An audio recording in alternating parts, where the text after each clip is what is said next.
叫人，快！是快！你们俩跟我来。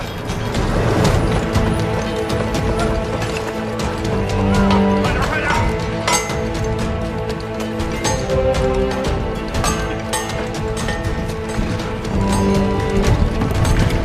快！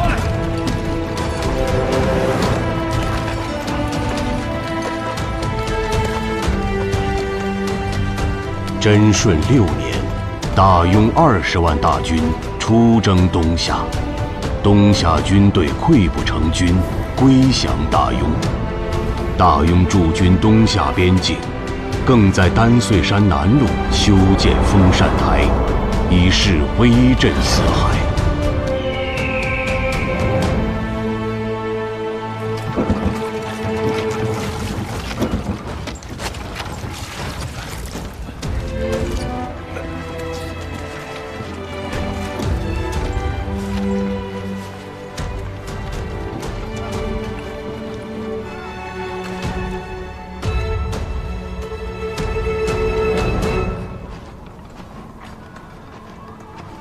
大人，封禅台再有3月便可完工。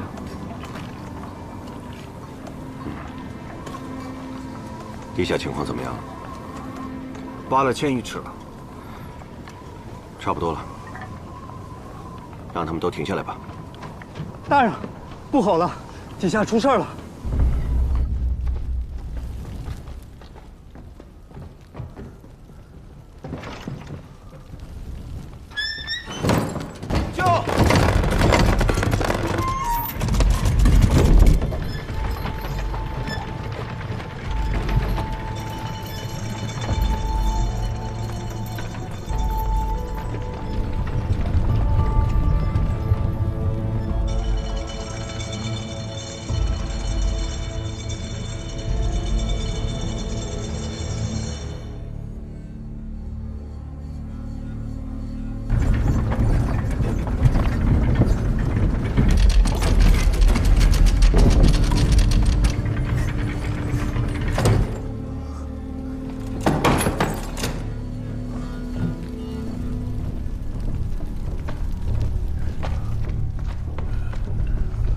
发生了什么？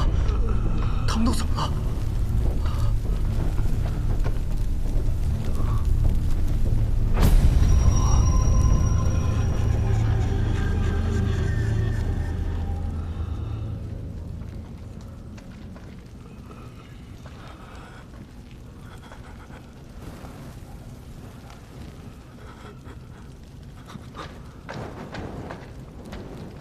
人还活着，只是晕过去了。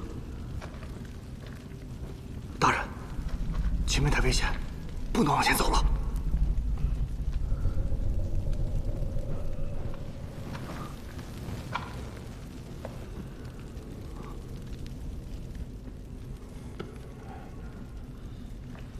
大人，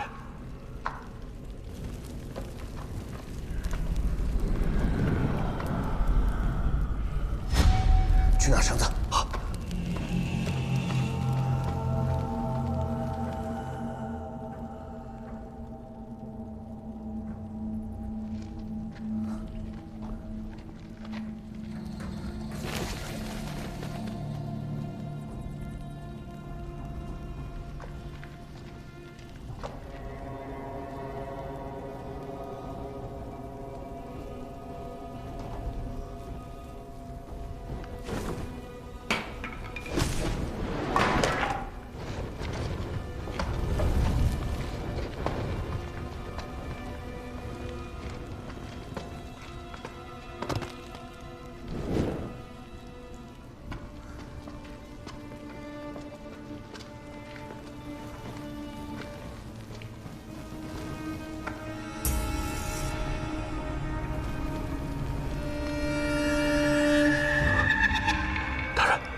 那些是什么呀？别过去！我们刚刚听到的，不会就是他们？李正，这里的事情，你不能跟任何人说，你就留在这里。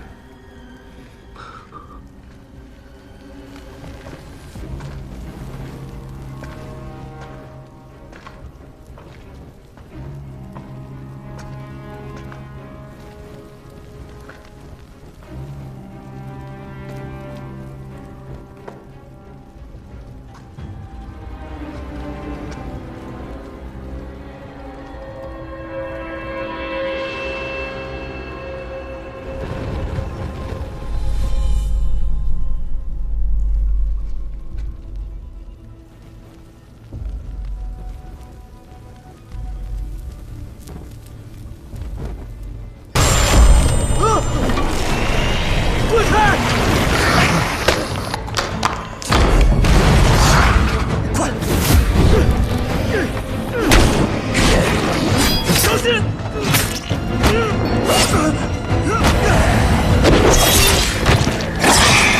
静。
拿过来了，来，跟我走。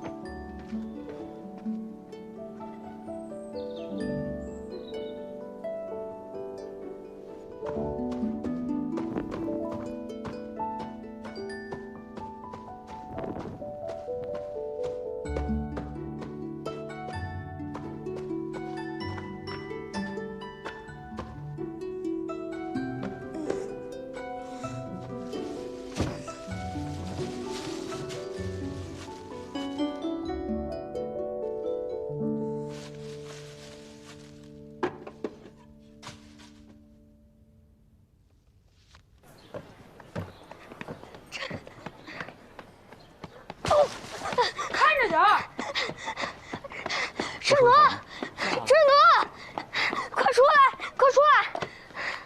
哎，人呢？我在这儿呢，怎么了？智奴，他们从东亚回来了。什么？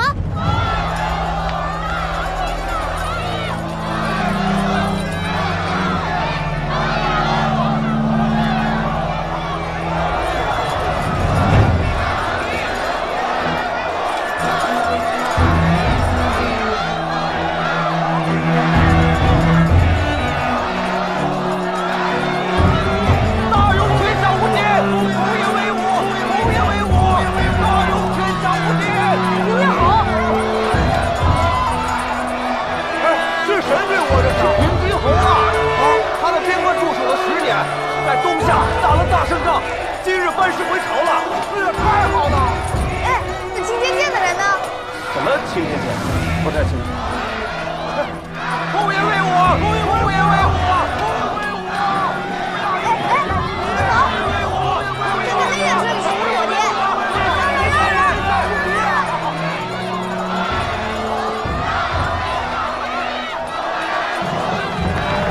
这是平津侯家的二公子，长得可真俊呐！是啊，这孩子生得真好看。来，走。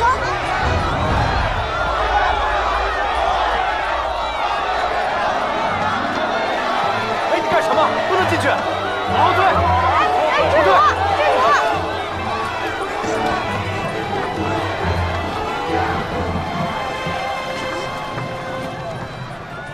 怎么也不是？你是哪个？凭你也敢掀我的车帘？我不过是看了你一眼，又怎么样？又没掉块肉。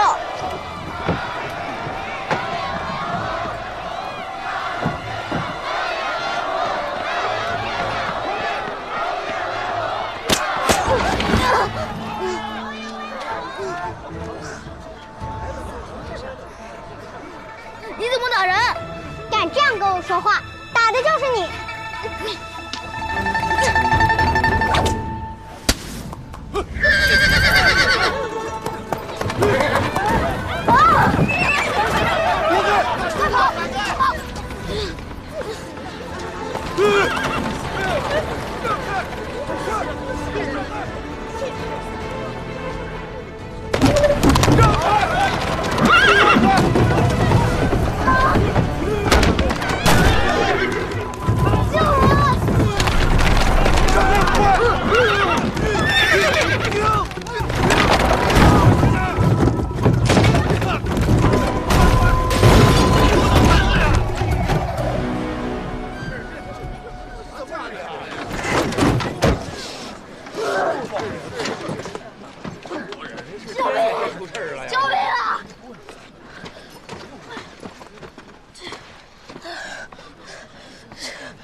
你轻点儿，小师兄，肉都被打烂了，怎么能不痛啊？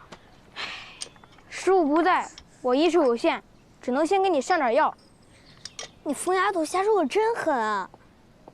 这2道口子，一横一竖，背上像背了一把剑。你怎么得罪他了？我没得罪他，我对天发誓，我只是想看看车里是不是我爹呢。谁知道他会这么生气？什么来头？这么生气？呱呱呱！一群井底之蛙，连东夏郡主都不知道啊！你说什么？那女的是东夏郡主？东夏郡主来我们大雍做什么？东夏郡主可是皇上的贵客，哪被人这么怠慢？什么破蛮子！哎，我问你，我爹没跟你们一起回来吗？你爹是谁？我爹是青天剑监正蒯夺。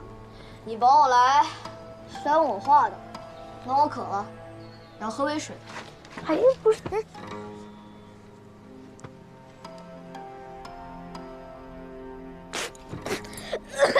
你这什么破水，浑浊不堪，喝着还一股怪味。不喝就不喝，哪来那么多废话？吃什么你？说，你见没见过我爹？我偏不说，看你能拿我怎么样？不说是吧？揍他！说不说？别打了！说！别打了！不说。说不说？我就不说，3个打1个，你们算什么东西？等我以后做了大将军，弄死你们！平津侯都回来了，咱们师傅怎么还不回来？也快了吧？应该是师兄们回来了。智奴，我去外面拦着他们。高胜，这里就交给你了，走走。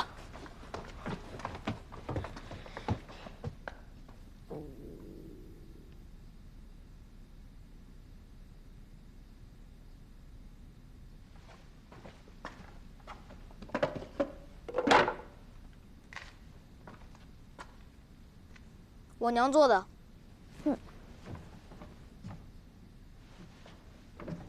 快吃。哼，你肯定没吃过这么好吃的东西。我才……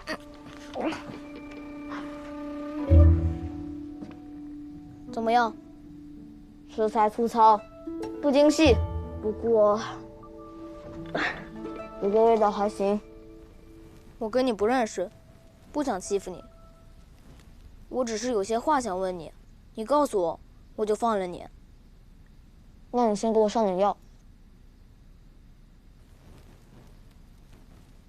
在我们回京的路上，听人说，风扇台塌了。风扇台塌了？对，你爹他回不来了。风扇台一塌，他们青天剑的人都被埋在地底下了。你骗人！我爹修的风扇台不可能塌，他是大雍最好的看御师。看御师也是人，风扇台就是塌了。我爹的手下说了，那些修剑的人都被埋在地底下死了。你胡说！我爹才没有死，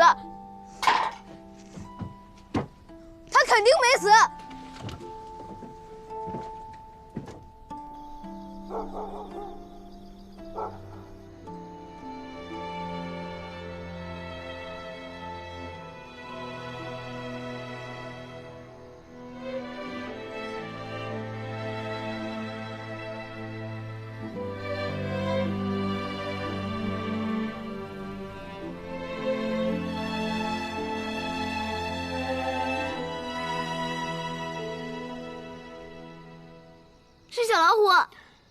你以为爹真的忘了吗？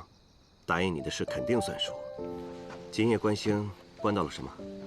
师兄们说东方青龙七宿有流星，可是我上来以后什么也没看到。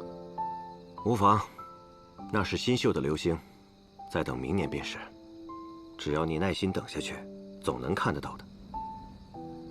可是我明年再看时，爹就不在我身边了。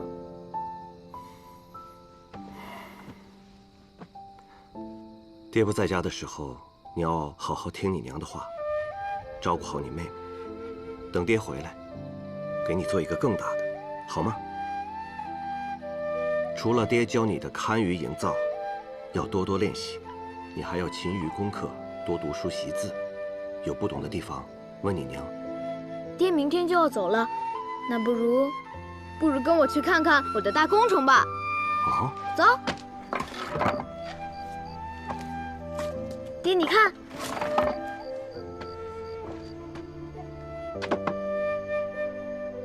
你什么时候在这里挖这么大个地窖啊？没用多久，我用爹教我的技法，很快就挖好了。我还从这里挖了条地道，可以通向厨房，就在水桶后面。前些日子厨房的菜老是不见，原来是你干的。嘘，你别跟娘说。我还要挖很多条地道，通向不同的地方。我要在地窖里囤些干粮和水。娘要揍我的时候，我就躲她个3天3夜不出来。这确实是个大工程。爹回来的时候肯定完工了，到时候爹看看我能不能当一个合格的5官分射郎了。你还差得远呢，你先答应爹，别把家里的房子给挖塌了。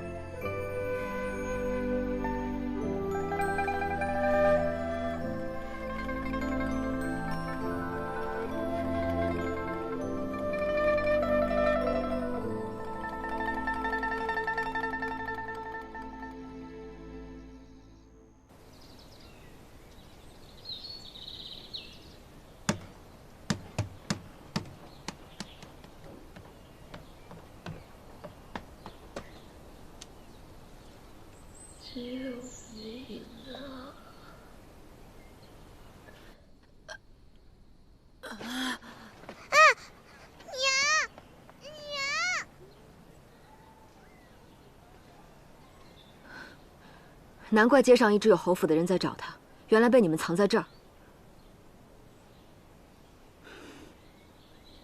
娘，我没有闷他，他怎么这样？闭嘴！他伤成这样，你还将他捆着，也太不知轻重了。今日这孩子命大，活了下来，我将他送回家去，向人家赔罪。可是他爹是平街侯，他肯定会向他爹告状的。谁告状？谁又是小狗？等我这伤养好了，我回来再跟你打。来，我送你回家。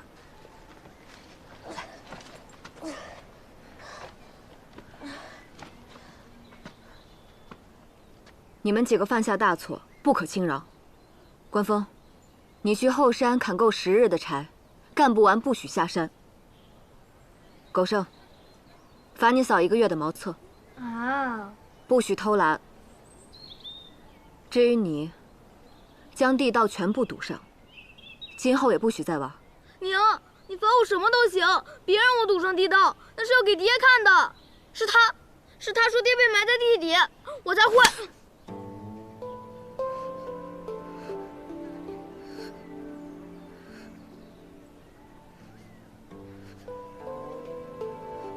满口胡言乱语。走。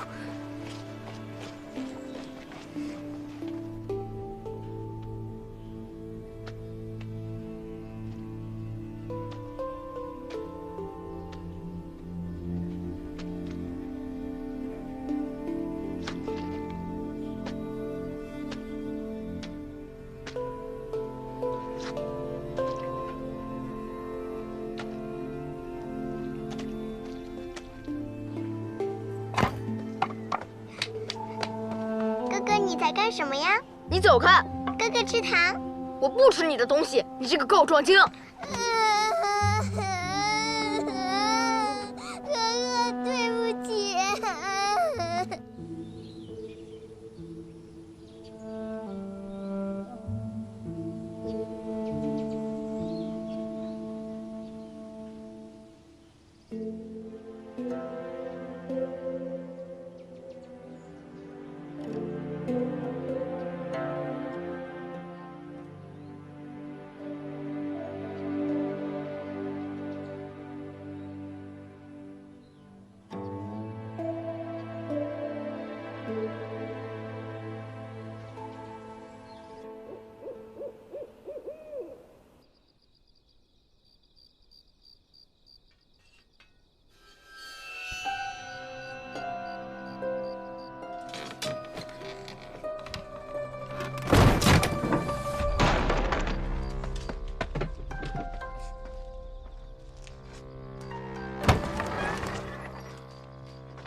志农，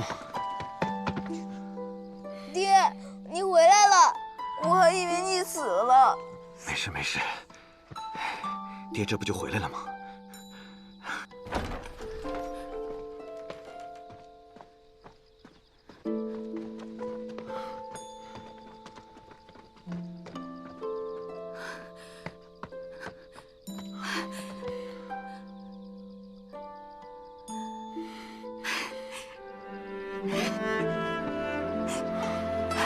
回来就好，回来就好。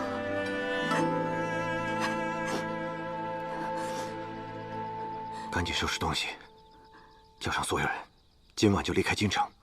今晚就离开？发生什么事了？来不及解释了，在路上慢慢跟你说。去，先把岳奴叫起来。快，志农，把所有人叫起来，快，要快！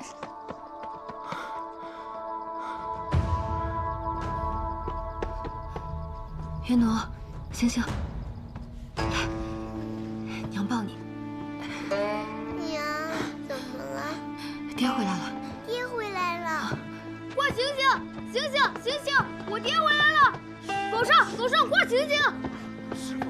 起来，起来，起来，起来！大半夜的。狗剩，我爹回来了！师傅，师傅，师傅，您回来了！师傅，师傅，都起来了，大家赶紧收拾好东西，我们要连夜离开这里。我们要去哪儿？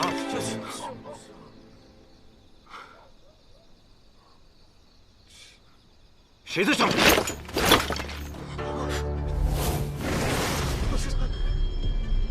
快跑！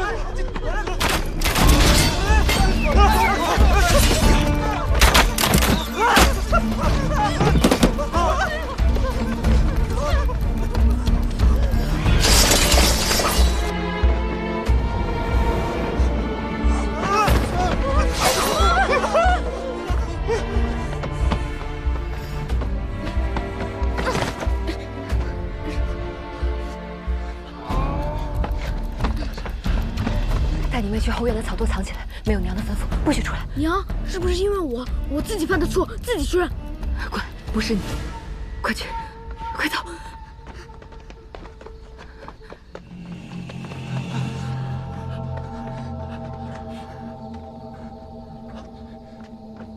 快！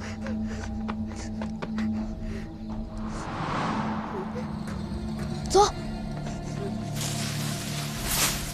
岳奴，藏进去，你在这躲好别出声，我过去看看。等我。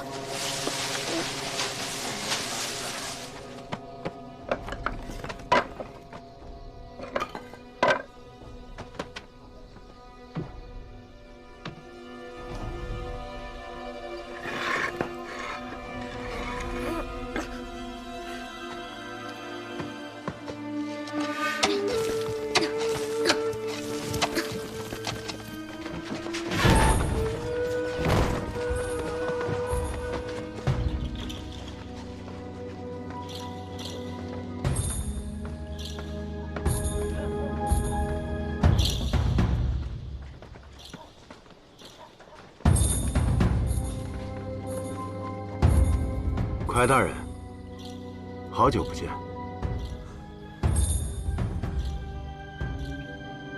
侯爷来得突然，有失远迎。你奉朝廷之命，监修封禅台，为何私自回京？快夺有罪，是罪在封禅台坍塌，还是罪在拿了不该拿的东西？下官听不懂侯爷的话。听说蒯大人儿女双全，曲江，还不快把他们找出来？等孩子到了面前，蒯大人可能就听懂了。是。下官有罪，应该由朝廷责罚。我就是朝廷，把东西交出来，我免你一死。我不明白你要的是什么。那就别怪本侯对你不客气了。取脚！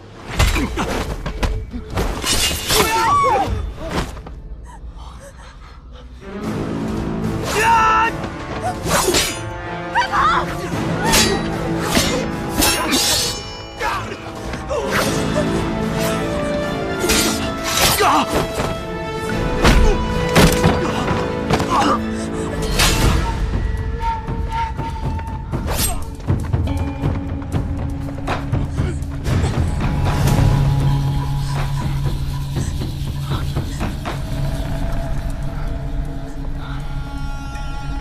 东西藏在哪儿？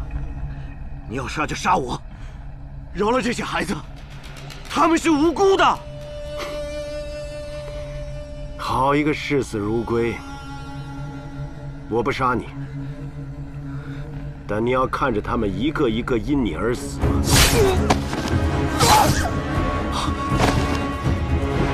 周如意！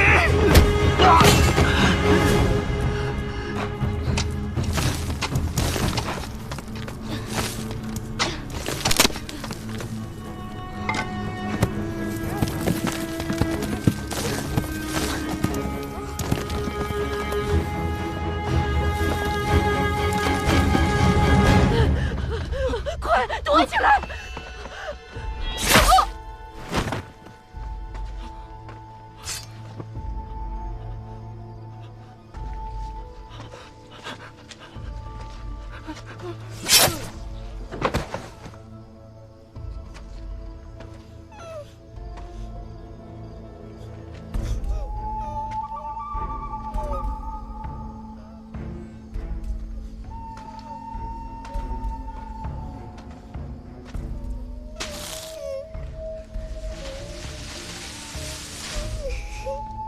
你是蒯夺的女儿。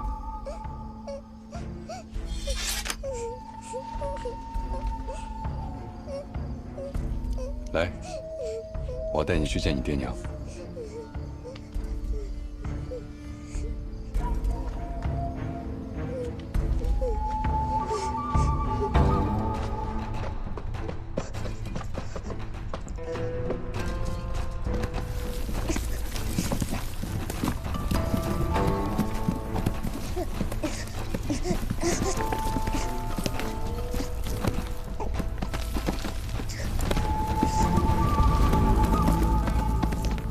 欧爷，月奴，娘，月奴，蒯夺，何必呢？封禅台一事，你本来就死路一条。本侯要的是你从东夏拿回来的东西，只要交出来，我一定替你向皇上说情。你要是真这么想，还会杀这么多人吗？这些人都是烂命一条。再说新的便是，但你再不松口，死的就不光是弟子了。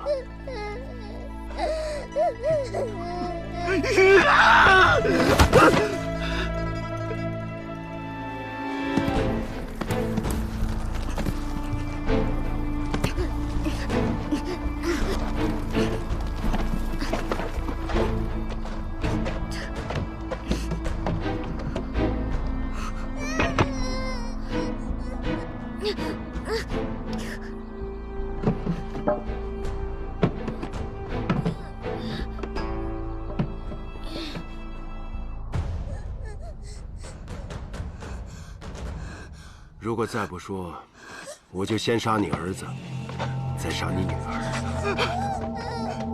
别杀他，他只是我的弟子。我们知道你有一个10岁的儿子，小家伙，他是你爹吗？爹娘，孩儿不怕死。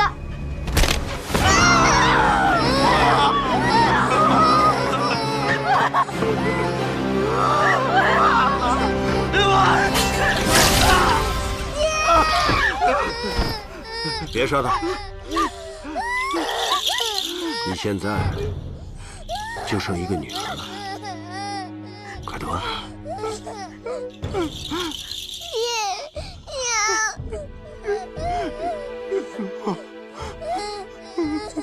月奴，快不怕！月奴，娘在。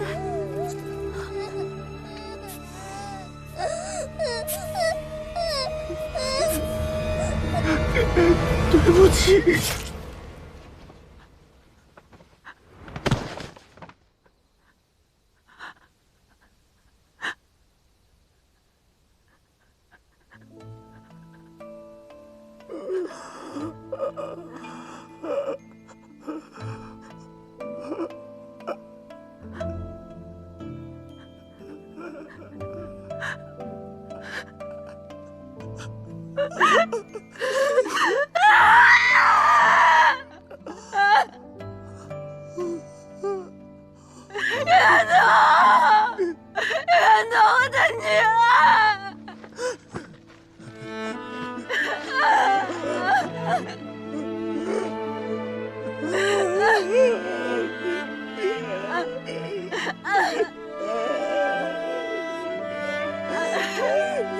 现在就剩下你的妻子了，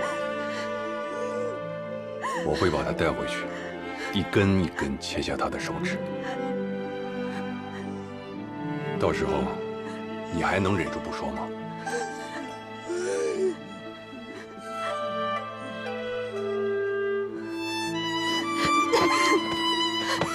小心！让他们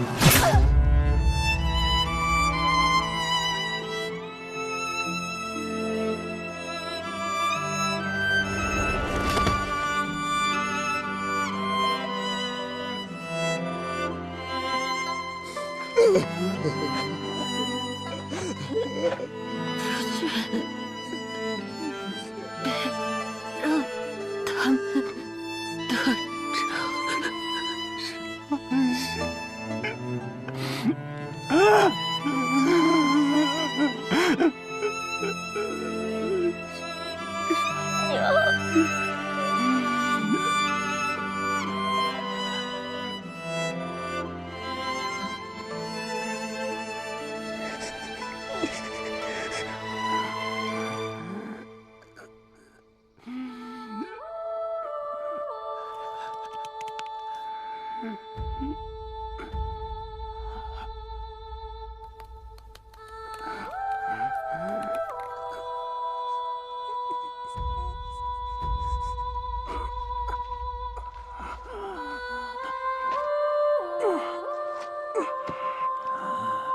你要找的东西的确被我带走了，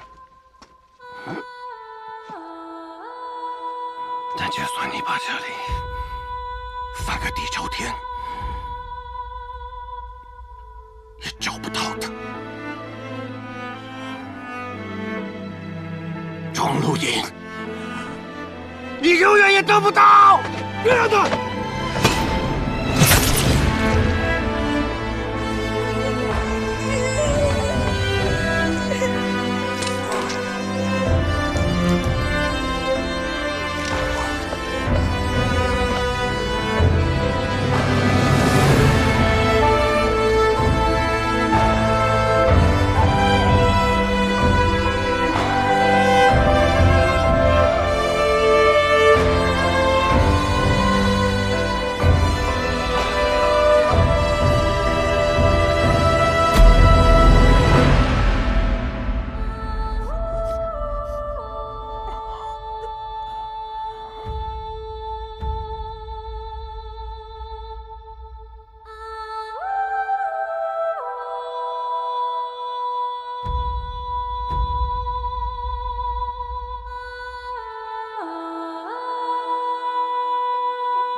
侯爷，今晚一直有人在这里监视，快躲回来后，没时间藏东西。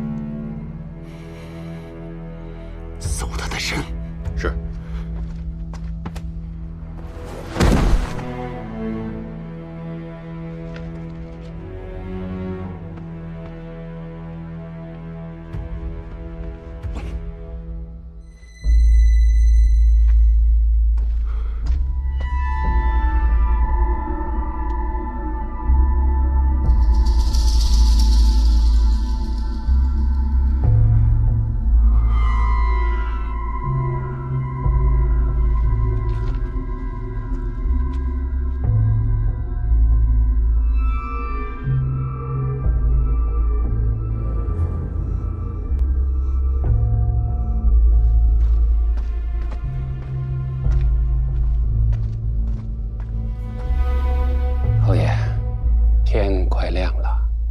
你知道该怎么做？是。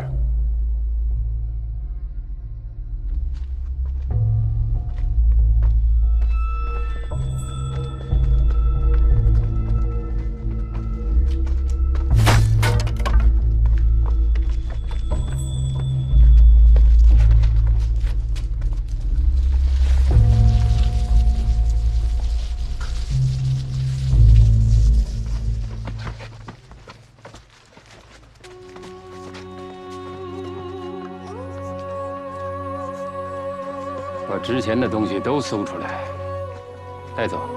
是。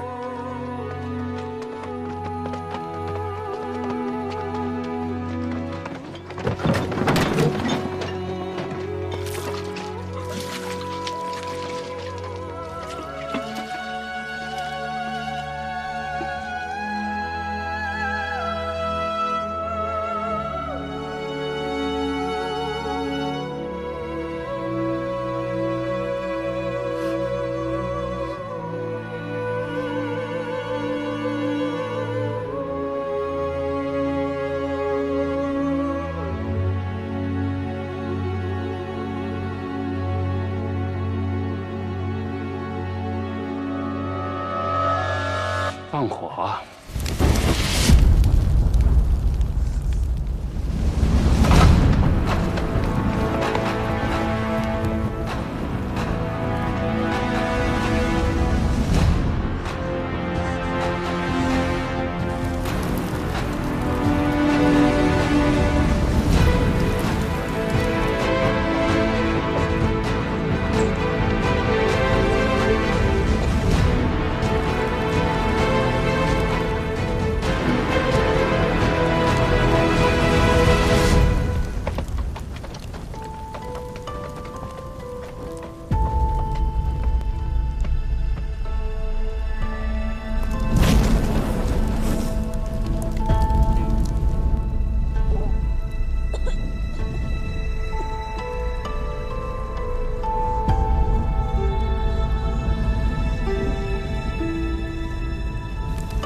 掌心念着危险的渴望，惊涛小绿草，惊雷无声响，城府深，深不过我目眶。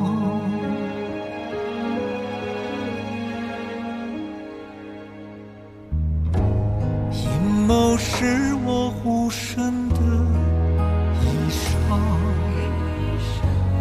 阳谋是我纵横的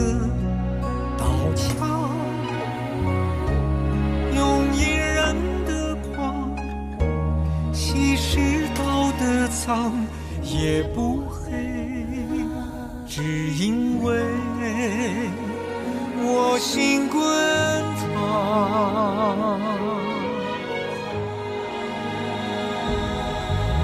翻云是我，浮云是我，人心的罗盘莫测，总会有人起起落落。生杀是我，雨多是我，伤心要如烈日赤裸，与君共高歌。芒种是我，秋收是我，天下是我，苍生是我，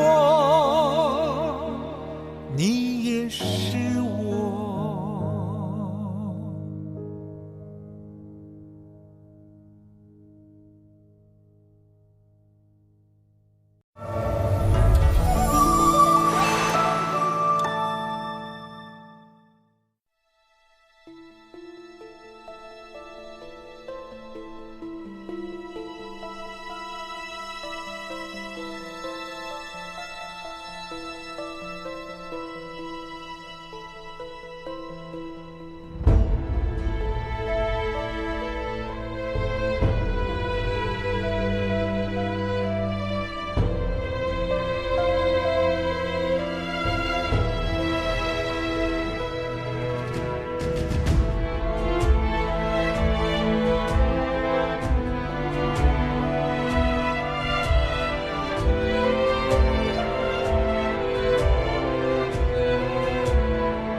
浮游碧朝夕，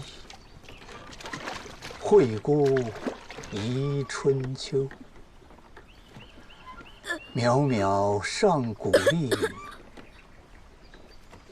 回还今几周。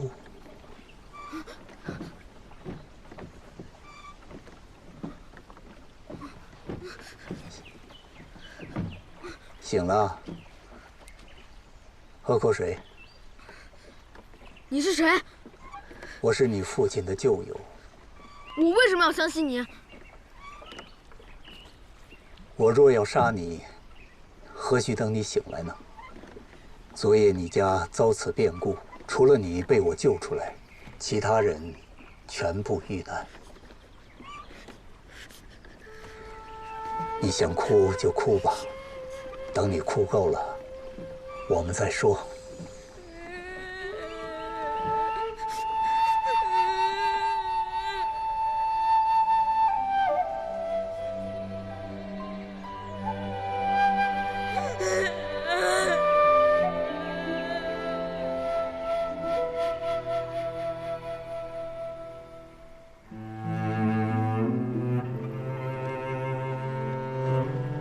我们到了。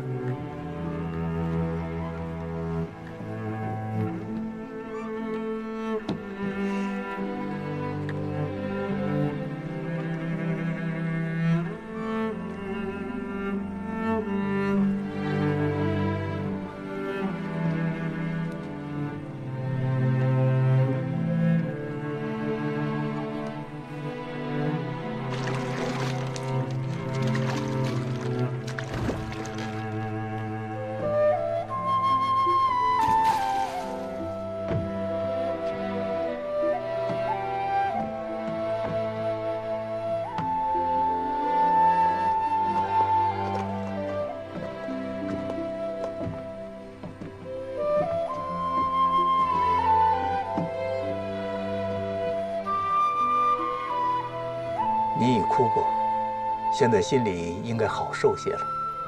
是不是有很多话想问我？你父亲回来之前和我书信约定，由我接应你们离开京城，但我来迟了一步。我要为他们报仇。知道你的仇人是谁吗？我爹叫过他的名字。带头的人是庄卢隐。怪不得有如此手段，原来是平津侯。可你爹和他无冤无仇，他为什么要这么做？他找我爹要一样东西。什么东西？我不知道，我爹没有说。你爹从东夏回京带了一样东西回来，而平津侯为此不惜灭你满门。如果被他知道你还活着，会非常危险。昨夜的一切你已无法改变。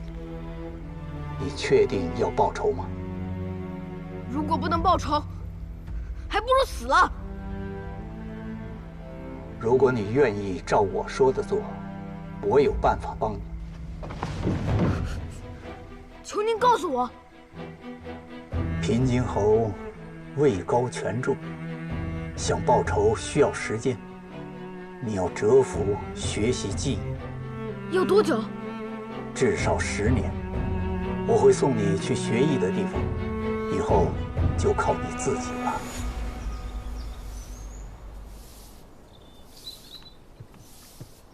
动作快点，主人要来了。你们主人是谁？就是你师傅啊。师傅？你就是蒯夺的孩子，下来我看看。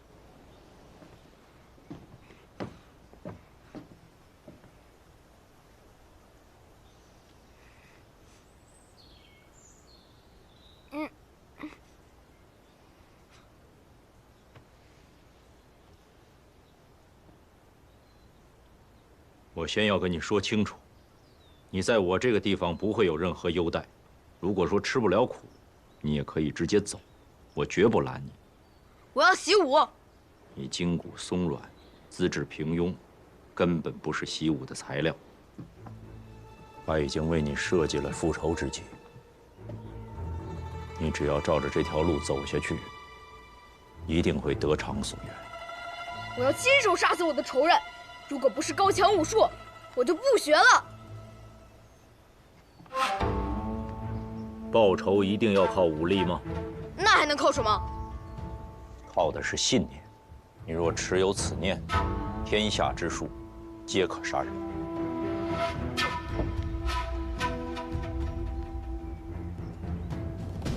顾存，在。右袖比左袖少了1寸，做事做得不够仔细。这屋子里的人3日之内都不需要吃饭了。若再有下次，打断小指骨，逐出府上，也不需要再回来了。主人恕罪。你这人怎么这么刻薄？明明都是些小事儿。你还未学习，就先质疑起来了。看来你的父母对你也是疏于管教。你不许说我爹娘！顾存。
我的脸怎么了？小孩别慌，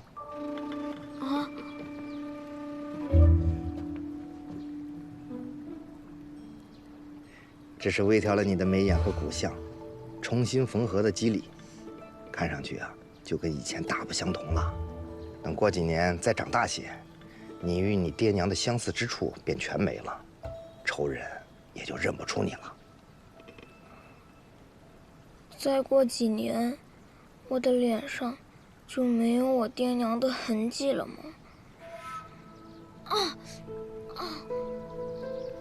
我问你，你背后的伤什么时候受的？就几天之前。你的仇人见过吗？那就好。你背后这个伤啊，实在是太深了，星斗只能尽量处理，让伤口愈合得快一些，疤痕尽量浅一些。星斗是谁？就是那个脾气古怪的家伙。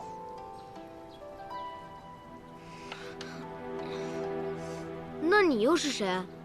我叫高明，是你另一个师傅。你又能教我什么？哼，臭小子，少瞧不起人啊！你若觉得你什么都会，先想办法从这里出来吧。你星斗师傅心狠手辣，你要是出不来，小心饿死。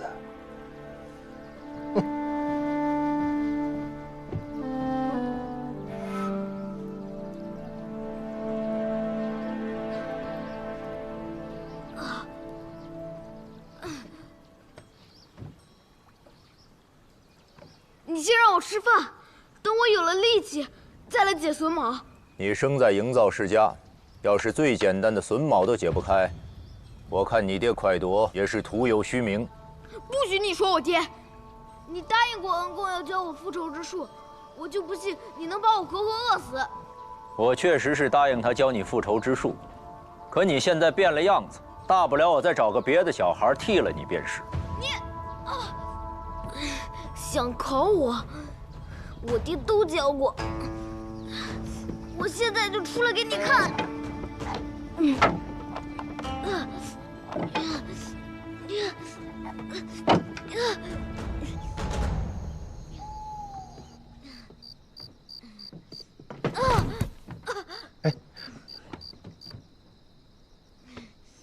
小孩刚刚做完易容术，身体这么虚弱，他要是真死了，我看你怎么跟先生交代。连饥饿和疼痛他都忍受不了，他这仇不报也罢。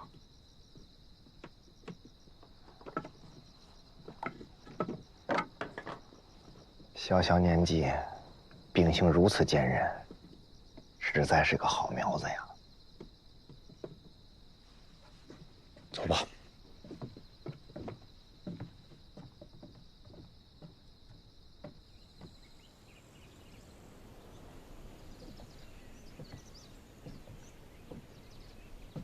若今日你再不出来，就饿死了。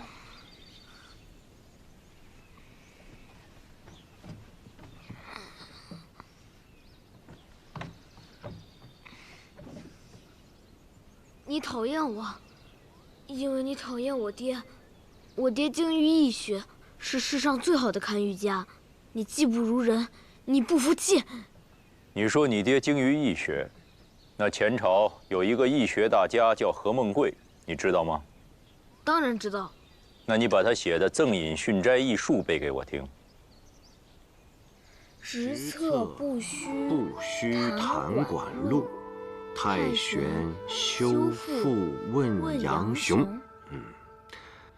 管路自幼喜爱观看星辰，杨雄少年就好学，留下了著作《太玄》，《易经》包藏了宇宙最深的智慧。学会了它，你也能成为像他们那样厉害的人。来，我们继续背。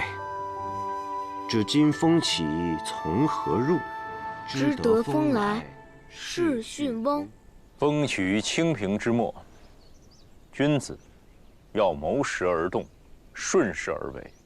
你要复仇，就要学会风的变化莫测。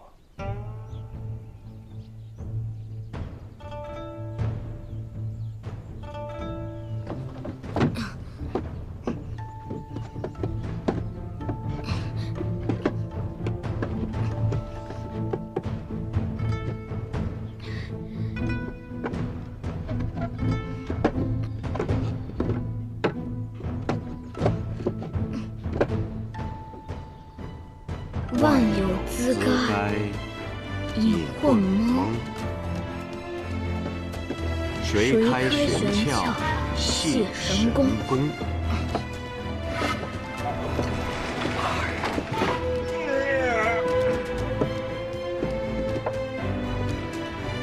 哟，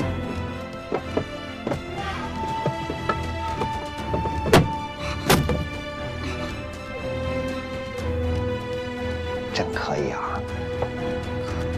易经四圣西周孔，数贯三天先后中，直测不虚唐管路，太玄修复问杨雄。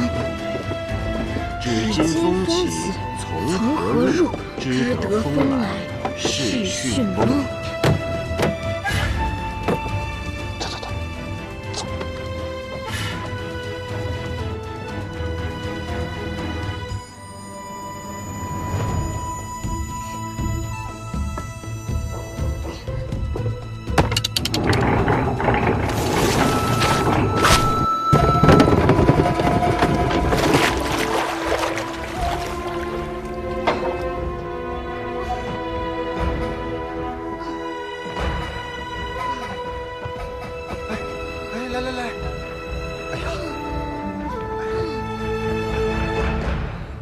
半月之后，上午跟我学堪舆营造，下午跟高明学纵横之术。每日卯时起床，亥时睡觉，不许偷懒。哎，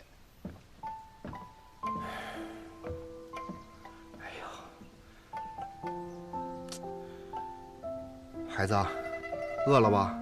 走，吃饭。慢点啊。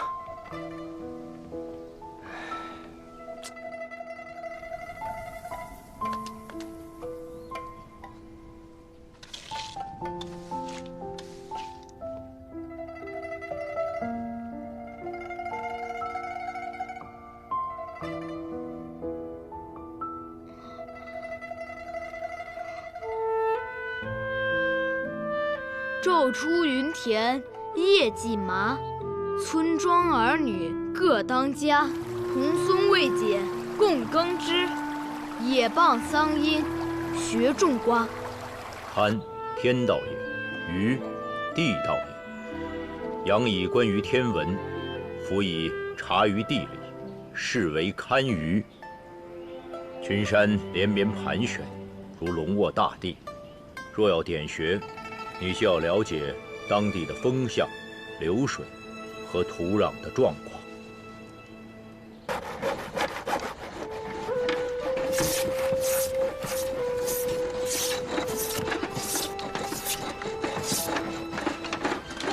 伸手。师傅，我哪里出错了？斗孔差了1厘，也就1厘。失之毫厘，谬以千里。将来这1毫1厘就会让你送命。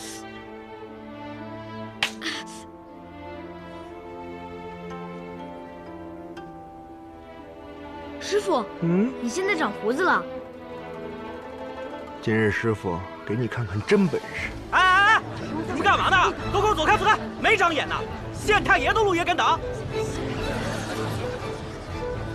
记下来。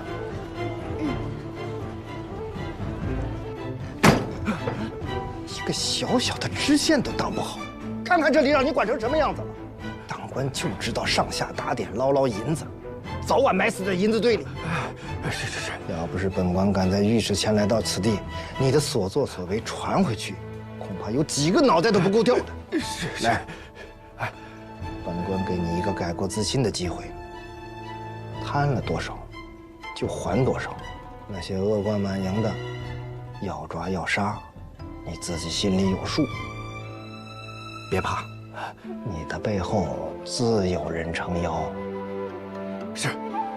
你既没穿官服，也没车驾，他凭什么相信你啊？你自己刚刚不是也叫我大人吗？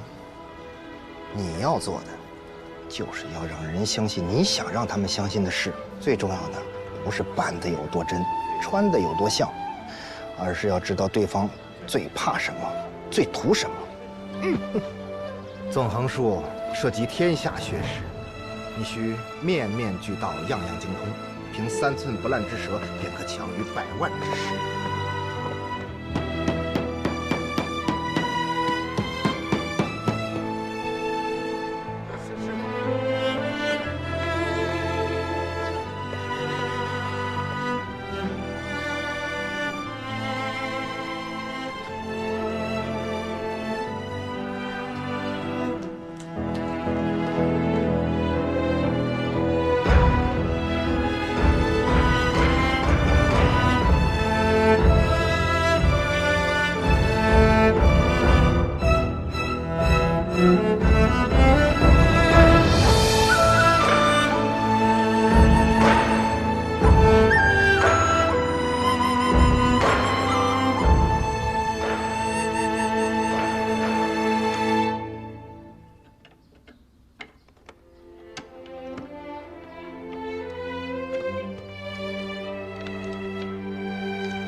这小子的营造手艺，现在完全可以独当一面了。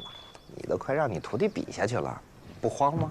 师傅，师傅，这是我刚收到的飞鸽传书。可以啊，晚上啊，给你庆祝一下，烧壶好酒。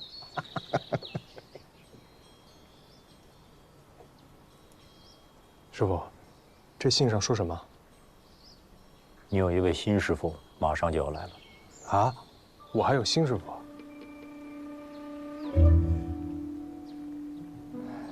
你已到了弱冠之年，他也该来了。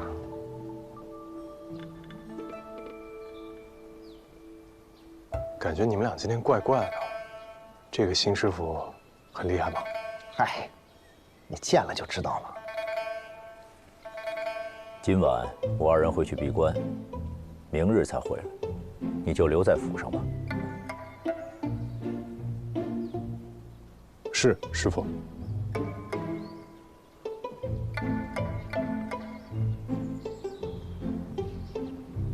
哎，你呀，到镇上打一壶好酒，给你这新师傅，最好是桂花酿。啊，行，我知道了。我还是不放心呀，要不师傅留下来陪你？高明，哎呀，这好，我走了。嗯，放心。放心吧。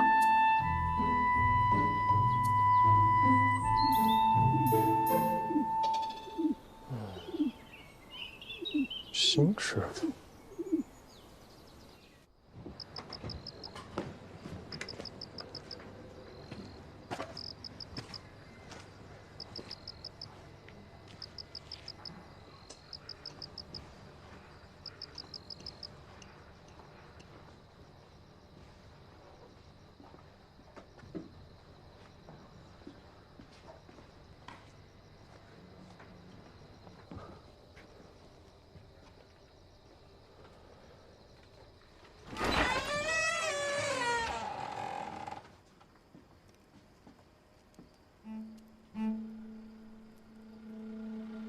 把门关上。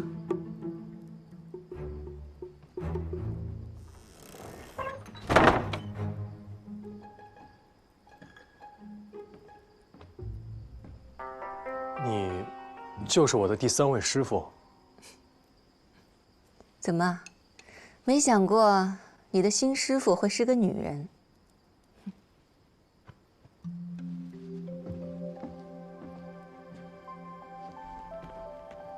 我是六初。六初师傅，你好。哦，对了，这个是高明师傅让我给您带的。先放着吧。您要教我什么？怎么，他们没告诉你吗？哦，他们俩提醒您都怪怪的，我还以为以为您特别可怕呢。那你觉得我可怕吗？我是来教你男女之事的。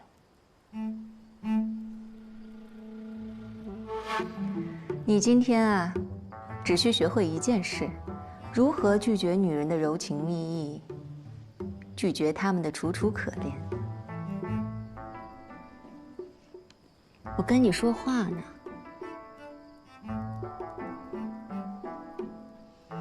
不过，如果你学不会啊，也没有关系。毕竟我今天的样子啊，也不是谁想见就能见着的。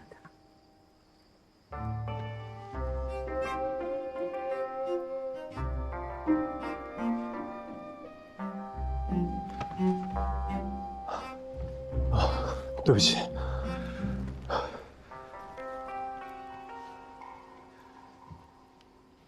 怎么了？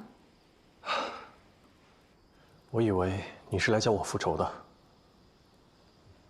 啊，知道用痛苦去压制欲望，还不错。不过这次你虽然凭着本心抵御了一时的诱惑，但往后啊，若是真的遇到真正动心的女子，可不一定能像今日这样了。将来的路上，你会遇到很多人，有男人、女人、敌人、友人。男人如石，刚强之力，义不容辞；女人如水，温柔坚韧，情深似海。这情义二字，里面的学问可多着呢。可，这世上最难防的是真心。真心？连真心也要防备吗？你上次见你爹娘，是10年前了吧？你还记得清他们的模样吗？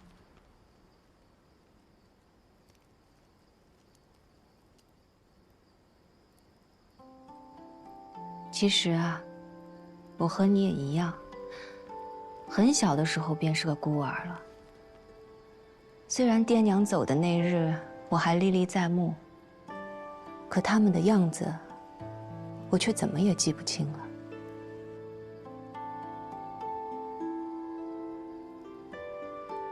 你说，我这样算不孝吗？当然不是。你只是不忍想起而已。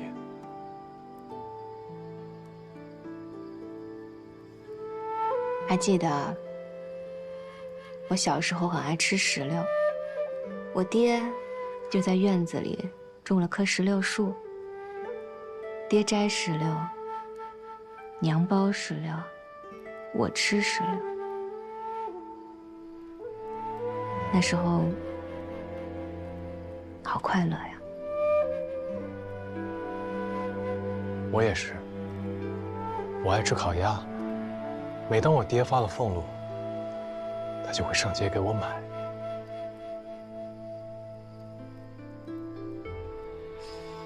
可谁成想，那就是我这一生中最后的快乐时光。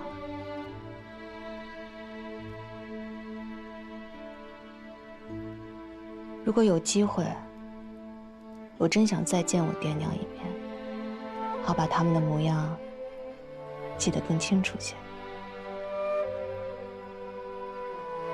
我想，你和我也是一样的吧。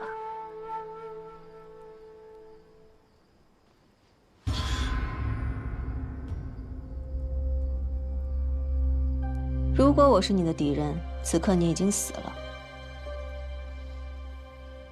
抵抗欲望的诱惑不难，难的是抵抗情感的诱惑。这不公平。这世上哪有那么多公平啊？许多事也没有机会重来。我明白了。我要把心封得更紧更密，一丝风都透不进来，对任何人都不动真情。可这么做还不够，你不仅要将自己包裹起来，还要把情绪练得炉火纯青，让人觉得你哭是真的，笑也是真的。这样一来，就没有人会发现我隐藏了真心，自然就不会有破绽。话虽这么说，但你做得到吗？我一定能做到。你还年轻，虽然聪明但骨子里却是个性情中人。这或许会成为你日后复仇路上最大的障碍，但也许会是你日后取胜的关键。走了。六叔师傅，那今日这一关，我算是过了吗？我这门课跟你那2位师傅的不同，情感之事，有些人生下来就会，有些人学一辈子也不明白。你记住，今日这关你只过了一半，今后务必小心谨慎，切不可轻易动情。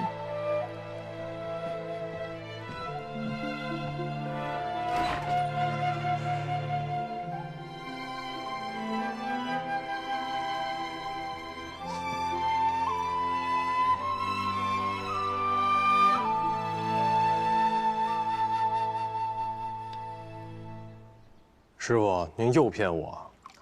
六叔师傅根本就没喝酒，我看是您想喝了吧？你六叔师傅在京城，见多识广，看不上咱们这儿的小酒也正常。那您就不担心我吗？六叔师傅那一关，我只过了一半。情感之事是需要天赋的。六出这关你能过一半，已经仅次于我了。你看你星斗师傅。他那个心呀，简直就是一块石头，不然怎么会躲在这深山老林里啊？真不怕把自己闷坏了。他那样的人，谁也骗不了他。而你呢，重感情，最容易被骗了。唉，那我要什么时候才能出师啊？哎，傻小子，活到老学到老。才是我们这行的为人之道。那我不是永远都赶不上您了？因为您比我老啊。你个臭小子，你骂谁老呢？你站！徒儿不敢，徒儿只是想快点学会师傅的本事。师傅请。有句话叫“欲速则不达”，总有一天你会明白，这世上最厉害的本事。是用真话、实话来骗人。师傅像你这么大的时候也觉得这个道理很深奥，后来亏吃的多了，才慢慢懂了。师傅的意思是，我仍需磨砺。师傅的意思是，你小子又被骗了。你师傅我天赋异禀，天生会骗人，你怎么能相信有人能让我吃亏呢？太嫩了！来，给你。恩公，先生，好些年没来看你了，都长这么大了。解解看。将军所。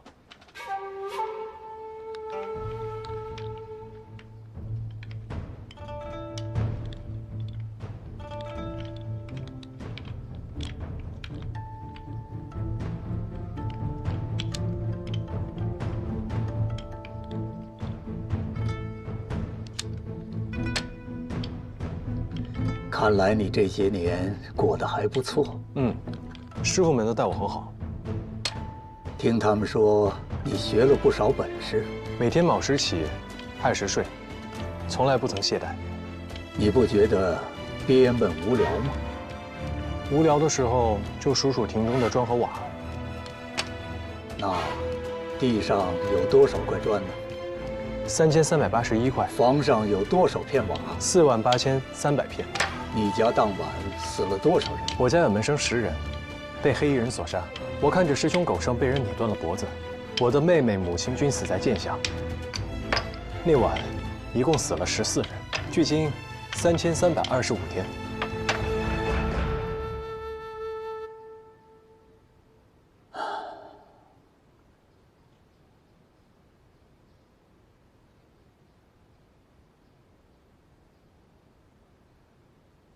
没想到这么多年过去了，你的心性依然坚固如常，恨意丝毫没有被消磨。你在这里无忧无虑，我以为总有一天会淡忘。师父教我的，仇恨不用写在脸上，放在心里就好。心是自己的，别人看不见；脸在外面，人人能见。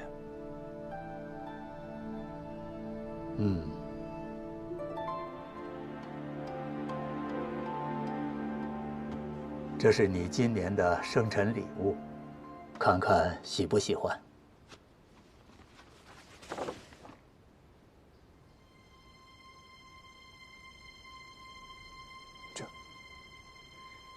他就是你的仇人，平津侯庄如隐。没错，就是他。化成灰我都记得。平津侯戎马半生，手上沾满鲜血。他不仅武功高强，而且生性谨慎多疑，无时无刻不穿着一件金丝软甲。他身边的护卫密不透风，你要想杀他，难如登天，只能智取。那我要如何才能接近他？你要找个机会，成为他的幕僚。所以师父一直教我纵横之术。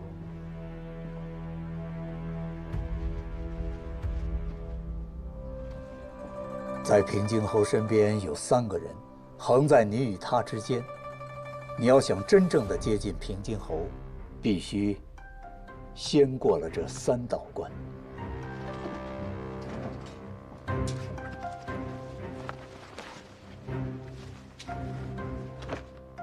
此人名叫瞿娇，是平津侯的贴身侍卫，也是他的府兵统领。他专替平津侯杀人，手段极其凶残。杀我家人的，就是他。楚怀明。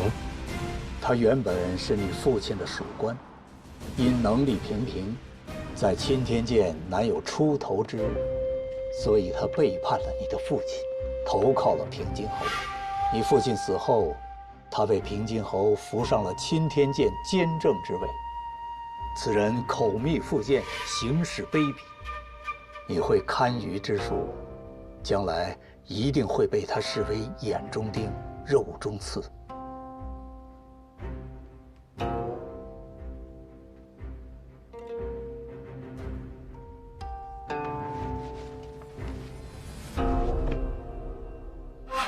这个人叫杨真，是平津侯的第1幕僚。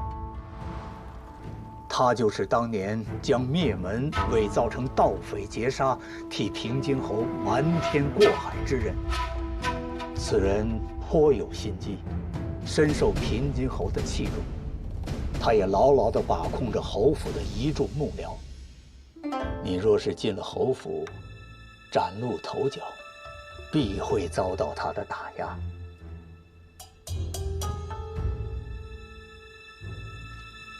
这是平津侯府的名册，每一个人都深不可测。侯府内错综复杂，切不可掉以轻心。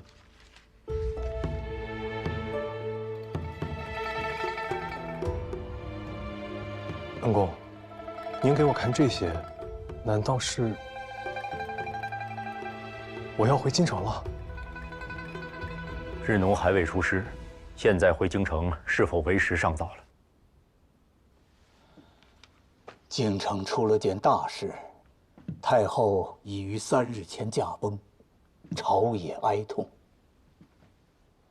原来如此，这个机会稍纵即逝，只怕以后很难再有了。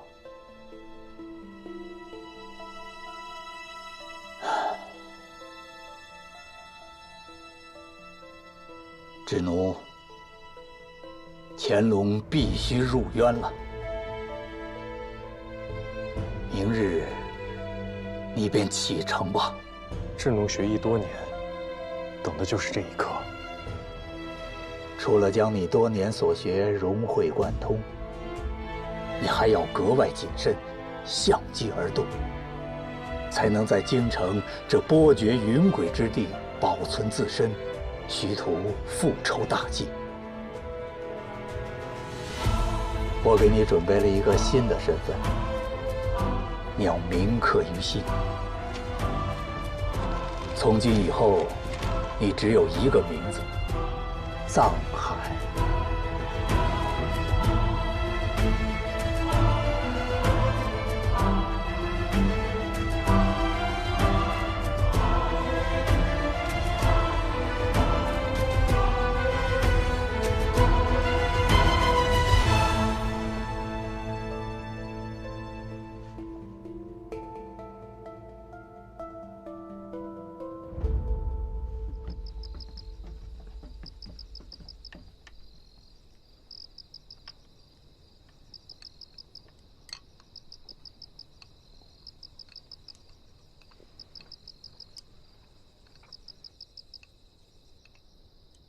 你是不是心里在想，恩公跟兴东老儿在说什么呢？太后驾崩为什么是个好机会？师傅，您会和我一起去京城吗？当然了。真的？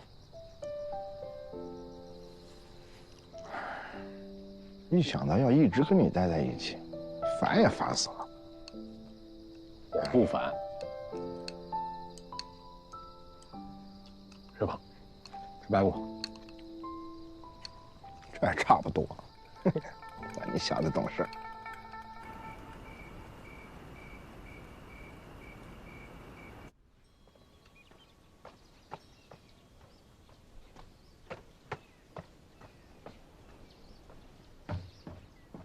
师傅，收拾好了吗？该走了。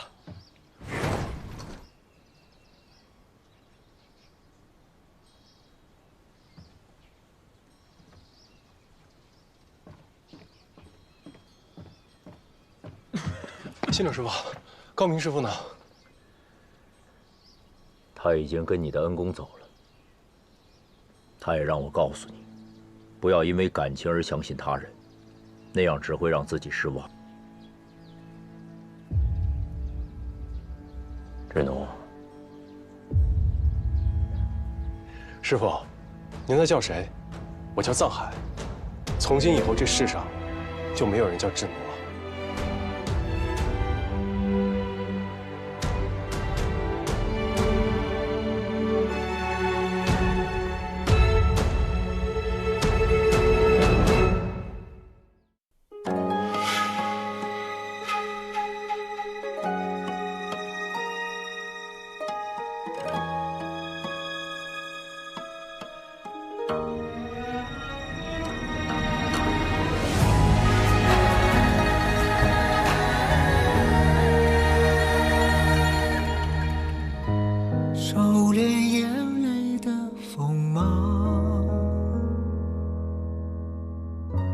掌心念着危险的渴望，惊涛笑里藏，惊雷无声响，城府深，深不过我目眶。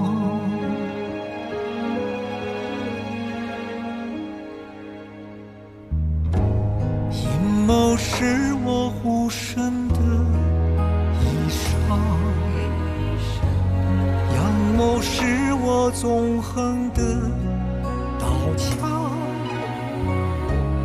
用隐忍的狂，稀释道德藏，也不黑只因为我心滚烫。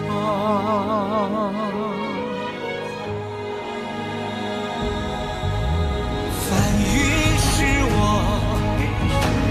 浮云是我，人心的罗盘莫测，总会有人起起落落。生杀是我，雨多是我，上夕阳如烈日赤裸，与君共高歌。芒种是我，秋收是我，天下是我，苍生是我，你也是我。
师傅，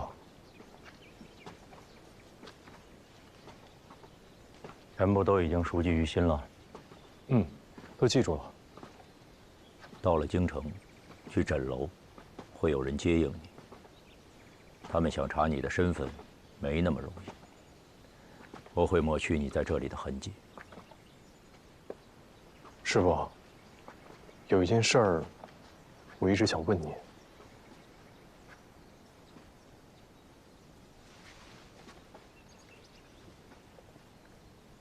多年以前，你就已经看到我手上的印记。当时你为何不问？我不敢问。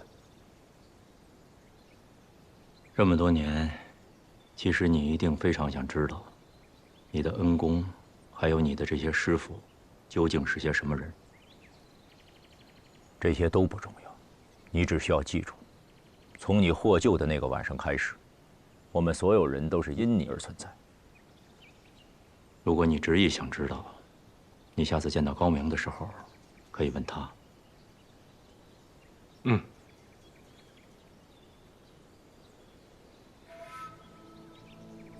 走吧。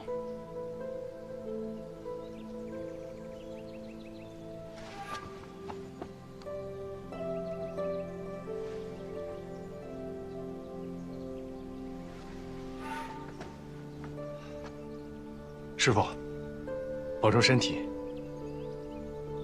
后会有期。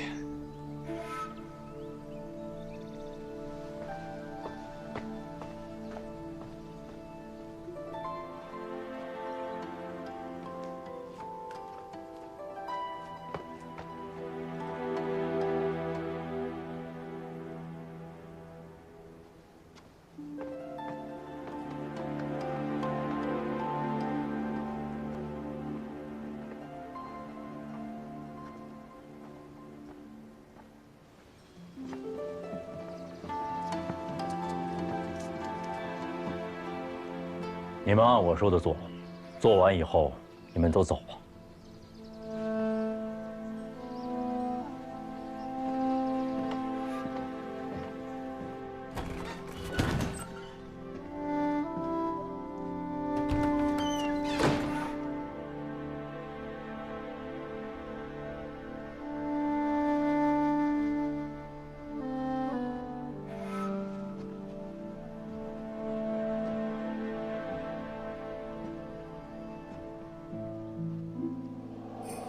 这个是什么？机关陷阱。这个呢？弓弩。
船一照，百分空，何处不相逢？志诺，谢谢你。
在这儿除了吃的、喝的、玩的、找乐子的，望月阁八公子的影戏，不可不看呐！哎，您想知道的京城异闻、朝中秘辛，咱们这儿应有尽有。来，客官，里边请，里边请客官。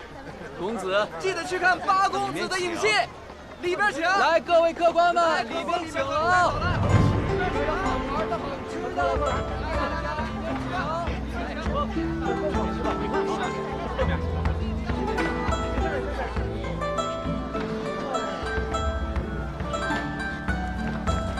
哎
公子，您这是？上壶茶，把灯点上。公子，您要点灯？对啊，点灯。公子稍后。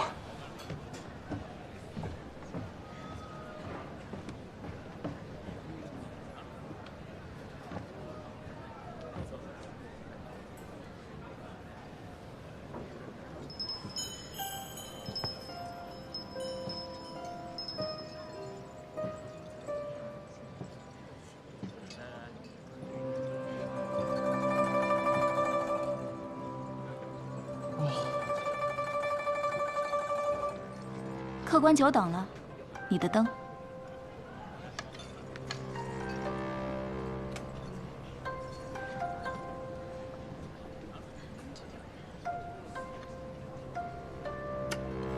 姑娘，为何这灯与其他位置上的灯都不一样啊？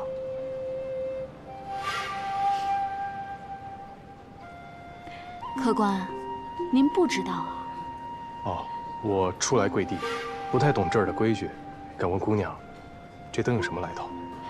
您坐的这个位置叫朱雀头，是我们诊楼留给最尊贵、最捧场的客人的。谁做了这朱雀头，长了灯，就表示包下今晚的望月阁。不仅要给台上的伶人打赏，这台下看客的茶钱、酒钱也一并包了。这一盏灯1000两，上次点灯的还是永荣王爷。 这灯我不点了，这座我也不坐了，告辞。慢着，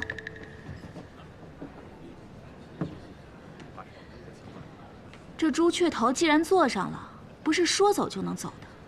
这灯点上了，更不是想灭就能灭的。实不相瞒，我没有那么多钱。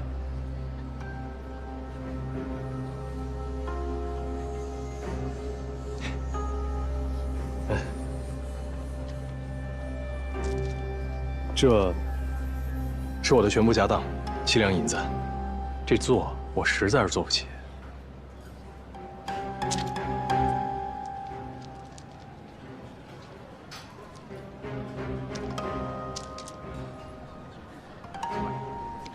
楼下有位置，跟我走吧。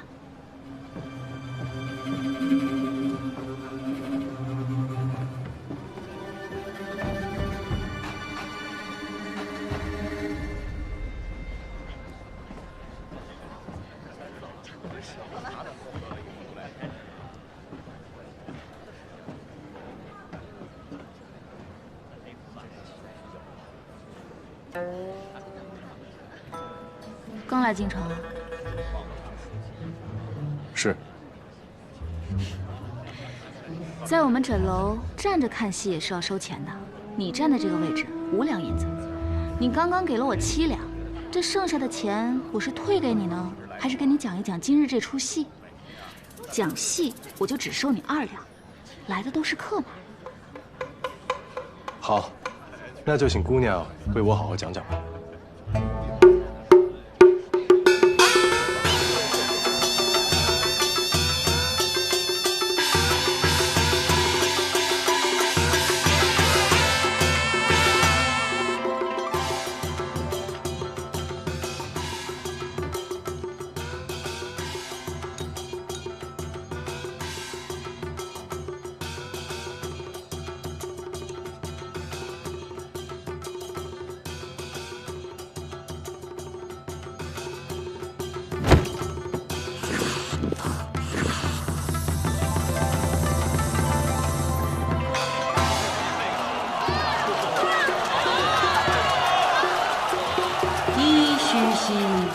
风云望夜，凤凰先去。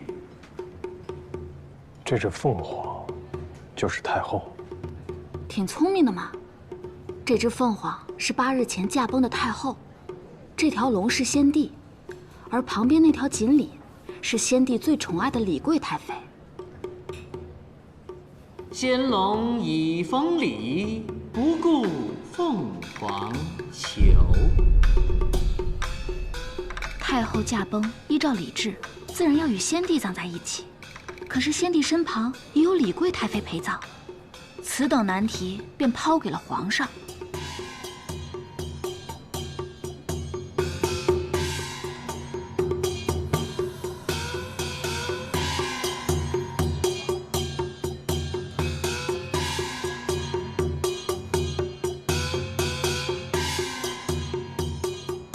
那这只金龙就是当今皇上，那群蟾蜍又是谁？当然是聒噪的文官，你看是不是很像？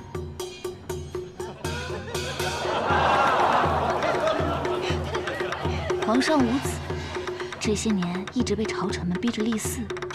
太后驾崩以后，他们更是变本加厉，不是上书进言，就是伏跪死谏，要求皇上依照礼仪宗法将李贵太妃迁出皇陵。现在朝廷分为两派，一派以临淄王为首，要求尊太后一命，另一派却不从。那被蟾蜍们簇拥着的雄鸡，就是临淄王。临淄王是太后亲子，太后合葬的事情就是他上书朝廷，他还想以此为由回京1年为太后守丧呢。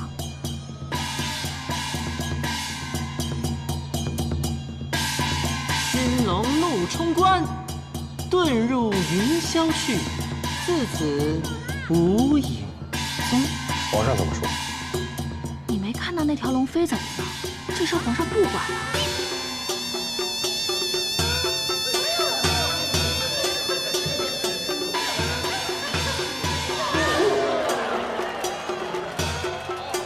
白虎领天命，欲把风波定。群蝉乱声势，寥寥剩3人。这白虎，便是今天的主角了吧？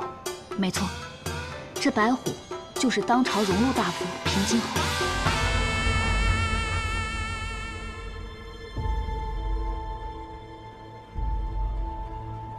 本来被皇上下令全权处理太后下葬事宜的是工部和钦天监，但是这工部侍郎庄知府是平津侯的儿子，为了庄知府，平津侯只好硬着头皮上了。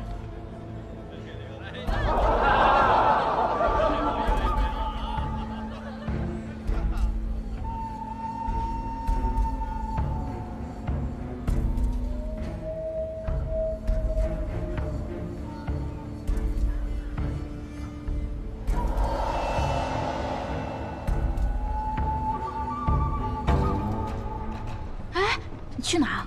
这戏还没演完呢。今日这里恐怕要有大事发生，姑娘，你也赶紧走吧。怎么了？你看到什么了？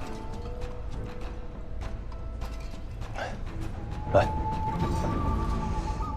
你看到我右手边那个公子了吗？他手里的扇子里面藏有一柄钢刀。我左手边那个一直在写东西的人，他恐怕就是在记录罪证。哦，我那个，别指。你看他身子做得这么板正，身上肯定也有凶器。一看2楼也有不少盯梢的人，恐怕就是来抓八公子的。他们，哎呦，他们啊，他们是都尉司的厂尉曹公公的人。曹公公，这曹公公是司礼监掌印太监，统领都尉司，是全天下的太监头头，上到官府衙门，下到客栈酒肆，京城各处都散布着他的厂尉。那八公子还敢在厂尉面前说这些？你来的时候看到枕楼大堂的那块牌匾了吗？亲赐恩荣，那是皇上亲赐的珠玉牌匾，有他在枕楼里，就相当于有皇上的诰令。虽然常年有厂尉在这盯梢，但他们却从未动过手。也许以前他们不敢，但今日可不一定了。怎么说？八公子虽以代号隐喻权贵，但难免得罪了不少人，而且他今日妄议的是皇上，说了太多的宫闱秘辛。再加上曹公公又是皇上身边的红人，厂尉们正好可以师出有名。就算是枕楼有珠玉牌匾，恐怕也要招来杀身之祸了。那照你这么说，八公子今日恐怕是凶多吉少。姑娘，若你与八公子相识，你也提醒他赶紧走吧。如今这里遍布场卫，以他们的手段，八公子肯定是插翅难逃。你那么聪明，你帮他想个办法。我能有什么办法？这事儿我管不了。哎，谁说的？你可以帮他一个大忙。原来阁下就是八公子啊！久仰久仰。姑娘，你什么意思啊？之前从未见过八公子的长相，原来是这样一位俊俏的公子。没想到今日台上的竟不是您的真身，您亲自同我们一同赏戏，真是好雅兴啊！八公子，八公子，八公子，请受小女一拜。你到底想干嘛？没人见过八公子，现在你就是八公子，还不快！给大家讲讲，要不然写本书也行吧，是不是？就是啊。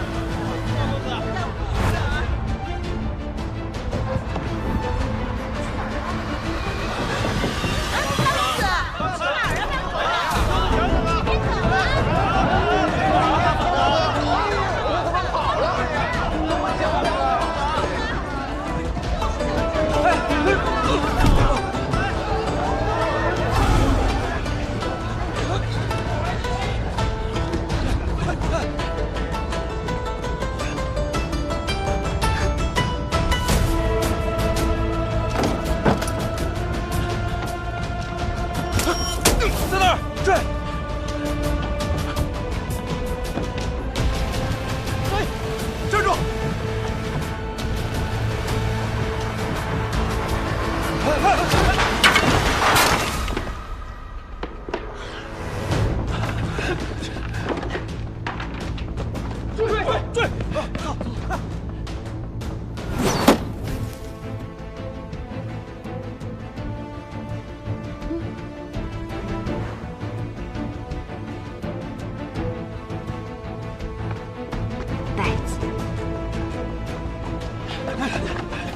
这那边，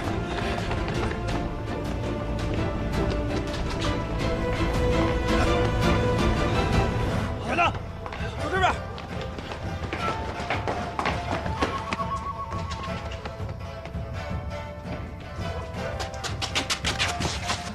过来，过来，别动，按我说的做。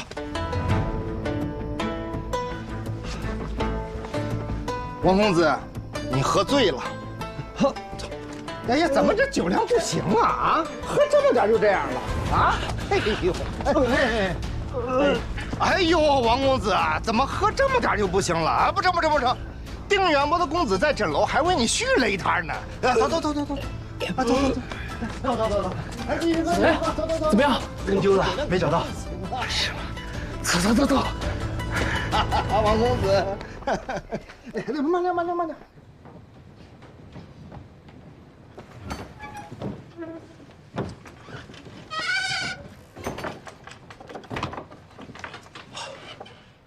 师傅，没想到来接我的人是你啊！你来京城，师傅当然要提前过来打点了。要不是我在，恐怕你的小命就交代在这儿了。我今天确实大意了，没想到被人在枕楼上了一课。那个戏弄你的姑娘是谁？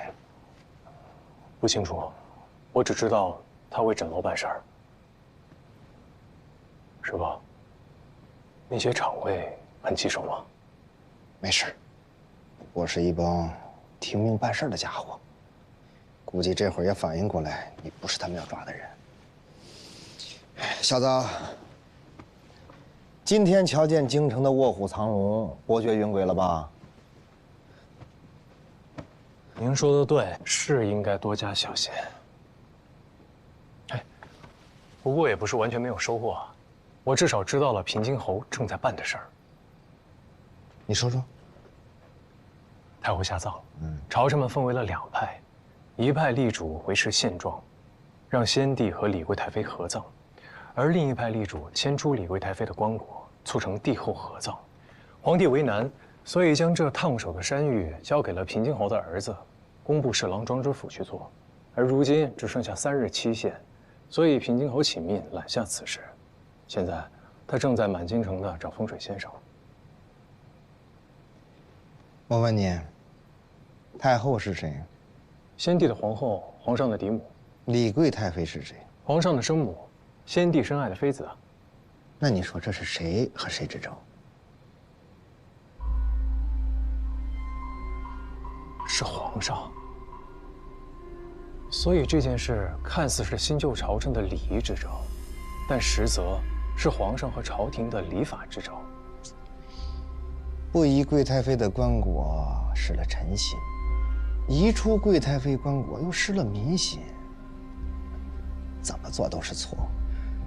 所以，你现在还觉得这件事儿是找个风水先生就能解决的吗？那平津侯应该也知道这个道理，他为什么还这么做？哎呀，这种事儿就是做给别人看的。给我带走！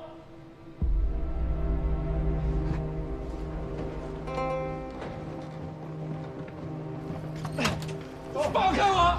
半夜你们抓错人了，我不会看风水呀！我是个做棺材的，放开我！这马车里装的都是抓来的风水先生，凡是跟丧葬沾边的，全都给抓去了。前2天，连个卖香烛的都抓住了。平津侯这是在向朝廷表达一个意思，他尽力了。哎，师傅，我来。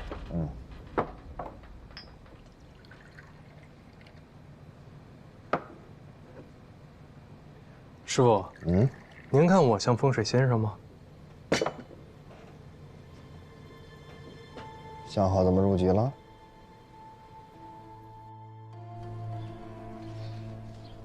儿子，儿子，爹，关爷，关爷，关爷，走！爹，儿子，大人，大人，大人，我求求你，大人，我不会看风水呀。我只是个卖纸钱的，我只会扎点纸人纸马，真的不会看风水呀！爹，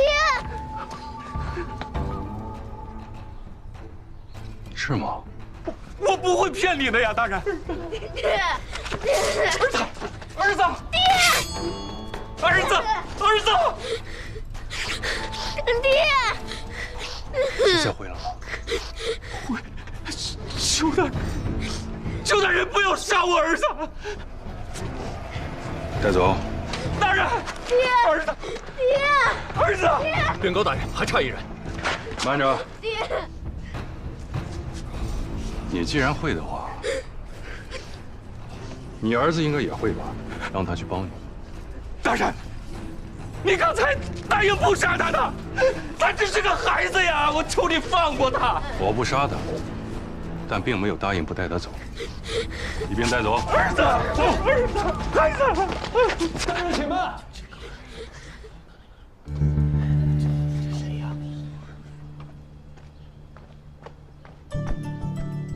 草民听闻大人在找风水先生，草民不才，对风水堪舆略通一二，愿意前往。不知大人是否可以帮了这个孩子？你倒是有趣儿，主动送上门，那就一起去吧。走！哎，大人请慢。风水堪舆是精细的活儿，小孩子毛手毛脚的，万一耽误了官爷的大事儿，那就不好了。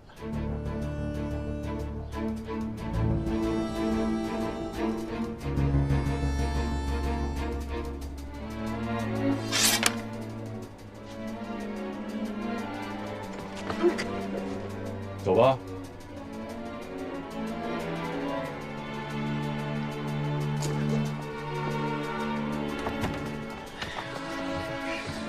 同志，别没事，别没事啊！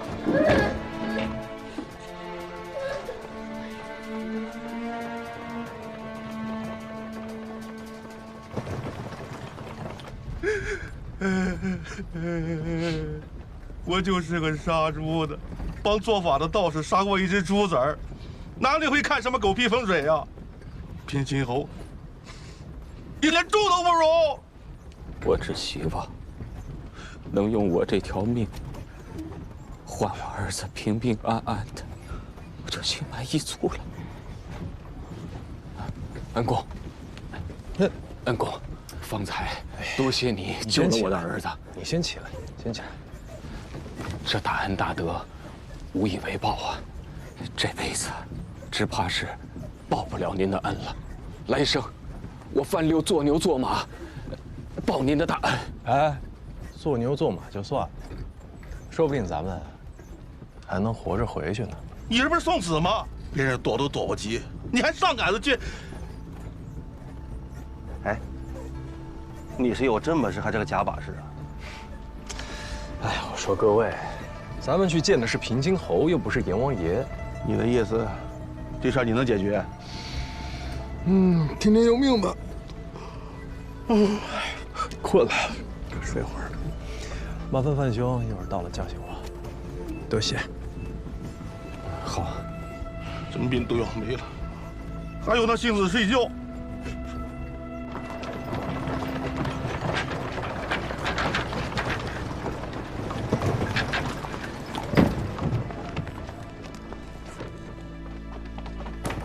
下车！看什么看？赶紧下车！快点！快点！快点！快！快点！快！看什么？闹着干什么？快走！快走！快走！走啊！走！快走！进去！不是进去！进去！开门！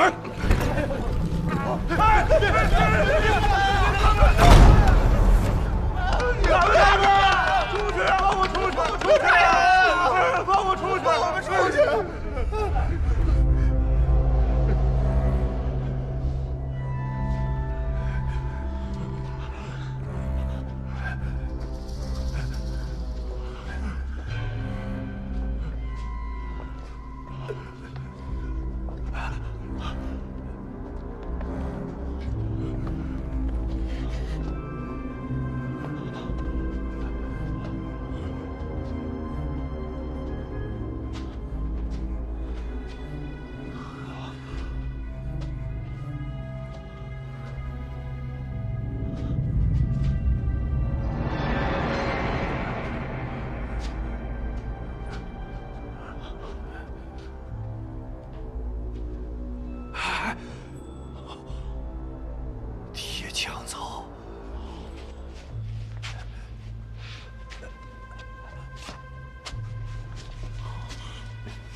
想活命的都别动！这他娘的是啥地方啊？我们已经没得选了，只能往前走。但这地宫里面危险重重，你们一定要按我说的方位走，更不要乱碰任何东西，听到了吗？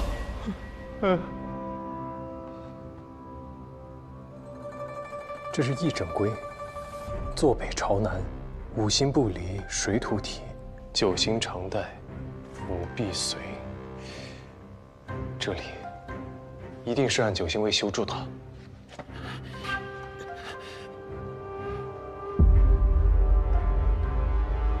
那边就是西边。恩公的意思是有办法带我们出去？我也只能试一试。一会儿我数到3，所有人听我的指令，我们一起动。阿良，来，一会儿你从这儿踩西面的第2块砖，屠夫，你从这儿踩西面的第3块砖，听见了吗？1、2、3。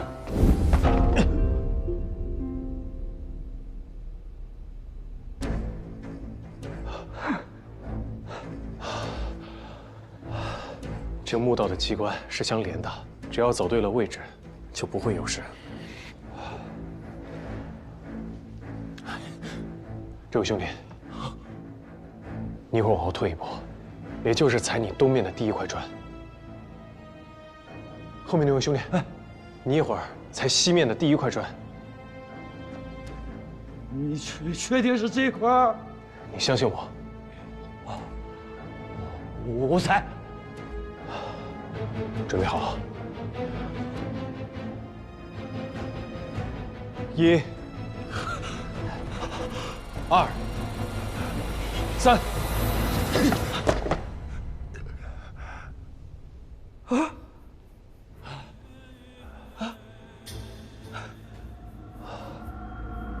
捕目交野为凶恶，人专诸事并清明。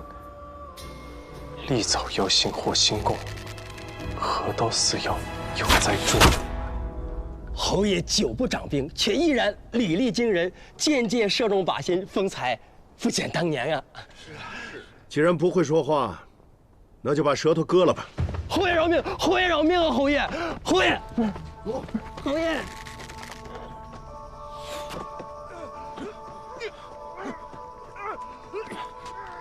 大人都在墓道里了。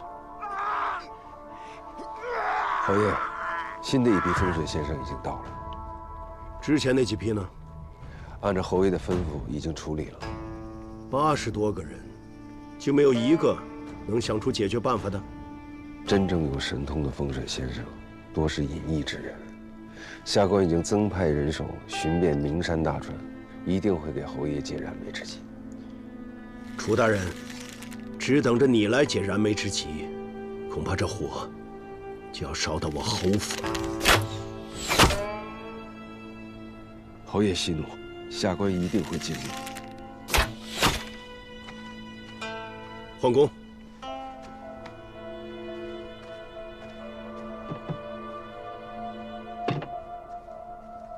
父亲，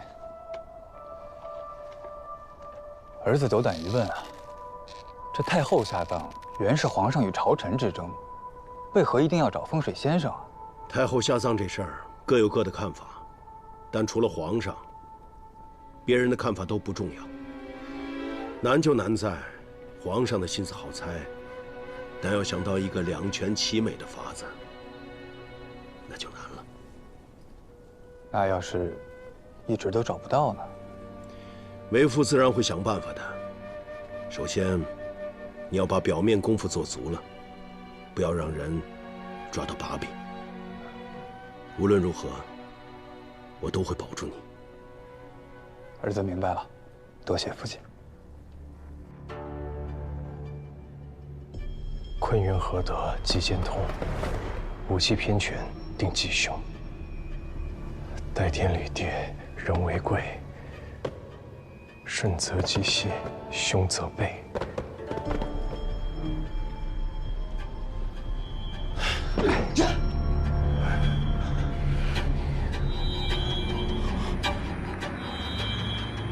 我好像猜错了。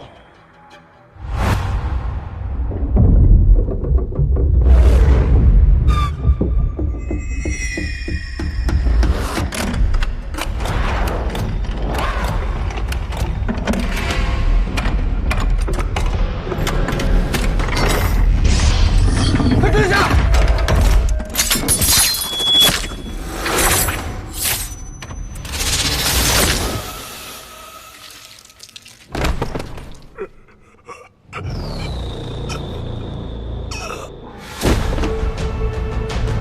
这他娘的都是啥东西呀？别动！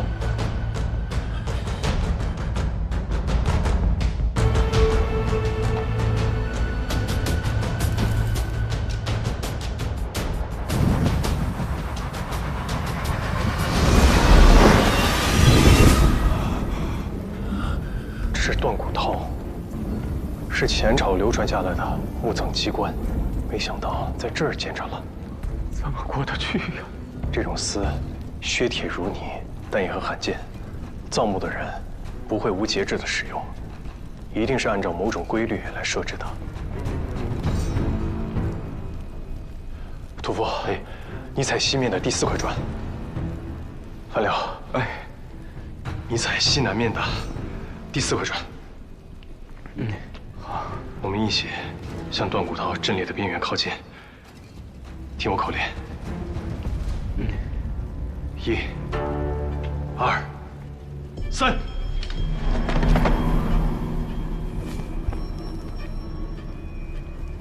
配合干支仔细想，定人祸福与灾祥。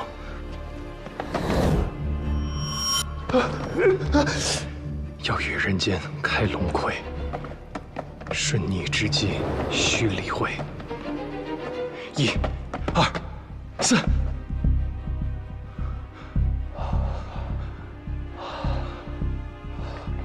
我到头了，赶紧开门出去呀！我还不能走。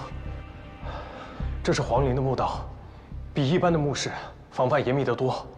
我若是离开这块砖出去的话，你们脚下的砖就会受力偏移，断骨套的机关就会启动。那这……先别急，你们继续按我说的走。这里是旧兴卫，接下来我们需要逆行五皇中宫。五皇中宫。屠夫，你往西北方向踩第2块砖。范辽，你踩西南方向的第4块砖。好，准备好了。1、2，快！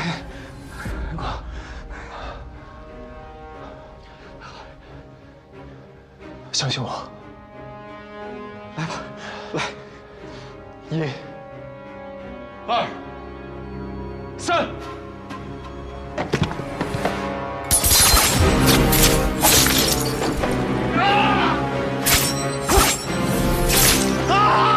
我的眼睛！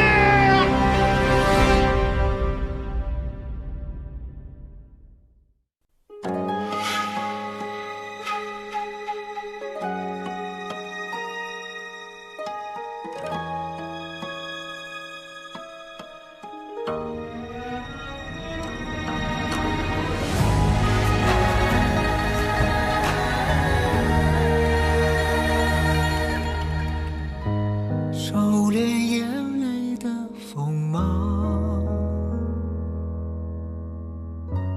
掌心念着危险的渴望，惊涛笑里藏，惊雷无声响，城府深，深不过我目眶。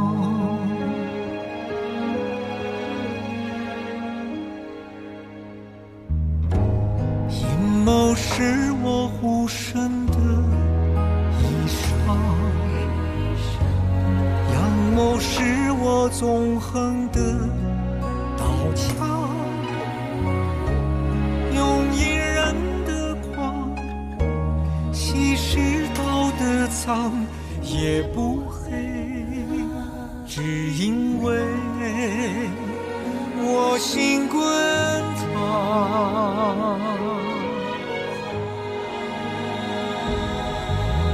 翻云是我，浮云是我，人心的罗盘莫测，总会有人起起落落。盛夏是我，雨多是我，上夕阳如烈日赤裸，与君共高歌。芒种是我，秋收是我，天下是我，苍生是我，你也是我。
重要。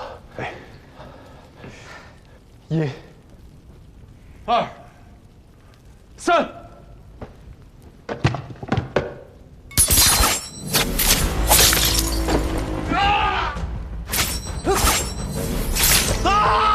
我的眼睛！我的眼睛！看不见了！你们千万不要乱动啊！我来想办法。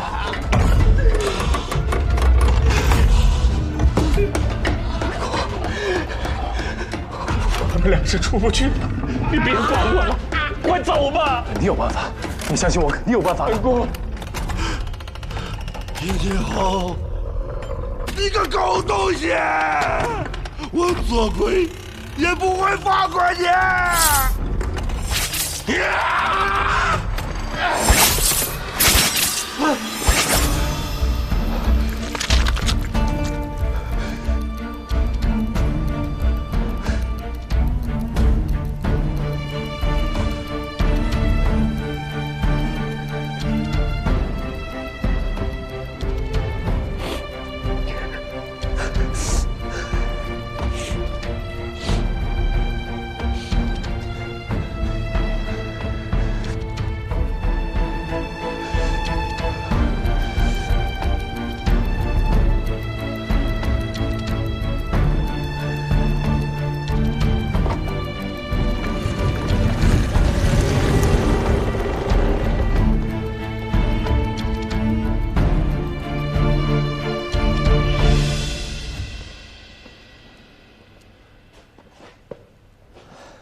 大人，有人出来了。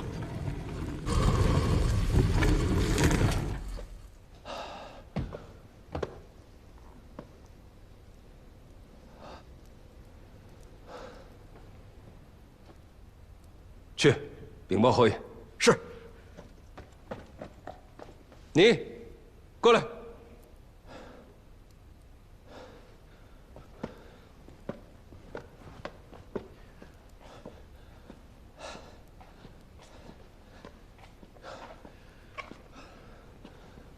草民藏海，拜见大人。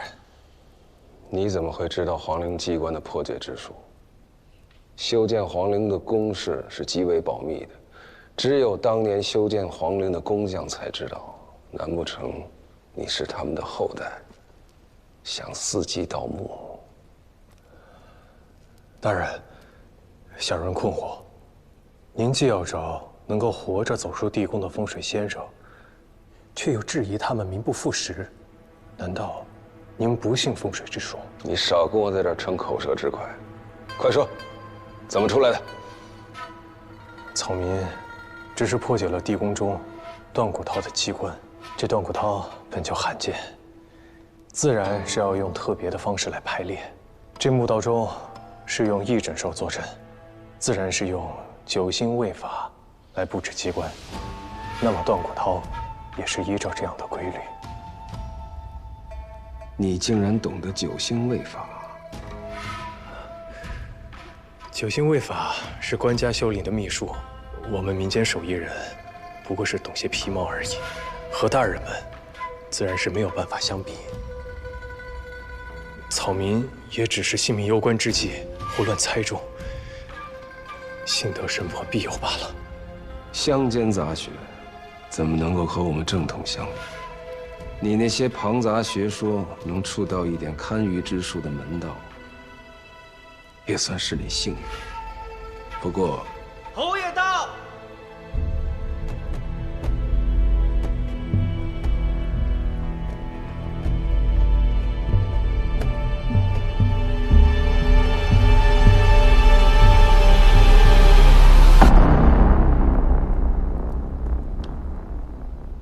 就是你解了墓道的机关。是。过来。草民藏海，拜见侯爷。那你告诉本侯，你可有办法解决太后下葬一事？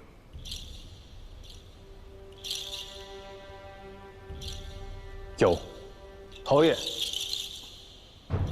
此人来路不明，让他办此事，恐怕有风险。能从墓道出来，就说明他有些本事。你的办法说来听听。回禀侯爷，太后下葬一事，一场大雨过后，自然能解。为何一定是雨后？镇上坎下为雷水解卦，有险难缓解之意。雷雨俱弃，困局自然能解。今日会有雨吗？此说四面环山，形如复利，又正值初夏，南方暖流乘势而来。今日我看见草木湿润，暖流上升，冷气下沉，云雨必定势如万马，自天而下。他说的对吗？今日的确潮湿露重，但无聚气之象。按我们的论法，今天的雨一般一般。申时之前一定会下雨。青天剑对官家负责，说话要留有余地，不像你们这些旁门左道，为了骗人硬把5成说成10成。不是5成，是10成。这雨今日一定会下。去陵外，请孙公公进来。是。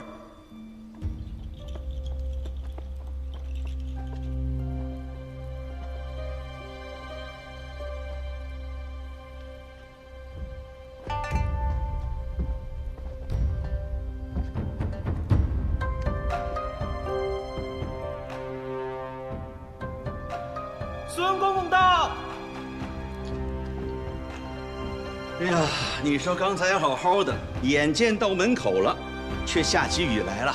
侯爷，听说有人破了皇陵的机关，想必是有些办法了。正说这事儿呢。哦，你说中了，雨已下，你有什么办法解决下葬的难题？回禀侯爷，此难题已有定论，只是草民不敢说。别废话，快说。草民在来此路上睡了一觉，熟睡时，李贵太妃托梦于我，她说，先帝与太后之情感动天地，她愿意成全先帝与太后的合葬之愿。你这乡野村夫，贵太妃怎么会托梦给你？草民方才在墓道中遭遇机关，险象环生，若非李贵太妃庇佑，我又怎么可以毫发无损地走出来？大胆，让他说。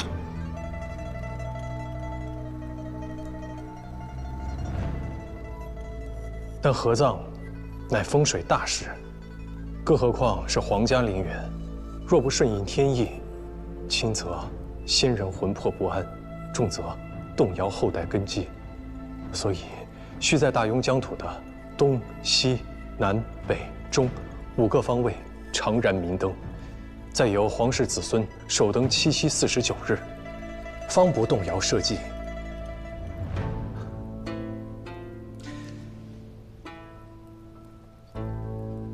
国朝300年，历代皇帝皇后驾崩，都要皇室子孙不经奔丧。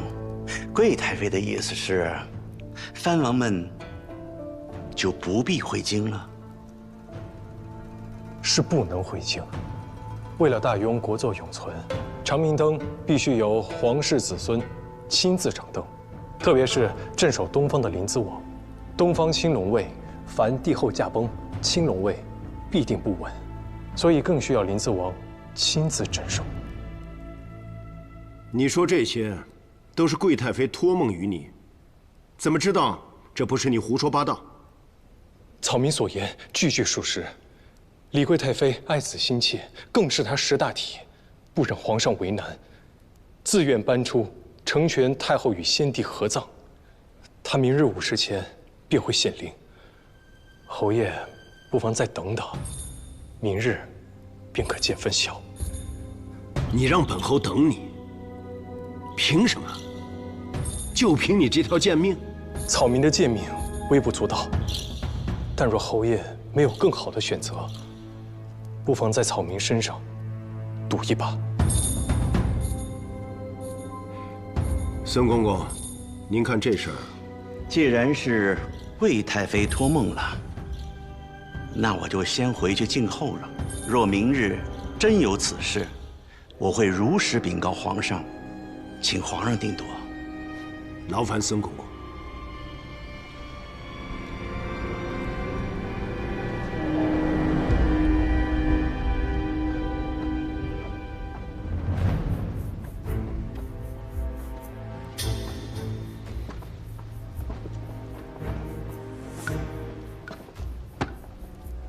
知道这太监是什么人吗？回侯爷，是皇上身边的人。不错。不管之前多少风水先生出了多少主意，这孙公公眼皮子都没抬一下。但这次你说的话，他听进去了。知道为何？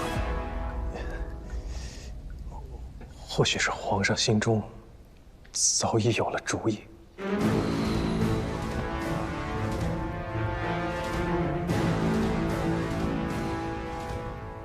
确实挺聪明，不过说法归说法，本侯看的是结果。侯爷，草民还有一事相求，可否让我进到内殿去？草民也好给李贵太妃回个信儿。内殿岂是你这种人可以随便进出的？带他进去。侯爷，无需多说，我们就看看贵太妃明天会不会显灵吧。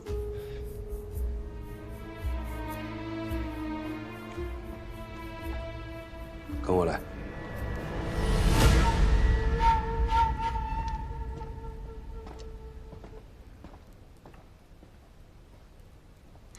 曲娇，查查他的底。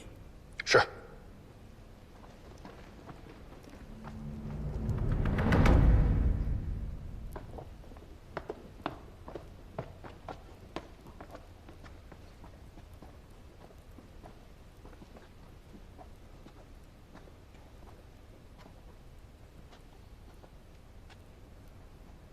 这儿就是陵寝了，大的是先帝的棺椁，小的就是李贵太妃的棺椁。你能有幸来这儿瞻仰，就算明儿个死了，这辈子也无憾了。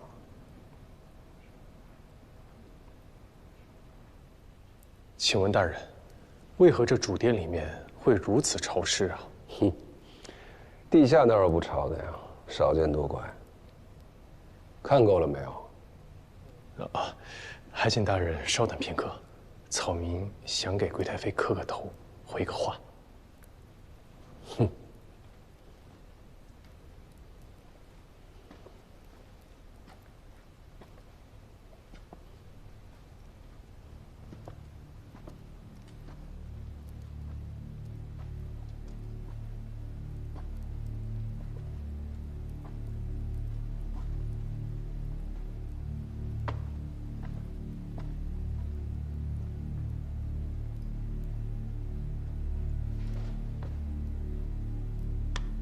草民藏海给贵太妃磕头了，谢贵太妃庇佑草民大难不死。磕头都磕错了方向，扰了贵人的清静，你担得起吗？草民已将贵太妃的心愿转达，不负所托。行了，走吧。是。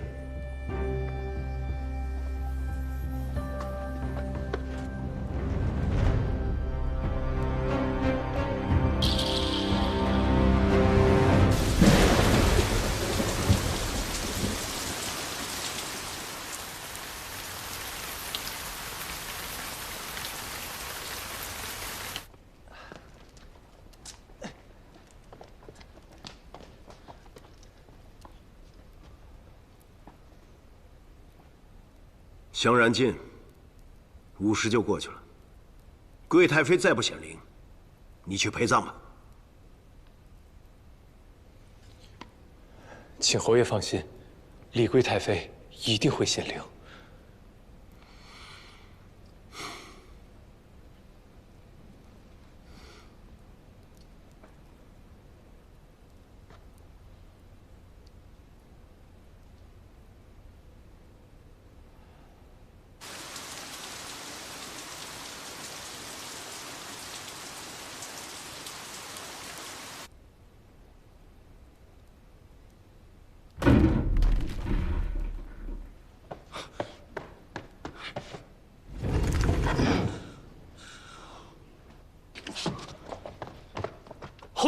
太妃的棺椁往前塌了。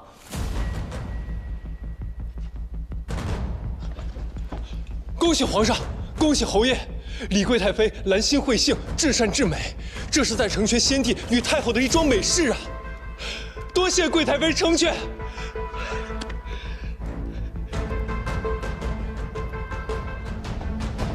谢贵太妃成全，谢贵太妃成全。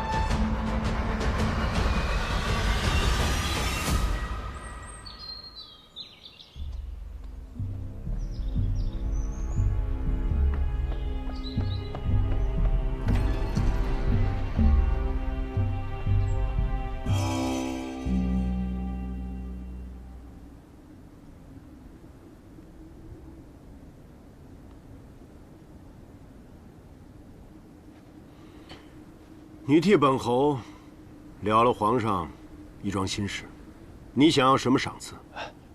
能帮侯爷分忧是草民的本分，不敢要赏赐。既然你不要赏赐，那我就要数数你的罪状了。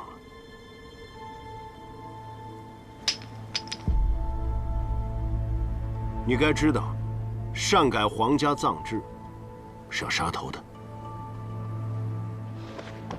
侯爷，草民不敢，草民不敢啊！这样吧，本侯恩威并施，先杀了你，再赏你一副上好的棺材和金银陪葬。侯爷，草民是自愿来皇陵的，不是被抓来的。侯爷可知草民为何一定要来？想显示你聪明过人，但智者不寿，聪明人死得早。草民是想侯爷赏一口饭吃，草民想跟着侯爷侍奉侯爷。想跟随本侯的人多了，凭什么选你？侯爷的大公子在工部为官，公事繁重，草民愿用毕生所学的建筑堪舆之术，为侯爷还有大公子肝脑涂地，鞠躬尽瘁啊！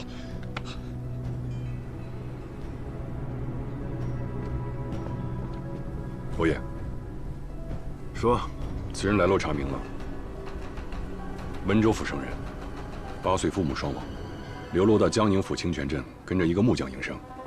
前不久一场大火让他流离失所，只能北上寻找出路。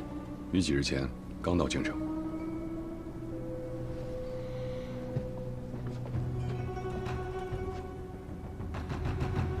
此人留用。多谢侯爷。去侯府报道，不得有误。侯爷，小人还有一事相求。与草民同行的几人在墓道中不幸殒命，若侯爷能对他们月行抚慰，他们九泉之下定会感恩侯爷的厚德。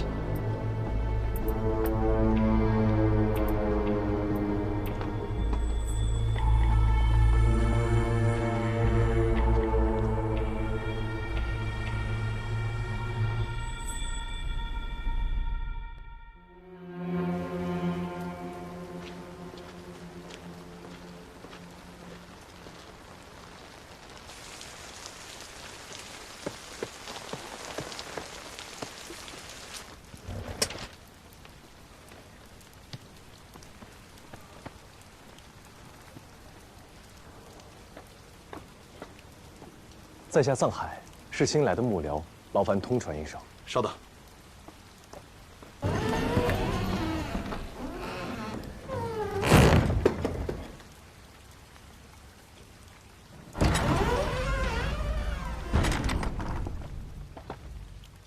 你是藏海？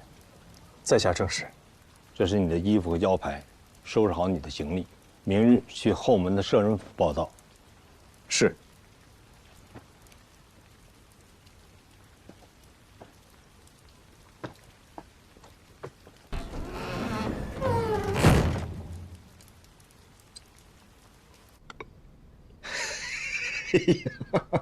我的好徒儿啊，你这一出手就帮皇上解决了难题。是李贵太妃自愿显灵挪官，这样一来，皇上既得了臣心，又没有失了民心。你让宗亲在武帝首登，正好给了皇上礼物；让诸王在封地守孝，特别是林子王，林子王要是回京奔丧，只怕会蠢蠢欲动。你从根本上解决了藩王回京作乱的可能。我到现在都想不明白，怎么一场大雨，这李贵太妃的棺椁就塌了呢？快跟师傅说说。这事儿吧，没你想的那么复杂。我刚进灵殿的时候就发现，这地底渗水严重，已经腐蚀了金井还有棺椁，而固定棺椁用的龙山石并没有冒黄。如果此时刚好有一块雷击木楔塞进棺椁的下方，改变了棺椁的平衡，再加上一场大雨，地水滋漫，重压之下，这李贵太妃自然就显灵了。哎呀，你可是得了星斗的真传呐！啊！我只是没想到，这朝廷的贪腐之风已经这么严重了，连修皇陵都敢偷工减料。现在被人发现，倒是可以好好修缮一番。贪墨都贪到皇上头上了，别看他们对皇上三跪九叩、山呼万岁，这心里头谋的那都是门户私计。要是父亲还活着，看到如今乌烟瘴气的青天剑，该有多难受啊！无论如何，你这第一步迈得很成功，在平津侯面前大放光彩。怎么了？昨日平津侯把手放在我肩膀上，我这手竟抬不起半分。师傅帮你揉一揉。师傅你轻点啊。来，认真啊。我现在总算明白恩公为什么不让我习武了。这平津侯敢让我离他这么近，他对自己的武功一定极为自信，但他又死死地按住我的肩膀，可见此人有多么的谨慎多疑。他身边有精锐卫兵保护，又时刻贴身穿着金丝软甲，大庸数一数二的高手未必能进他身侧。就算你习武，只怕剑未出鞘就被他杀了。用武力取胜，是为下策。算了，反正如今总算进得侯府，从长计议吧。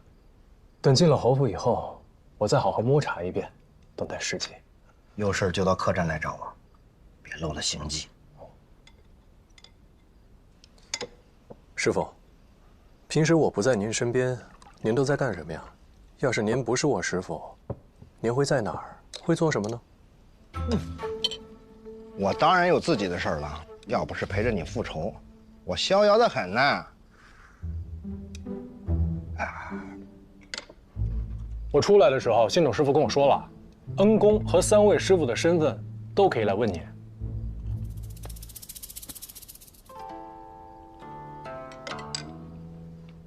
想知道？这顿你请。师傅，我年纪尚轻，囊中羞涩。这我年纪大了，还两手空空的，岂不更可怜啊？拿过来吧。行。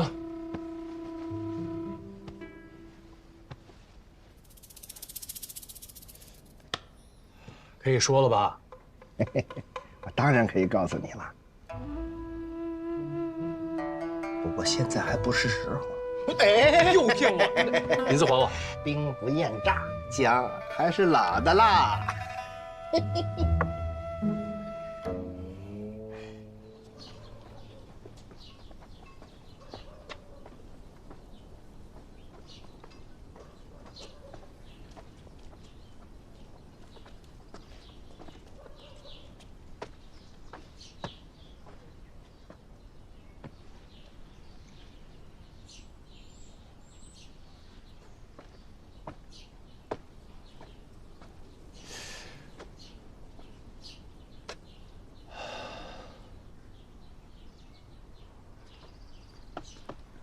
哎，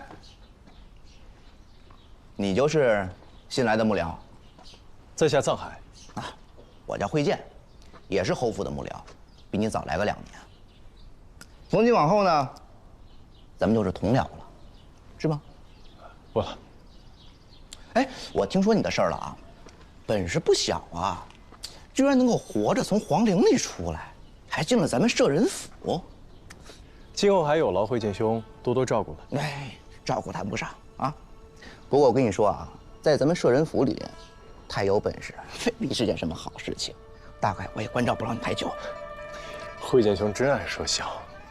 来，跟我来。我给你讲讲这儿的规矩。你刚才进来的那个门，每天卯时开，亥时闭，是专给侯府里边下人们进出的。正门呢是供侯爷和家人进出的。除此之外，只会在逢年过节时开半个时辰。咱们幕僚呢，每日辰时到午时著书立传，未时到酉时论述时政，饭点儿就去东边的厢房吃饭，戌时要做完晚课才可以上床睡觉。大致呢就是这些，记住了吗？记住了。哎呀，这些规矩其实都是侯府的长史杨大人定的，其他时辰你可以自行大法，自行安排。不过我每天做完这些事情之后，就已经累得什么都不想做了，倒头就呼呼大睡。你也一样。这杨大人真是用心良苦啊！我带你去书院看看。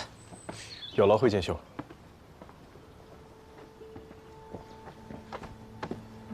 楚兄，侯府里来了青年才俊是件好事，何必如此惴惴不安？这个藏海我在皇陵里见过，此人聪明谨慎。杨兄，对此人可不能掉以轻心啊！楚兄真是多虑了，他只要能为侯爷分忧，我杨某感恩戴德还来不及，有什么需要顾虑的？太后下葬的难题，你我都没有解决。倒是被一个不知道从哪儿冒出来的藏海给解决了。只要敢冒险，我也能轻易解决。但这事儿必然是8分恶果2分善果，你我这种人没必要。他还年轻，为了日后的荣华富贵，要赌一把也很正常。这么说，他倒有些像年轻时的杨大人。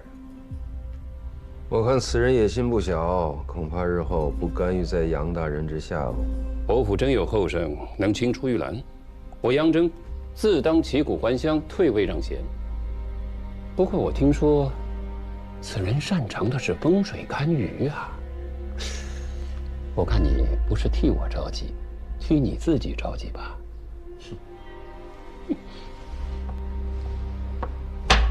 将军，承让了。伯爷，再来一盘。曲兄，侯府里来了新幕僚，我是摄人府的管事，不去招呼一下，有点说不过去。先走一步。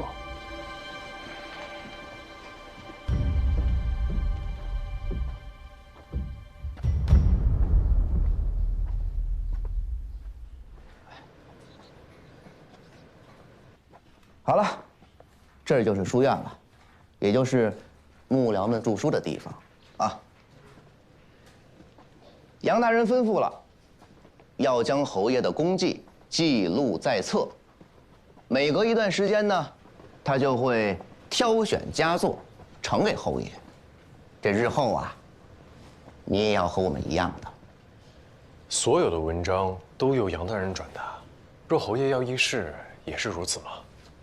想什么呢？啊！你要让侯爷面对几十张嘴，叽叽喳喳的议事吗？烦不烦呀？人家杨大人会把议事的条程给布置下来，幕僚们呢各抒己见，哎，他得让人记录下来，把好的呈上去。这不过嘛。这最后啊，侯爷采纳了谁的意见，我们谁都不知道。因为最后统统都变成了杨大人的意见啊！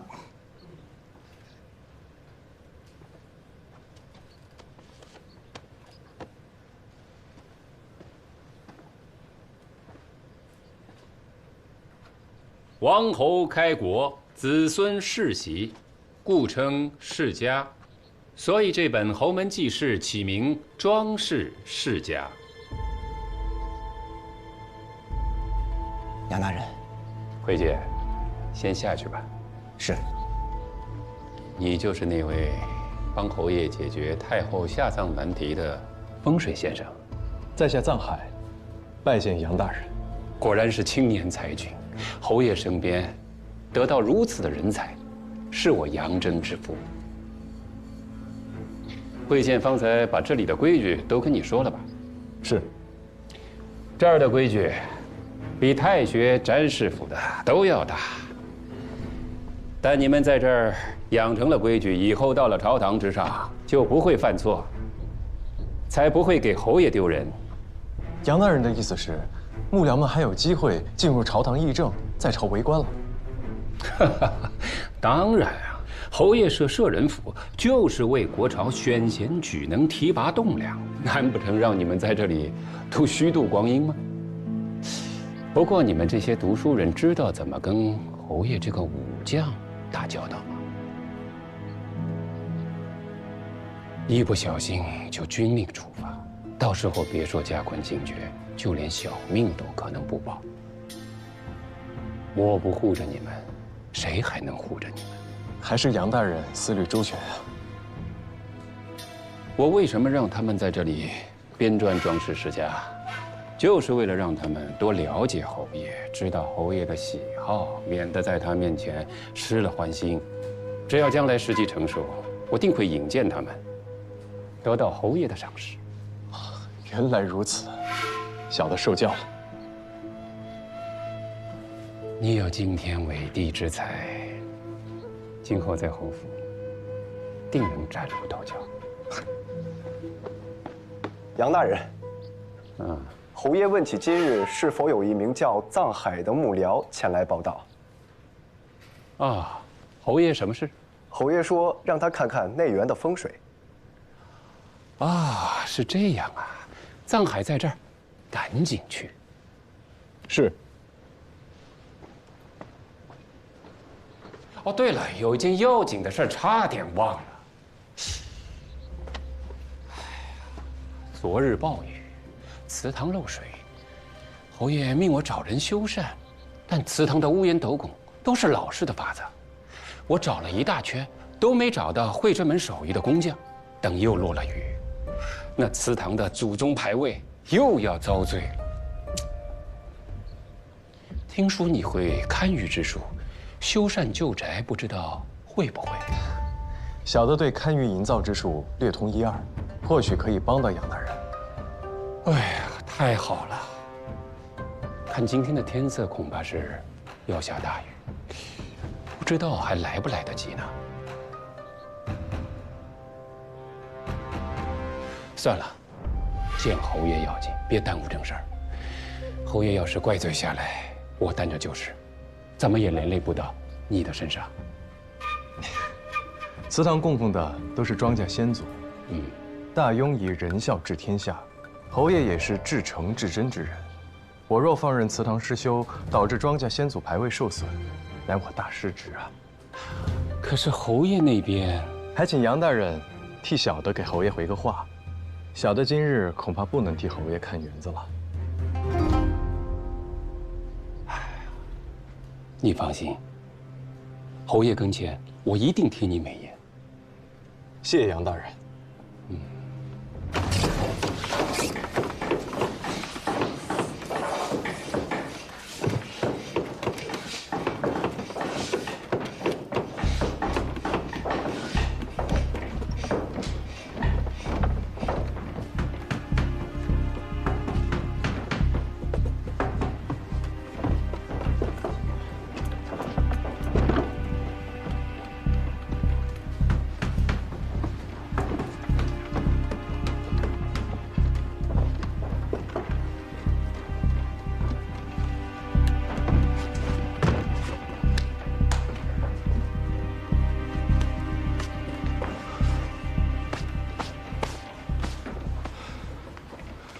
你没见到平津侯啊？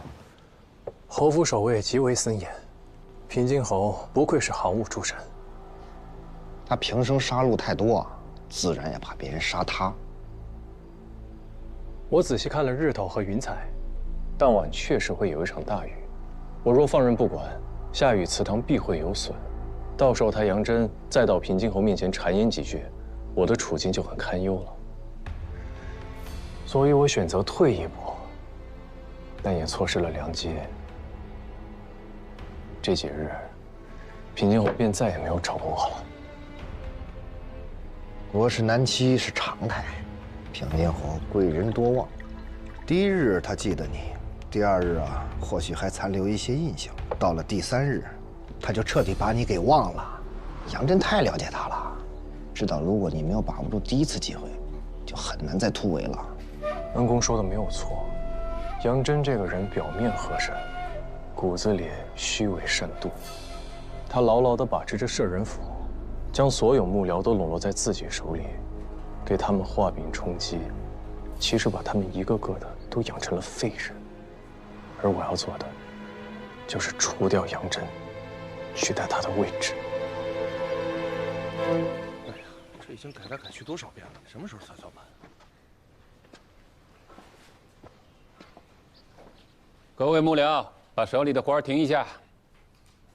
侯爷今日进宫，皇上赏赐了珍宝玩物，您把东西搬到财库，清点入库。郭恩、任尚、王元培、傅宇文、顾长生，还有藏海。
百级龟甲纹琵琶一件，定窑白釉牡丹纹眉瓶一对，金镶宝石玉带2副，早春山水图1幅，宝冠玉带准题坐像1件，腹下缠臂巾2件。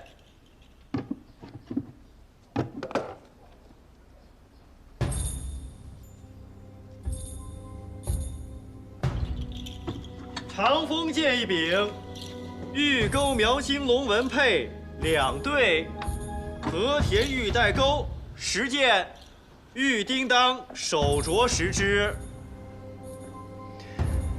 杨大人，都已清点完毕，把东西都分门别类的放到博古架上，再仔细的理一遍总库单。是。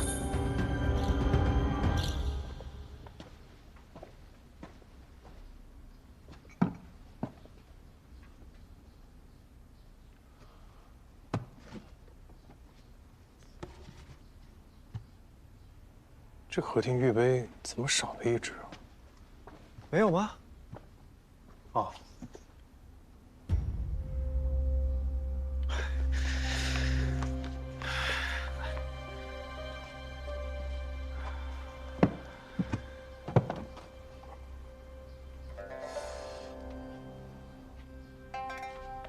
家下曲是何意啊？就别问了，就当什么都不知道。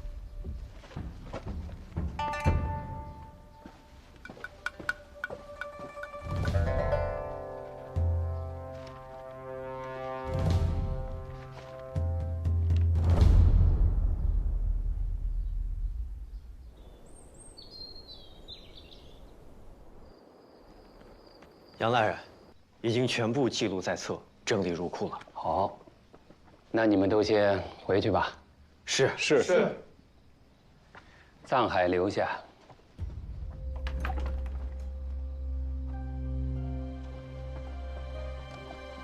去吧。是。藏海，你留下来把东西再清点一遍。是，杨大人。我选你，是看中你。这活儿啊，繁重杂碎，但里头的门道很多。其他人做事粗枝大叶，你是个细致的人。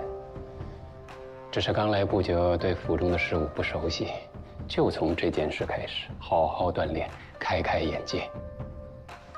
多谢杨大人。辛苦了。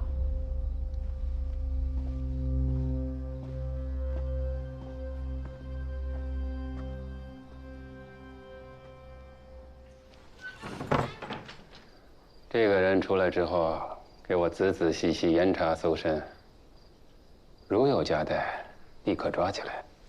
是。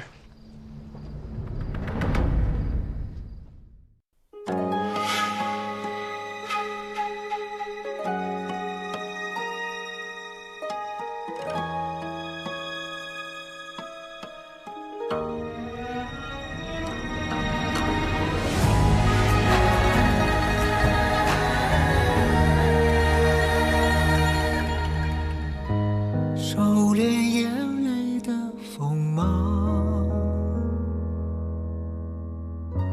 掌心念着危险的渴望，惊涛袖里藏，惊雷无声响，城府深，深不过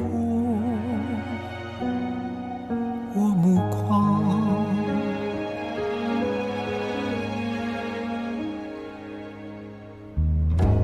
阴谋是我护身的衣裳，阳谋是我纵横的刀枪，用隐忍的狂，稀释道德藏，也不黑，只因为我心滚烫。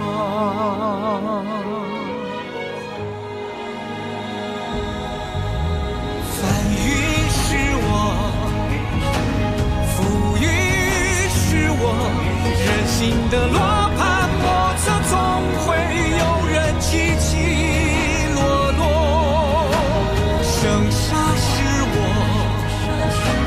雨多是我，上夕阳如烈日赤裸，与君共高歌。芒种是我，秋收是我，天下是我，苍生是我，你也是我。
你留下来，把东西再清点一遍。是，杨大人。我选你，是看中你，你是个细致的人，只是刚来不久，对府中的事务不熟悉，就从这件事开始，好好锻炼，开开眼界。多谢杨大人。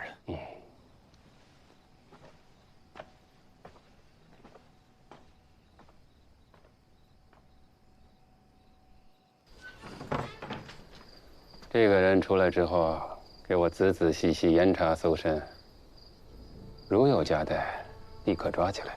是。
什么人？你是谁？你在这儿干什么？见到本公子还不快行礼？3个打1个，你们算什么东西？等我以后做了大将军，弄死你们！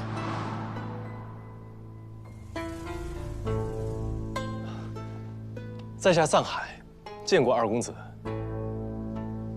你认识我？二公子一表人才，侯府上下谁人不知？哼，那我问你，你身为一个幕僚，大半夜不好好待在摄人府，跑来财库干什么？在下是受命在此清点财物。黑灯瞎火的清点什么财物？我看你是在这挑花了眼了吧？小人出身贫寒，家徒四壁，的确是从来没有见过如此富丽堂皇、满是奇珍异宝的地方。我就说，哼！但是我母亲从小就教我，丈夫为质，穷且益坚。我就算再穷，也绝不会贪图财库分毫。我今晚独自留在这里，是受杨大人之命。二公子若是不信，可以去我门口的府兵。好，好，好，既然你都这么说了，我就相信你。我还有事儿，先走了。嘿嘿。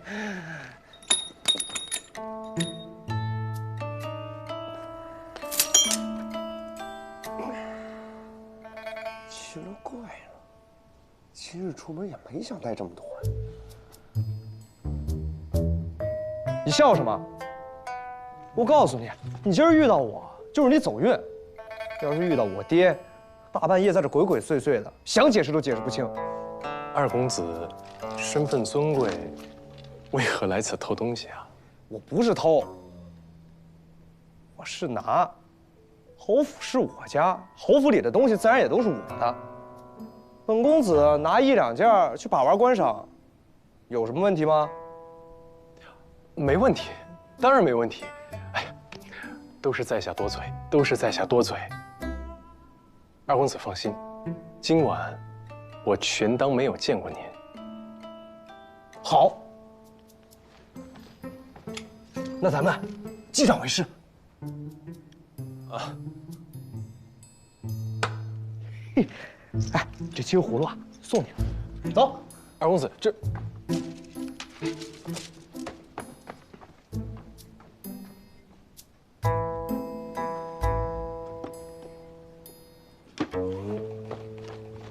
你怎么还不走啊？财物还没有清点完。行了，太晚了，赶紧回去吧。啊。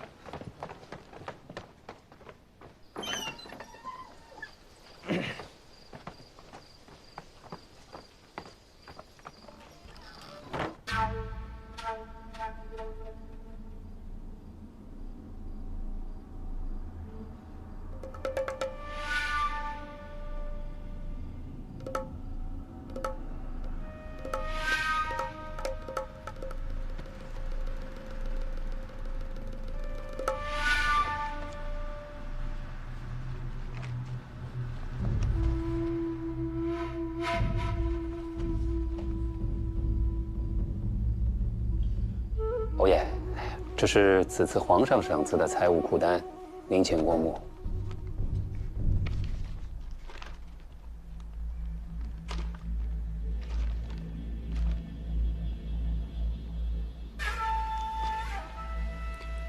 这份库单谁更撰的？这和你以前写的有些不同。府中幕僚所写。本侯问的问题有那么笼统吗？这是谁写的？一个叫藏海的幕僚所写。先前的风水先生。啊，侯爷好记性，看来您对他印象深刻。哎呀，这新来的幕僚啊，他不懂规矩，惹怒了侯爷，还请侯爷您息怒。明日我就将他打发走。谁说他触怒了本侯？本侯在你心中，便是如此心胸狭隘之人吗？哦不，小人不敢。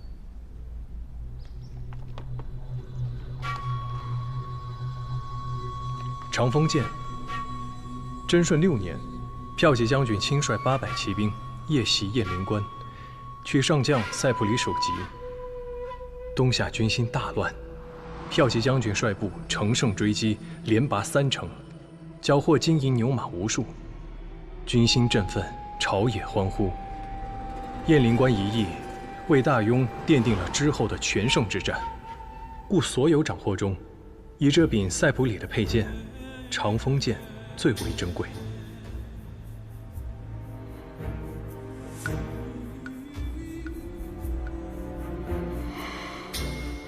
他竟然知道雁灵关夜袭确实不如别的大战荡气回肠，但与本侯却是惊心动魄的一役。那是本侯尚年轻，还有勇气单骑夜奔。现在老了，侯爷是宝刀未老，犹胜当年的。那些为本侯立传之人，都是写本侯大捷大胜之战，以讨本侯欢心。但很少有人知道，雁翎关夜袭对本侯的意义。这个藏海颇有见识，对本侯却有几分了解。他现在府上做些什么？跟其他的幕僚一样，著书立传。你认为此人如何？那侯爷您看中的人一定不会有错呀。他若真是个人才，你一定要替本侯好好培养，你以后也能轻松不少。是，我一定不辜负侯爷您的一番苦心。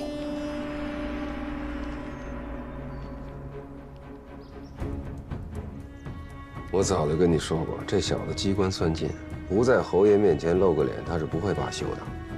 此人能从一张裤单当中脱颖而出，当真是花了不少心思啊。恐怕过不了多久，他就能跟杨兄一起在侯爷身边共同效力了。你把控侯府幕僚这么多年，可不能在这小子身上翻船啊！你要是翻了船，恐怕我的日子也不好过。我为难过他，难保他不会记仇啊。这些年有多少比他更聪明的人都冒不出来。既然侯爷都提到了他，那咱们得上点心啊。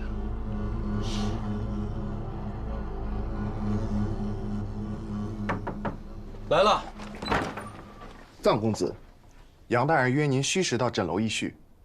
好。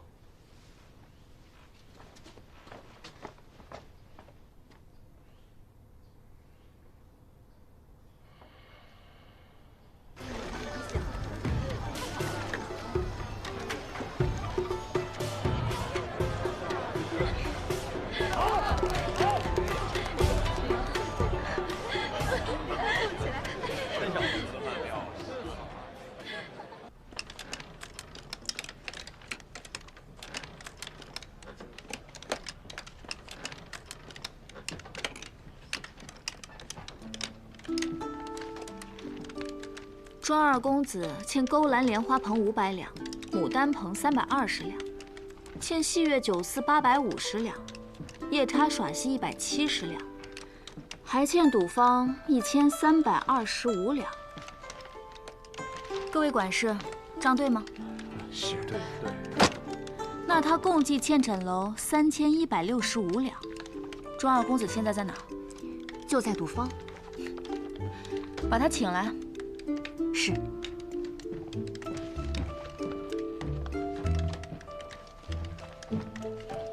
平津侯府的杨真也来了，正在静儿阁。他一个人吗？还有瞿娇和楚怀民。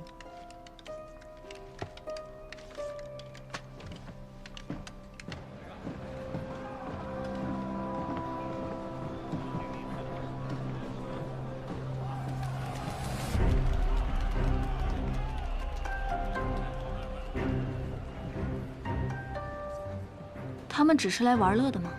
听说他们今日要宴请侯府的一位幕僚，名叫藏海。藏海？没听说过。人来了。是他。盯着些。是。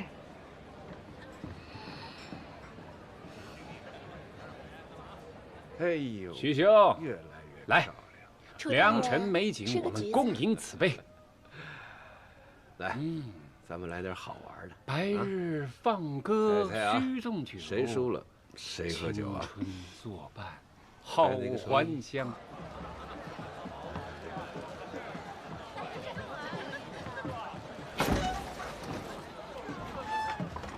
再来一口，这个不算。杨大人需要戏弄奴家，明明喂了你一口。怎么又不算数了呢？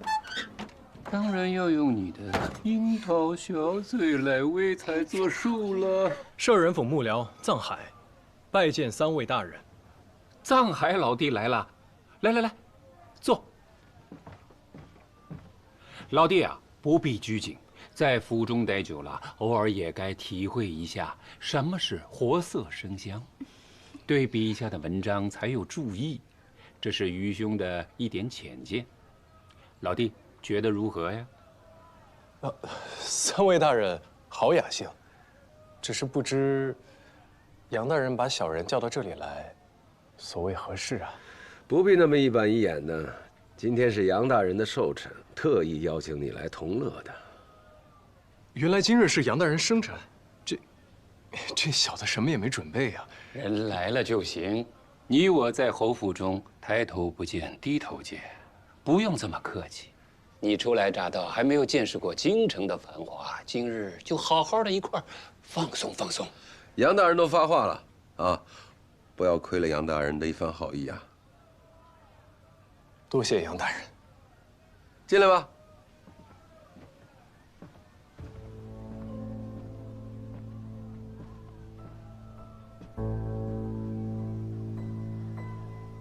摄人府幕僚云，能在我眼皮底下刷花枪的只有一个，能让我杨真看进眼睛里的也只有一个。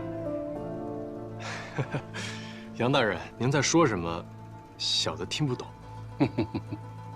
听不懂没关系。这位美人是我寻遍京城找来的，天生的一副好嗓子，余音绕梁，婉转不绝。哎，姑娘，你叫什么名字啊？回大人，奴家名叫小芝。哦，小芝，那你把你的好嗓子露出来给这位公子听一听。他刚到京城，你得让他喜欢这儿。是。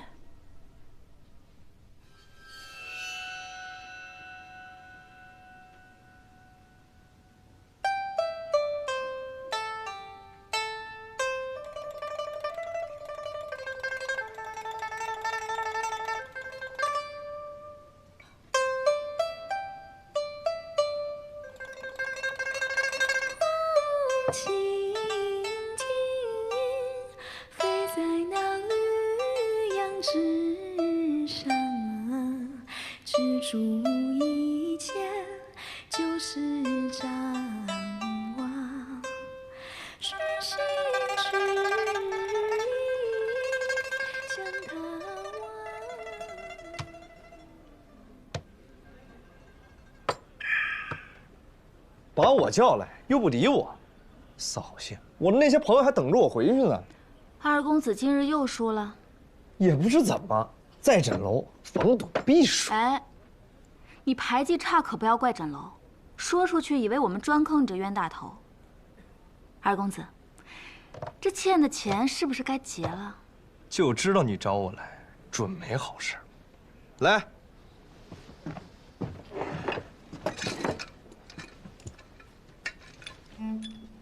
和往常一样，这些都抵给你。这些东西是值几个钱，但是在我这儿抵不了债。你也知道枕楼的规矩，我们只收4海奇珍，这些金啊银啊，我们老板有的是。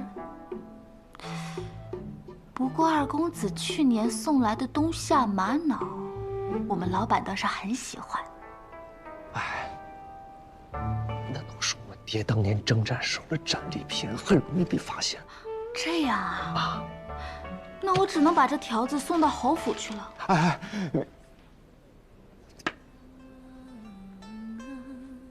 这落网卷你少思量，费尽你的生死，不想你当。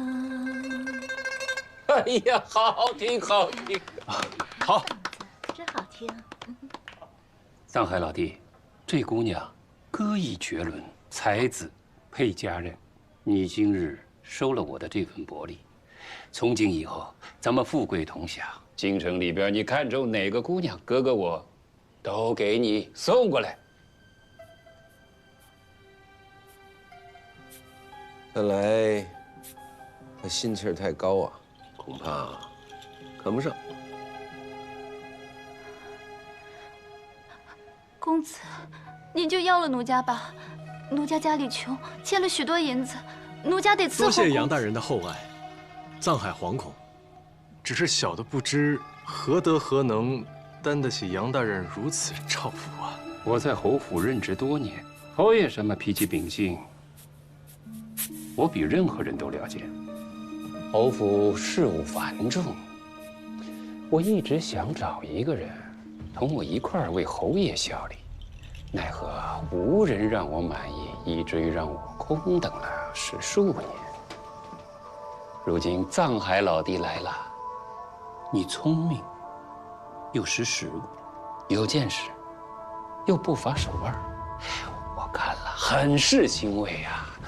我有意提拔你为我的副手，我们日后一同为侯爷效力，为侯爷分担。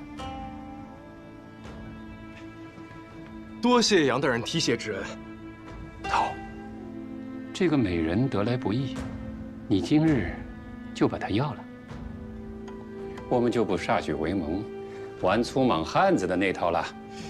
多谢杨大人的美意，但是这份厚礼，哎呀，小的实在是不敢收啊。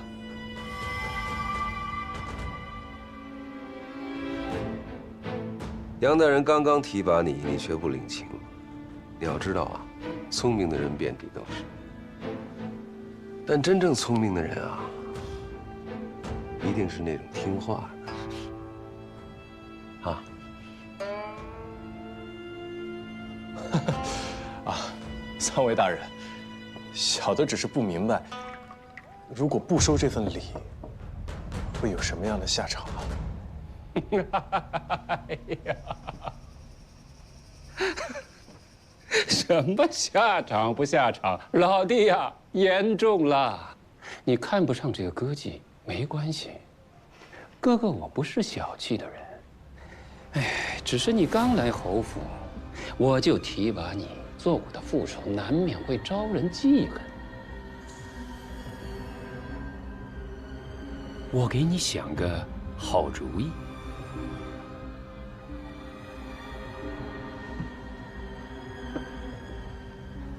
你现在就给侯爷写一封信，自行为侯爷写一部传记，需潜心撰述3年之久，这期间无法为侯爷效力。待3年之后，大功告成，协书凯旋，哥哥亲自再为你引荐一番，定让你成为侯爷身边的红人。到时候，旁人就算再记恨你，也无可奈何了。藏海老弟，写吧。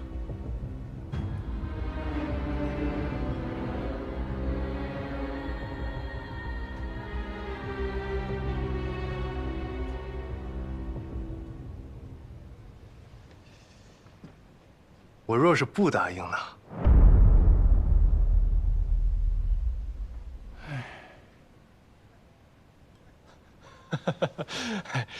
三位大人的好意，藏海心领了。只是小的笔拙词穷，实在是吃不消这3年的清苦啊。今日这份印符，小的消受不起，小的就不扫三位大人的兴了，告辞。站住！小子，别给脸不要脸！好歹我是这儿的熟客，能不能通融一下？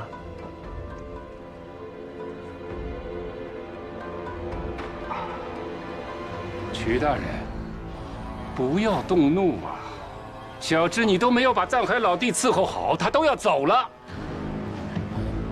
大人，大人，你饶了我吧，你饶了我吧！你说我该怎么罚你呀？啊？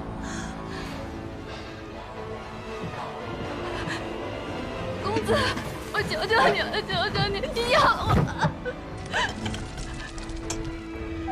不是你干什么？你想干什么？你想干什么？你干什么？你住手！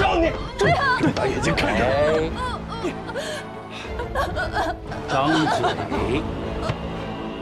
住手！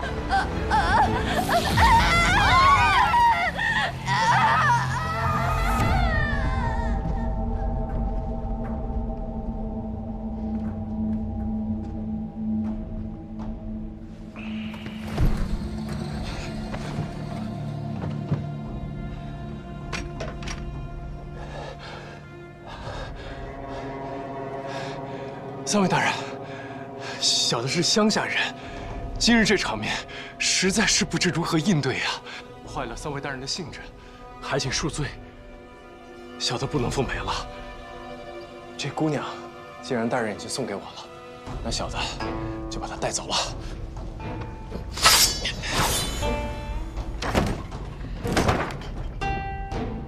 几位大人都在这儿，这是在干嘛？枕楼可不是舞刀弄枪的地方。这不是香小姐吗？你怎么来了呀？我来传个话，庄二公子有请各位。二公子也在这儿。庄二公子今日来平账，各位去看看吧。他今日的账可不是那么好平的。什么意思？让我们一起去平账吗？这我就不知道了。你们还是当面去聊聊吧。这样吧，三位大人，小的一个人去见二公子，这姑娘我就收下了。杨大人的提议，我会好好再考虑一番。早这么说，不就没事了？晦气！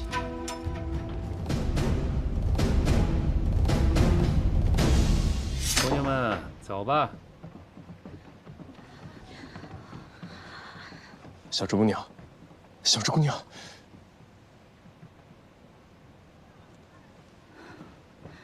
这附近可有医馆？枕楼就有郎中，但是救他要花很多钱。像他这样的人死了也不会有人管。客官还要救吗？当然要救。你将郎中请来便是。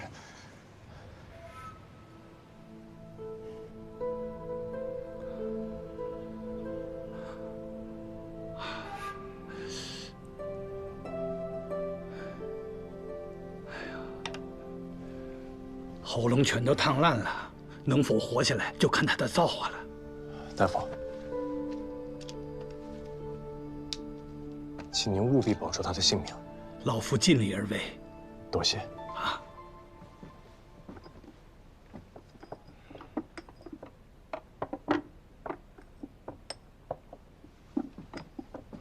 在下藏海，今日多亏香小姐出手相救。不用。上次你替枕楼挡了灾，也算是扯平了。你怎么得罪他们了？一点小事而已。是吗？不说算了。香小姐，小侄今日可否留宿枕楼？我回去取些银子过来。你不用管了，这姑娘枕楼收下了。她嗓子全毁了，在这里还能安身立命吗？这你不必担心，枕楼自会安顿好她。香小姐救了小芝，在下该如何报答？还真有一件事情需要你帮忙。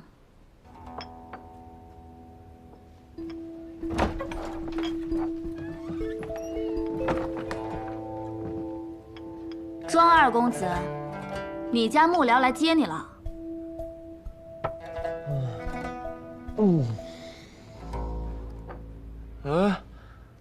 是你啊。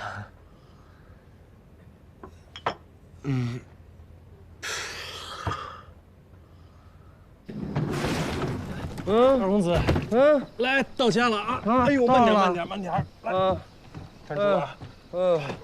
来，您慢点下啊！二公子扶好啊！藏海，二公子慢走，再会。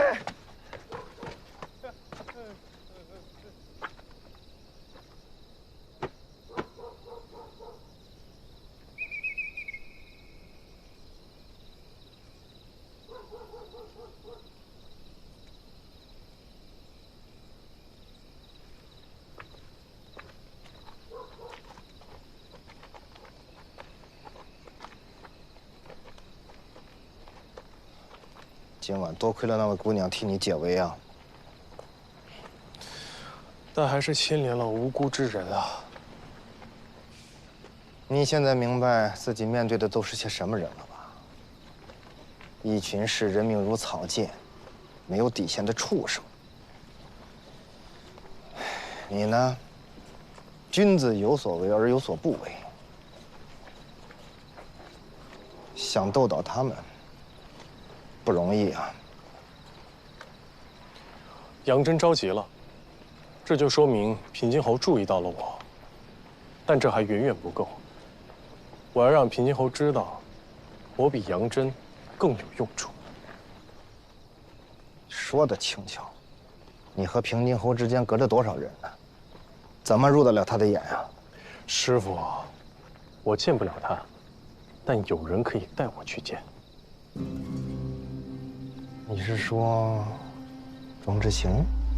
他虽不成器，但的确比他的哥哥庄知府更好接近。我先去探一探，看看他能否助我破局。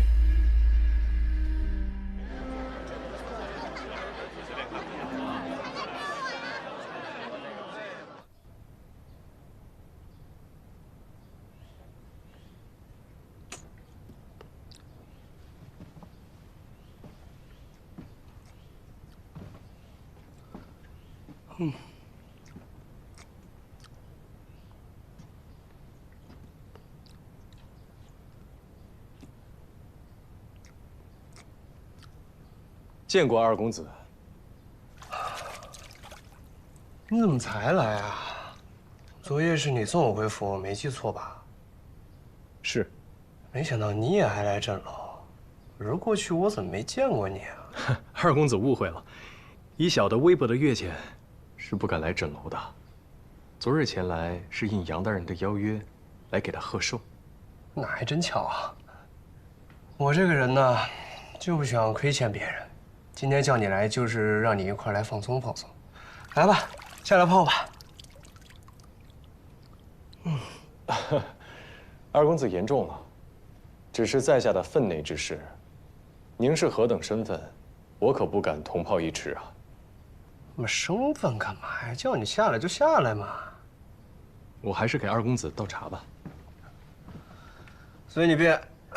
这池子里啊，用了上百种珍贵药材，泡一次之后啊，通体舒畅，神清气爽，顶你吃10顿还深。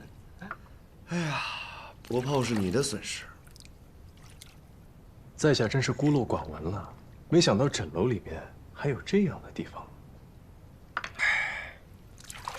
这枕楼啊，5步1楼，10步1阁，除了大堂、赌坊、各色商铺对外开放，其他地方从来不接收散客。要么熟人带熟人，要么就是和老板有交情，否则的话，就是有钱也没有门路花。二公子真是懂得享受。像我们这样的人家呀，要是连吃喝玩乐都不会的话，那活着还有什么意思？大公子和二公子辅佐侯爷，事务繁忙，没想到还能抽出时间将自己的生活安排得井井有条，在下佩服，佩服啊！我能像现在如此洒脱，全靠我大哥处处庇佑，他也不想让我那么辛苦。我呢，就是稍微帮家里做点事情，主要功劳当然还是我大哥的啦。哎，不过我所做的事儿还是很重要的。你笑什么呀？大公子和二公子礼让有加，兄友弟恭，羡煞旁人啊。不过，你能够如此的潇洒自在，除了大公子对你的照拂以外，归根结底，还是因为侯爷的疼爱啊。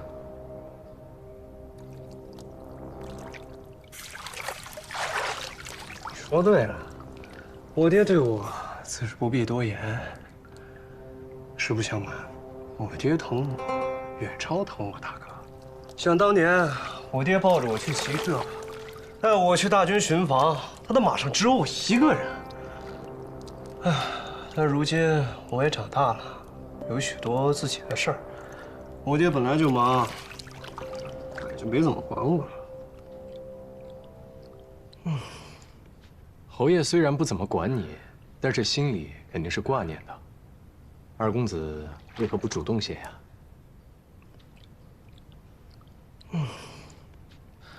哎，你一个外人懂什么呀？我爹把我放在心里，用不着天天见面。您说的对。如果二公子想天天见着侯爷的话，小的倒是有一个法子。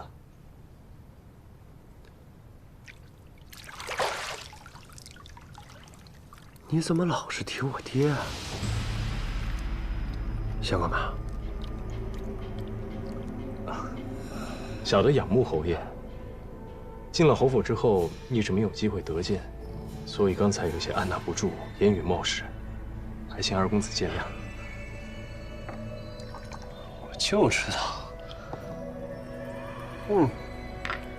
侯府的人啊，无非就是想在我爹面前露脸，你也算坦诚。大好时光用来追名逐利，你们这些人，我是真不懂啊。二公子身份尊贵，自然是不用理解我们这些人的难处。那你要不听听我的建议？洗耳恭听。之前府里死了很多幕僚，都是因为太聪明了，所以我觉得吧，你蠢点才好。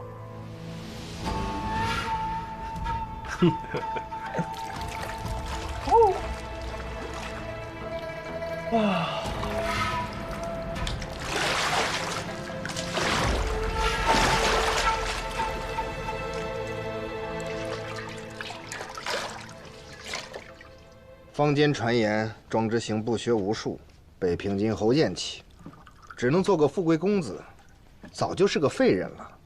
你从他身上下手，难如登天。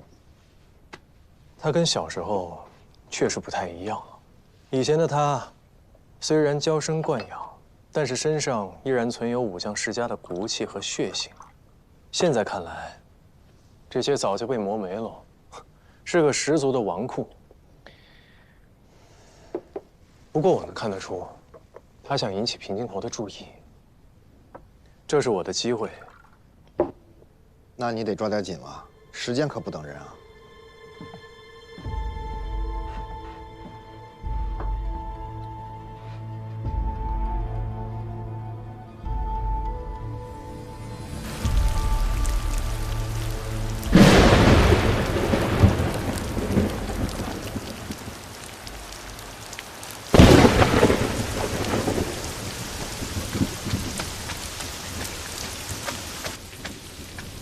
来的这么晚，赶紧去巡视了，快去快去！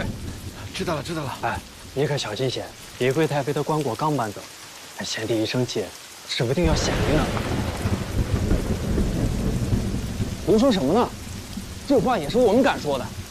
快去！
鬼啊！鬼啊！有鬼啊！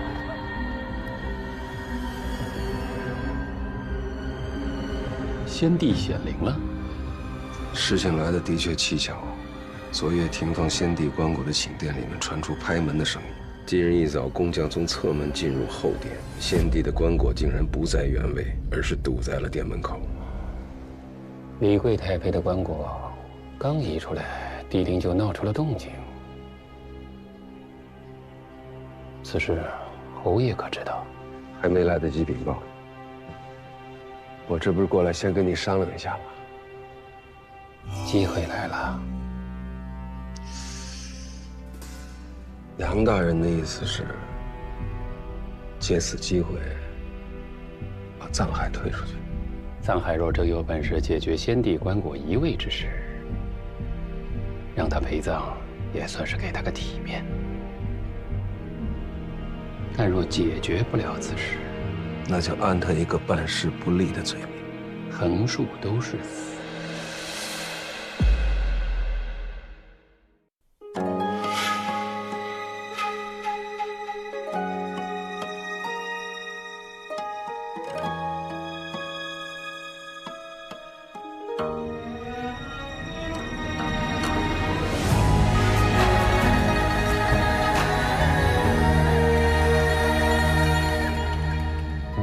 收敛眼泪的锋芒，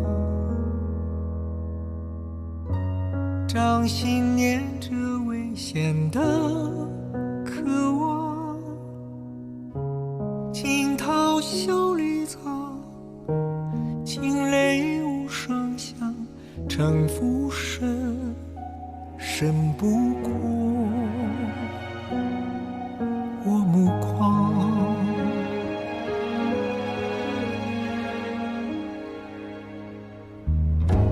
阴谋是我护身的衣裳，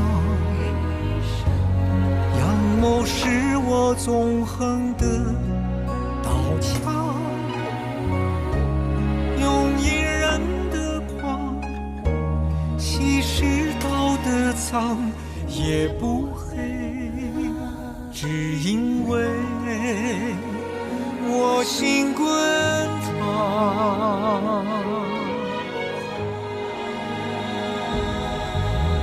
翻云是我，浮云是我，人心的罗盘莫测，总会有人起起落落。生杀是我，雨多是我，上夕阳如烈日赤裸，与君共高歌。芒种是我，秋收是我，天下是我，苍生是我，你也是我。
李贵太妃显一次不够，怎么？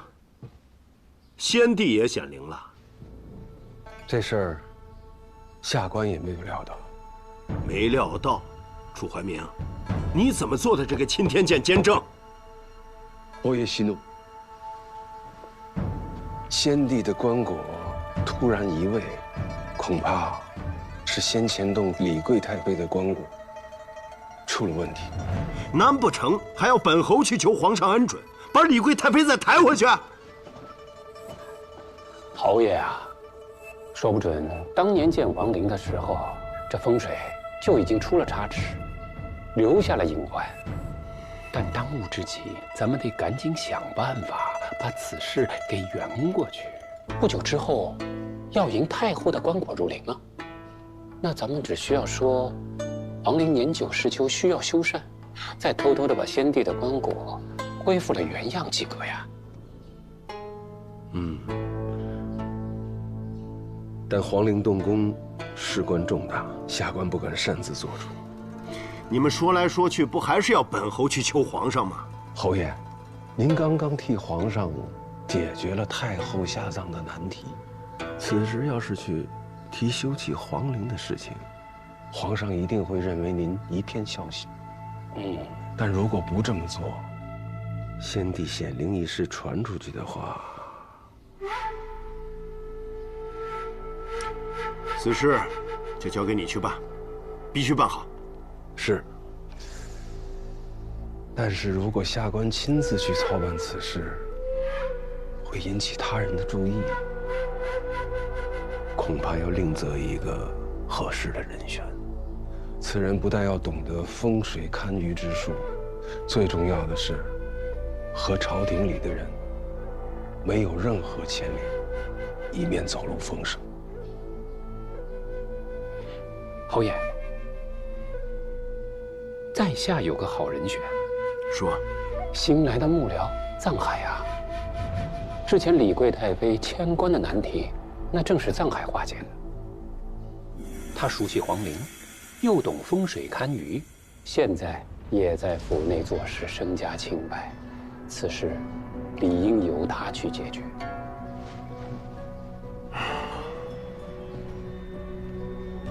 藏海，他合适吗？侯爷，您觅得这样不可多得的人才，实乃侯府的一大幸事啊。此次正是机会，若他办得妥当，理当重赏。楚怀明，多给他一个钦天监的官职，让他去督造。记住，别说是侯府出去的。下官遵命。奉天承运皇帝制曰：授藏海钦天监左灵台博士，则令其监修皇陵，钦此。藏海接旨领命。恭喜恭喜啊，藏海！你的八字与先帝相合，又有堪舆法事之才，这刚入侯府不久，便委以如此重任，日后必将前途无量啊！多谢楚大人。楚怀明说你八字与先帝相合，我估计他们就是想让我为先帝殉葬。好一出毒计啊！这种计谋恐怕不是楚怀明这种脓包能想得出来的。小海，你惹怒杨真，逼他们出手，只能应战。可是他们要的是你的命。不行，我敲招一下，与你一同前去。哎，师傅，你跟我一块儿去，他们就不会杀我了。我要的就是他们对我动手，一旦他们出手，就会露出破绽，我才有机会反败为胜，置之死地而后生啊！你这也太危险了，做事要留后手。哎，师傅，来，您坐下。修缮皇陵需要3个月，所以这段时间里我是安全的。公事完毕，才有可能会被殉葬。师傅，我需要你帮我办2件事。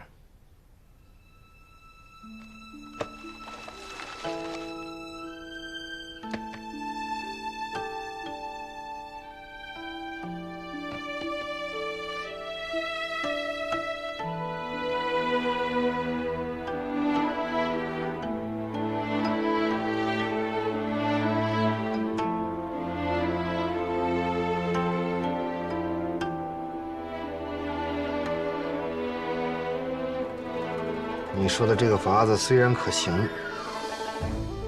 但不能保证一定成功。我想了很久，能逃出来的法子只有这一个。虽然是在冒险，但我觉得可以一赌。那第二件事呢？师傅，您的本事应该好久都没有施展过了，不觉得技痒吗？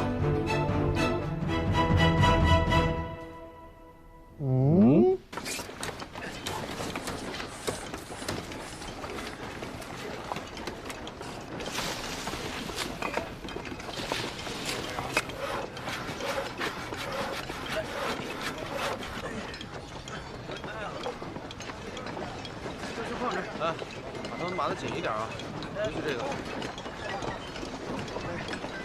来，就这个吧。哎，对。楚大人，楚大人，既然臧大人已经到了，便赶紧帮朝廷解决这道难题吧。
哎，臧海，你干什么呢？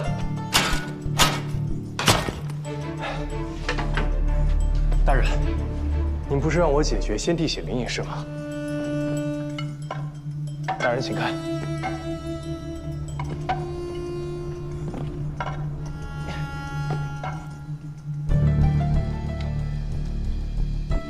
您请细看。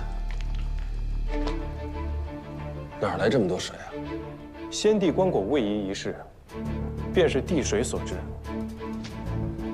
地水如潮汐一样，夜长日落，而打造先帝的棺椁所用的金丝楠木，便是最为极品的软木，遇水则浮。水若够高，棺椁便会脱离龙山石，在寝殿里来回飘动。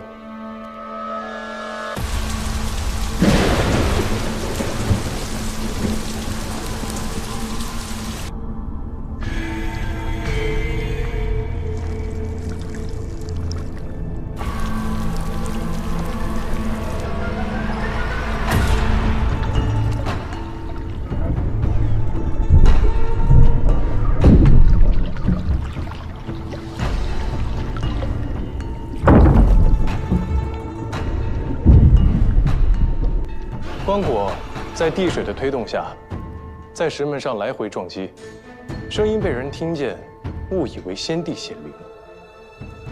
白天雨停，地水回落，这寝殿里剩余的积水，便从木门的缝隙中慢慢流向前殿而消散，最后，这棺椁自然就堵在了这里。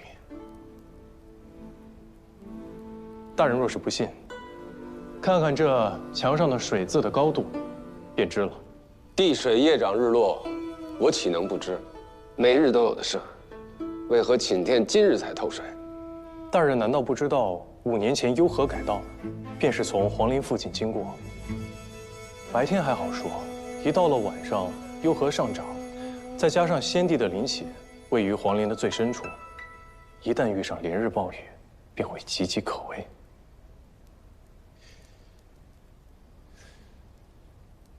不过话又说回来，皇陵是何等重地，就算是地水再上游，也不应该渗进来这么多水，更别提还能把棺椁浮起来了。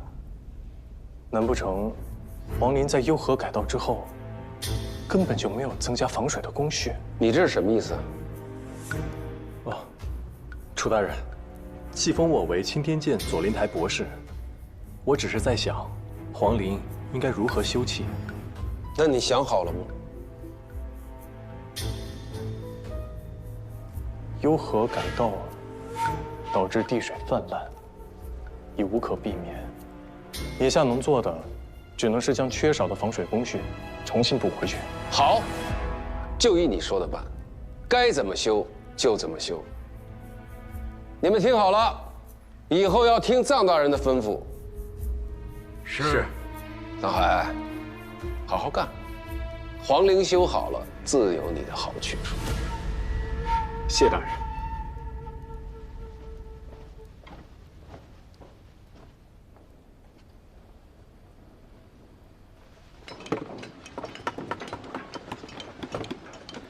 闹了半天，原来不是先帝爷显灵。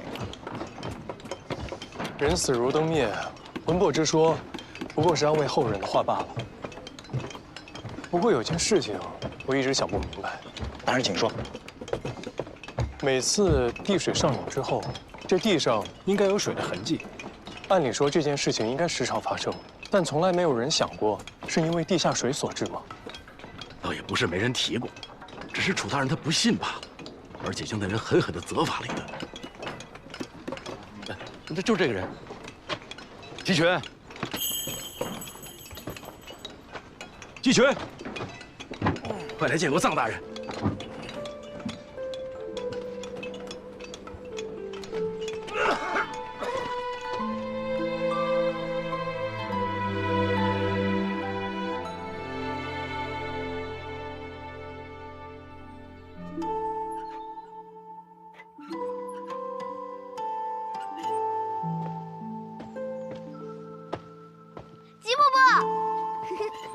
小智奴，鸡伯伯，哎呀，小智奴啊，观山术学得如何了？学得可好了。来，鸡伯伯送你个好东西，这个呢叫千里镜，用它观山啊，几十里以外的山近在眼前。季群，回来了。大人，爹，这是鸡伯伯送给我的。好，他呀整天缠着我说。要和你一起进山，学习你那套观山看岭的本事。哦，那看来小智奴长大以后要和鸡伯伯一样做武官分硕郎喽。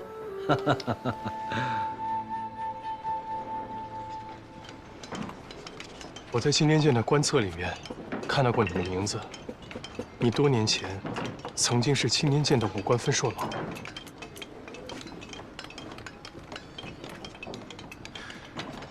我听其他工友说，你曾经向楚大人提过皇陵地水一事，你可知先帝棺椁外移是因此所致，而不是他们所说的先帝显灵。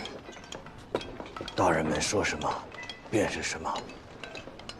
我的无端猜测不重要。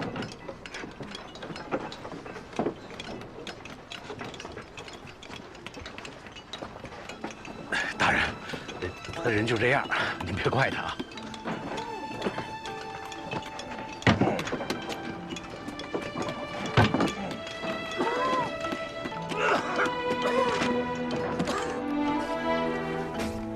石灰经烈火焚烧而来，成型之后，即便泡在水里，也永远不会变坏。若用来造木，则是1份石灰加3份河沙黄土，再用糯精米和匀，不用反复夯打，便很坚固，永远都不会损坏。这就是3合土。无论船只还是墙壁，凡是需要填隙防水的，要将石灰和捣杵铅下的厚绢、细罗一起拌上桐油、鱼油，再用澄清的石灰水加入纸巾去涂抹，过多少年都不会再透水。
你是说藏海知道了皇陵偷工减料的事儿？要不是优和改道啊，修个皇陵哪需要那么多层防水？当年上面拨下来大笔的银子修葺皇陵，此事要深挖下去的话，势必会查到那笔银子落在大人您的手里啊。不如趁他羽翼未丰，赶早除根。可父亲甚是欣赏他。侯爷是杀伐果断之人。有任何能够威胁到您的人，再喜欢，也不能留他性命。大人您放心，这事交给我来办。只要您跟杨大人在侯爷面前添把火，此事就十拿九稳了。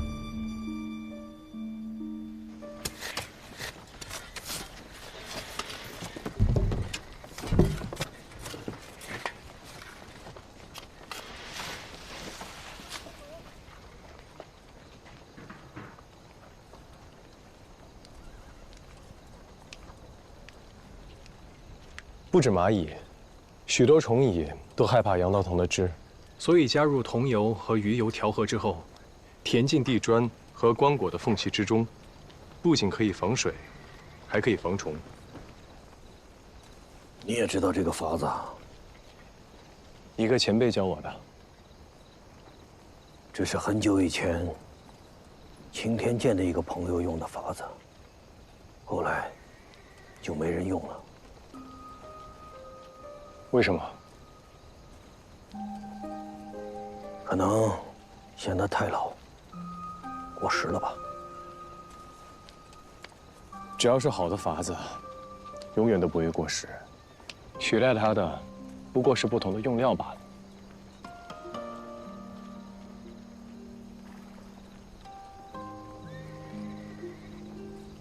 你好像我那个朋友。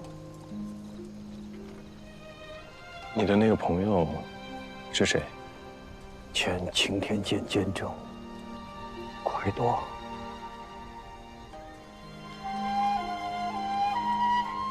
恕我孤陋寡闻了，没有听过他的大名。他现在何处？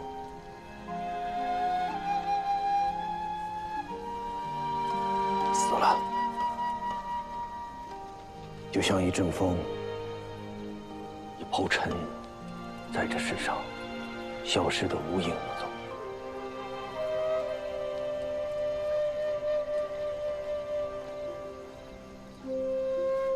可惜了。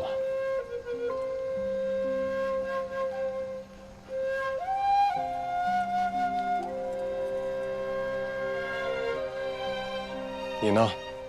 怎么从一个前途大好的五官分硕郎，沦落至此？五官分硕郎沦落至此，是因为擎天剑沦落至此，成为了讨好权贵、欺下媚上的所在。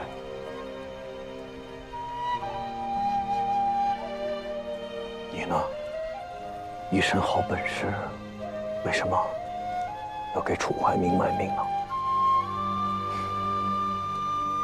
我不是为他卖命。我是为我自己。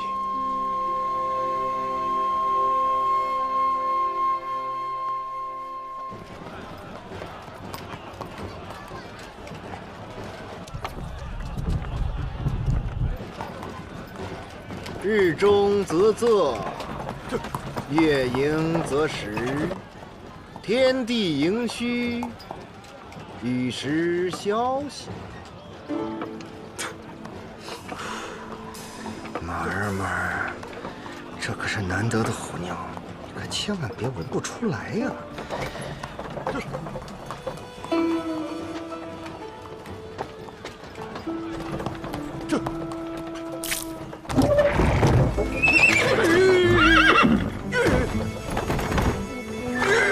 怎么回事？怎么回事？回禀大人，这畜生不知为何受惊了，他不走了。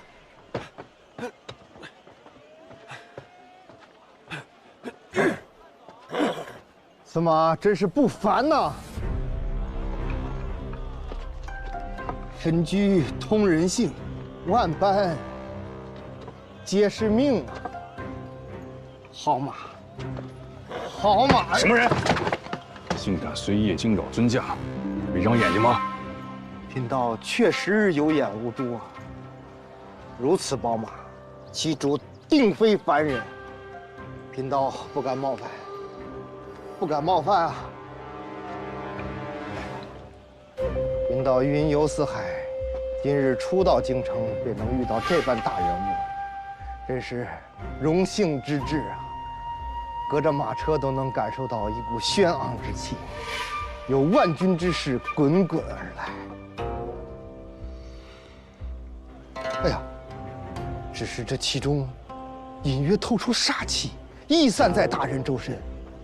看来大人近日遭遇命坎，恐有不测呀！大人，你放肆！你在胡说八道什么？贫道不敢妄言，天下万事一饮一啄，皆有命数啊！大人越是身居高位，越是命坎加深呐！一派胡言！哎呀！啊！信不信我现在就割了你的喉？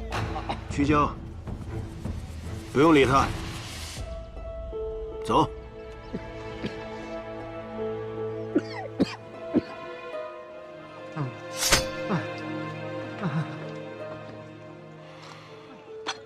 走，此坎若不化解，恐怕会引火烧身，轻则官路不畅，重则有性命之危啊！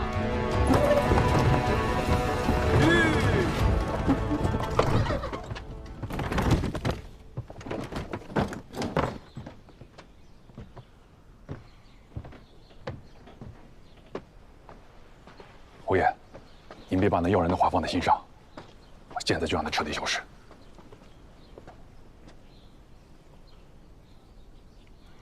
把他带来。是。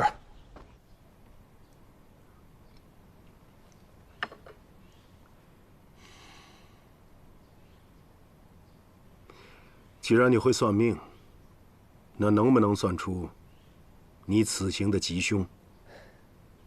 大人，老祖宗的规矩，做我们这行的，不能给自己算。你可知道，你之前说的话，足可以让我杀了你。哎，贫道只是将心中所见如实相告，想祝大人逢凶化吉。大人为何要杀了贫道啊？你之前说什么？我周身环绕煞气，又有命坎要过，你就是个满嘴胡言的江湖骗子。贫道云游四海，卜卦算命多年，一来不愁衣食，二来我与大人素昧平生，何必编出这样不吉利的话来招惹大人，引火烧身呢？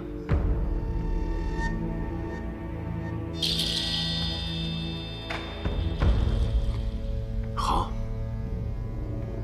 今天我就给你个机会。哎呀，说吧，你要说的有道理，我就放了你。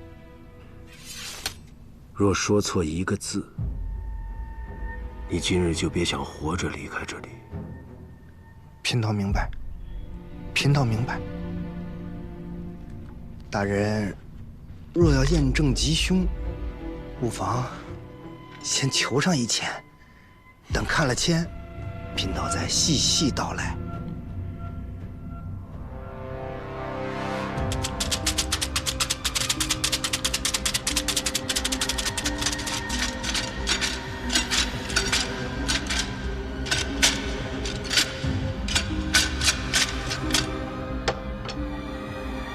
大人，如何呀？第24签，下签。果然如此啊！且听贫道解释给大人听。彼此居家，只一山，如何似隔鬼门关？庙堂之高无所诉，青山不宁，祸不单。哎呀，大人，如此煞签，只怕是有阴魂阻碍啊，以至于官星逢冲，水土生变。说明白点。大人，您想想，最近可曾有什么阴宅风水之事牵连呀？这埋在土里的变故，便是贫道所说的命坎。有九泉之下的逝者不宁冲撞了大人的官路，若大人坐视不管，不但与大人的仕途有损，恐怕还会殃及令郎。你既说可以替我化解此煞，那你有什么办法？麻烦大人拿些炭火给我，请将刚才那支签交于贫道。谢大人。叩请九天玄女娘娘，太上天师，北斗星尊，脚踏祥云来此坐镇，祖师爷显灵啦！大人，贫道已请祖师爷降神下凡，来助大人逢凶化吉，先将此签焚烧，以观后效。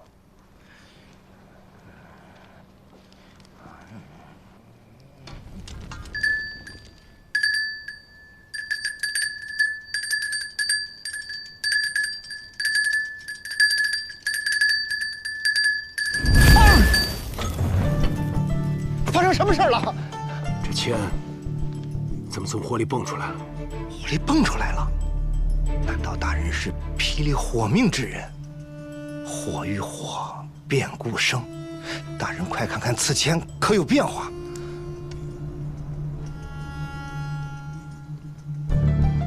这签，大人，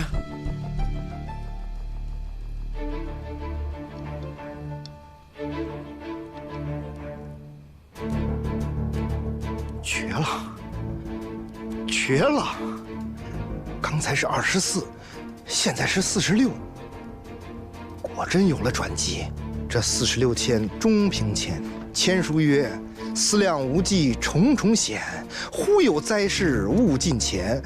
将死未死翻身处，吉星天降越关山。”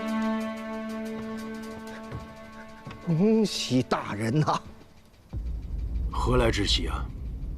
这签的意思是，已有吉星下凡，来助大人渡过难关。在他将死未死之时，会显露真身，倒是大人自会知晓。吉星，看来这命坎无需贫道化解，大人命理之中自有转机。太好了，太好了！贫道在此间事已了。哎，大人命数贵，贫道想起命来要比寻常人更难，更伤神。若大人能赏贫道点压口钱，买些给他。谢大人，祝大人官运亨通，吉星高照。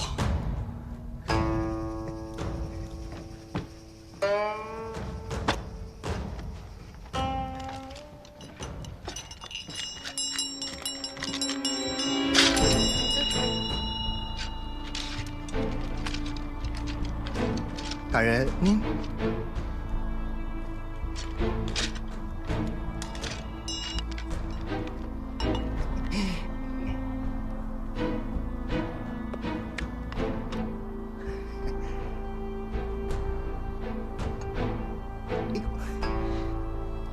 谢大人，谢大人。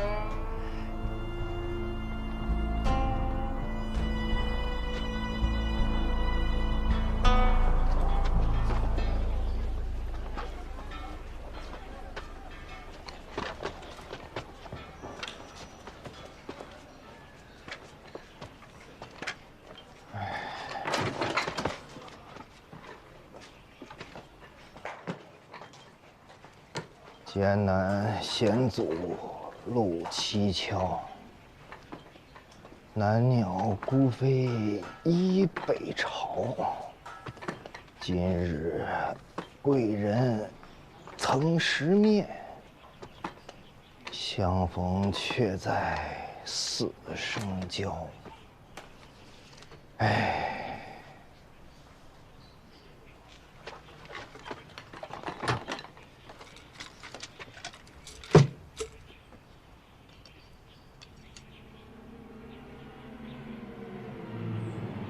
大人，请将刚才那支签交于贫道。谢大人。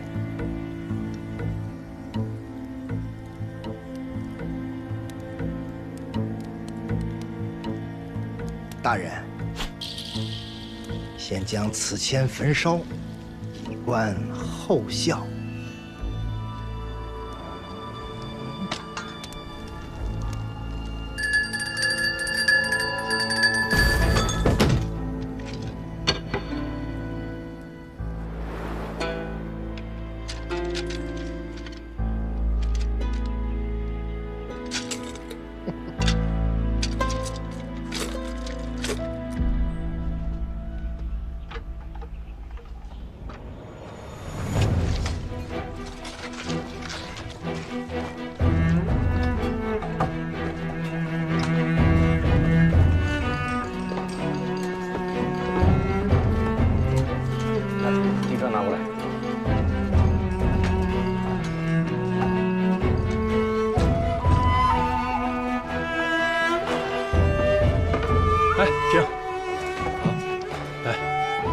你这样做是不对的，你需要把这个杨桃藤汁用筛子滤一下，像这样，这样才是可以用的。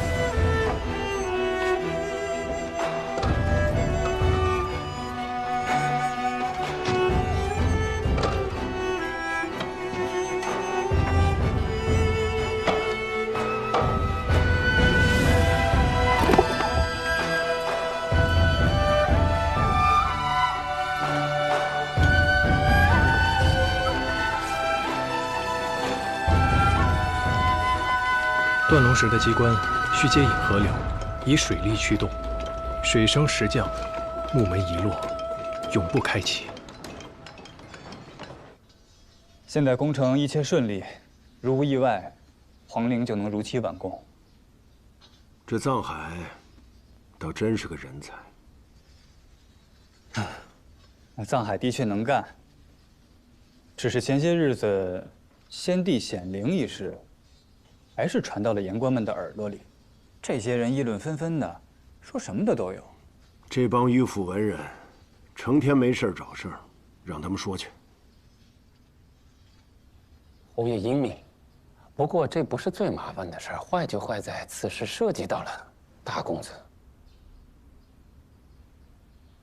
上海发现先帝棺椁移位之事，和皇陵偷工减料有关系，是地宫漏水所致。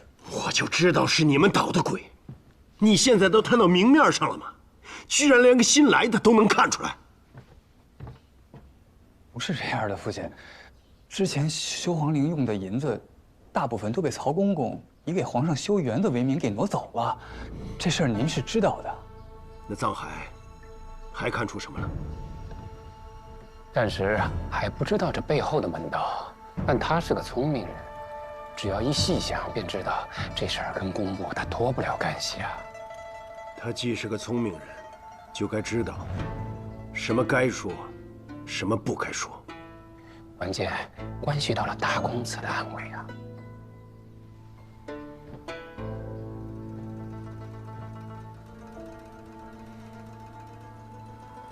你们想怎么做？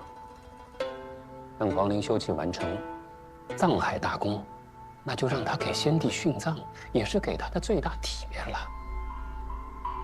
楚大人都给他算过了，他八字全阴啊，最好的殉葬命格。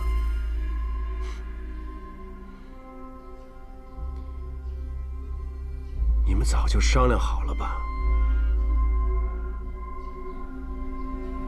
不敢欺瞒侯爷。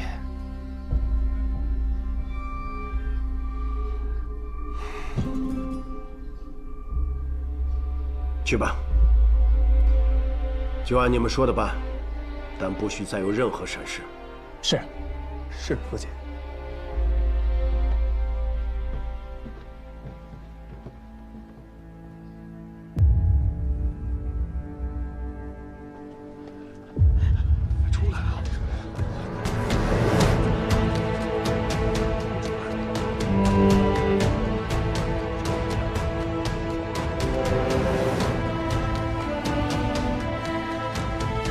兄弟们，皇陵完工了！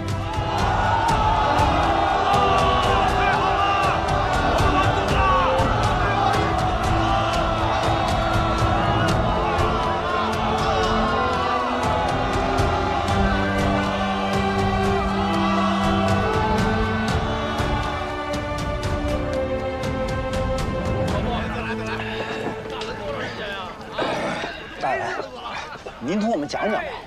您这么年轻，怎么懂这么多？是家里人也是做这行的？不是，是我父母亡故以后，跟着一位精通建筑法式的匠人，从事几年罢了。那可真了不起，这功夫，这没有1、20年可下不来。来，咱们再敬臧大人一碗。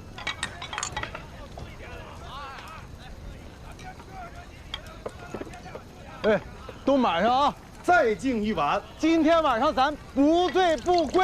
好，哎，满上。哎，各位，我说一句啊，明儿我们还要为太后的棺椁下葬，今夜不可烂醉，改日咱们再好好喝过。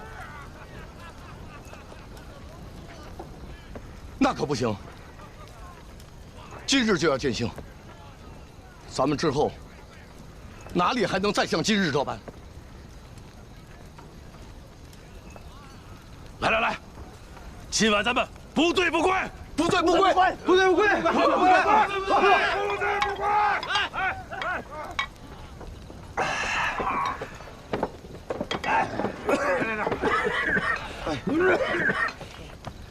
楚大人到！楚大人！哎呀，今晚真是热闹啊！来，我也喝一碗。这几个月你们的辛苦啊，我都看在眼里。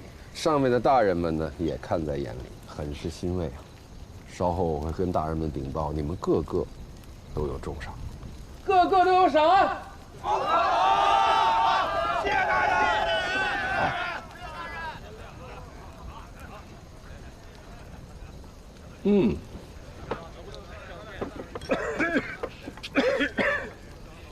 姬群、孔三、殷二狗、韩毅、张树、孙正、袁居、李家良，一共8个工匠，我已禀明皇上，你们的八字和先帝太后命格，且是自愿殉葬，是吧？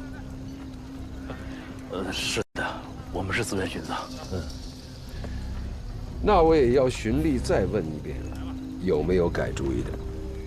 现在说尚不至于是欺君之罪，一旦我的奏本呈上去，那可就容不得反悔了。大人，你答应我的，还作数吗？当然，你放心。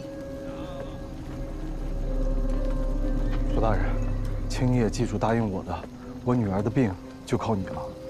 也请你不要忘了我家。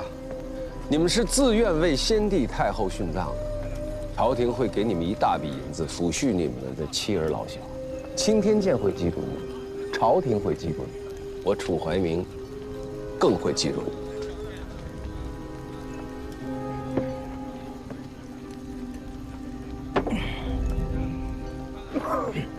大人，我们这群将死之人，今晚难免失态。大人请回，答应你的事情，绝不反悔。不急，本官来此还有一事。藏海听命。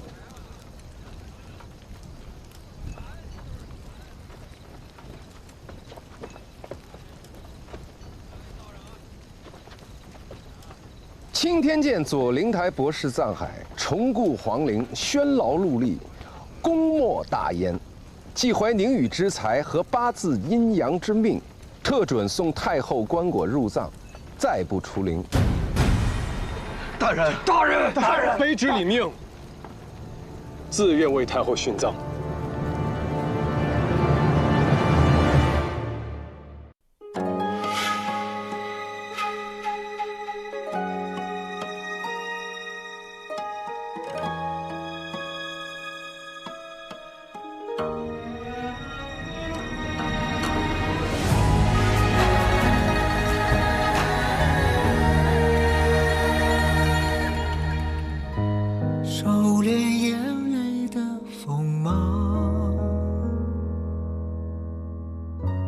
掌心念着危险的渴望，惊涛袖里草，惊雷无声响，城府深，深不过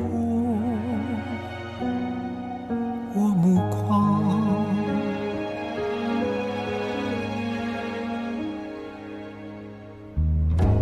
阴谋是我护身的衣裳，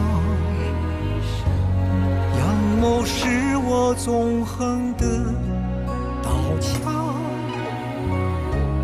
用隐忍的狂，稀释道德藏，也不黑，只因为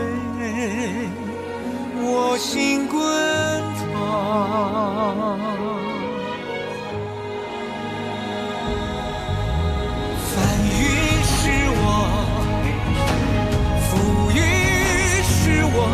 人心的罗盘莫测，总会有人起起落落。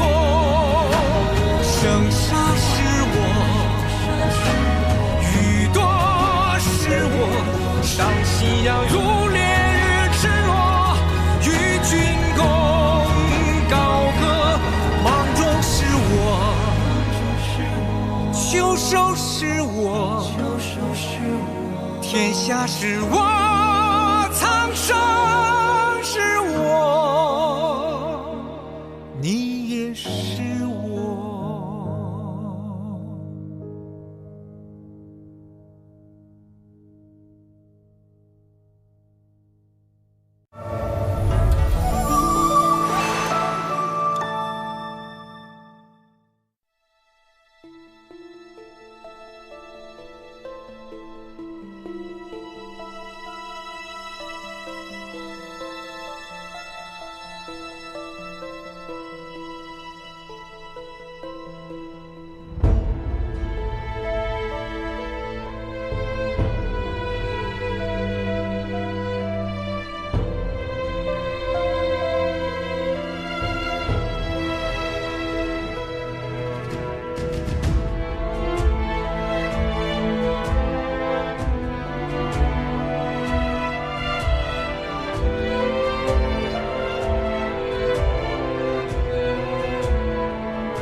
藏海听命。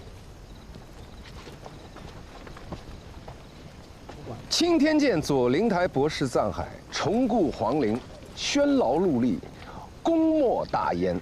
既怀宁宇之才和八字阴阳之命，特准送太后棺椁入藏，再不出令，以报先帝、太后和朝廷的恩典。大人，藏海这么年轻，怎可殉葬？留在青天剑，大有作为啊！是啊，大人，大人，藏大人不该被殉葬啊！哎，这也是上头的意思。我也是痛心疾首啊！现如今日月交时，九河水患，四处地震，皆是因为天地不宁啊。青天剑算过了，为了四海升平、八方宁静，藏海是最合适的人选。这份殊荣，别人想得，还得不到呢。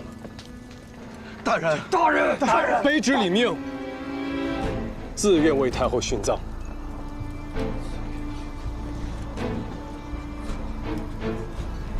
好。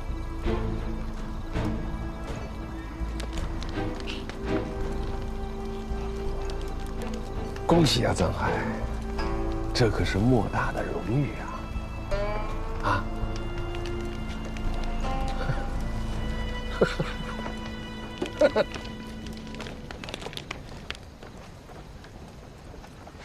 藏大人，藏大人，你怎么要同我们去殉葬啊？你怎么就这么答应了？是啊，大人。哎，一个人太有作为，就会成为另外一些人的眼中钉、肉中刺啊，遭他忌惮，所以才故意安排你修建地宫。但是看你的样子，好像早已经猜到。楚怀民的心思并不难猜，只是我没有想到，你们都是自愿殉葬吗？我再好好想想。如果我们不愿意，他们就会一遍一遍地问，问到你点头为止。到最后，依然逃脱不掉手脚被打断的资源。朝廷的风气，竟然已经到了如此地步。大勇的开国皇帝，虽然早已下了殉葬的禁令，但经不住后来一直有人主动这么做。赤胆忠心，谁敢说个不字？只是又被迫改成了自愿而已。到了楚怀民这里，更是明目张胆。他既可邀功，又可敛财。敛财？朝廷花了大量的银两，为了抚恤这些殉葬的人，我们都是将死之人，还不如用我们的命换些银两，让家人和孩子们活下去。虽然会先被楚怀民这些人层层盘剥，到最后剩不下多少，但是这笔钱对于我们的家人来说是救命钱啊！可是藏海，你这么年轻有为，为何甘愿赴死啊？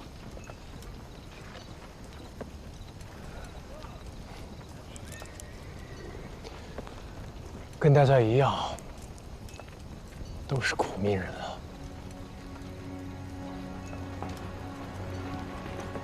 阳间地府俱相似，只当漂流在异乡。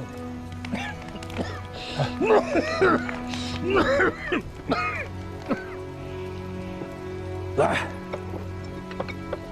我们喝了，今日大醉一场，明日从容而去。喝！喝！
来，喝。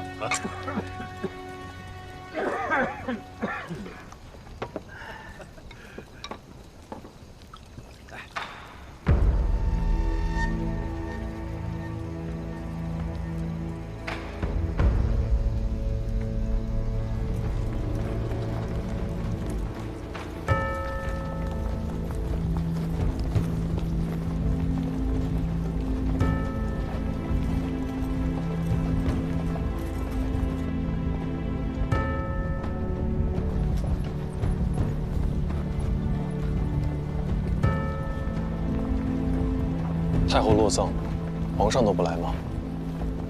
听礼官说，皇上在守灵期间哀伤过度，伤及龙体，所以就在宫中为太后诵经祈福，不过来了。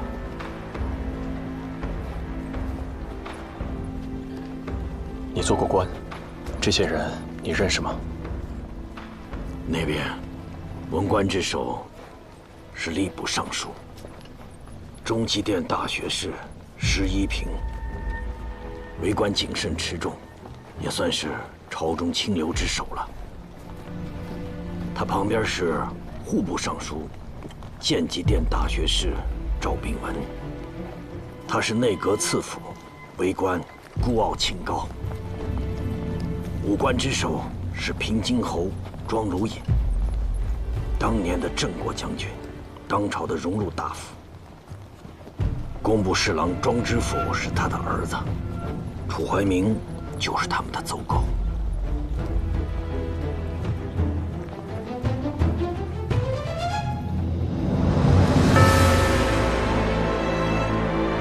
跪！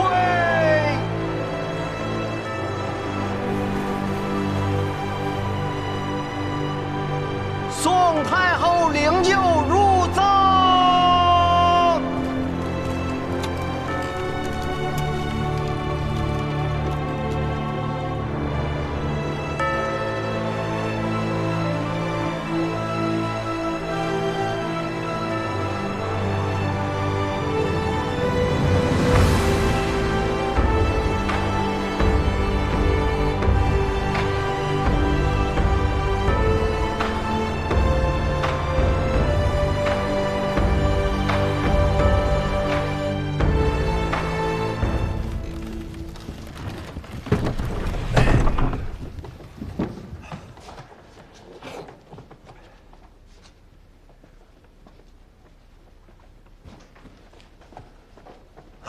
最后一步，查验棺椁封漆。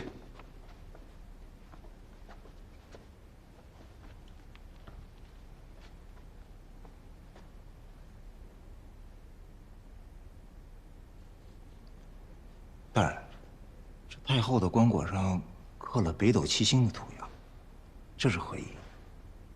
天子之居，位之子臣，帝王们宴驾也想到北斗七星拱卫的子臣上去住。 不光是棺椁上这么刻，想必连太后的尸身也是被摆成这样的姿态下葬的吧？那您说，我们死后也能到这子臣上去住吗？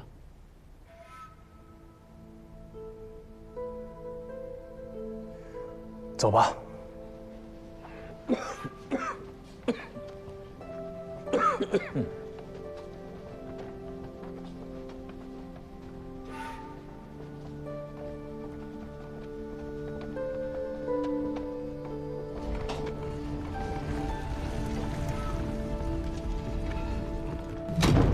各位，我来送送你们，跟我走吧。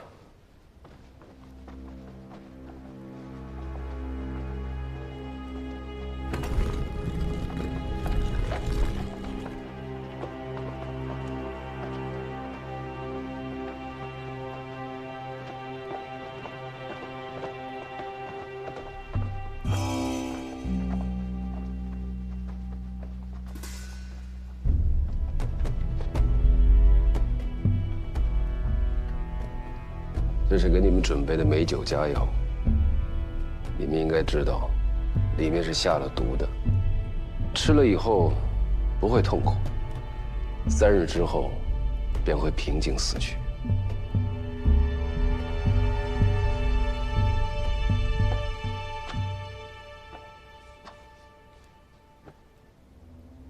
死就是死，哪有那么多说头？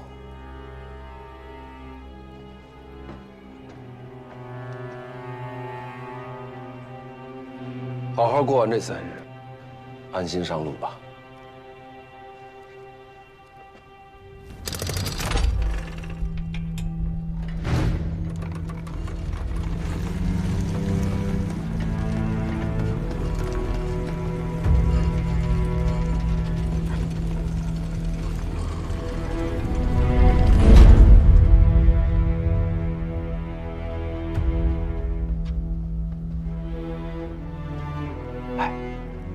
这可是建长府的麻古酒，听说这1两要300文钱。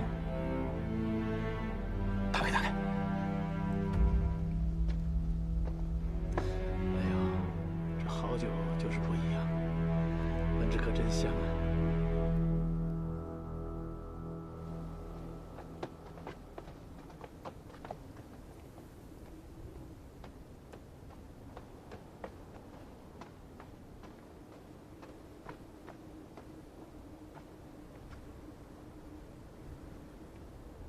跪！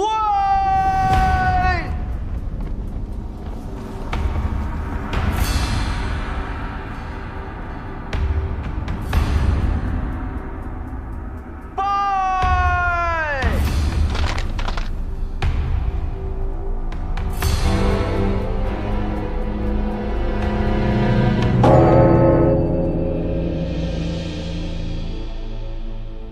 行！机关已经开启了，那他很快就能见到我们给他准备的惊喜了。真想看看到时候藏海是什么表情。你们知道这是什么吗？鹿肉，吃过吗？我曾经可打过，不过最后被乡里的督宝抢走了。其实我也没吃过。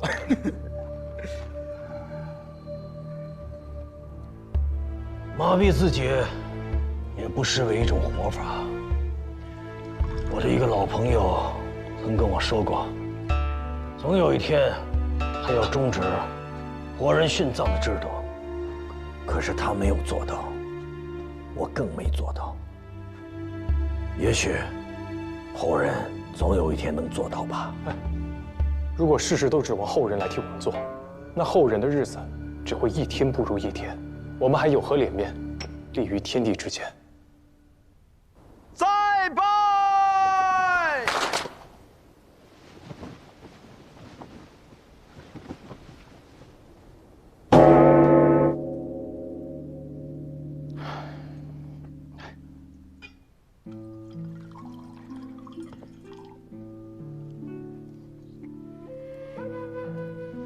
你们渴不渴？要不然我替你们先尝尝。也是，早晚都是死，不如啊做个饱鬼。来吧，反正也出不去了，那我就先喝了啊，解解渴。不要喝，喝了就真的出不去了。怎么？难道大人，你还想出去？别想了，也别劝了，就让咱们醉生梦死吧。我有办法出去。出去？三拜！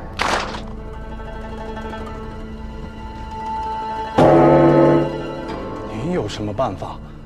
难道偷偷挖了逃生井？这可不行，在皇陵里偷挖逃生井，那是诛九族的大罪呀！是不？从门口走出去，就从那扇地宫的大门，光明正大的走出去。你要带我们光明正大的走出去？四拜！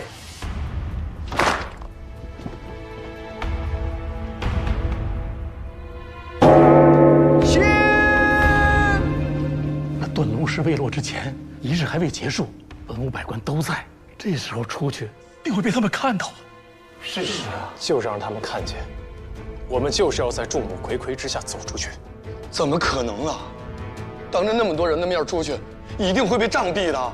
是啊，还会连累我们的家人。我们若是不争，就还会有人继续被活活殉葬。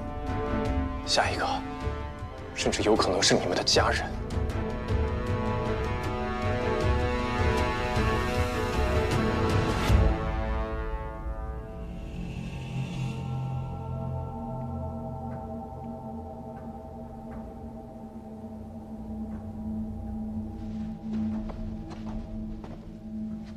拿什么争？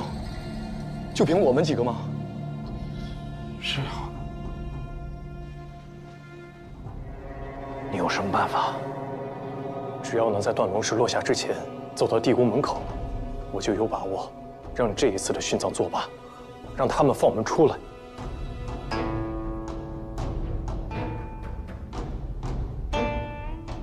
你真的有把握？我信你。你说，我们该怎么办？礼毕，放断龙石。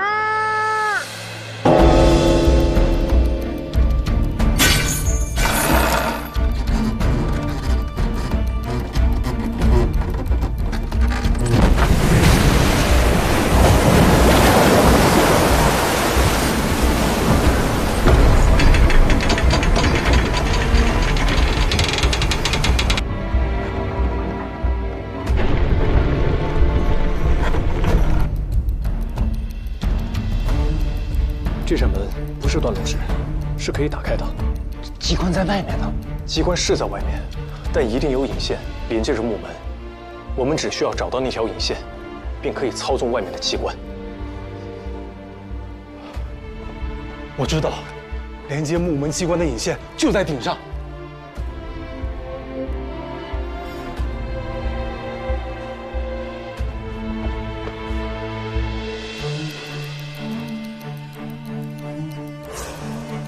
就是这块砖，兄弟们帮忙！好，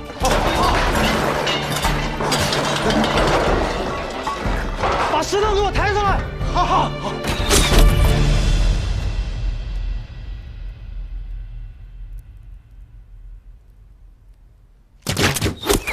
快蹲下！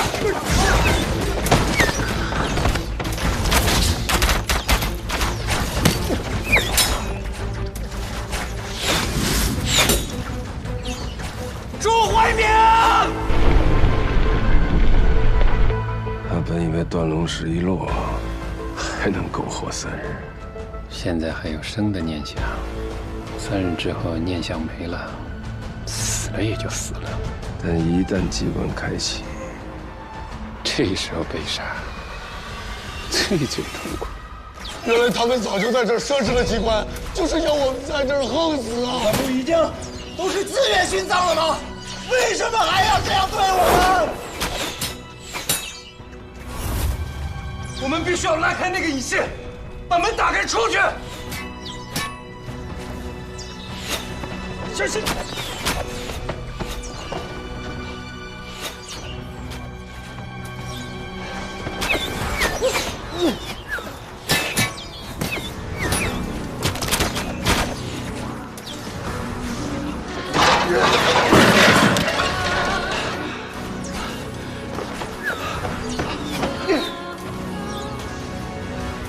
我上去了，大家过来帮忙！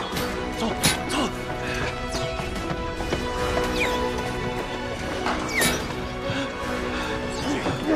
小心！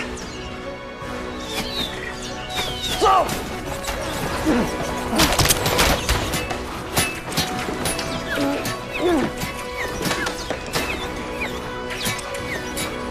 上！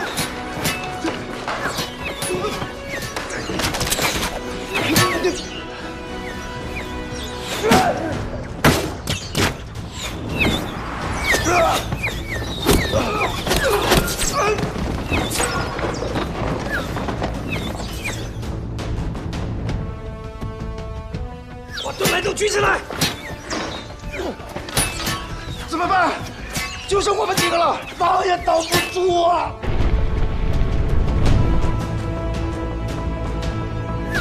不要放弃，再再试一次！上海，骑到我肩膀上来！上来！走！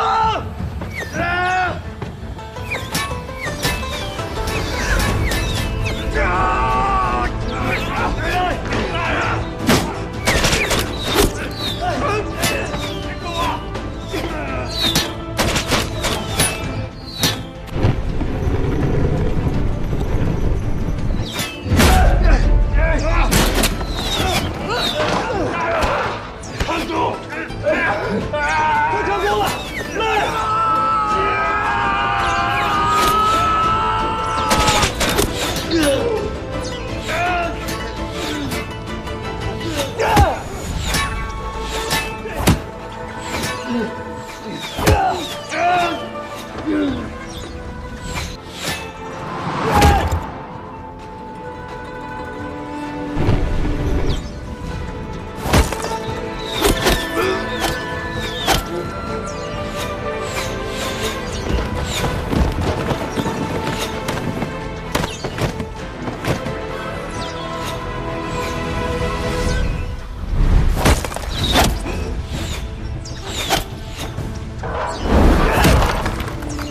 开了，最高点！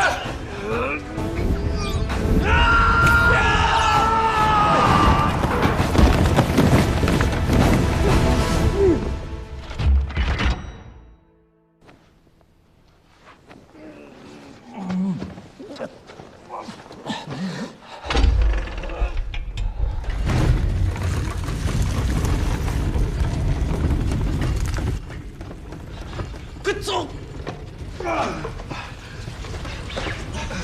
起来，门开了，回家，回家，起来啊，起来！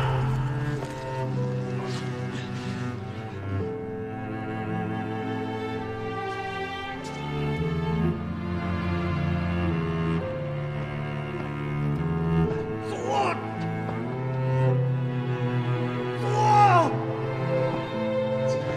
起来，起来，起来，回家！走，走，想想吧，回家！走，走。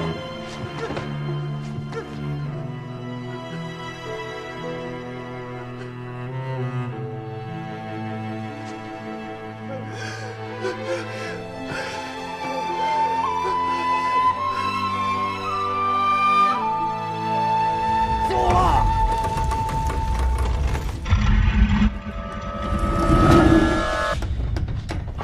上海，快过来啊！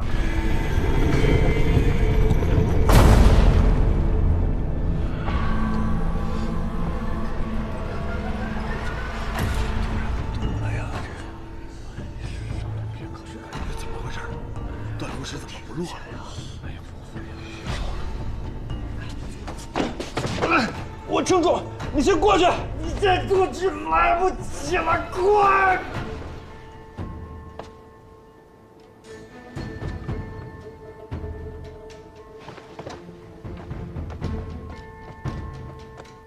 侯爷，这怎么回事？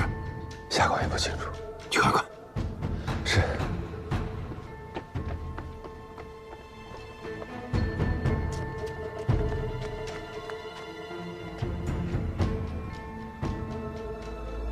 怎么漏下来了？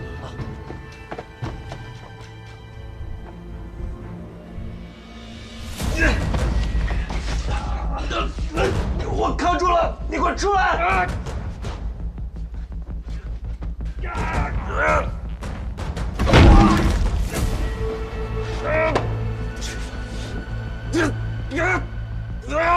快走，别管我！不行，不行，我不会丢下你的。走，快走啊！我一定会救你出去的，季伯伯。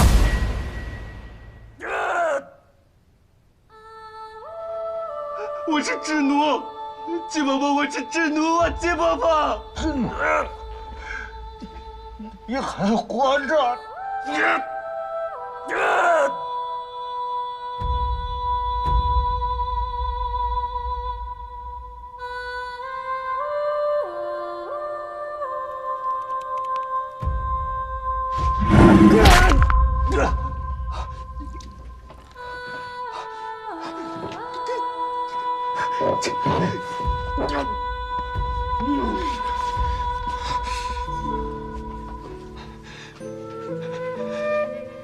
我们无能，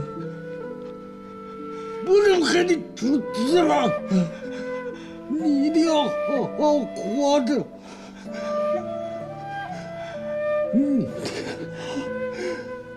在天之灵会保佑你的。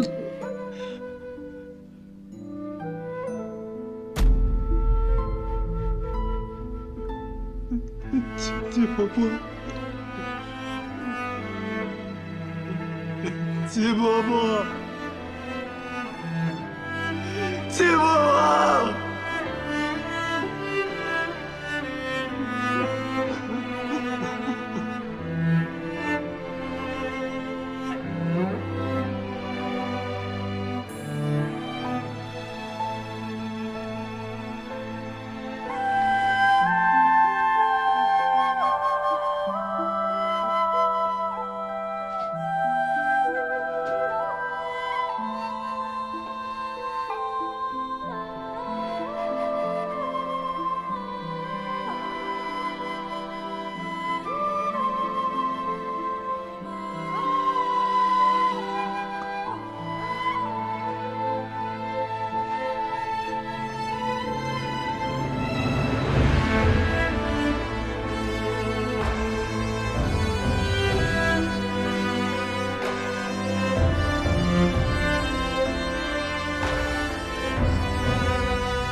我也不知道怎么回事，但是就下不来，好像被卡住了。卡了？打开修啊！打不开了，机关合起来了，没有办法，只能将师门炸毁。炸！啊！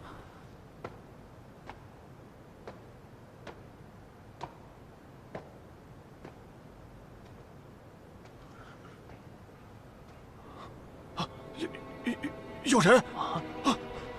大人，有人！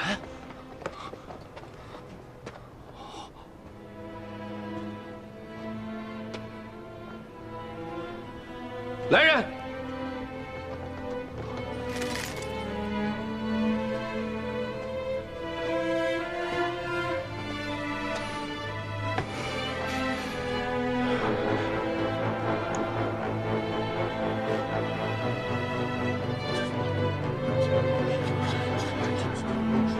思量无忌重重险，忽有灾事误近前。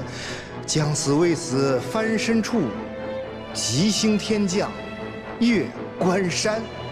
这签的意思是，已有吉星下凡，在他将死未死之时会显露真身，倒是大人自会知晓。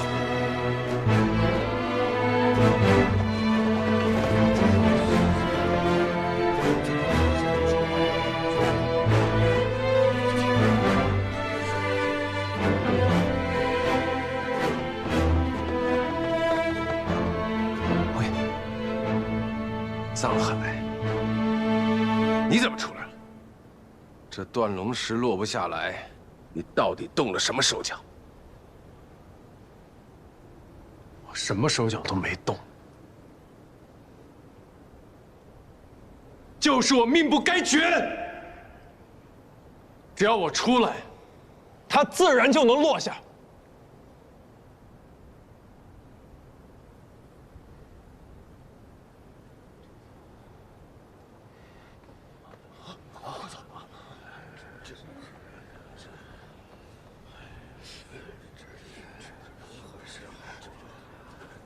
侯爷啊，都怪藏海，他移走了李贵太妃的棺椁呀。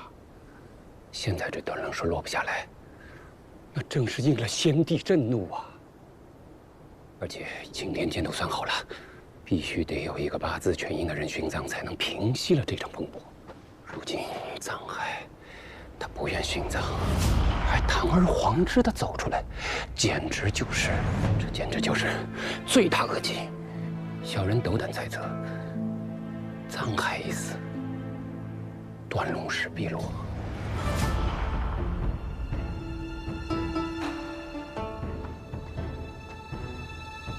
今天见左灵台博士，此前看你一片忠孝之心，特准你送太后棺椁入陵。今日你为何食言？近日帝陵频发事端，都是因你而起，你还不赶紧给我退回去！若你一意孤行，必将受利剑穿心之痛。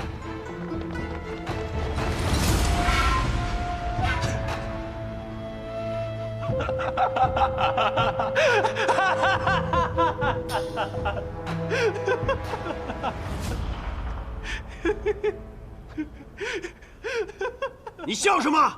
我笑侯爷听信小人之言，我笑满朝百官被奸人所骗，竟然把大庸国运兴衰大事寄托在我一个小小左灵台博士身上。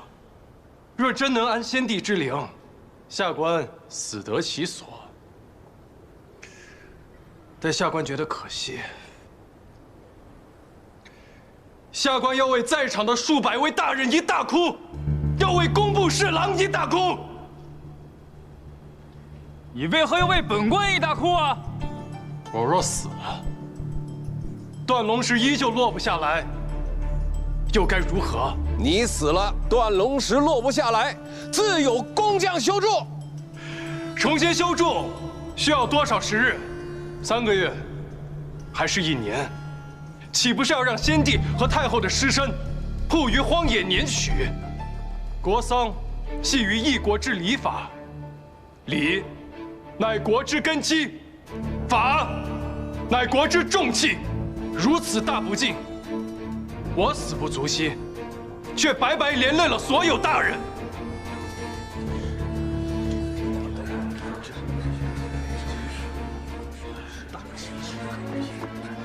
侯爷，石阁老，这时辰快到了，这要是过了43刻，就不吉利了。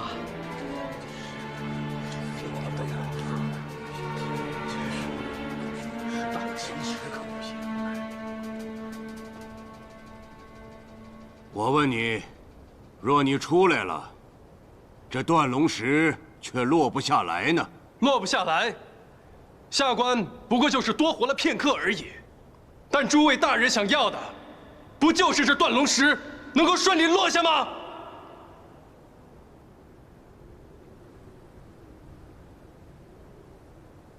放他出来！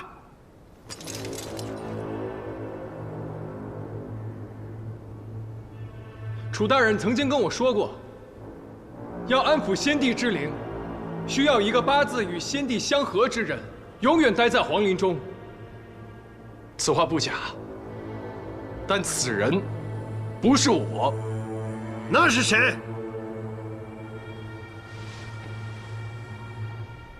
杨真！你胡说八道！此前杨大人正逢36岁生辰，我根据杨大人的生平反推出了他的八字。杨大人自铸纯阴。他才是难得一见的阴复全逢的命格，若是以他的命催动皇陵风水，断龙石必落。你生辰宴当日，楚大人也在场，诸位若是不相信，大可以去问楚大人。楚怀明，他说的是真的吗？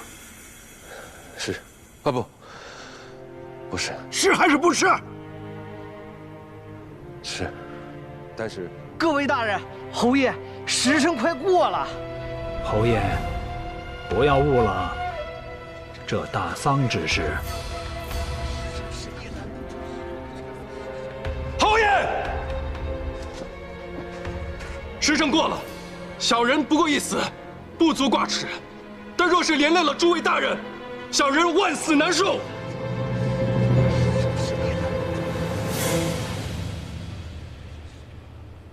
请侯爷定夺。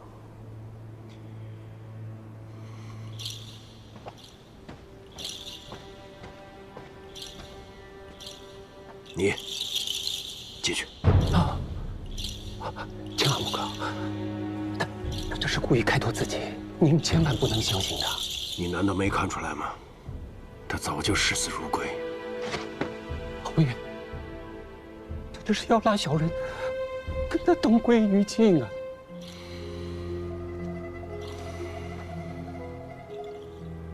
你放心，你进去了，只要断龙石一动，我就射杀藏海，救你出来。但你不进去，就是不相信本侯。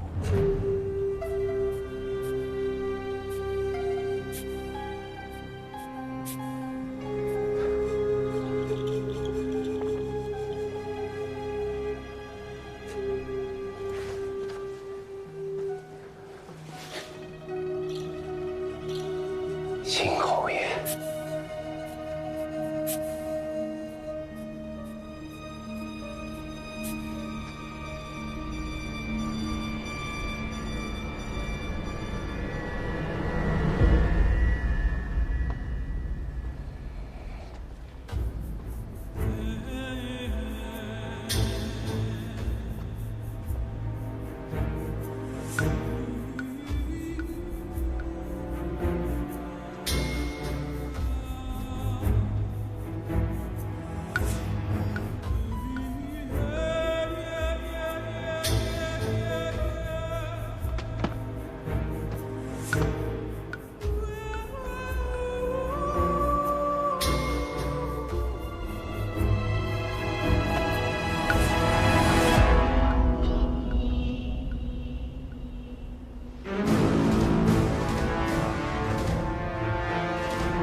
千万别落，别落下来，别落。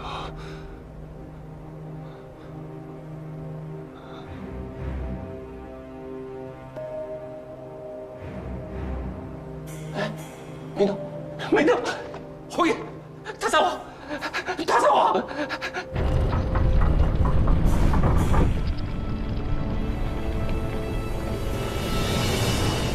动了！啊！怎么会？不是，断龙石落下来了。这真的真落下来了。谁让他上这撒谎？竟然真的不假。是这样。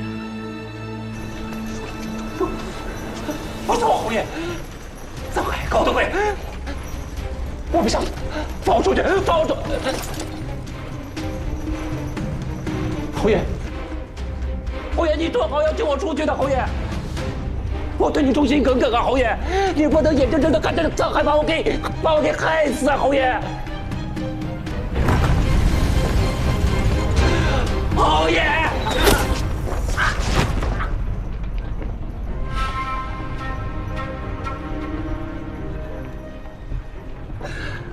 庄如意，你为了藏海。舍弃了我们这么些年的交情啊！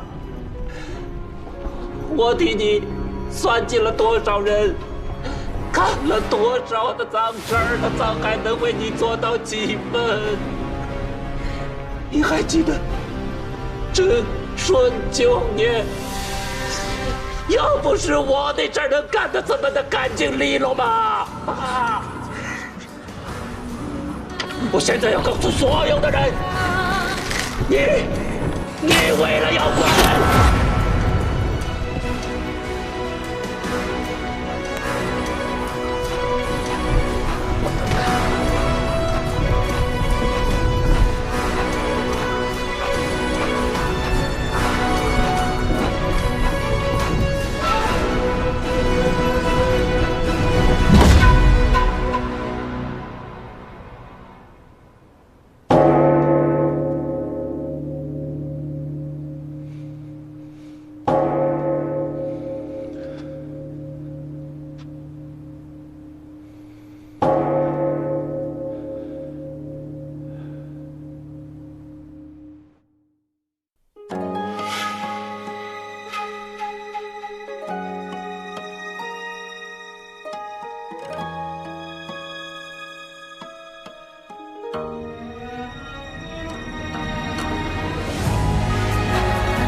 掌心念着危险的渴望，惊涛笑里藏，惊雷无声响，城府深，深不过我目眶。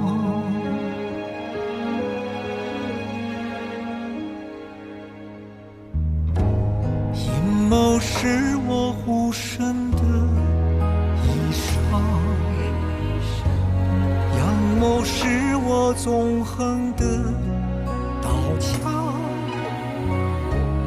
用隐忍的狂，稀释道德藏，也不黑，只因为我心滚烫。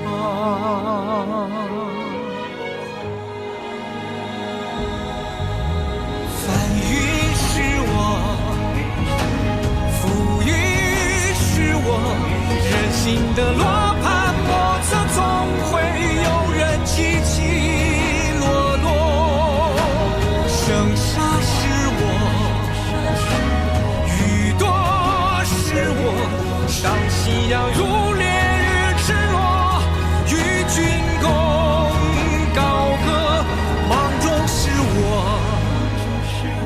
秋收是我，天下是我，苍生是我，你也是我。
说吧，你想怎么死？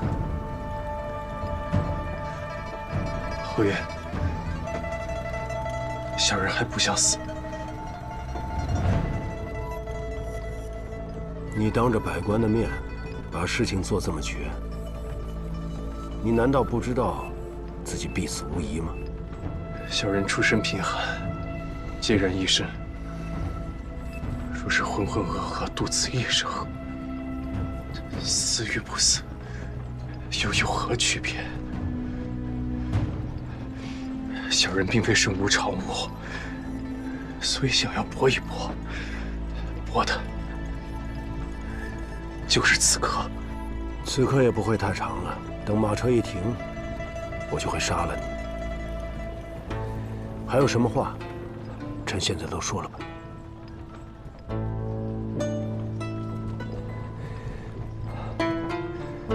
小人深知侯爷是行伍出身，浴血沙场，见惯了生死的武将，自然是不会相信今日之事与阴阳八字有关。但小人今日就是命不该绝。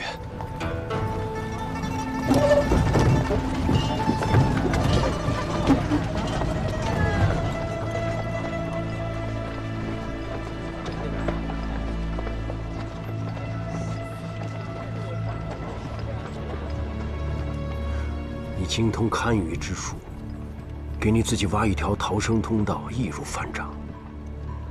而你却明目张胆地从皇陵出来，你是让本侯要在众人眼皮子底下不得不放了你，要让世人知道你命不该绝。小人想要逃生固然容易，但只怕此后众生都不得以真实面目示人。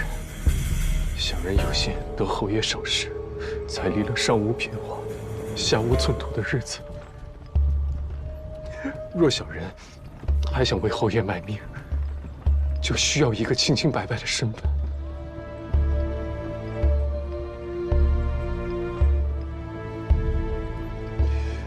况且我也是人，有人想要算计谋害我，恕我不能坐以待毙。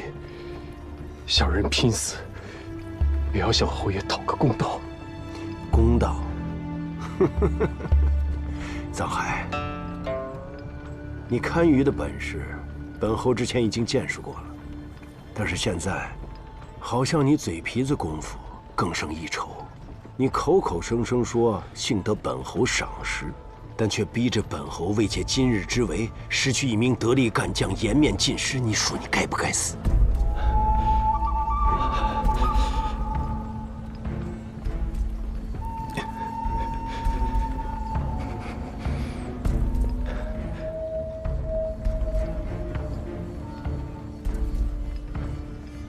小人自认今日没有做错，因为我知道侯爷早已经受够了无用之人。你他娘的是说本侯看中的第一幕僚是废物？侯爷乃人中豪杰，左右跟随的自然不是庸才，但德者才知足。若是不能对侯府一心一意，安分守己，岂不是大大的无用？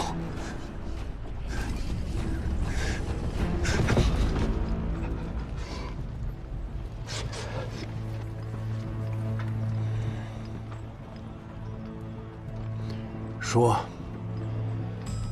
杨大人，斗烧之气，不但不为侯爷网罗人才，还排斥异己。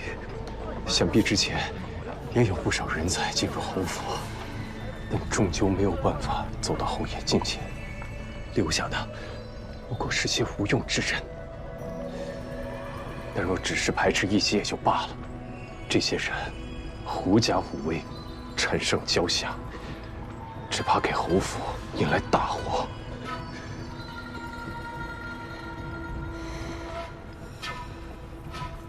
什么大祸？侯爷功高不少，这些年却不露锋芒，但有些人却打着侯爷的名号，在外横行霸道，不知招了多少暗敌。只因侯府有侯爷坐镇，所以这些年才安然无恙。霸道是本侯一贯的做派，他们只学了皮毛，但只要对本侯忠心耿耿，就算飞扬跋扈，那又何妨？只怕是平日里对侯爷言听计从，背地里却渐渐地忘了本分，习惯成自然，把自己的意思当做侯爷的意思。今日屈大人还没等侯爷下令，便擅自射杀杨真。纵然是为侯爷着想，但终究也失了分寸。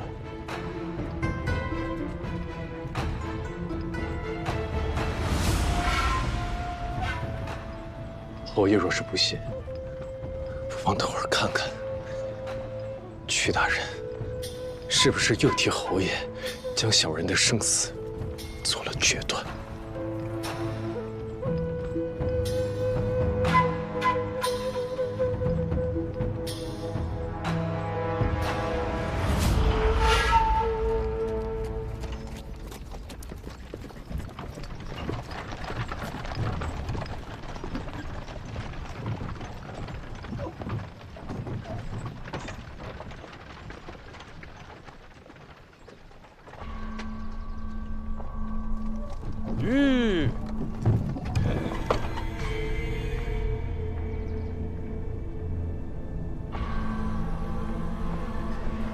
下车。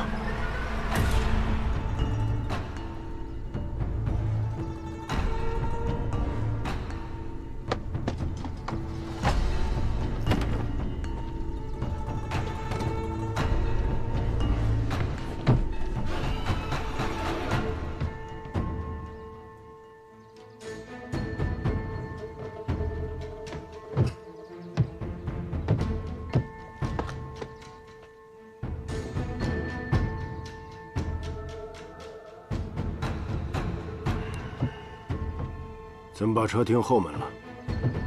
后门僻静啊，方便动手。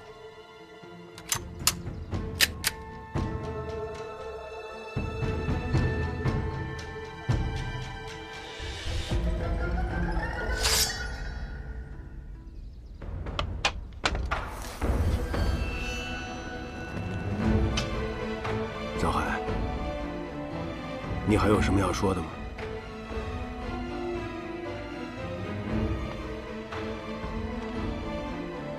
小人性命，全凭侯爷。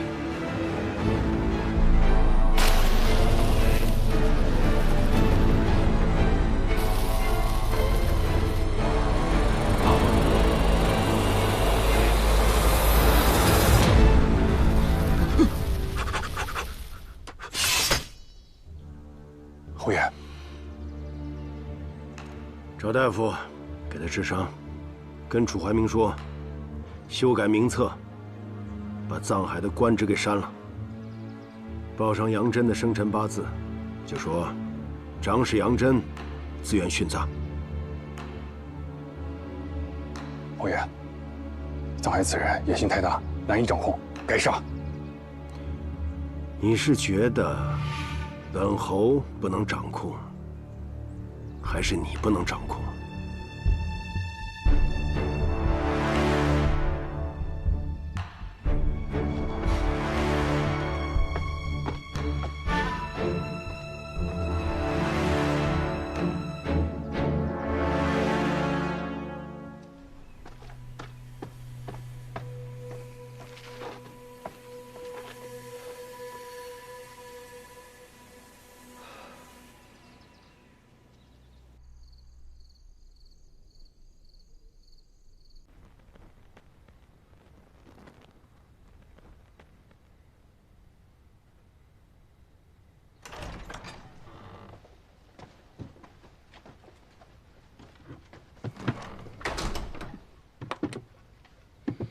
有劳大夫了。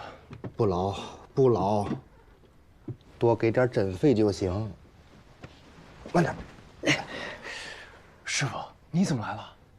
我担心你啊。放心，医馆那边都打点好了。我今天是堂堂正正摄人府请来的大夫，医术有限，见谅啊。来，我看看。师傅，你再晚半分，今年我可就出不了皇陵了。师傅老了嘛，你惹怒杨真，逼他们出手，只能应战。可是他们要的是你的命。我要的就是他们对我动手，一旦他们出手，就会露出破绽，我才有机会反败为胜。师傅，我需要你帮我办2件事。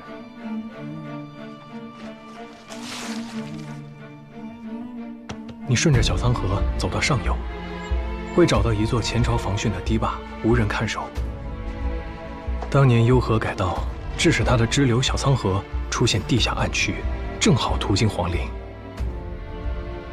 而断龙石的下降由水力驱使，我会利用这暗区，把小仓河的水引入皇陵水槽。你在太后下葬当日，守在堤坝。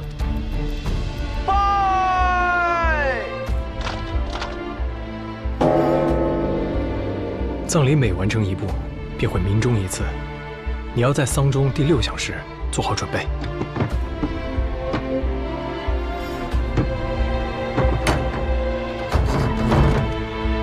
放断龙石。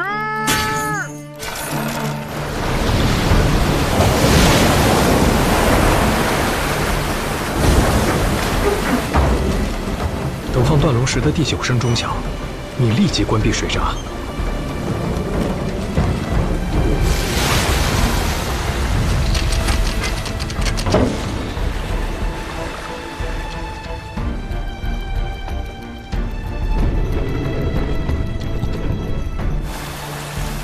暗渠里的水会慢慢减少，断龙石也会停下。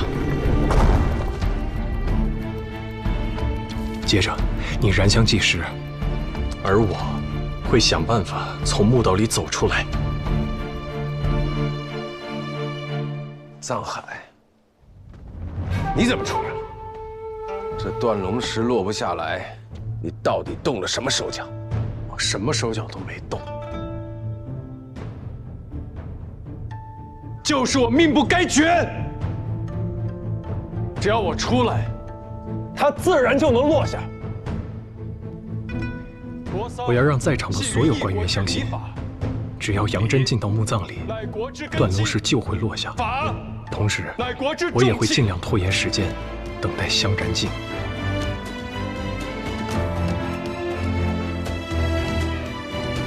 楚大人曾经跟我说过。 要安抚先帝之灵，需要一个八字与先帝相合之人，永远待在皇陵中。那是谁？杨真，你胡说八道！等香燃尽的那一刻，立刻打开水闸。小海，老天保佑！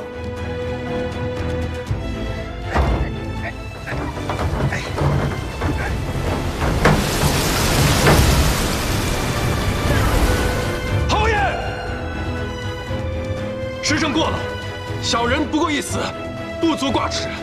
但若是连累了诸位大人，小人万死难受。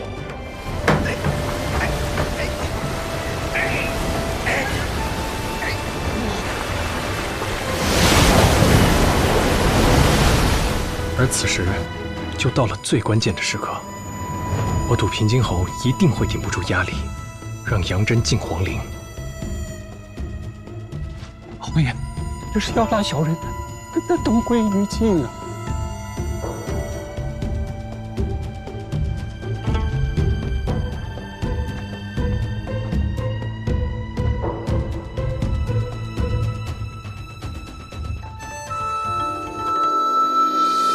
保佑我徒儿顺顺利利啊！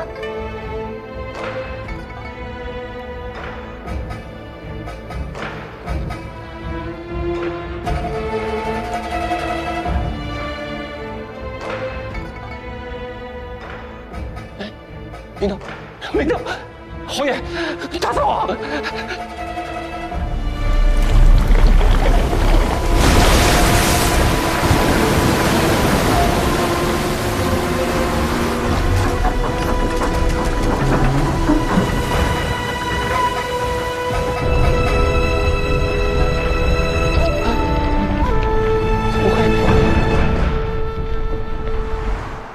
事到如今。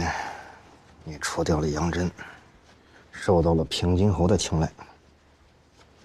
小海，也不枉你受这番罪啊！事情还没有结束，咱们还有一关要过。我就知道，皇陵的事儿没那么容易过去，才几个时辰，言官就把奏本给递上去了。要不是宫里传出消息。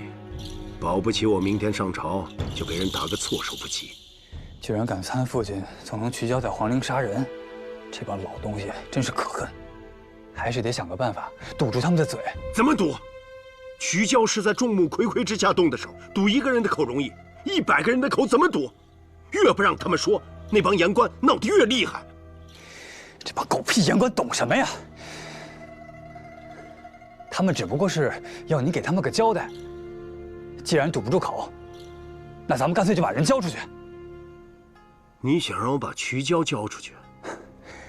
瞿娇跟随父亲多年，忠心耿耿，我怎能推他出去受死？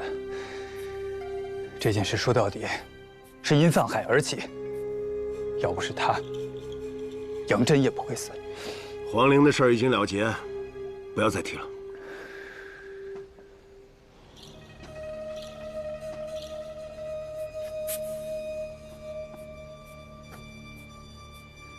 要不这样，杀了藏海，将他的脸哗哗当场取消交出去。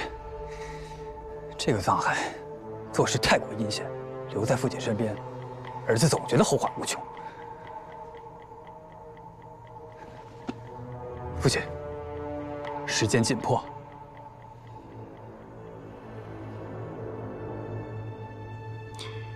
你先出去。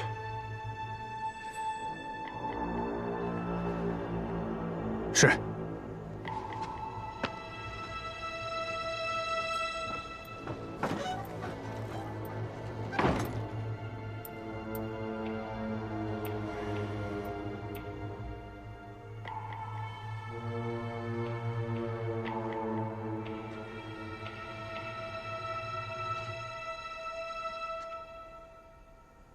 你说，平津侯会怎么做？我觉得今天的话他听进去了，师傅你不用太担心。为何如此肯定？平津侯就是武将出身，他现在的一切都是通过武力取得的，所以他一定知道武将的危险。人事尽了，剩下的交给天命吧。师傅，你居然会说这种话，这可不像你啊！哎，不是你让我不用太担心吗？师傅相信你，走了。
公子，怎么了？侯爷吩咐全府上下所有人3日内不得出府。出什么事了？屈大人他昨夜暴毙了。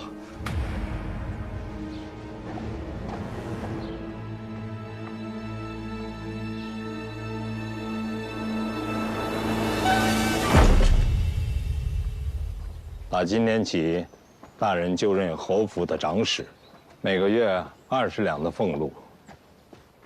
您呢，就不用回世人府了，就住在侯府的内园。这里是侯爷亲自为您挑选的，毗邻侯爷的园子，也方便您出入。大人，跟我来。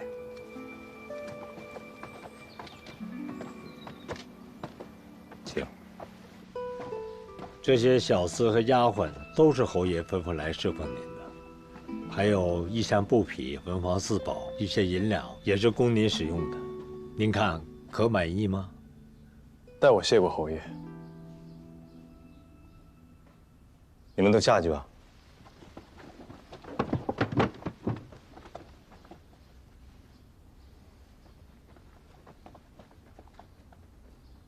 杨真杨大人最得势的时候，也没能搬进侯府内院来住。侯爷吩咐，今天请大人一起用膳。我知道了，先告退了。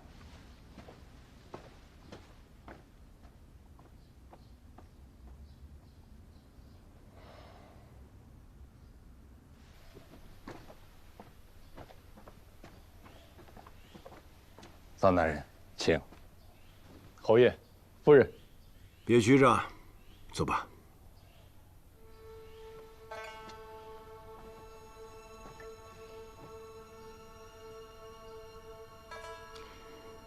藏海啊，这几个月辛苦了，这都是你的功劳。来，这杯酒，我敬你。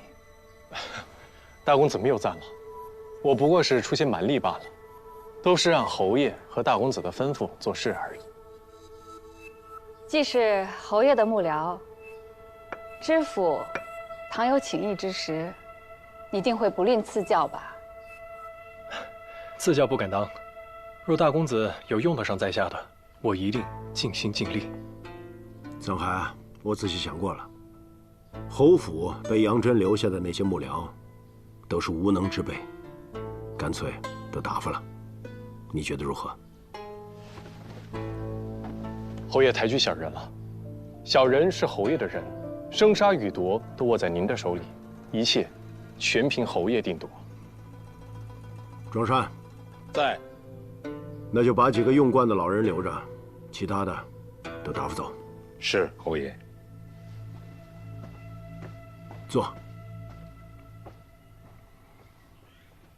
过些日子是家父继承，先在府中加殿，再去陵园祭拜。你也好好准备一下。侯爷，祭拜先侯如此重要，小人刚入府不久，不敢擅自做主啊。能坐在这张桌子上吃饭，都是本侯最信任的人。让你操劳本侯的家事，已是大材小用了。侯爷的事，便是小人的头等大事，小人定为侯爷效犬马之劳。别光说不吃，喝酒。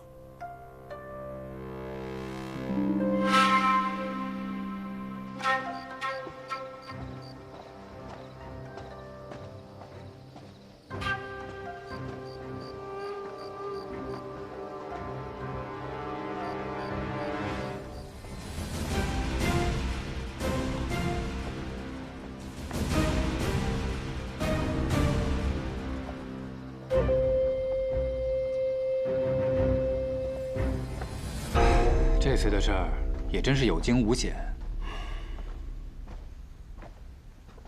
父亲，这个藏海倒是摸准了皇上的心思。言官们的奏本停了，皇上也嘉奖了您，维系葬礼有功。只是藏海这人城府太深，难以揣测。留他在父亲身边，儿子总觉得不安。这偌大的京城，难道还怕找不到个谋士吗？与其养一群猪，不如养一匹狼。父亲说的对。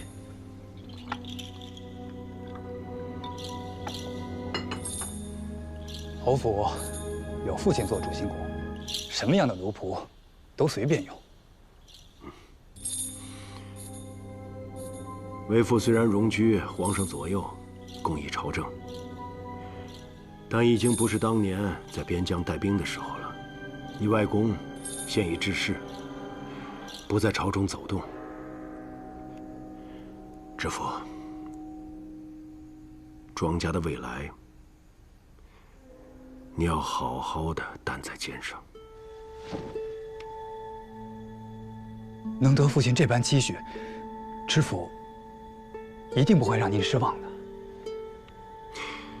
为父会祝你在官场上更上一层楼，最好得一个吏部的好去处，以后好入内阁。但在此之前，你需要人辅助，为你出谋划策。藏海就是为父替你选的那个人。只是藏海愿不愿意真心为儿子所用，还未可知啊。王佐之才，自然多是桀骜的。重要的是，主人该怎么驯服他。他要是不听话，那就敲碎他的髌骨。一个废人，就不会想着往外爬了。他现在刚刚进府，要让他觉得自己前途无量，那才会尽心尽力。为父会把他的棱角打磨平整，再交到你的手上。你只需要记住，庄家的荣耀不容有失。儿子明白了。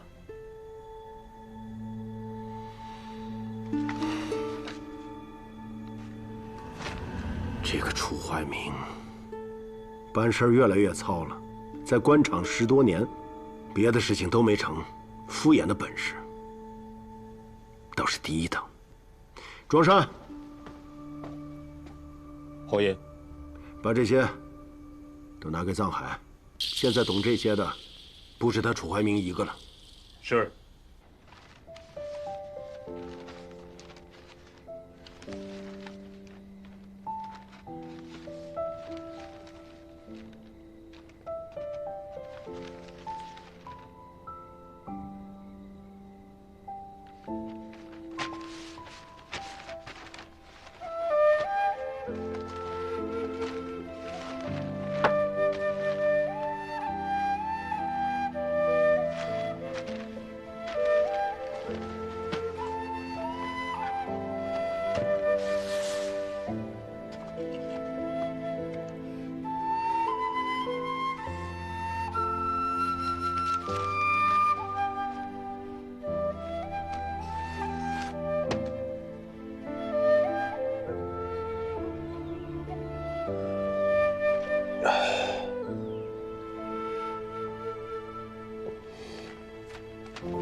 您看看还要别的吗？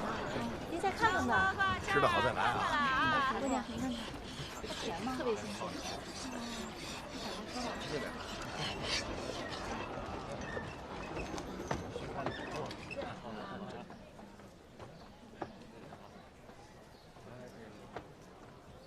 掌柜的，我想找一些堪舆法式的书，《青囊奥语》《汉龙经》，还有《云录漫抄》。小李啊，过来。哎，掌柜的，你带这位公子到库房看一下。好，这边请。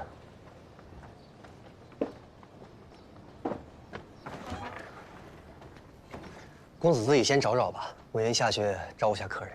多谢。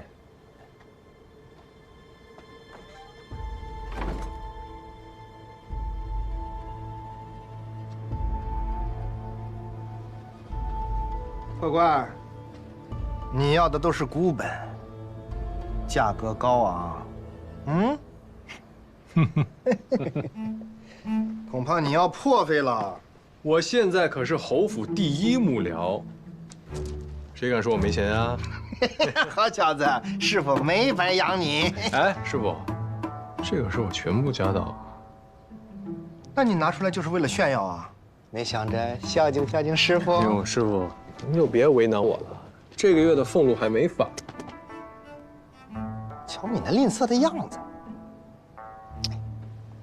要不这样吧，平津侯家呀宝贝多，你隔三差五的往外顺出1件2件的，他肯定不知道。咱先把他们家钱偷个精光，出口恶气再说。要去你去，别拖我下水。你坐吧。我听说平津侯一下子把家中大部分幕僚都给遣散了。平津侯做事如此极端，也不是无迹可寻。他当年杀了我家14口人，也没眨眼。他最近还把一些堪舆的事务交给我去做，这些活儿之前肯定都是楚怀明的。那楚怀明还不得气死呀？都是些什么事儿？一些京郊山脉的堪舆和新城老建筑的图纸解构，想必都是为了帮庄知府。也好，他对你委以重任，你接近他就更容易了。不过小海，师傅要提醒你啊，平津侯要是死在府中，大理寺一来，你很难脱身的。咱们得想一个滴水不漏之计，不管是病死还是意外，能让你全身而退。鱼死网破，不是我们这种人的生存之道。走一步看一步吧。要是能这么容易把他杀了，你们也不必教养我10年。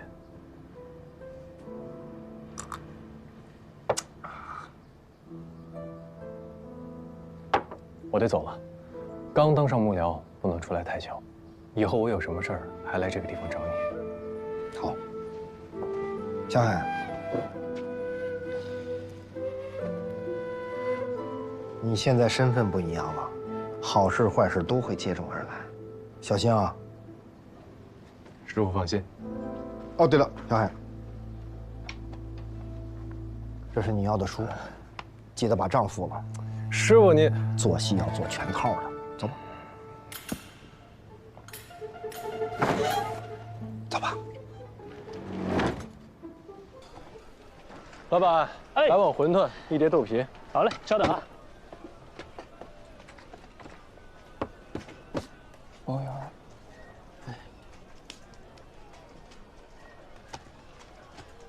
客官，真对不住，小店馄饨卖光了，要不您别处吃点儿。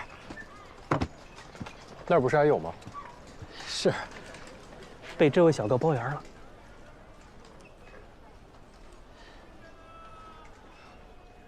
行，我去别处吃。哎，对不住，对不住啊。别处也没有，臧大人。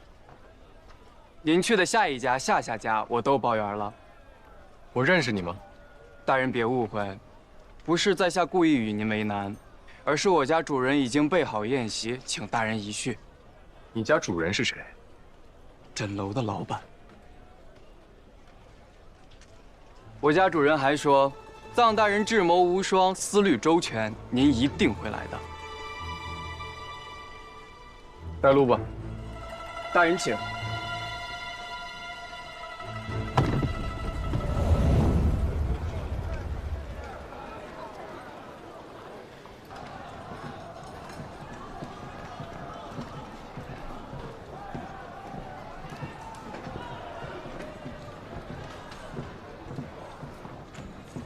大人，里面请，我会在楼下等您。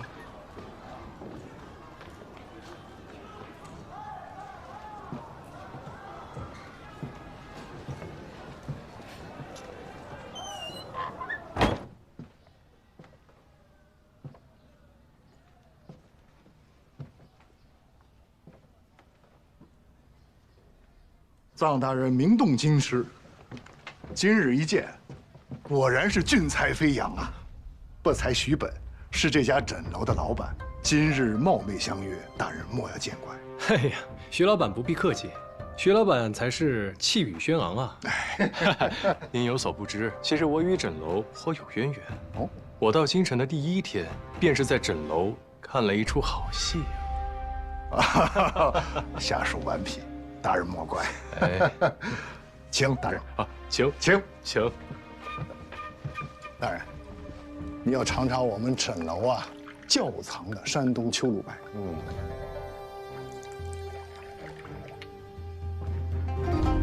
大人请。敬徐老板。哎，请。好酒。快尝尝，这是我们枕楼的招牌菜。这些呀，出了京城也吃不到的。大人之前所在的地方，那就更吃不到了。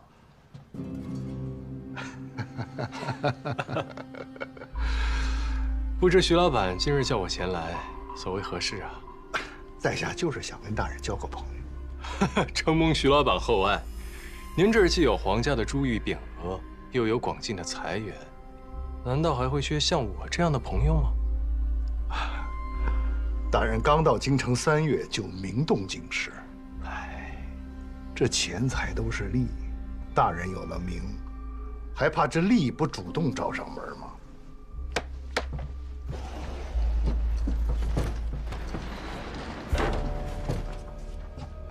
都是些拿不出手的东西，全当是见面礼。你要是收下，就当交了我这个朋友。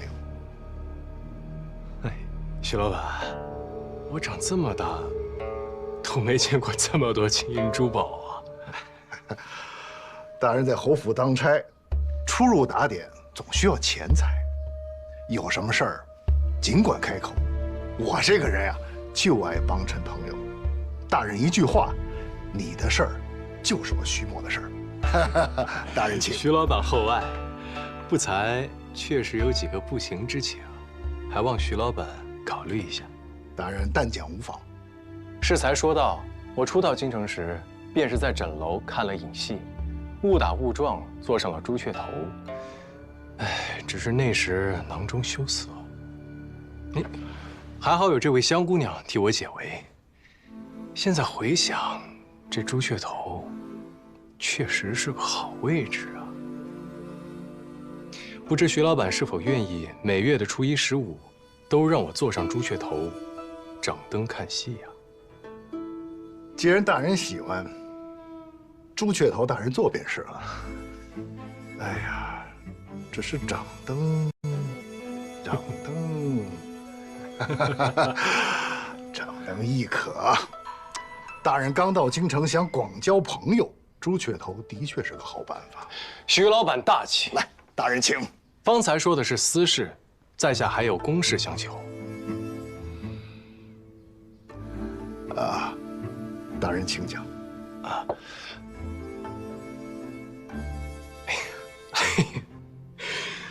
这说来惭愧啊。哎呀，这庄二公子之前在你们枕楼抵了不少的珍宝吧？有些还是侯爷征战得来的。如今财库归我管理了，我就是怕哪天侯爷突然问起，我这说不清啊。我就想着自己把这些珍宝给赎回来，但是现下手头又不宽裕。徐老板，能否帮我想一个折中的法子啊？哎呀，二公子之前在这儿抵的宝贝，都在枕楼的库房里封存。这样，我差人去找找，物归原主，不提钱。徐老板果然是豪爽之人，这杯酒我先干为敬。快请。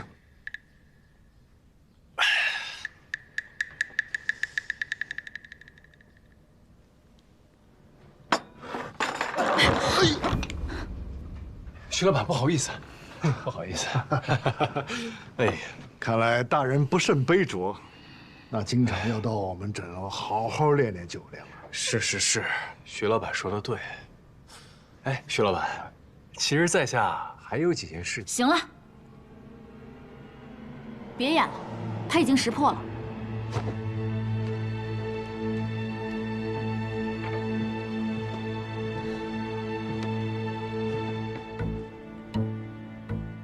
你是怎么看出来他不是枕楼的老板？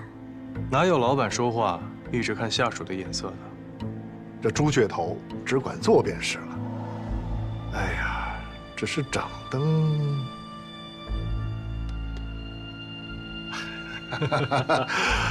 掌灯亦可。你这个杯子价值不菲吧？徐老板刚才对我提出的种种不合理的要求，吞吞吐吐，又对这个杯子格外的紧张，再加上他手指间有拨算盘的老茧，如果我没有猜错的话，他应该是你们枕楼的账房先生。唉，也不知该说是他笨，还是该说是你聪明。我能看出来，是因为老板想让我看出来。既然老板现在已经显露真身，想必不是心疼钱，而是有话要跟我直说。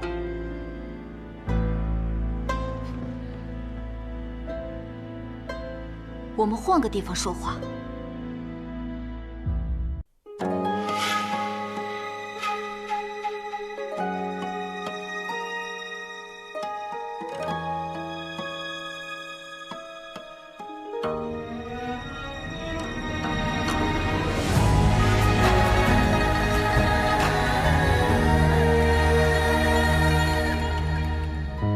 收敛眼泪的锋芒，掌心念着危险的渴望，惊涛袖里藏，惊雷无声响，城府深深不过。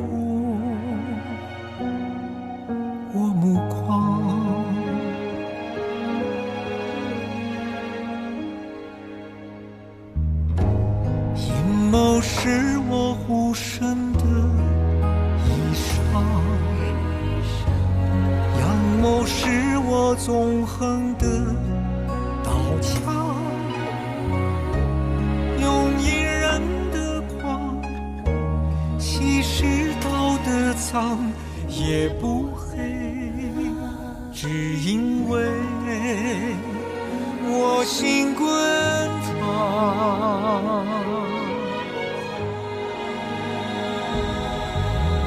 翻云是我，浮云是我，人心的罗盘莫测，总会有人起起落落。生杀是我，雨多是我，当夕阳如烈日赤裸，与君共高歌。芒种是我，秋收是我，天下是我，苍生是我，你也是我。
我就知道能在众目睽睽之下活着走出皇陵的人，一定不简单。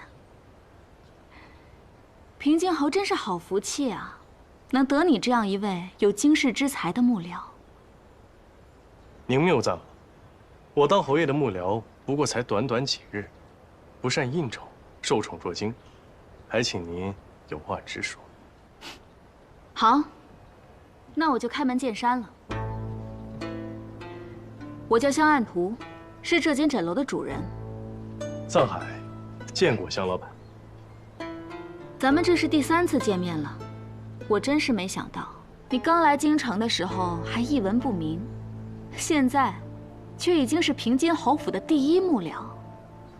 这短短几个月的时间里，你就升得这么快，我真是好奇，你究竟是用了什么样的手段，能够平地起高楼？一叶千丈啊！哪里，我只是运气好而已。这么说吧，我仰慕大人的才华，也与大人有过2次交集，自认颇为有缘。大人既然能做平津侯的幕僚，也不妨考虑做我诊楼的座上宾。不论是求财还是求名，他平津侯能给你的，我一样能给你。香老板这是要抢侯爷的幕僚？不可以吗？和我做朋友很划算的。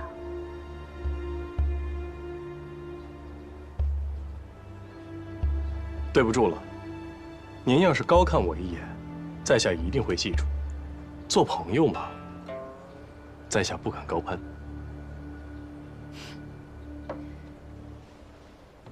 上次在诊楼，你被杨真、瞿娇、楚怀明三犬欺辱，我本想袖手旁观，你可知道我为何出手帮你？因为你与那三人不同，你骨子里不是一个恶人。所以你更应该知道，平津侯是武将出身，杀伐之心自然不小。他疑心又重，你在他的手底下过的是刀尖上舔血的日子。所以我想问你，为何攀附平津侯，替他卖命？明珠蒙尘，我替你不知。肖老板错爱了，我只不过是鱼目混珠而已。我所做的一切，不过是为了在10丈红尘里面找到一个安身之处罢了。说归说，可我看你志不在此。难道你想凭一己之力帮他重掌兵权，来证明自己的价值？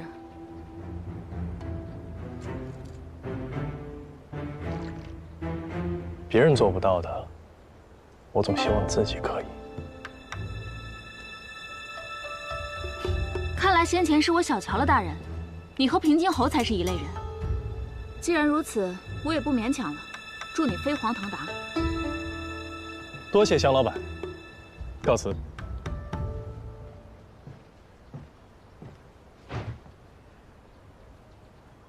还请大人记住，在这京城里，你用得着我诊楼的地方，肯定比我用得着你的地方多。回头若是有难处来找我，记起今日的话，可不要脸红。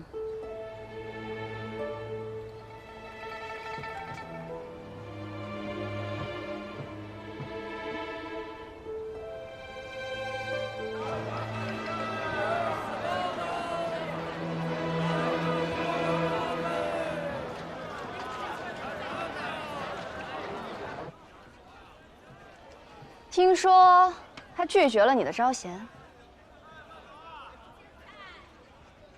他就是那个藏海啊。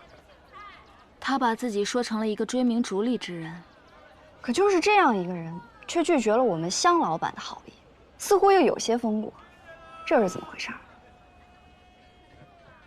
八公子还看不出来吗？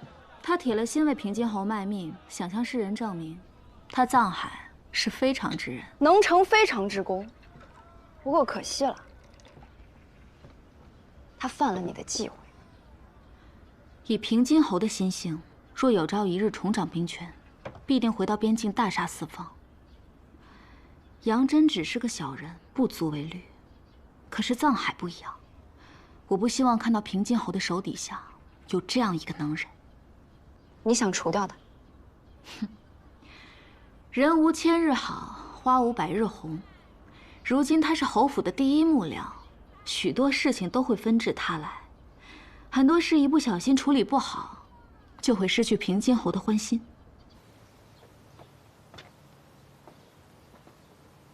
管家，哟，藏大人回来了。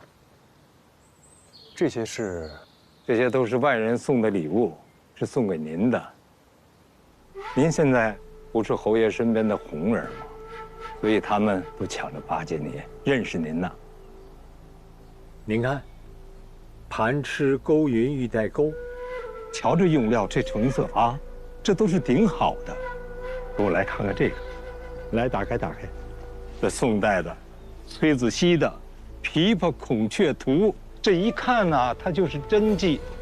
瞧瞧，这枝叶呀、翎毛啊，是极富逸情啊。真的是太雅了。管家，为何这些礼单都没有落款啊？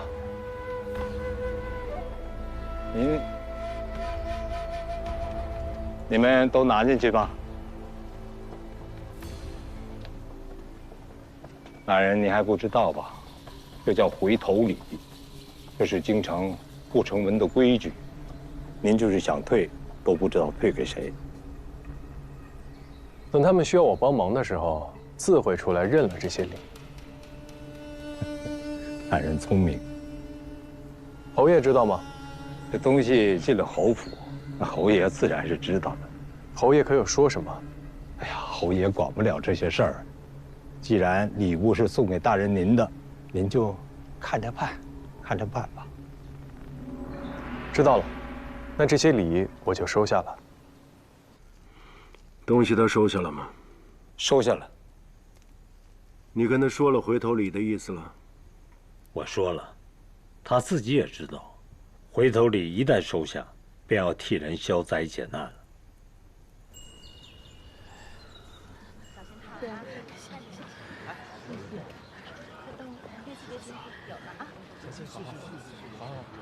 谢谢。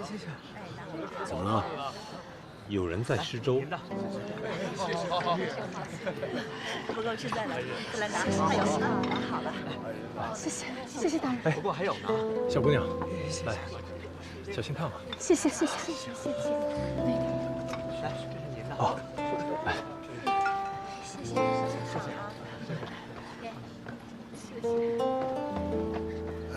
好，给您谢谢。参见侯爷。你这是干什么呀？小心烫啊！是。回侯爷，昨日小人收到了些回头礼，心里实在不安，便将这些礼换成了粮食，以侯爷的名义施舍给这些穷苦的百姓了。侯爷出来了！侯爷出来了！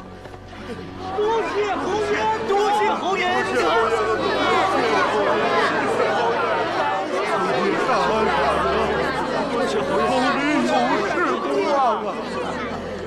好了，侯爷施粥给你们，是想让你们吃饱肚子，去领吧。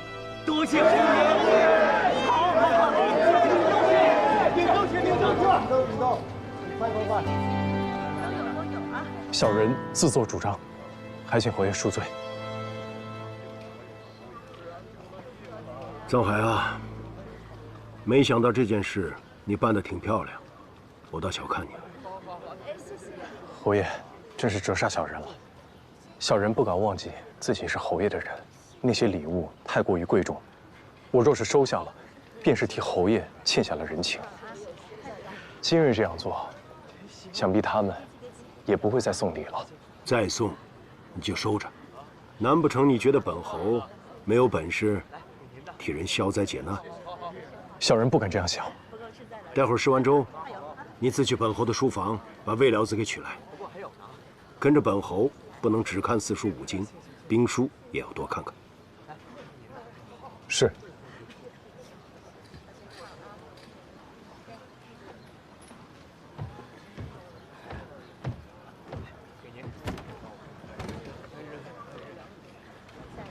恭喜藏大人。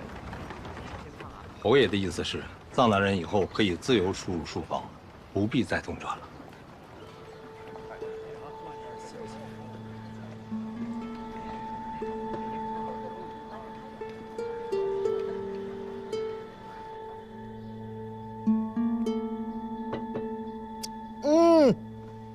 用这玉做的茶壶喝茶，好像味道都妙了几分呢。您要是喜欢就留着吧，反正以后也没了。昨日一事，全京城的人都知道了，今日便再也没有人来送礼了。这礼呀，收与不收都是两难，不收吧，未免显得太清高，让人猜疑。但我也不能真的收。杨真跟着平津侯10几年，平津侯对他的秉性了如指掌。杨真能肆无忌惮的收礼，我却不能。对喽，现在多少双眼睛盯着您呢。不过，你竟对这些事儿都融会贯通了，也不知道是谁教的。当然是您教的呀，难不成师傅以前也混迹过官场啊？不可说，不可说。为师我当年叱咤风云的时候，你还不知在哪儿玩泥巴呢。只是我万万没有想到啊，幕后操纵庞大枕楼的，竟然是那个漂亮的小姑娘。她一开始设计害我，后来又救我于水火，现在又让我背弃平津侯投靠她，还给你开了那么好的价码，你还拒绝了。他的确不简单，有头脑，有手段，也不像是个坏人。藏海这一仗打得真是漂亮极了，全京城的穷苦人都受了他的恩惠。他不但绝了送礼之人的心思，更是得了平津侯的赏识。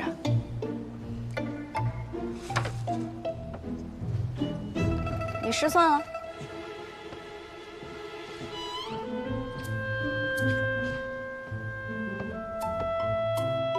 哼，香老板这么小，藏海怕是要倒大霉了。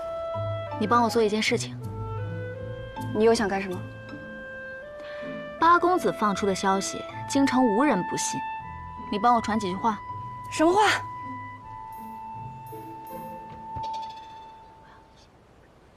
不行，我向来只说实话，从不造谣。你八公子靠我枕楼吃饭，还敢拒绝我？这忙你帮不帮？不帮。上次你非要说太后的事，把厂卫都给招来了，还不是我替你摆平的？那我还不是为了给枕楼多赚点银子？那这样吧，以后你说书的票钱我多分你一成。你就帮我这一次嘛，好不好？求你了，求你了。那说清楚啊，就这一次。今年就这一次，这辈子就这一次。财水易，面状物，草下虎，不得胜，小心耳，皆衰败，万人一身藏，臣子面主上。财水易，面状物，草下虎，不得胜。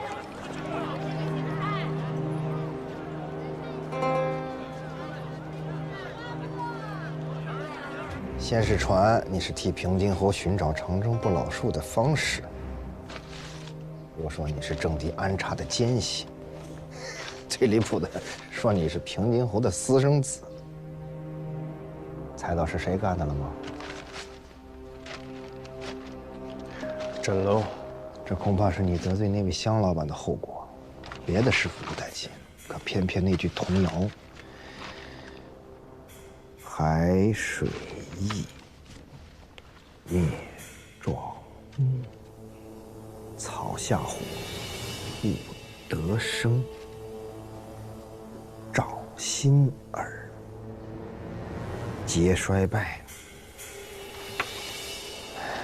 这童谣的意思是说，你进入庄家，意有所图，欲行不轨之事，颠覆庄家。5、6个谣言一起散出来，还真有一个让他给蒙对了。这些谣言看似笑料，实则厉害，已经将我置于危险之中了。哎呀，说者无意，听者有心呐。小海，趁此时还未横生波折，我看你去趟枕楼，给那位香老板道个歉。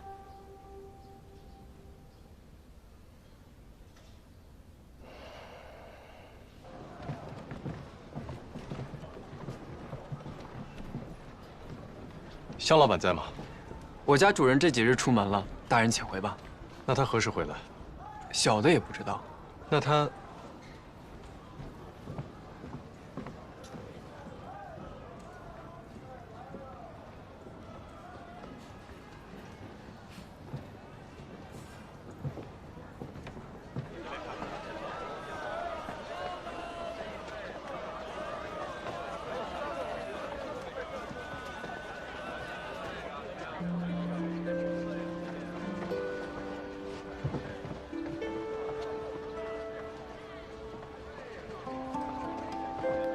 这下如你所愿了。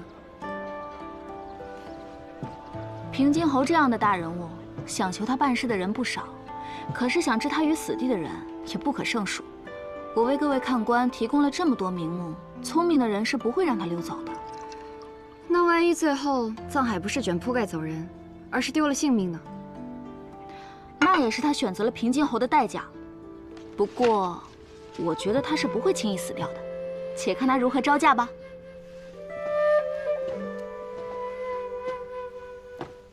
大人回来了。这些礼物又是谁送的？这些都是今日新送来的，没有留下名字。看来还是有人不愿放弃巴结大人您呢。行，我知道了，你先下去吧。是。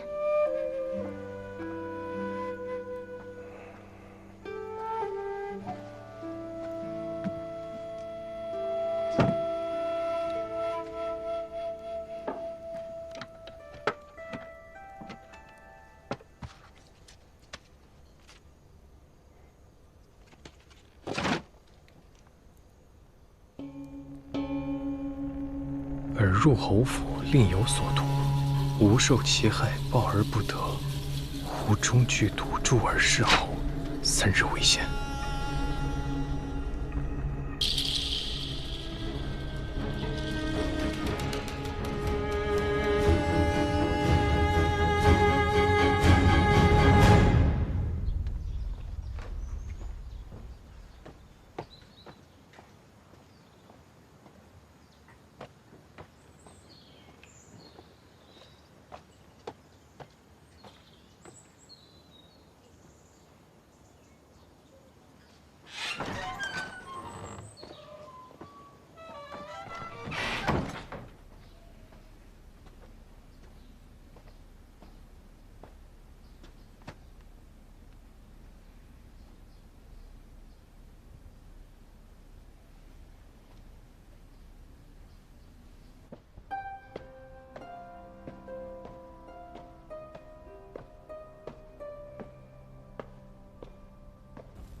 来把药吃了，志农就不难受了。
爹，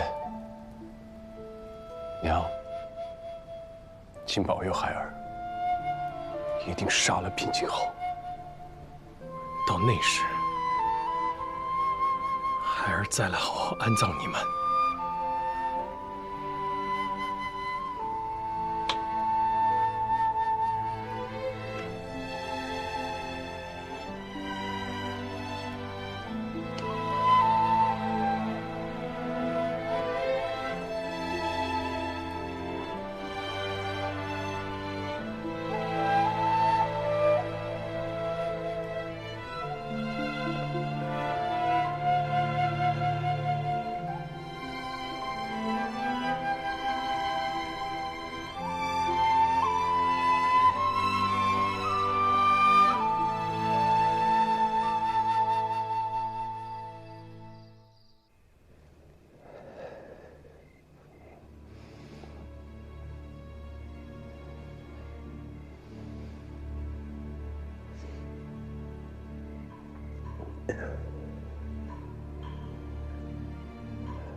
上海，你也吃点。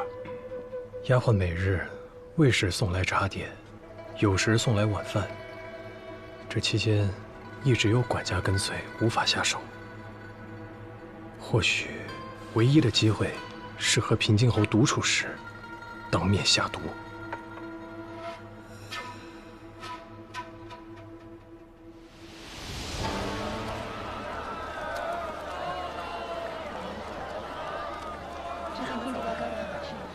谢了。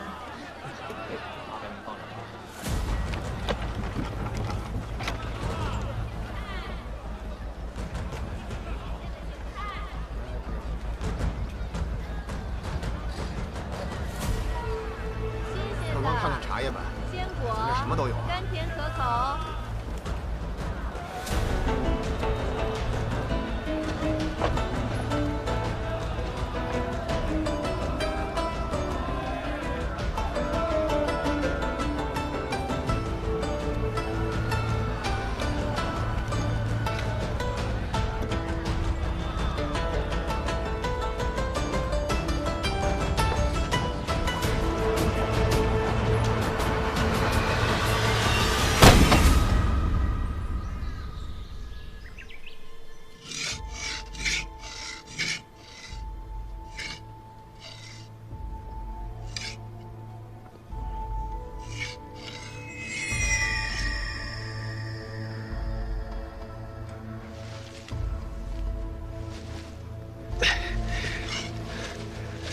哟，醒了。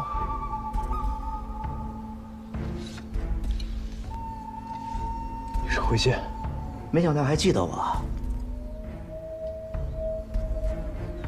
你就是威胁我的人。什么威胁？威胁你什么了？婉儿，他在说什么呀？不知道啊，说些什么乱七八糟的。哎，你是不是把他给打傻了？不可能，我的力道我心里有数。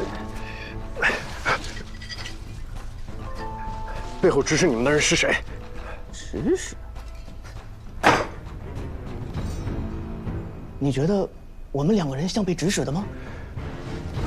那为什么帮助我？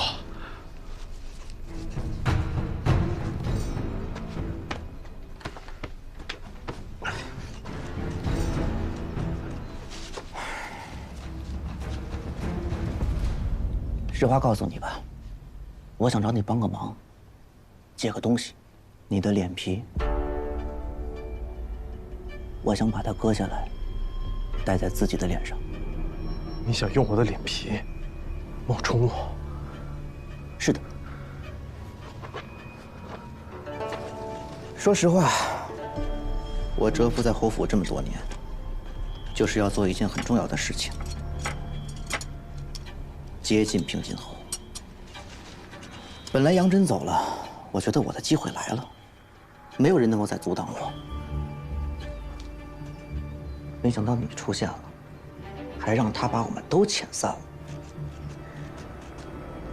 我真的是一点机会都没有了，我恨死你了。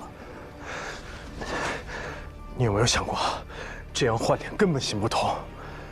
这种治怪之术，恐怕刚进侯府就会露馅了。那是你见识短浅，放心，我的刀法很好，不会痛的，而且我们会好好为你超度的。你这个疯子！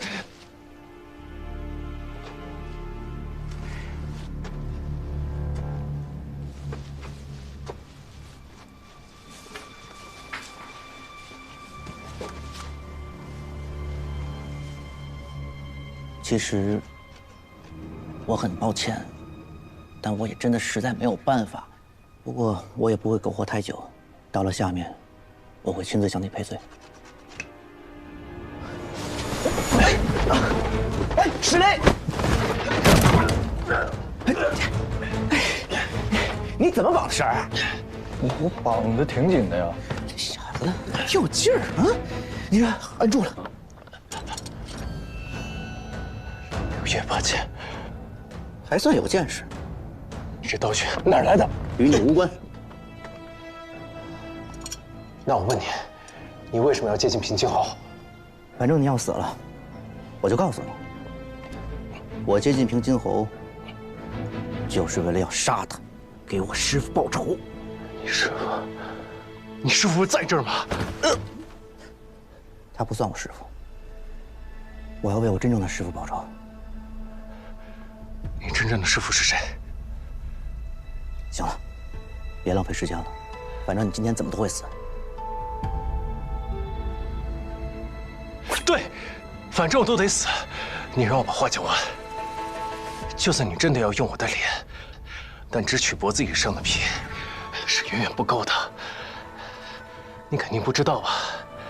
脖颈、前胸、后脊的皮肉相互牵连，稍有不慎就会划破皮肤。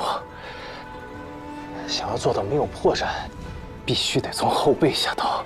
废话，我用你说吗？我当然知道，我就是比划比划。把这衣服给我脱了吧。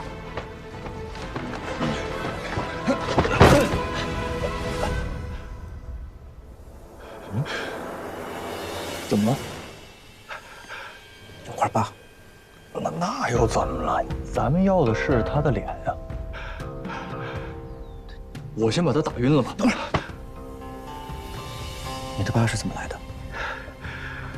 我背上的2道疤，是我小时候被人用鞭子抽的。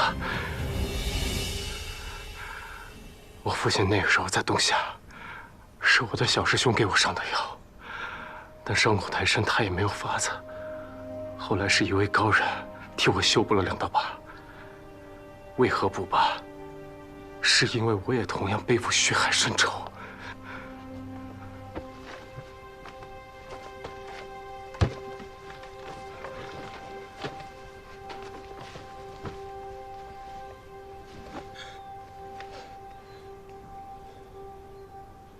你是？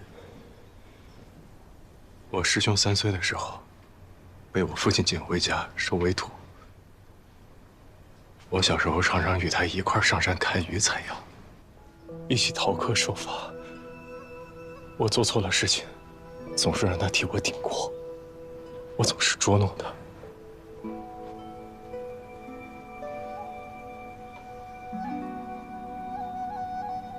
你师兄当年是不是因为犯错被罚到了后山，没能和师父师娘一起死，苟且偷生到今天？他虽然不成器，但却是我父亲最心疼的弟子。我父亲要是知道他还活着，不知道该有多高兴。父亲为他取名关风，就是盼他关风自在，清风相随。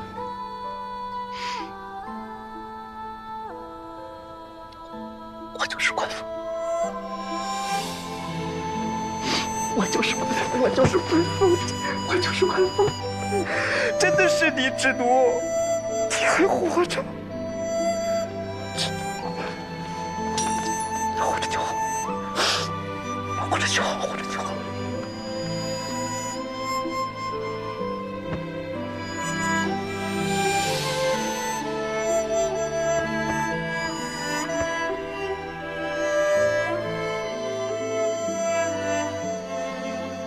事情的来龙去脉就是这样了。原来你被人换了脸，说怎么认不出来你了呢？你也不是当时那个小胖子吧？哎，我们都改变了太多了。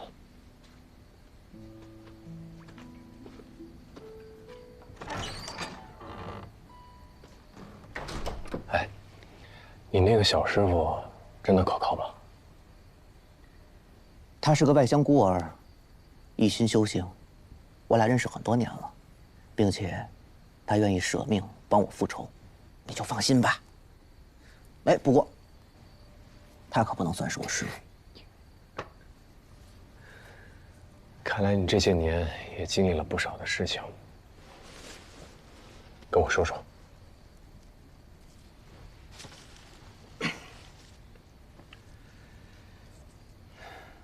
那日，师娘不是罚我去山上砍柴思过吗？刚入夜，我看到师傅从西南面回来，我心想，师傅回来了，师娘一定很高兴，兴许就不罚我了。我就连忙往山下跑。快要到家时，我突然听到了惨叫声，发现门口围了好多人，手里还拿着刀，我就赶紧躲了起来。这时，我看到有一个人从里面出来，就是平津侯。我还看到师傅和师娘被他们抬了出来，我吓坏了，不知道发生了什么。等他们都走了，我赶紧往家跑，可火烧得太大，我进不去。救命！快来灭火！李叔，快救命！我想去找邻居帮忙，可是门一打开，里面全是尸体。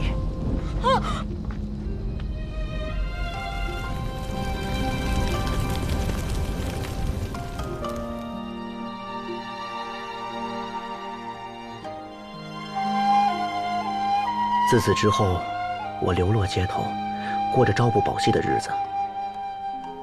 但是，我一直留着师傅给我的柳叶八剑，想着有朝一日能够报仇雪恨。来2个包子。好嘞，给您。好嘞，好嘞。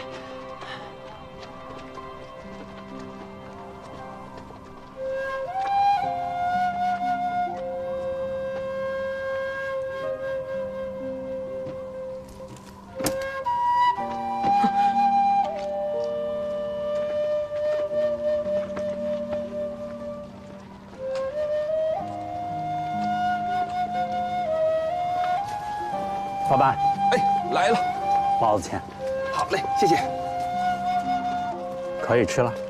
那日，我遇到了石雷和开真散人，他们收留了我，并让我做了石雷的徒弟。开真散人病逝之后，我便和石雷相依为命了。然而，在我的人生中，唯一没有放下的，就是复仇。所以后来，我想尽了办法进到侯府做幕僚。都怪我，没本事，这么多年一直都没有接近仇人。不过还好，现在有你在，咱们一起复仇。现在你是侯府的第1幕僚，怎么样？方便下手吗？其实有人在你们之前就逼我杀掉平静侯。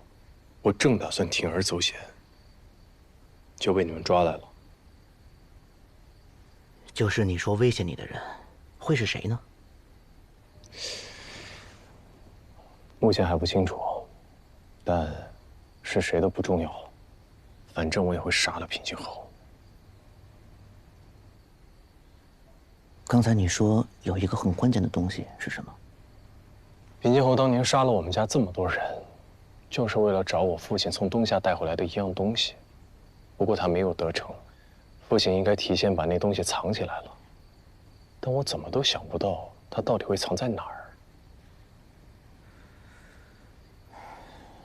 藏东西，藏东西。哎，你刚才不是跟我说，我父亲从东夏回来的时候走的西南面？啊，按理来说应该走东北面啊。走西南面的话，会绕一大圈。他这么走，会不会是为了藏那个东西？哎，你还记得小的时候，他经常带咱们去那边的山里授课吗？不过，我只记得那边有几座山。你说他能把这东西藏在什么地方，不容易被发现呢？流仙墓，他去东夏前曾经带我去过流仙墓。对呀，有什么比把东西藏到那儿更隐秘的呢？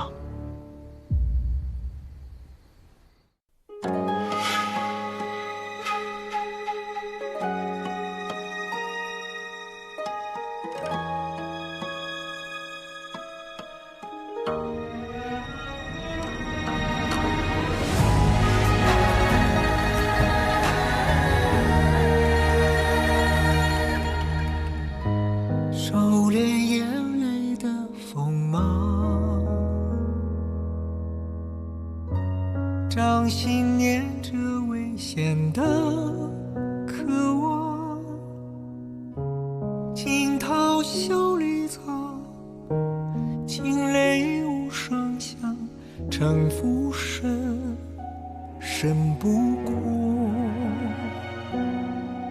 我目眶。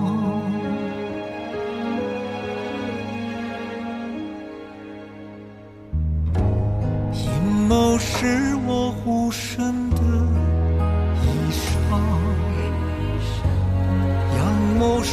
座纵横的岛墙，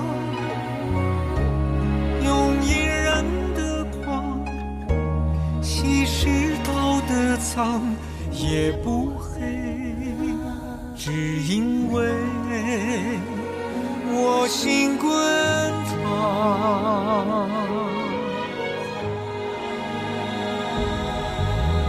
翻云是我，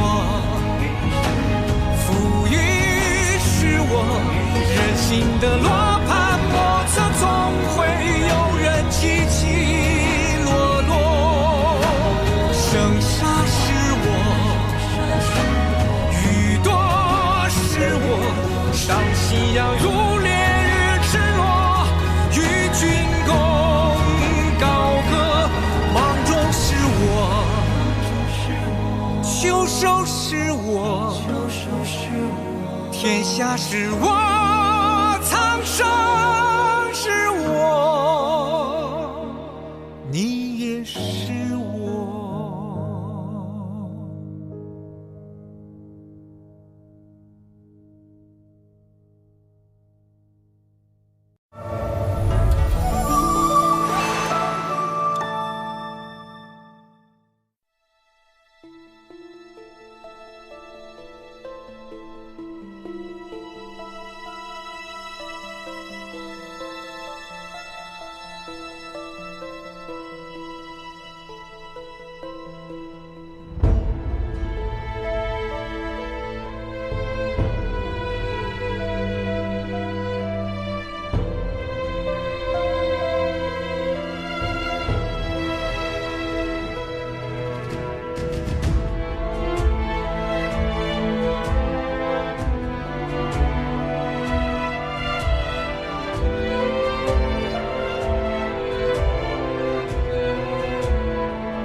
就是这儿了。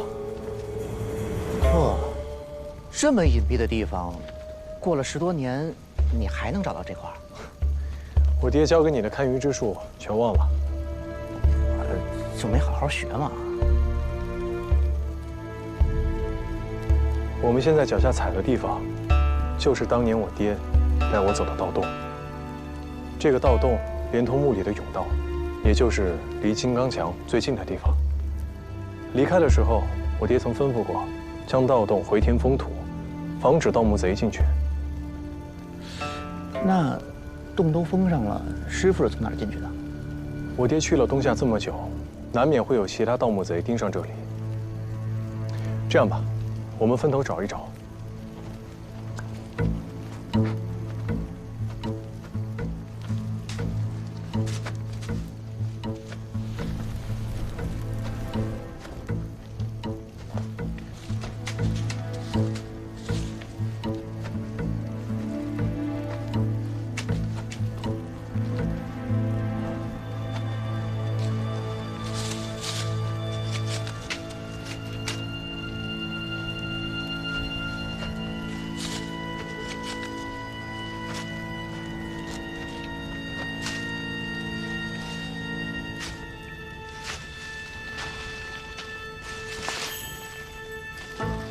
滚走！来，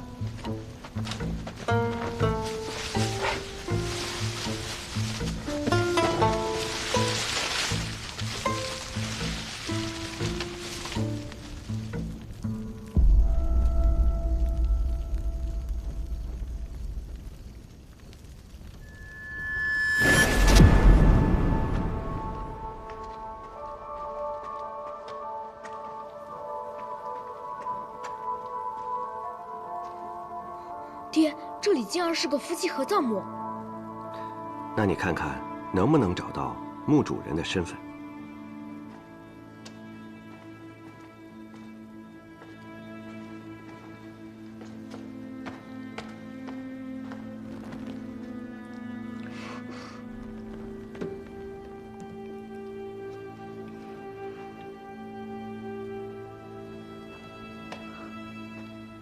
棺椁画得这么精致，材料也是上乘的，不是一般人家的棺椁。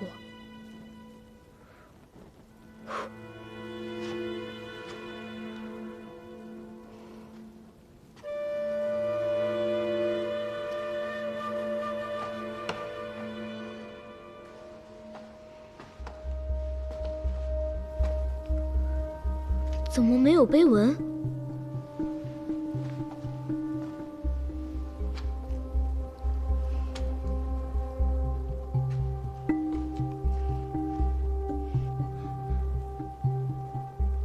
这墓主人也太古怪了，陪葬的金石玉器和棺椁都是上乘的，却没有碑文。难道他不想让人知道自己的身份？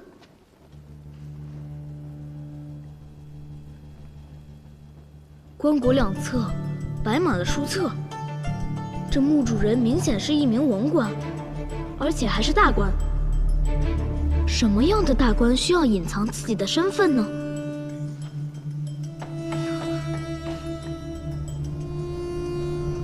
我猜墓主人的碑文就藏在这石龟之中。那为什么他不光明正大的刻在外面，而是藏在人瞧不见的地方？娘教书时曾说过这么一个人，他云游四方，靠钱财离间各国君臣，离间不了的还暗杀之。他就是前朝长史刘贤。他习惯隐藏自己的身份，自然也会隐藏自己的碑文。那就让我来看看到底是不是他。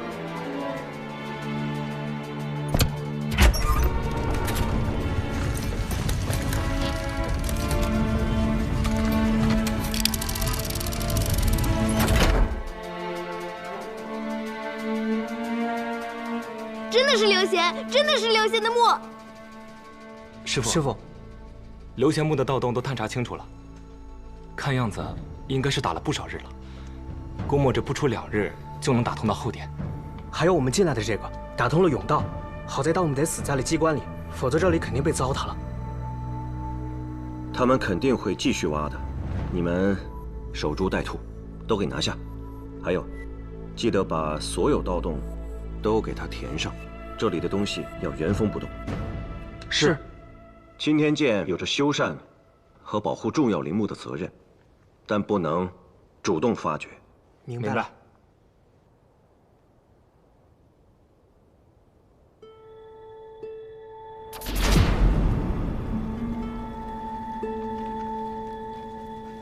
哎，地上有火把。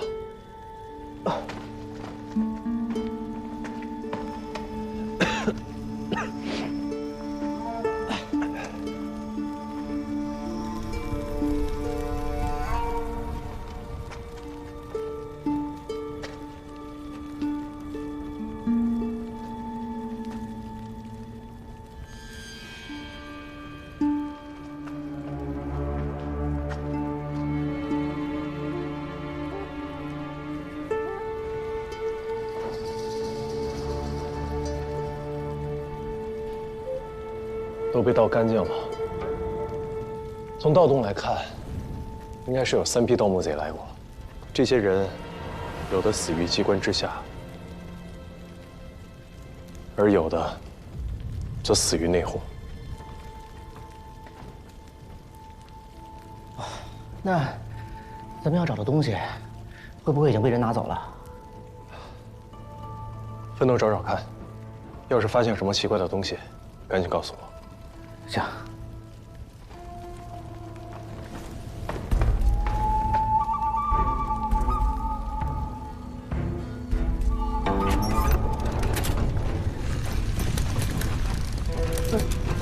小旭，这什么东西啊？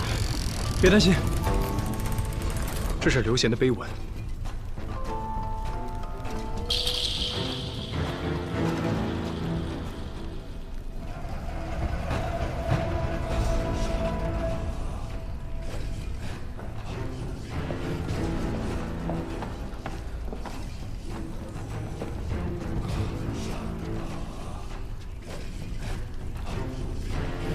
棺椁里什么都没有。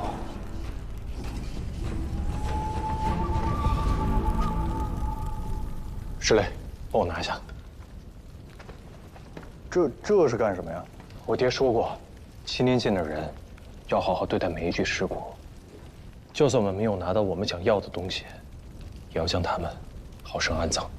我们离开之前，要把棺椁恢复原状。纹路怎么是反的？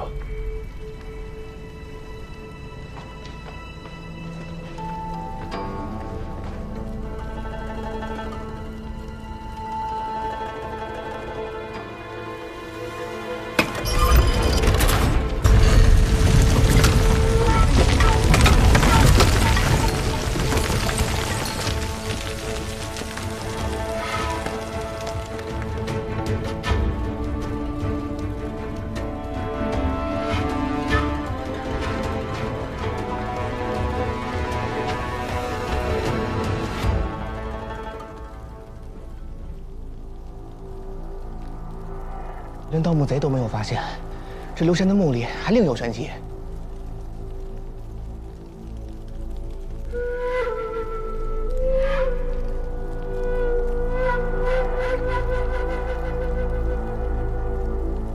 这把刻刀是我爹最常用的，这刻刀的刀柄被刻坏了一个角，我爹心疼了好久。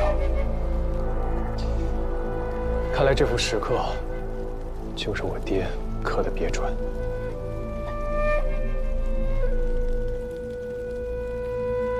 但是，这个如果是师傅刻的话，那为什么在最后空出来一个字啊？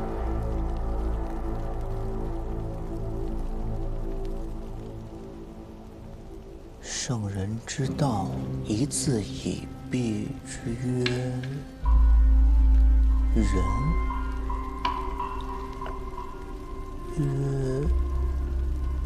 曰圣。哎，不行，怎么了？这里散落了这么多的字，他却独独留了一个空位，只怕放不对，就没有机会了。那应该放哪个呀？一个可以概括单一子一生的字。单一子，不是刘贤。你们看，这石刻上面的内容，讲的是一位圣人，心系百姓，胸怀天下。能称得上这番话的，不是刘贤，只能是他的师傅单一子。刘贤做不到像单一子一样周游列国，维持天下和平。他只能在庙堂高处，用离间和暗杀的手段，挑起纷争，谋求所得。他始终都悟不透的，便是空缺的这个字。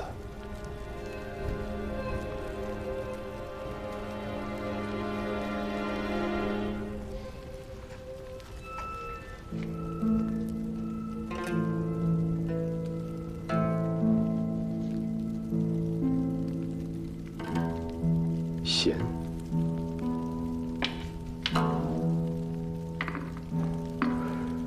仁，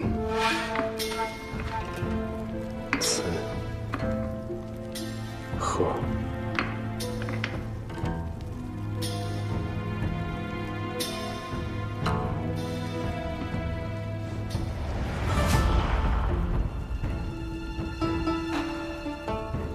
恒。圣人之道，一字以蔽之。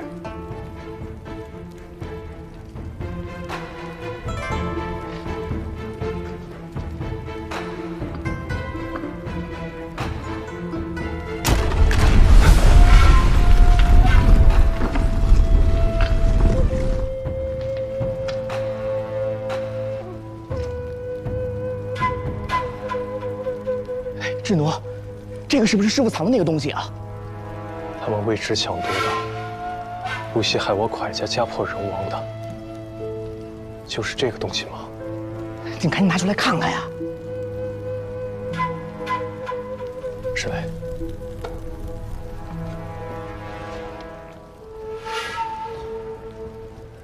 小心，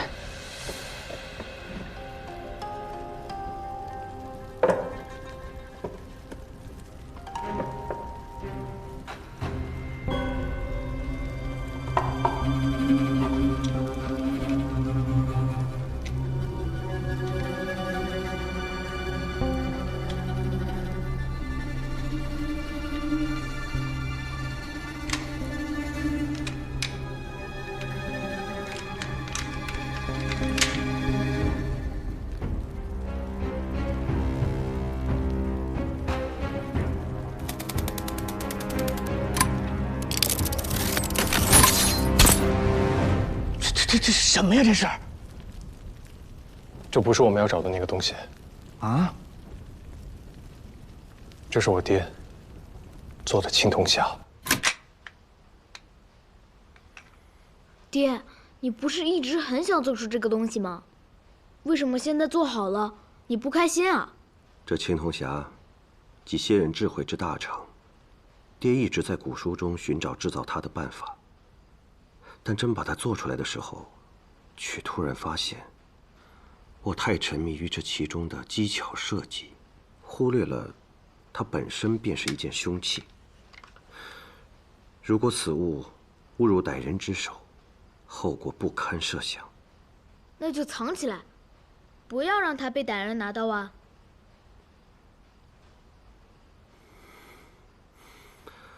智奴真聪明。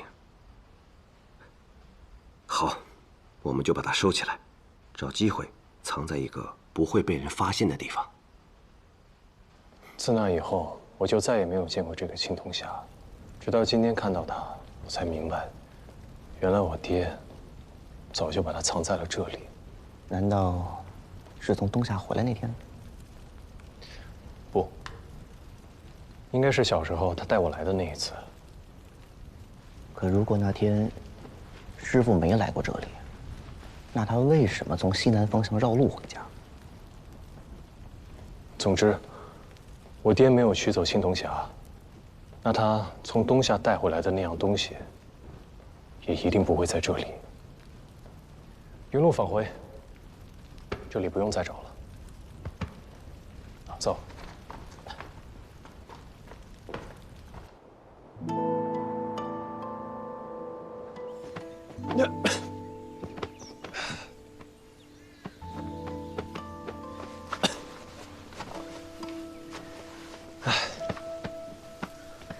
志东，没能拿到你要的那样东西，接下来我们该怎么办？也不是完全没有收获。这个青铜匣威力惊人，比起当面下毒，有了它，机会已经大了很多了。那我们一块儿去杀了他。我也可以帮你。哎，不行，以我刚刚相认，你现在就是我唯一的亲人了，我不能让你跟着我一起去冒险。可是我也不能让你一个人去做这么危险的事情啊！关峰，你相信我，我已经有了全身而退的计策。你确定？嗯。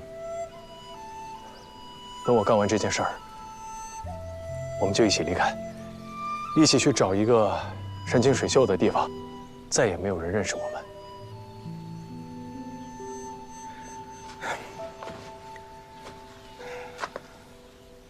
志东，你从小就比我聪明很多，你的办法一定是好办法，但是你一定要答应我，平安的归来。嗯，你放心。还有一件事情交给你们俩，把这个盗洞用土回填起来，方实一些。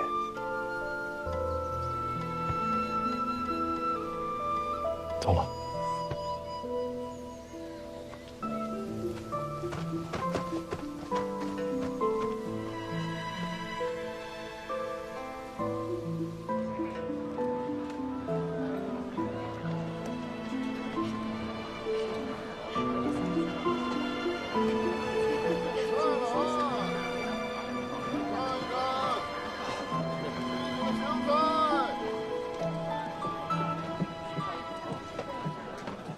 小哥，将这封信交给你们库房的那位先生。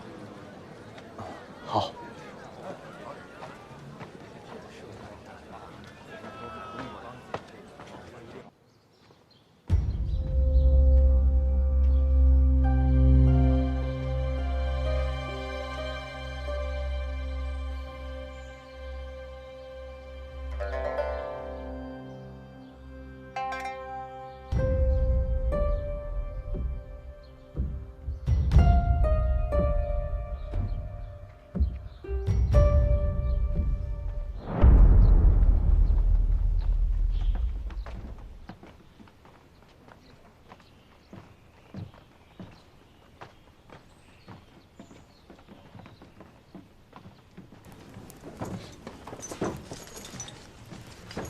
再往中间放，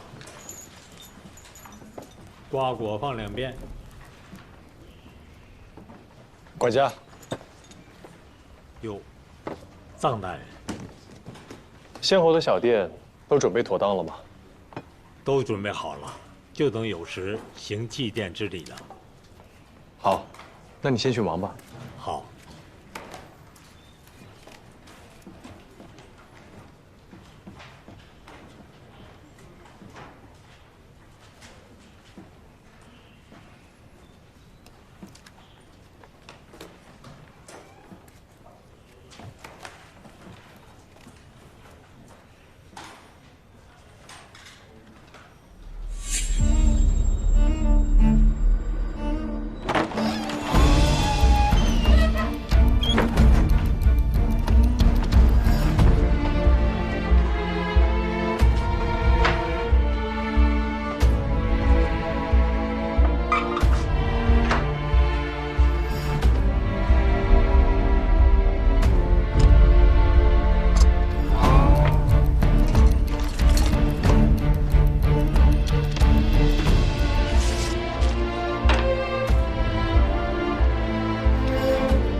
做这样一个惊世骇俗的机关，不是为了杀人，只是不想这门技艺失传。你真爱、痴迷于这项技艺，不希望它沾染分毫的不良之念。但是爹，我没有其他选择了。现在他在我手里，我会用他杀了平津侯，为您、为母亲、妹妹和所有的师兄弟们报仇。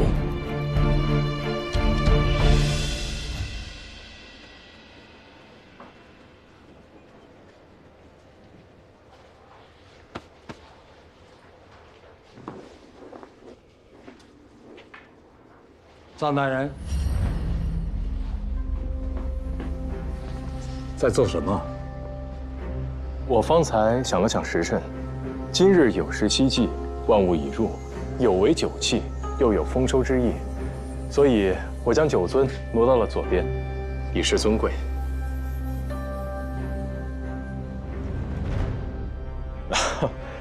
方才整理的时候，不小心沾到了香灰，清理一下。哦，还有这样的讲究。大人真是心细如尘。应该的。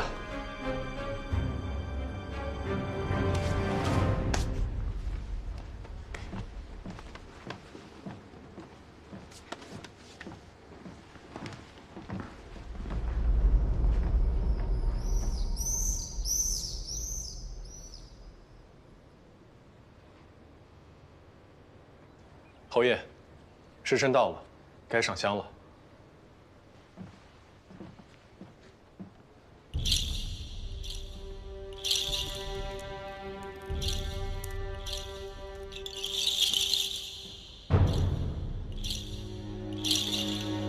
父亲，家中一切安好，胜券不减。前些日子，皇上还嘉奖辅儿办事得力，您在九泉之下也可安心。过几日父亲继承，我携家眷到陵园，为庄家先祖敬酒上香。儿子绝不负您的嘱托，保业守成，让庄家永续。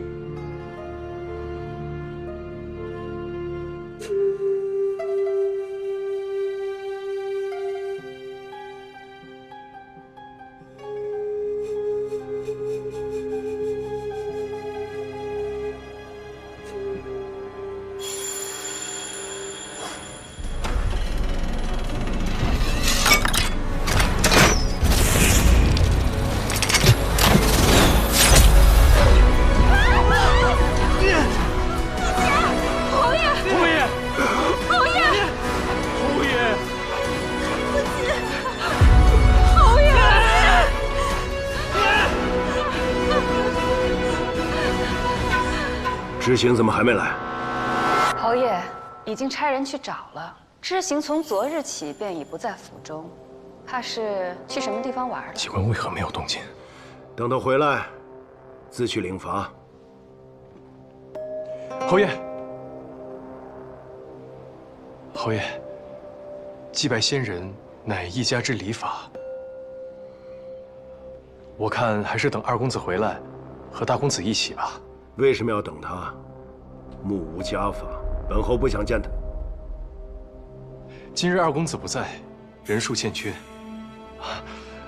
这香炉中的香火不足9束，99归一，小人是怕先侯地下有知，仍为不及呀。先侯征战四方，豪迈洒脱，从来就不相信这些。就算泉下有知，求的也不是99归一。不过，你为何如此紧张？从刚才起，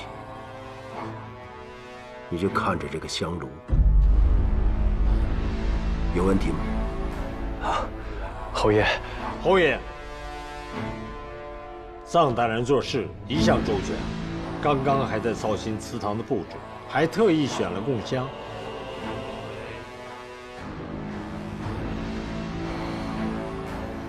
这香有何不同？侯爷，这就是此前臧大人用的香，小人发现此香不同寻常，心里有金丝，所以小人冒昧的将此香换下。臧大人，您这是何意啊？侯爷恕罪，今日祭奠先侯，此香内冠有金丝，燃香为火，火克金，可消金戈铁马的杀伐之气。小人斗胆用它焚香祷告，望先侯有灵，消灾降福，坐镇门庭，保家宅兴旺啊！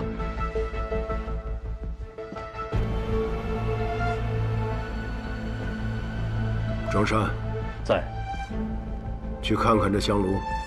是。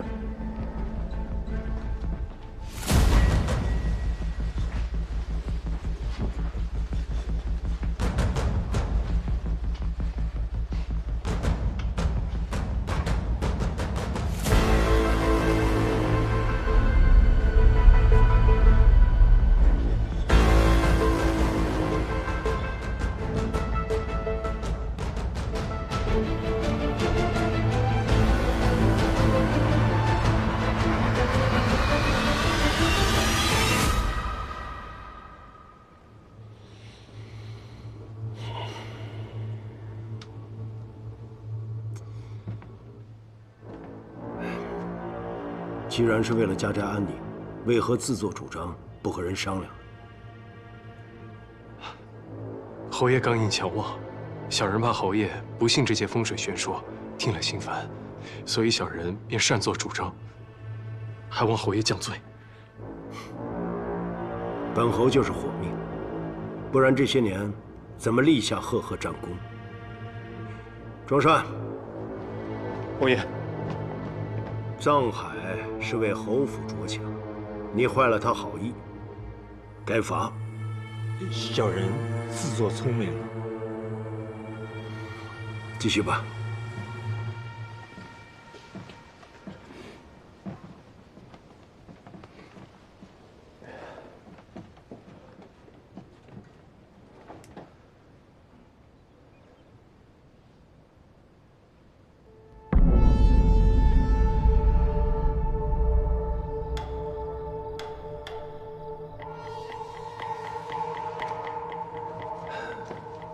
这机关盒不在香炉里，那会在哪儿？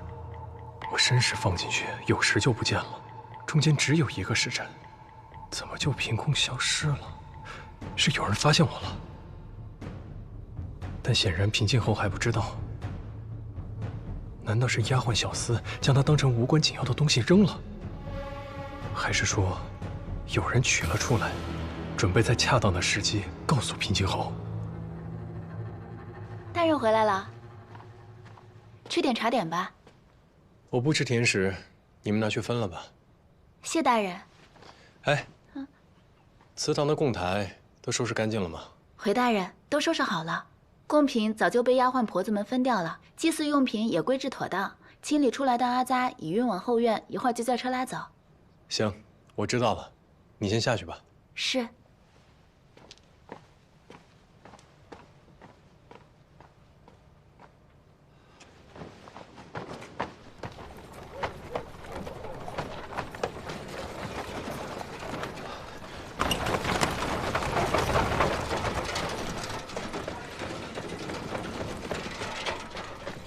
你在找什么？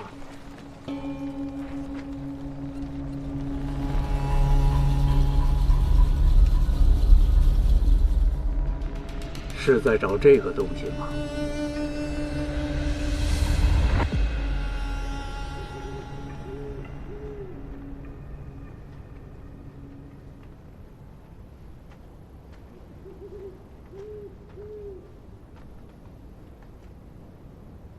为什么现在要杀他？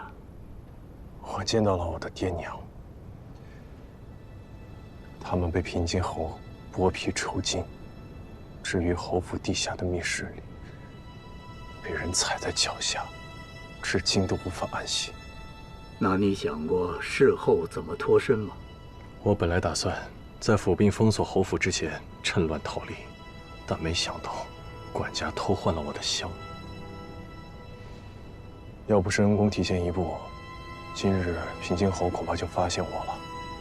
一个管家，哪敢自作主张？如果是平津侯，早就设计好了，就等着你自投罗网呢。你就没有想过，让你杀平津侯的人是他自己吗？过些日子是家父继承。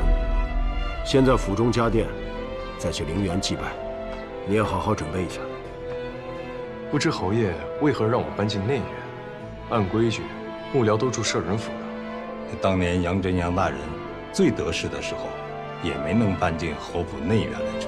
能坐在这张桌子上吃饭，都是本侯最信任的人。侯爷，最近市井上有一些关于小人的流言，流言本侯听得多了，都是些无稽之谈。不用放在心上，这些都是工部的图纸啊。侯爷的意思，以后有些事情，希望您多替大公子备用备用。他对你委以重任，你接近他就更容易了。待会儿试完粥，你自去本侯的书房把魏辽子给取来。臧大人以后可以自由出入书房，不必再挣扎了。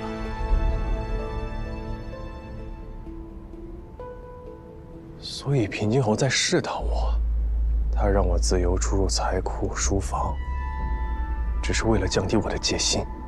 你现在冷静下来，一切都想得通了。平津侯仇家众多，你如今是他的贴身幕僚，他就是想看看你在强压之下是否会有异心。不要把他当成莽夫。更不要觉得他是你可以轻易算计的。他死了，你也必死无疑。杀了平津侯，就是我活在这世上唯一的目的。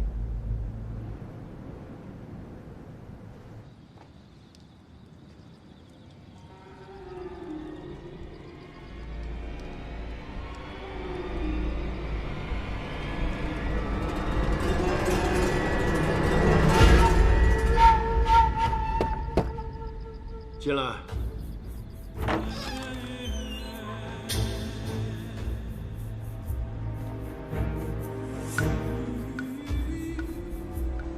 侯爷，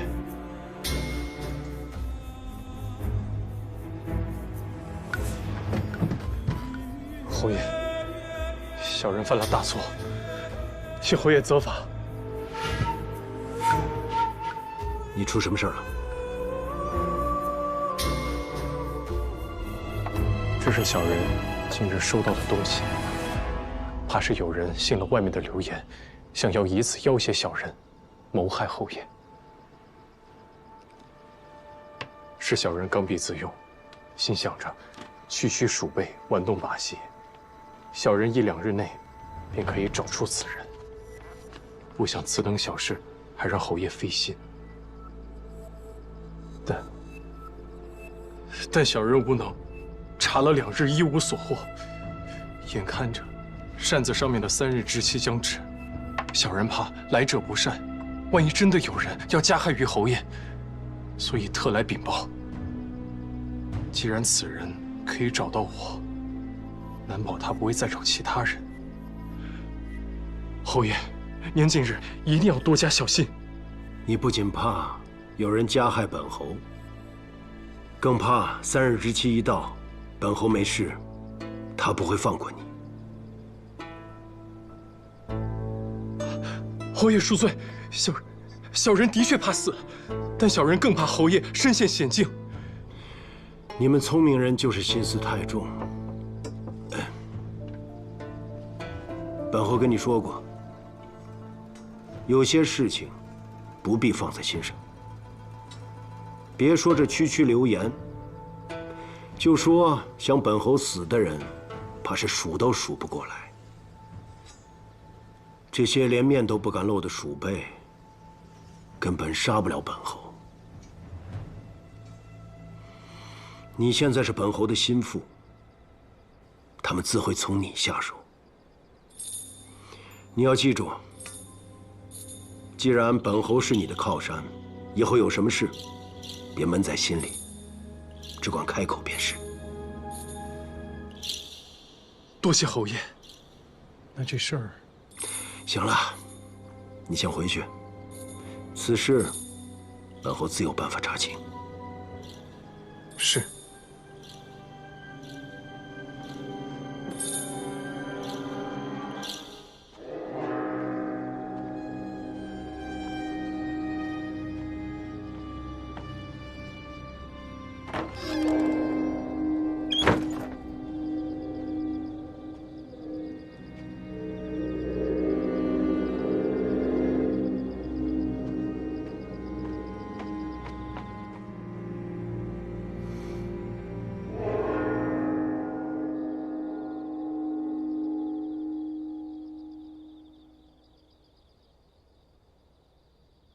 杀了平津侯，就是我活在这世上唯一的目的。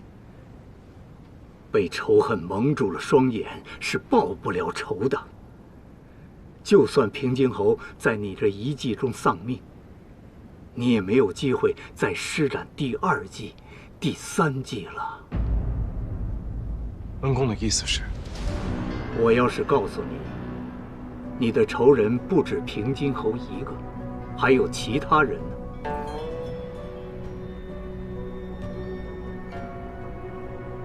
我在京城打探多年，了解到当年蒯家灭门之事的幕后主谋，除了平津侯之外，还有另外2个人。这3人要抢夺你父亲从东夏带回来的那样东西，所以你的仇人不是1个，而是3个。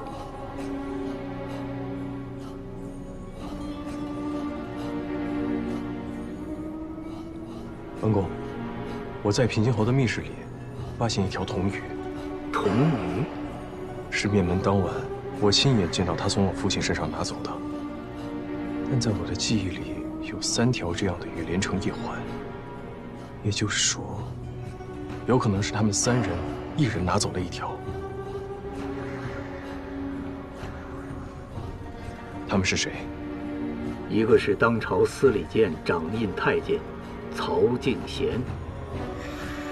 曹敬贤大权在手，自然横行无忌，经常罗织罪名，陷害陈宫，清除朝中政敌，壮大自己的势力。平津侯放纵渠交，凌钱杀人，你可知言官们弹劾他的奏本，为何都进了侯府？是曹敬贤给压下来的。他们俩里应外合，官官相护。那另外1个人是谁？这些年，我一直好奇一件事：原本没有交集的两个人，竟然在一夜之间结成同盟。10年前，平津侯从东夏返回京城，当晚，他和曹敬贤都离开了各自的府邸。第2日，蒯家就遭遇了灭顶之灾。我想，他们一定是去见了第3个人，但这个人藏得太深，我一直找不到有关他的线索。你方才说的童鱼，验证了他的存在。请恩公告诉我应该怎么做。如果是我会蛰伏，静待时机。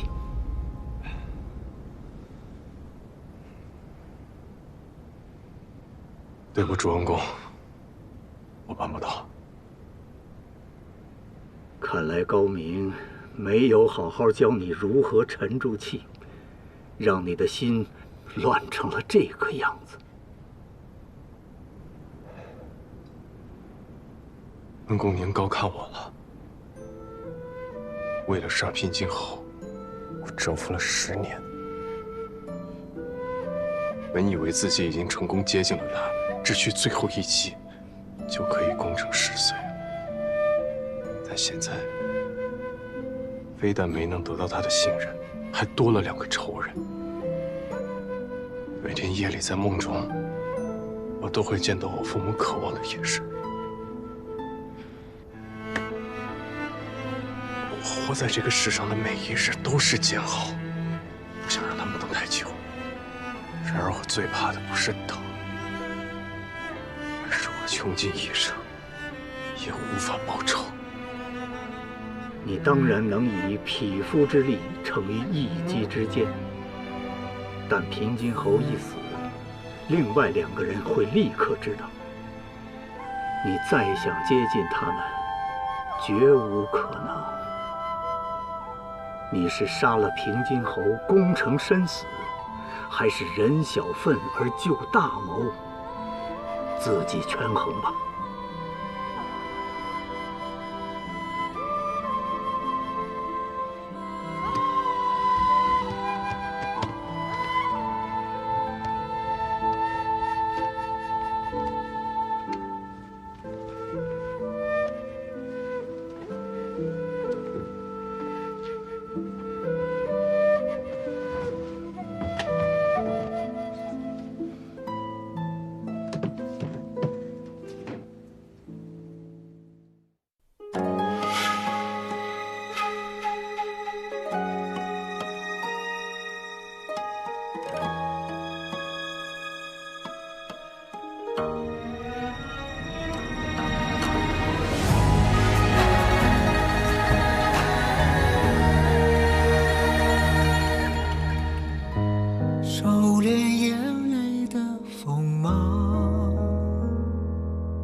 掌心念着危险的渴望，惊涛笑里藏，惊雷无声响，城府深，深不过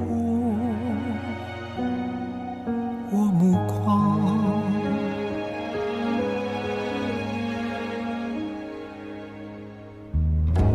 阴谋是我护身的衣裳，阳谋是我纵横的刀枪，用隐忍的狂，稀释道德脏，也不黑，只因为我心滚烫。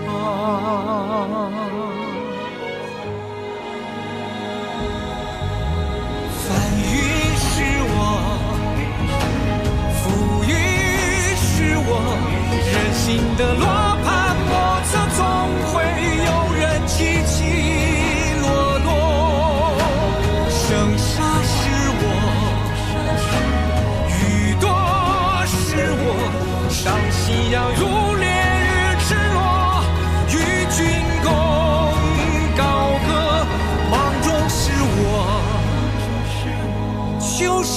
是我，天下是我，苍生是我，你也是我。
请问，莫非刚才那位？刚刚那位就是八公子。臧大人，别让我们小姐久等了。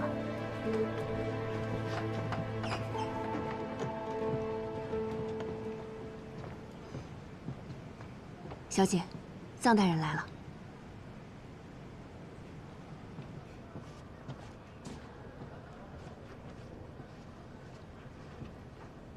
向老板。 真是巧了，我刚从外面回来，就赶上了臧大人来送礼。怎么，这么快就有用得着我诊楼的地方了？向老板勿怪，在下是来赔礼的。先前的确是我妄自尊大，不识好歹，辜负了向老板的一番好意。不知道现在反悔，还来得及吗？臧大人不是口口声声说做朋友不敢高攀？ 怎么现在又改变主意了？莫不是多得了几分平津侯的信任，觉得自己已在高处了？别说是信任了，侯爷不猜忌我，都算好的了。在下可是被这几日的流言蜚语给害惨喽。你来找我就是为了这个？什么流言？我怎么没有听说？向老板。 您手下留情啊！这八公子的流言，哎，谁说是八公子说的？这可跟诊楼没关系。好，好，好，那就跟诊楼没关系，就当不是诊楼传出去的。在下今日前来，是想请向老板帮在下想想办法，消掉这些谣言。谣言嘛，一阵风不就过去了？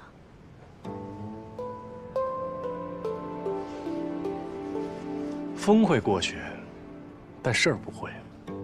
流言会留在人们心里，传着传着，人们就会忘记在哪儿听到的这些消息，到最后，都信以为真了。你这么在意啊？我爷说了，要将此事彻查到底。你拿平津侯威胁我？在下可不敢。若向老板心中坦荡。 又实在是不愿意帮助在下，那我也只能听天由命了。臧大人可高看我了，我没那么大本事，未必能说得动八公子。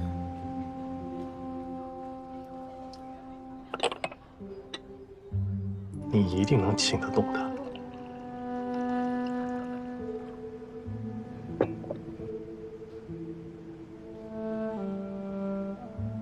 臧海，你要依附权势，大展宏图。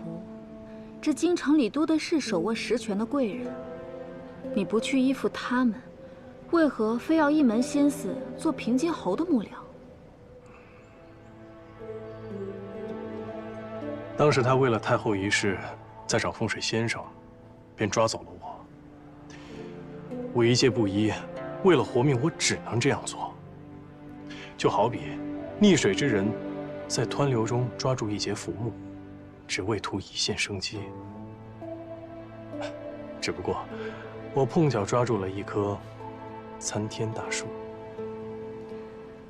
依我看，不是他选择了你，而是你选择了他。香老板似乎也很在意吗？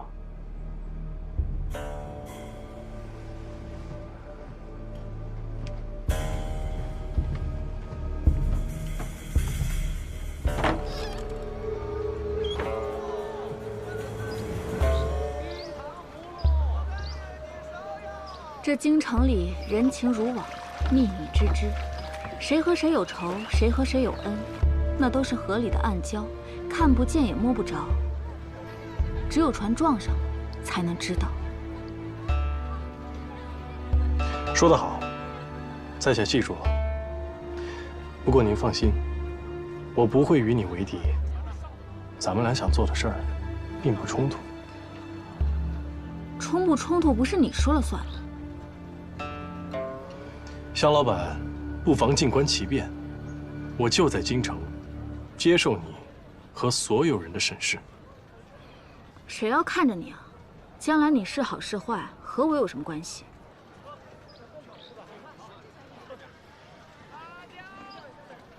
那是东夏商人的摊子。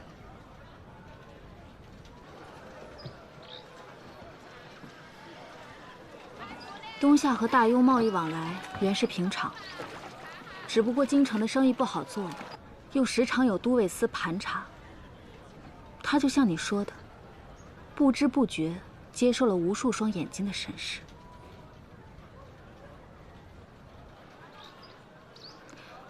算了，刚才你把自己说的那么可怜，我若是不放过你，岂不是和都尉司一样坏？今日的礼物让你破费了。我会替你好好求求八公子的。多谢香老板，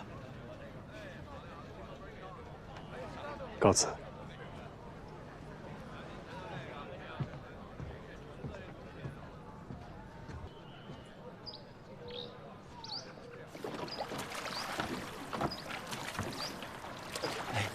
公子要买些什么？随意看看。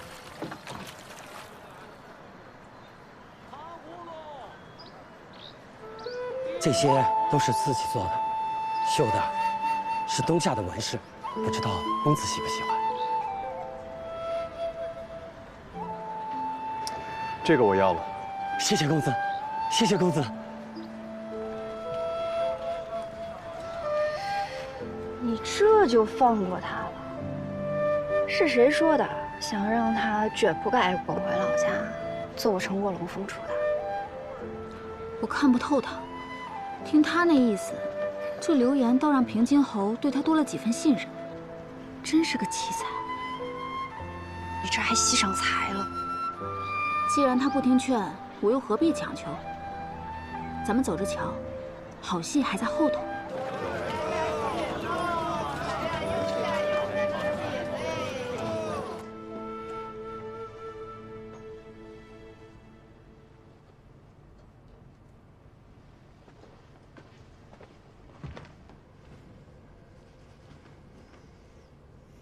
师傅，刺杀平津侯这么大的事情也不和我商量，你是翅膀硬了，会擅作主张了。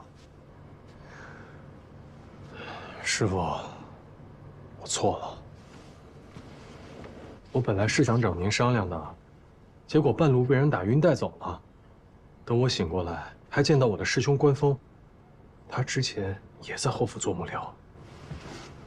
啊？哎呀，竟然发生了这么多事情。还好，现在流言已破，平津侯也对你放下了戒心。甄老真是神通广大呀，一个流言就能让你身陷危机。平津侯不能杀了，我要留在侯府继续查第三个人。既然是3个人协同密谋，如果我猜的没错，3个人的身份地位应该是差不多的。不一定，事情过去这么久了，官吏生贬时有发生，肯定会有漏网之鱼呀。哎，权贵、富商，甚至普通老百姓都不能漏掉。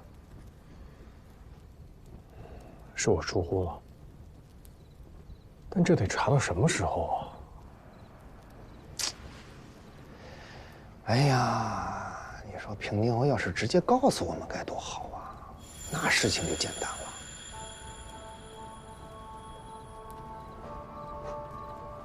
师傅，你说的对。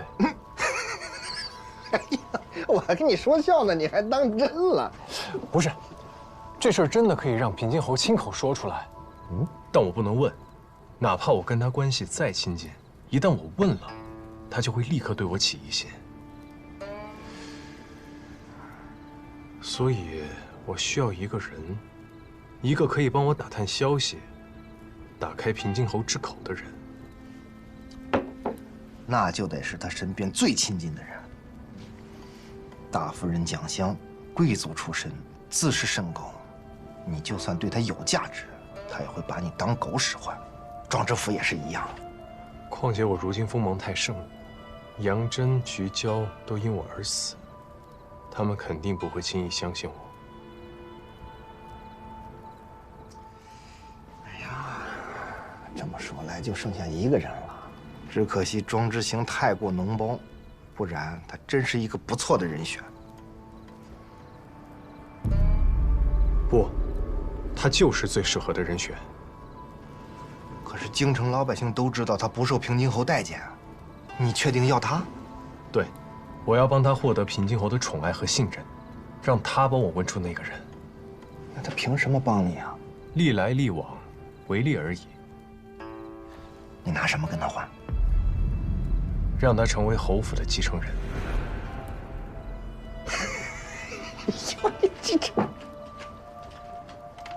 庄知府是侯府嫡子，庄之行就是烂泥扶不上墙，他拿什么去争啊？就是因为难，才能让他动心啊。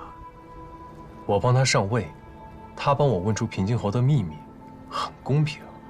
而且我听说他生母以前是平津侯很宠爱的一位淑人。但是母子2人后来渐渐被冷落遗忘，这样的落差可不是寻常人能受得住的，所以我相信他不会拒绝。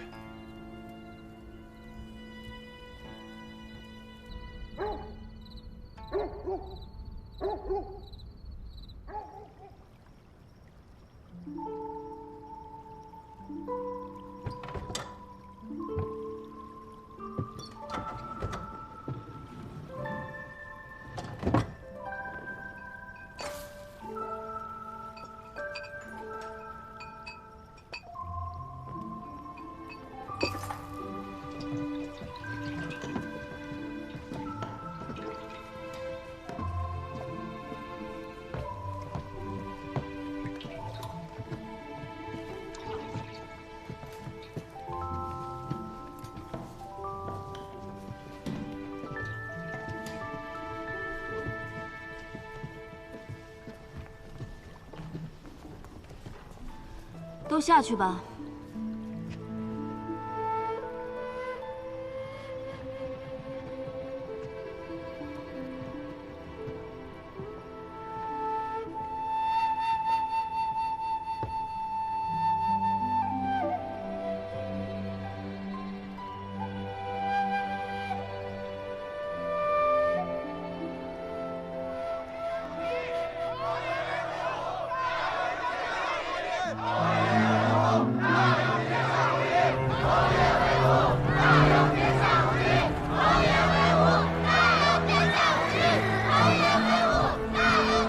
宣东夏郡主觐见。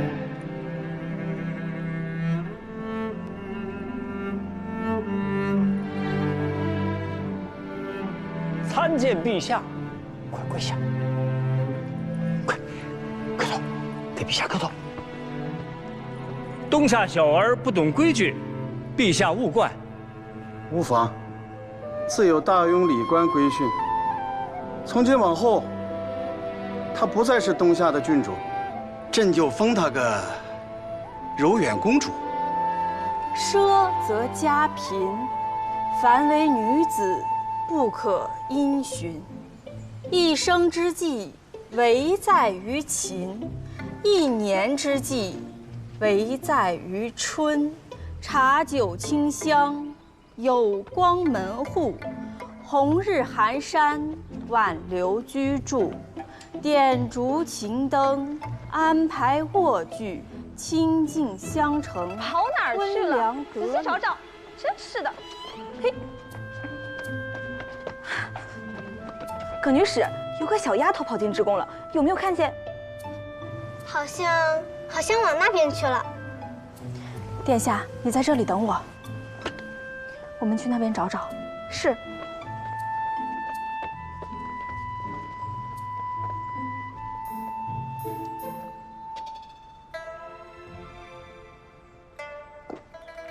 他们走了。你怎么没告诉他们呀？你又没做坏事，干嘛告诉他们？溜进来不算坏事啊。对我来说，溜出去才叫坏事呢。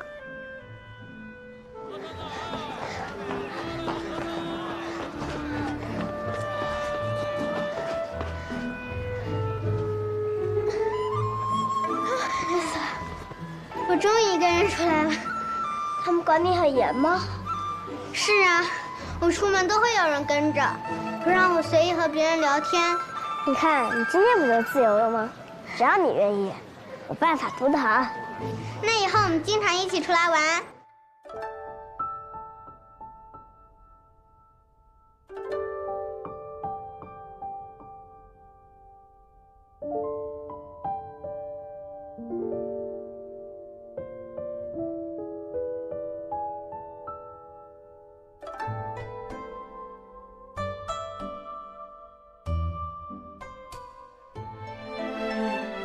就要这个了，那我给你插上。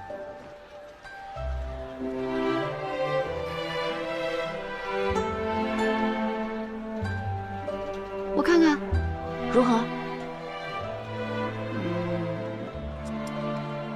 感觉还是不够好。那就去下一家吧。怎么样？你今日功课做完了吗？女史讲的东西，这么多年翻来覆去就是那些。什么大庸的礼仪啊，大庸的国史，听得我烦都烦死了。哎，难为人家了。好了，今日要给我说哪段啊？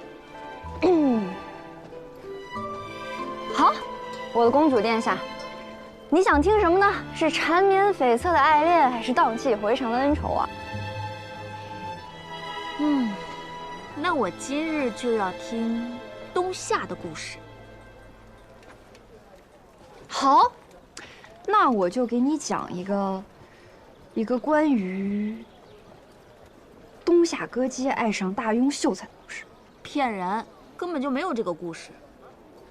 那我又没有去过东夏，我能编出来都已经是神通广大了。除非有朝一日你能带我去东夏看。怎么啦？又想家了？没有。有想过将来吗？我想过，不过我还没太想好。但是我知道，我不喜欢做那些女工，我也不喜欢看那些我爹让我看的书，枯燥极了。我呢，就喜欢整日坐在街头巷尾，听人们茶余饭后讲些闲言碎语，然后再把它们编成故事。要是再配上影戏，那就再好不过了。你说书。再加上影戏，肯定会有很多人给你捧场的。到时候一天下来，打赏的铜钱就不计其数，我就拿个布袋子跟在你后面收钱。你这个财迷，你看看你，哪还有点公主的样子啊？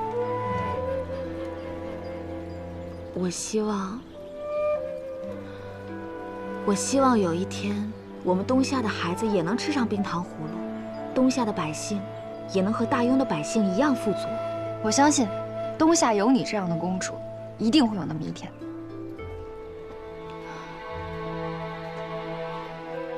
可是我现在被困在这京城里，什么也做不了。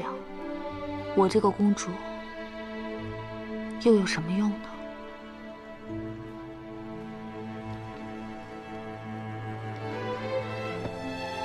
我们大庸有一句话呢，叫做“既来之，则安之”。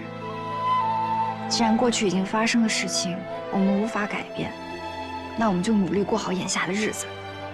至于你的东夏子民，你现在虽然身在大庸，但是我相信有一天你一定可以帮到他们。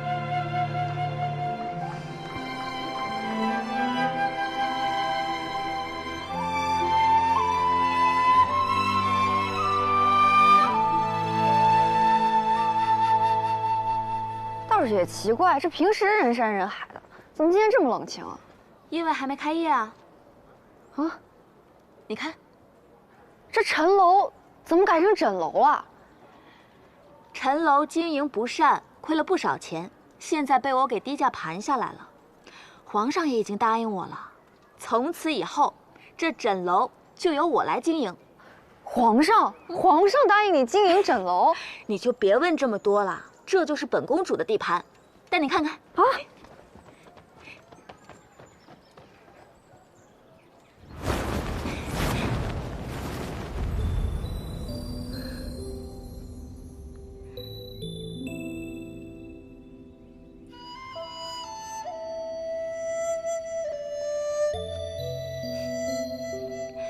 你之前不是和我说想要一个戏台子，给更多的人讲故事？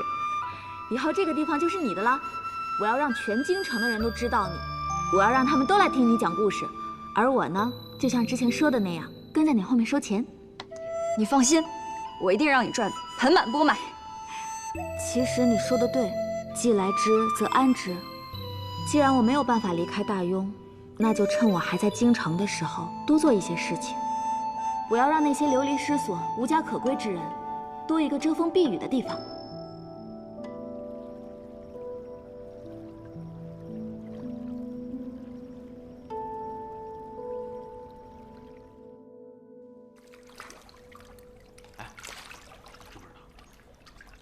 平津侯家的二少爷又在枕楼债台高筑了，这次又多少？光这个月900两，还真是个败家子儿啊！我听说这吃喝嫖赌样样精通，这个家早晚让他败光，是吧？来，飘嘛！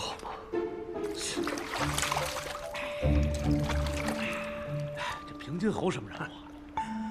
他的大儿子庄知府。年纪轻轻啊，就做了工部侍郎。那你说这侯府怎么生出这么个不成器的小儿子呀？给那个侯府的脸呐，都丢尽了。丢尽！来吧，我看你们真是吃了雄心豹子胆了，敢在这个地方胡言乱语。不是我说你谁呀？跟你有什么关系啊？我倒觉得二公子挺好的呀，他反倒像年轻时候的平津侯，不见得比不上大公子。庄大公子文能治国，前途无量。那庄之行拿什么跟他比？是，告诉你们，庄之行身上有的可是平津侯的血脉，是先将军庄牧的孙子，庄家世代将才。庄二公子现在啊，只是不显露山水罢了。假以时日，一定可以名扬天下。就他，兄弟，你太会说教了你。来。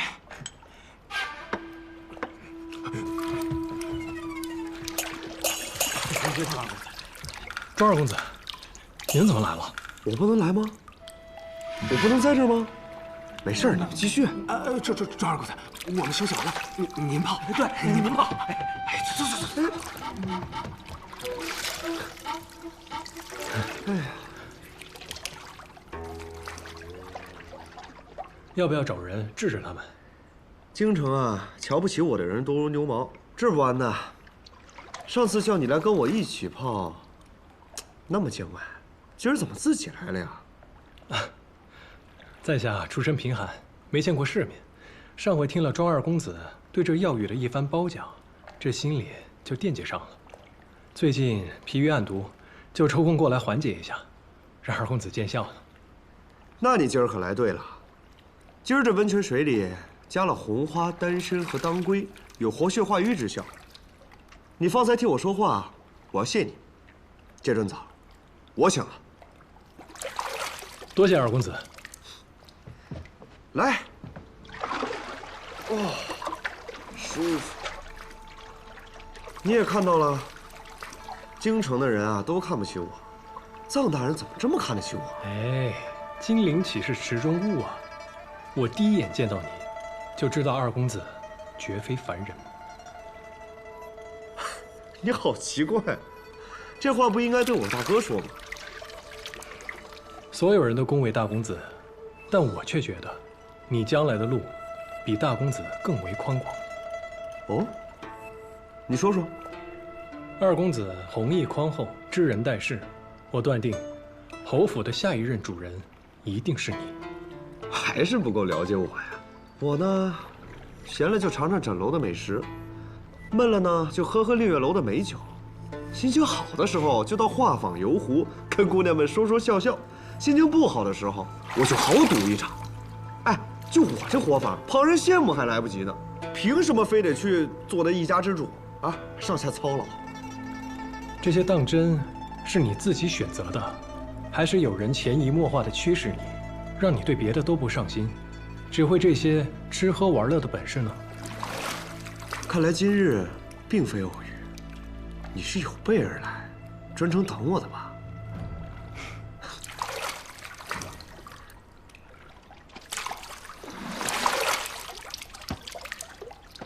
是，偶遇虽假，但这些可都是真的。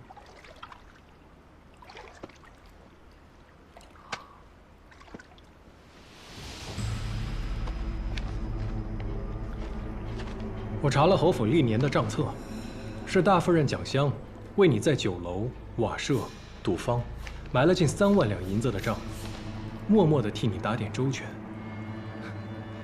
你是觉得自己遇上了一个千载难逢的好母亲呢，还是遇到一个心机深沉，把你养成废人，从此再无力与他儿子争宠的大夫人呢？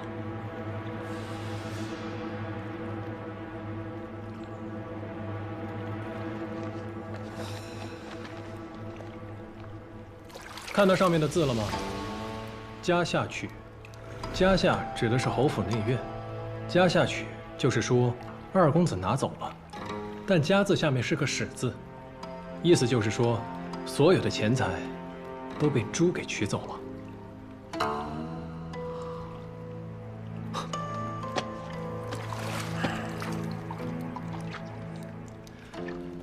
侯府小店，家人团聚之时，二公子却流连于酒肆之间，惹得侯爷失望憎恶。久而久之，这侯爷心里自然就没有你的位置了。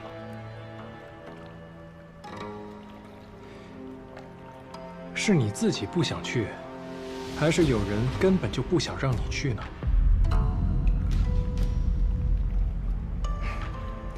二公子，你到底还要忍受这些羞辱到什么时候啊？大夫人的好，接受容易，拒绝才难。你难道就不想争一争？你想让我争什么？和大公子一争高下。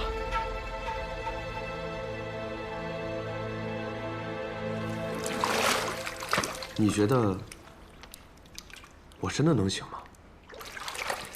当然可以。大公子资质平庸，既无为君分忧之能，也无笼络人心之才。我看他呀，也就只能到这儿了。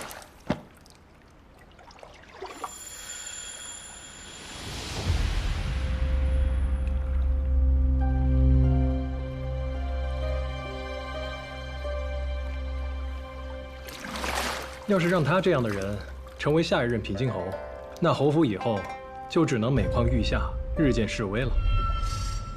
但二公子就不一样了，二公子磊落洒脱，颇有侯爷当年的风采，日后必能破虏平蛮，出将入相。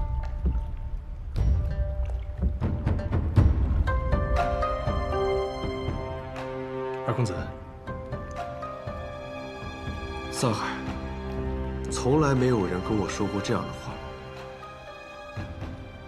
听你一番话，比我赢钱都开心。我们今儿一定得好好喝一杯。行，那就恭敬不如从命了，一切都听二公子的。好。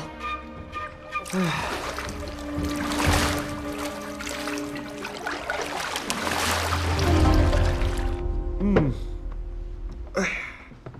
来，这是我一直存在枕楼的屠苏酒，拿出来给你尝尝。来，多谢二公子。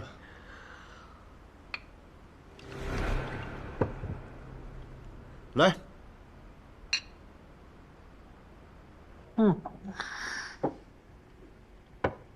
哎，上海，你倒是替我操心了不少，但是我觉得，你不只是要替我谋划，还要帮助你自己吧。大公子能走到今天这个位置，离不开蒋襄在背后替他谋划。我就算拜入他的门下，也顶多是一个不痛不痒的小幕僚而已，他不会对我另眼相待的。但是二公子就不一样了，二公子如今两手空空，何不奋力一搏呀？你倒是看得分明啊！我大哥如今已经在朝堂做官，本就是我爹的指望，你就是帮，也帮不上什么。于是你将绑压在我身上，赢就是以小博大，一个人独赢。你很懂得赌嘛？哎呀，哪儿比得上二公子啊！上海啊，今日一叙，我才发现原来侯府里还有人替我操心，替我着想。来，我敬你。哎，你这，在下不胜酒力。你这是瞧不起我的酒吗？不，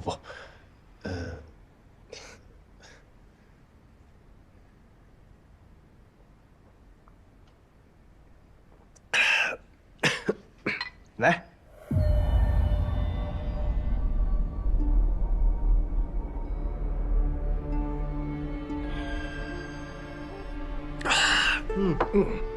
果然是好酒啊！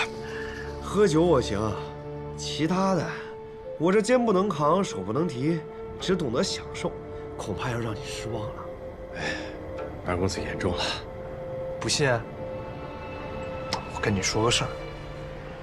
小的时候啊，我曾经被一个恶童抓住，关在地道里，才1个晚上我就差点死了，所以说啊，我是真一点苦都不能吃。二公子这叫福泽深厚，大难不死必有后福。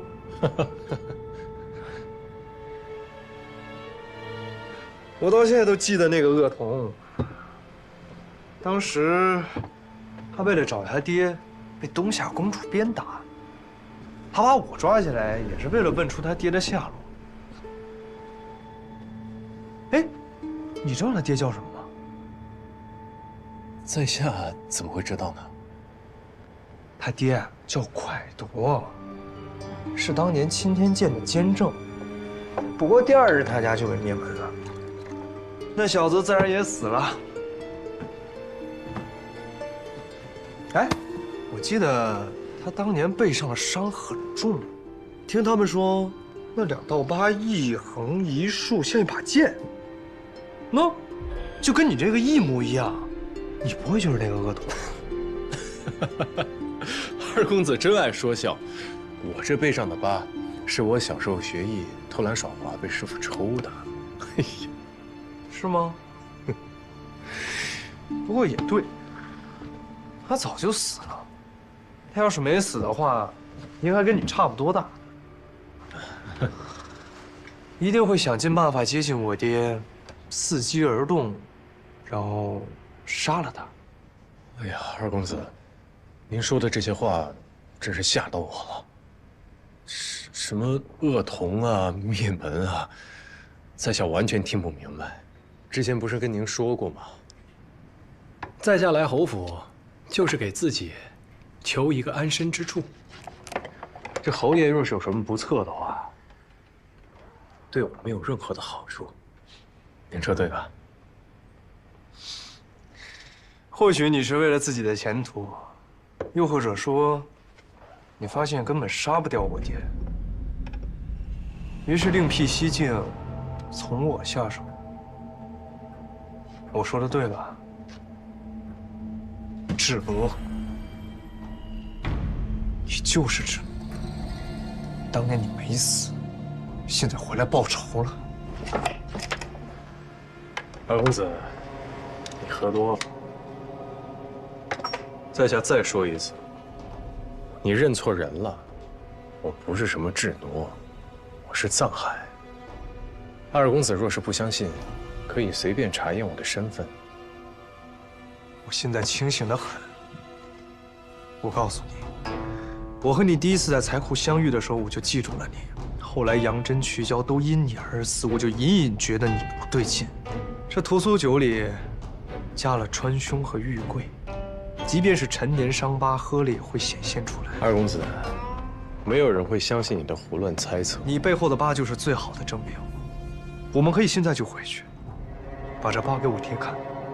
无论你是谁，无论你有多好的口才，看看他会不会饶你性命。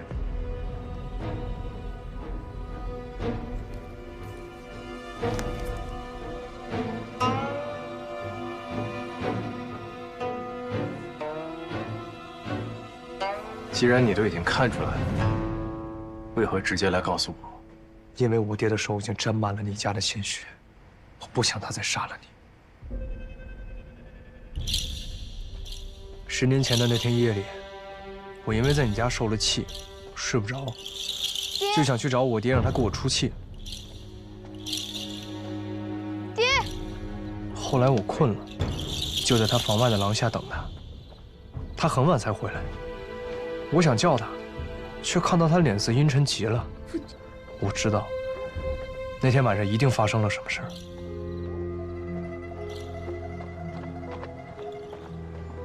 二公子，这大清早的你要去哪儿啊？去蒯家。去蒯家？二公子，去哪个蒯家？还有哪个蒯家？就是陈娇亲天见的那个蒯家。昨夜蒯家突然烧起大火，里面的人全烧死了。但我忽然想起昨夜父亲的脸色，再加上杨真衣袍上有被火燎过的痕迹，我就隐隐觉得蒯家灭门之事与我爹有关。但是我不敢想，我怕一想就成真了。智奴，我知道你这些年一定过得很苦，很恨我爹，但是我不能让你报仇。因为我只有他一个亲人了。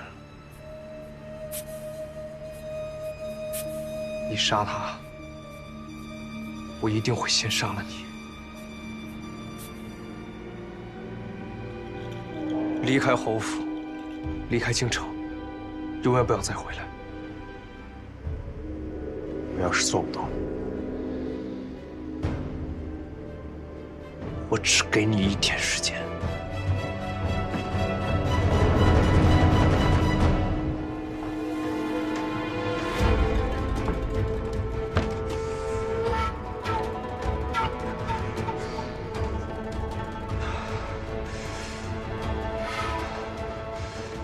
知道的，他比我想象的还要聪明。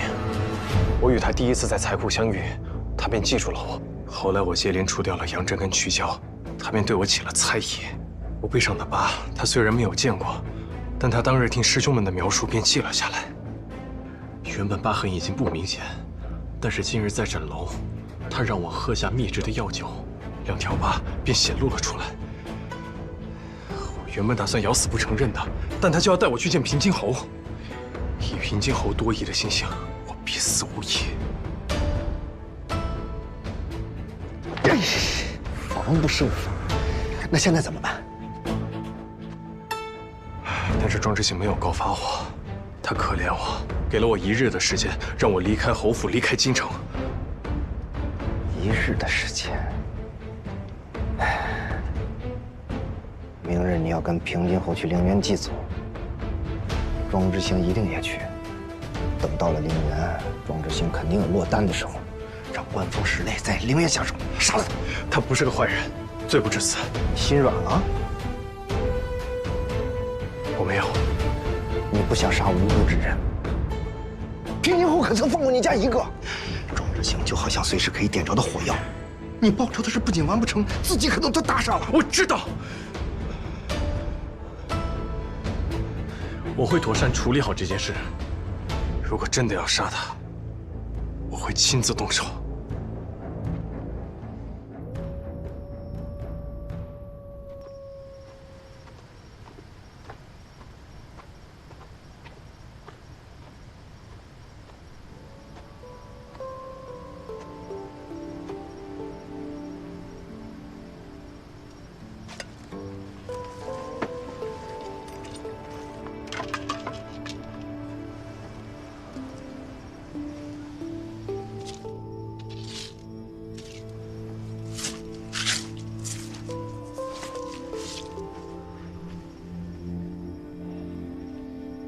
娘，我来看您了。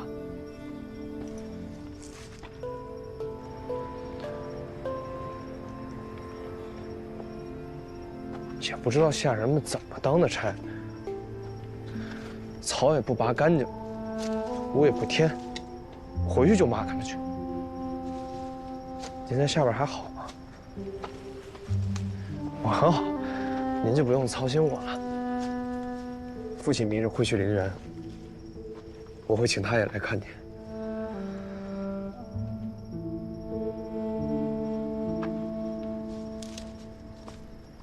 大夫人待我不错，也没有苛待我，只是一直防着我，想把我养成一个废人，不能跟大哥争宠。可在这儿多虑了，我从来也没想过。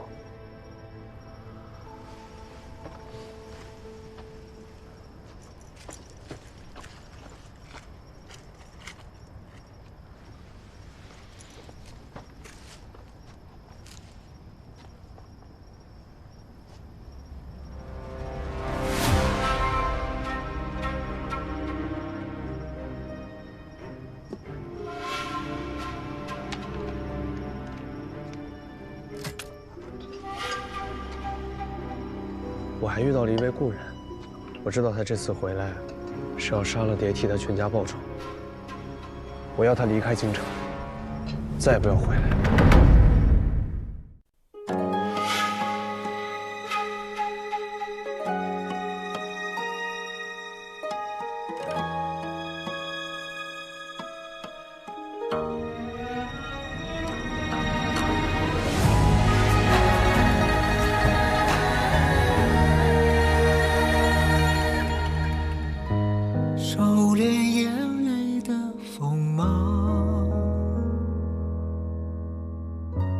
掌心念着危险的渴望，惊涛袖里藏，惊雷无声响，城府深，深不过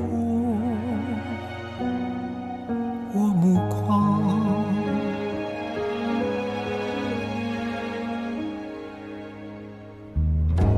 阴谋是我护身的衣裳，阳谋是我纵横的刀枪，用隐忍的狂，稀释道德藏，也不黑，只因为我心滚烫。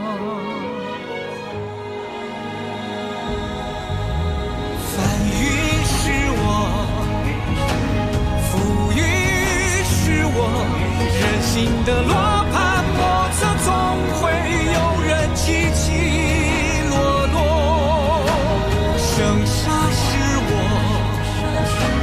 雨多是我，伤心要如烈日赤裸。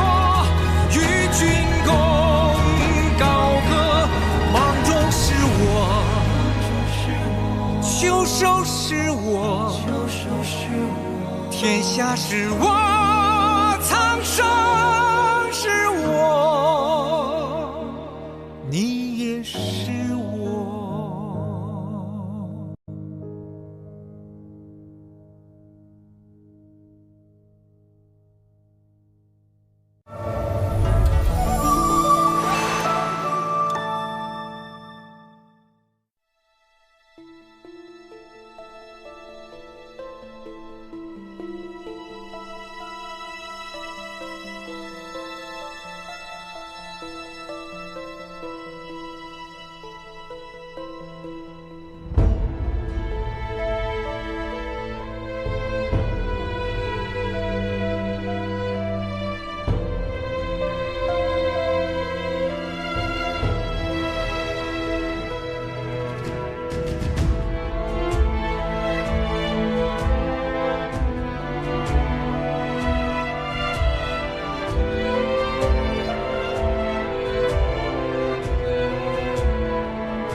我还遇到了一位故人，我知道他这次回来是要杀了蝶替他全家报仇，我要他离开京城，再也不要回来。娘，我没做错吧？志农，你来看，这花儿很罕见，它长成后，根茎可以入药，花和种子却有毒。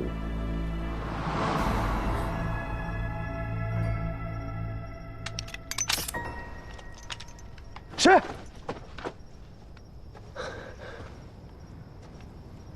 二公子，你为什么还没走？我的事情还没有办完，还不能走。不怕我告发你吗？怕。所以我今日前来，是要杀你灭口。但我现在改变主意了。我告诉你，你别以为你帮了我，我就会允许你杀我爹，你死心吧！哎，你干嘛呀你？二公子，你看，这坟上是不是只有这种花？坟上开花，有什么奇怪的？你在林中的其他地方还见过这种花吗？它叫独岭南星，整株有毒，为何偏偏这种毒物只长在你娘坟上，还如此茂盛？或许是从别的地方飘过来的种子吧。独岭南星是南诏州特有的毒草，是飘不到京城来的。你什么意思？要么是有人将它特意种在你娘的坟上，要么就是坟里的尸体本身就带着独岭南星的种子。不过你应该清楚，前者几乎是没有可能的。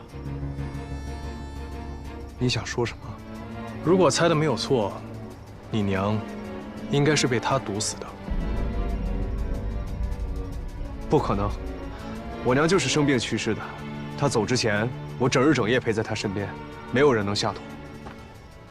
独岭南星虽比不上砒霜的毒性烈，但以它的花毒，每日服用一点，长年累月积攒在五脏六腑里，到了某一天，人自然就死了。到底是怎么回事？只需要二公子将令堂的遗骨请出来，便能查个分明。你要我挖我娘的坟？二公子难道不想知道真相吗？也许毒害令堂的，就是你一直最敬爱、也最意想不到的人。藏海，你畜生！你想说什么？你想说是我爹杀了我娘？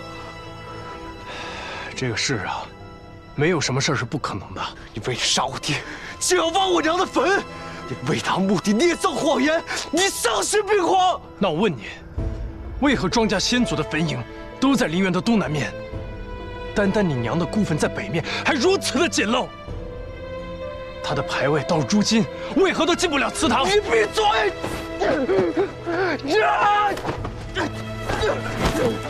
最重要的是，你娘去世这么久，为何你爹一次都没有祭拜过她？为何？啊！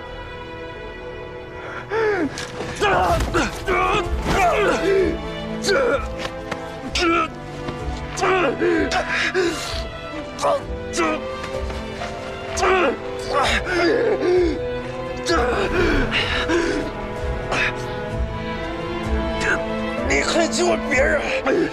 看这画是不是如我所说？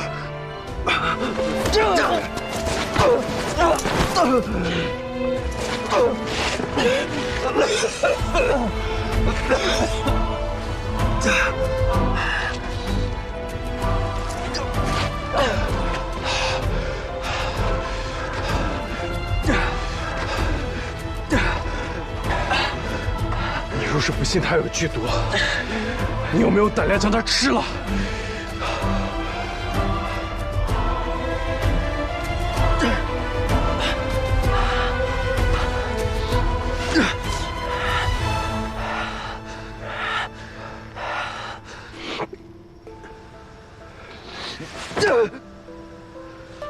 你说的每一个字我都不会相信。我最后给你一次机会，给我滚！明日祭祖的时候，你睁大你的眼睛看清楚，看看我说的是不是真的。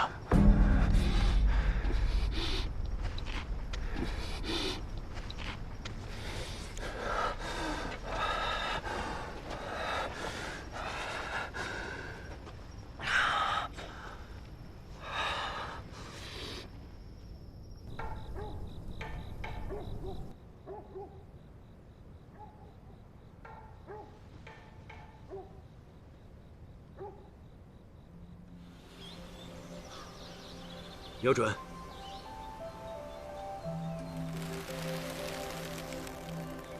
肩要沉，手要稳，慢慢吐气。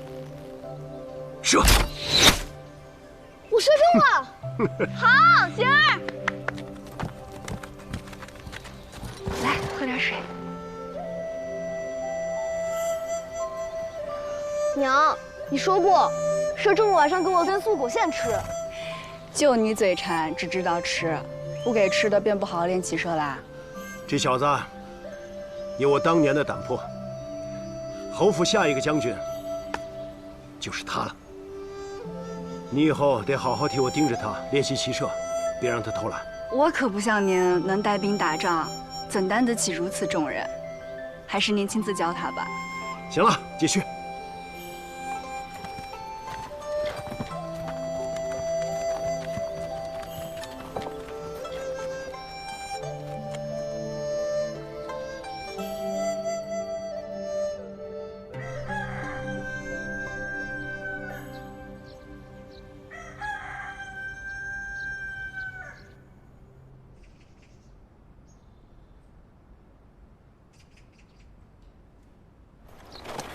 侯爷、夫人，车马已经备好了，下人们提前到陵园，准备祭拜的香烛贡品了。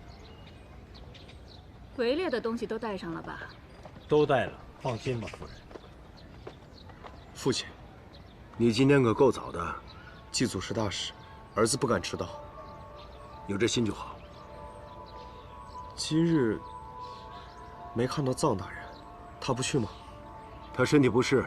罪已经告假了，赶紧出发吧。还有什么事吗？知行，别误了祭祖的时辰。那我路上跟父亲说。哎，知行，路上我与父亲有公务要谈，你的事儿，不妨到了再说吧。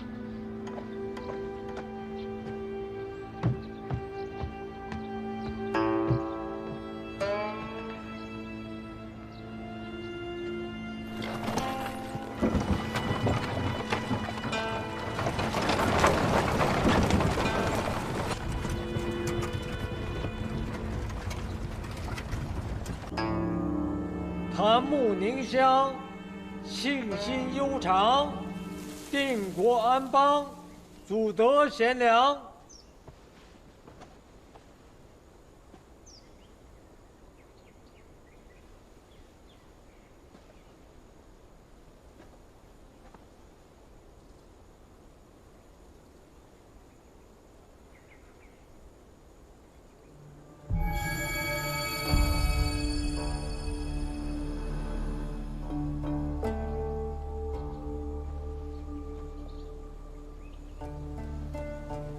玉杯佳酿，琥珀之光，净手而酌，报恩祖方。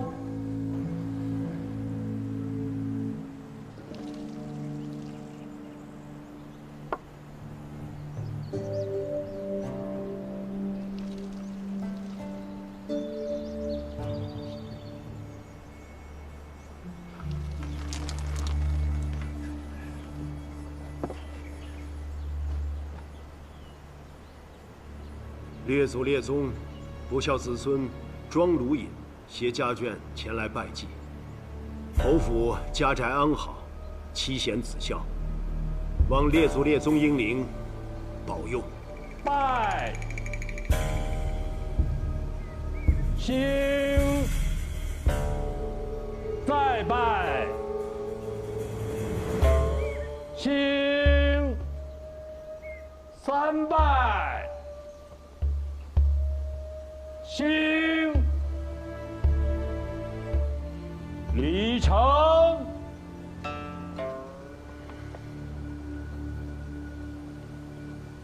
侯爷，祭祀的贡品都沾了先祖的福气，吃了一头好。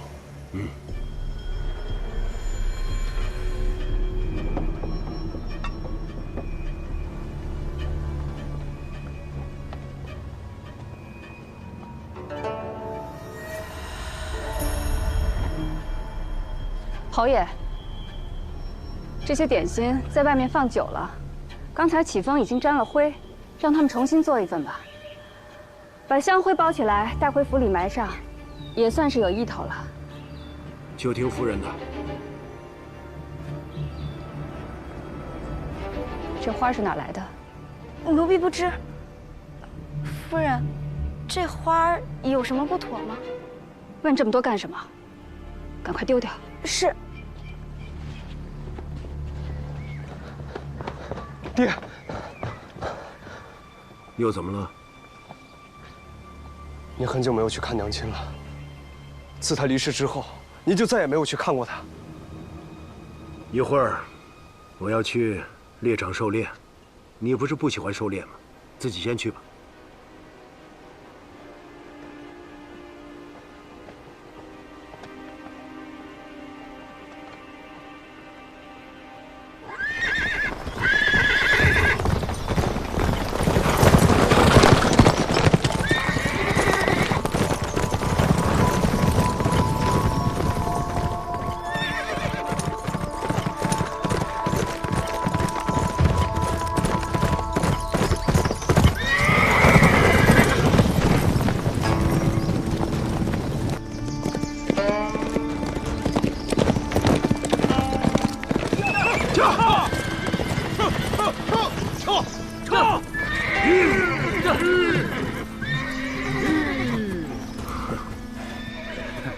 师傅，看到了吗？我今日非猎得他不可。这。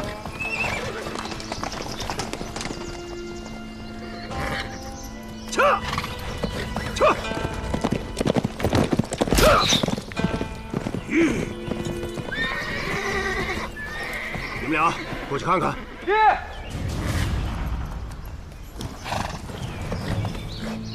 好剑法。你怎么来了？你不是不爱骑马吗？小时候，爹曾教我骑射，还是有些底子的。每天沉鱼享乐，也不练习。既然来了，就跟着。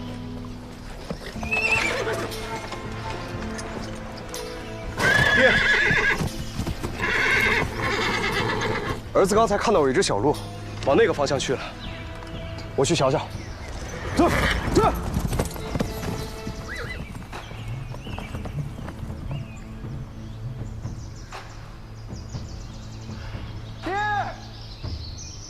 怎么了？这儿。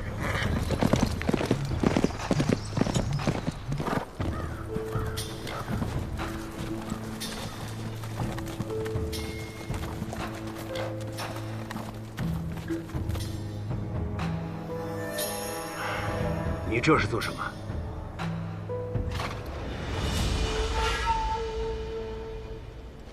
爹多年来不愿见母亲，我只能出此下策，引爹前来。您真的一点都不想她，不想看看她吗？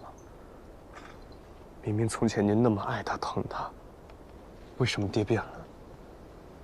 为什么一切都变了？想到她，为父就不好受，所以宁可不去想，不去见。爹难道还会为娘感到伤心吗？行了，回去吧。爹，等等。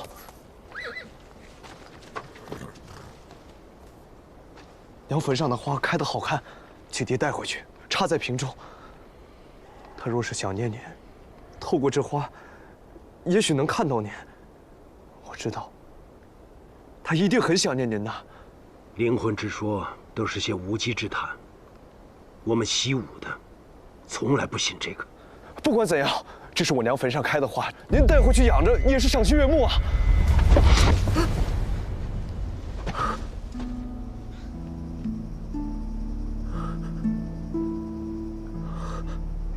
男子汉大丈夫，不要花花草草的。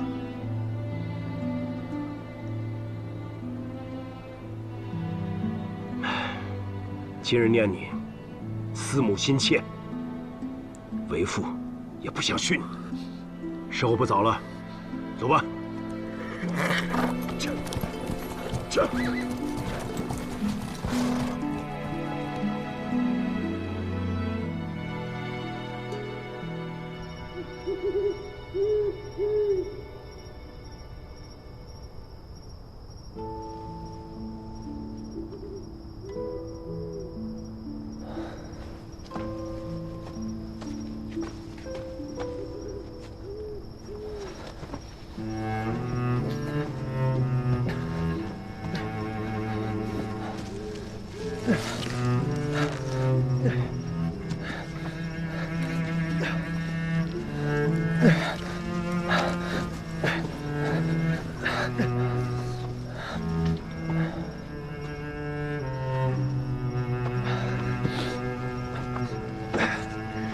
那只独领南星是你放的吧？猜测无凭，总要让你亲眼见着才是。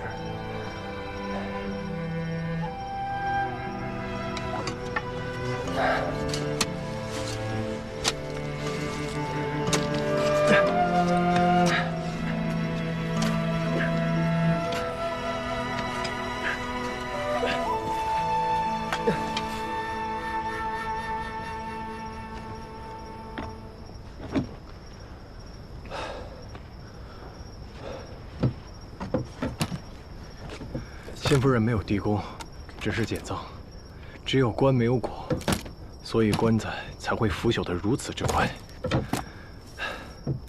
生有宣冕、福位、古禄、田宅之分，死有棺椁、萧青、矿垄之度。很难想象，这竟然是侯府夫人的墓葬。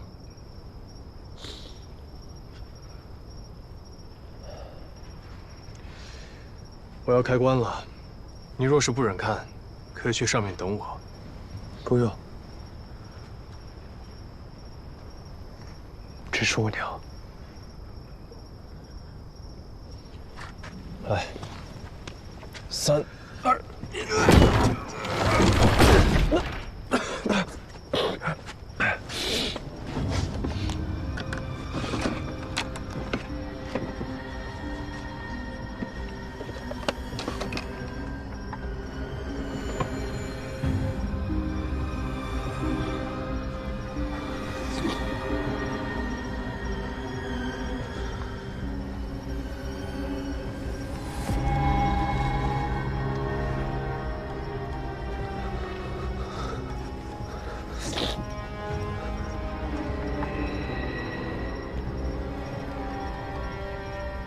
令堂的手腕骨是畸形的，而且与普通人的骨骼相比，明显要小一些。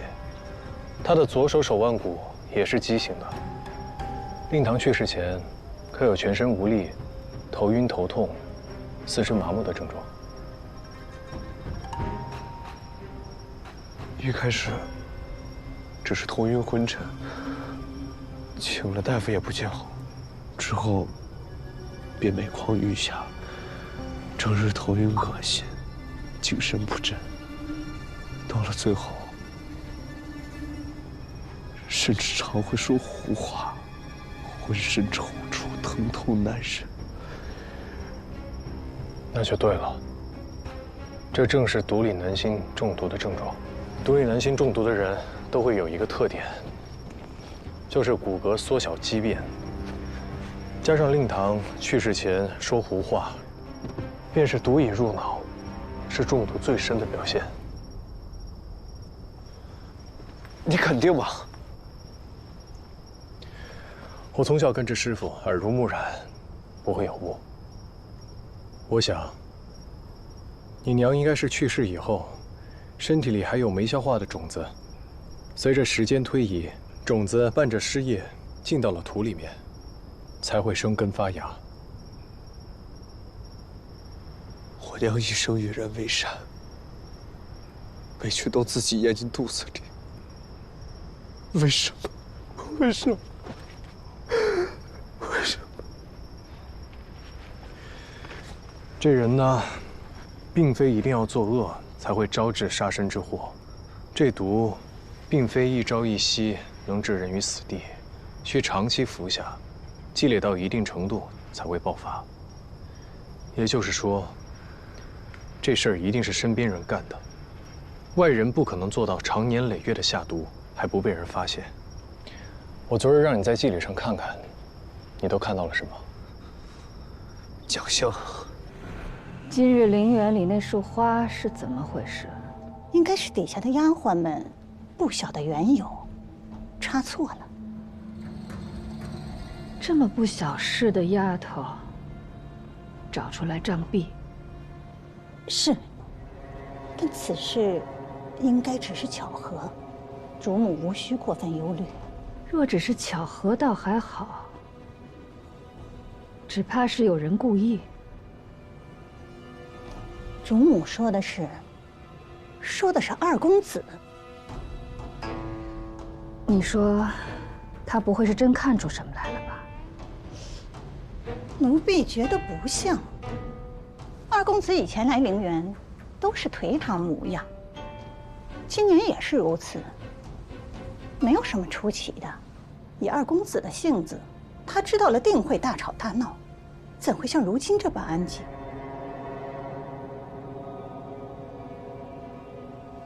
再说了，就算他知道了，又能如何？没凭没据的，凭他现在这副窝囊模样，也不能掀起什么大浪来。还是主母好手段，将他养成这般废物。府中的吃穿用住都是他管着，而我娘，就是回到京城1年后才开始生病的。曾子曰：“慎哉，孝之大也。”心儿写的真好。娘，你怎么了？一开始，府中请了许多大夫，治了许久都不见好，病反而越来越重了。我很着急，我也不玩了，我天天陪在他身边，哪儿都不去。可他再也没有好起来过。后来，我去找爹，爹也不肯见他。娘，娘，我不要你死，我不要你走啊！无论娘在哪里，都会保佑你的。你一定要听爹爹的话。为什么爹爹还不来看你？爹爹爹是不是不要我们了？不是的，不是的，心儿，无论如何，他是这个世上最疼爱你的人。娘不求你像爹爹一样，成为顶天立地的男儿。娘只希望你活得开开心心的，这是娘唯一的心愿。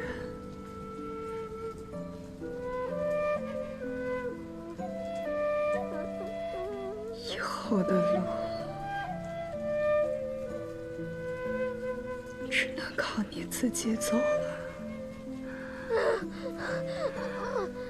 娘陪不了你了。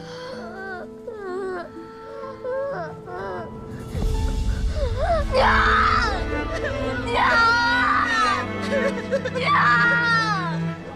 我不要你走了，我求你了，我求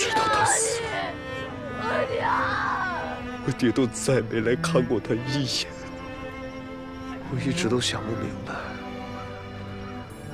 我娘为什么渐渐失去我爹的宠爱，我爹又为什么在一夜之间将我们母子俩弃如敝履？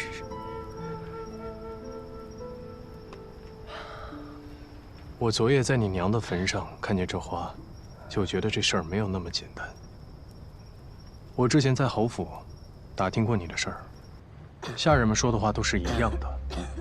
他们都说，是你娘背叛了你爹。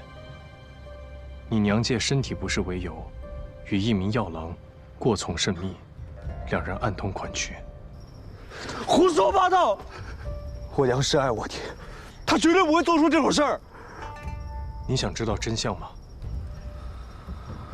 蒋强身边曾经有一个不起眼的侍女，5年前因为犯了事儿被赶出了侯府。今日我让人找到了他，并问出了真相。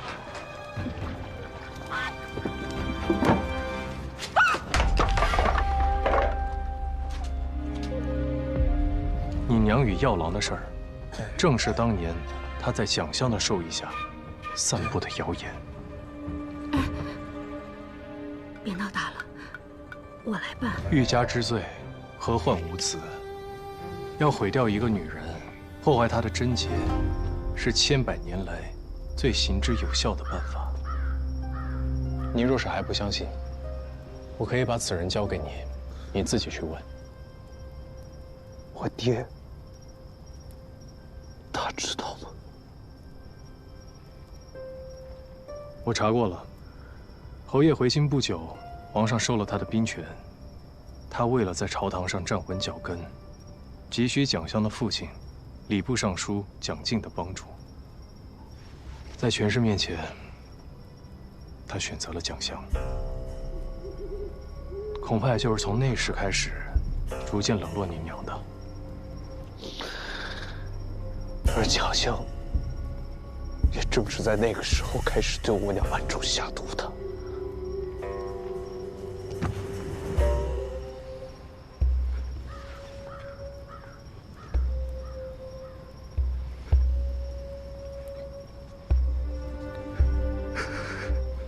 至于侯爷有没有参与下毒，自然是有办法查清楚的。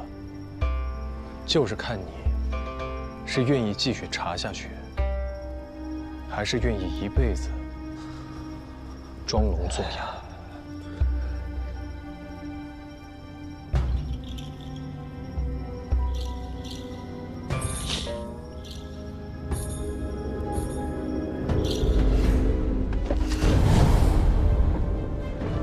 我爹见过他，他知道的，他什么都知道。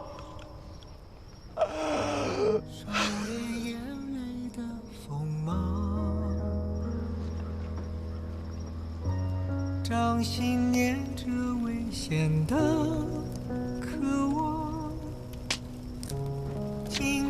小绿草，惊雷无声响，丈夫身不过我目眶。是了，我娘是被他和蒋襄合谋害死的。想来我这个儿子，也是他早就不需要的了。二公子这话就说的不对了。侯爷的宠爱，并不是一成不变的。他从前宠爱你，是因为爱着你娘，也觉得你像他，能够继承他的衣钵。他现在器重大公子，也是因为蒋襄的娘家对他有意，而你又被蒋襄养成了废人。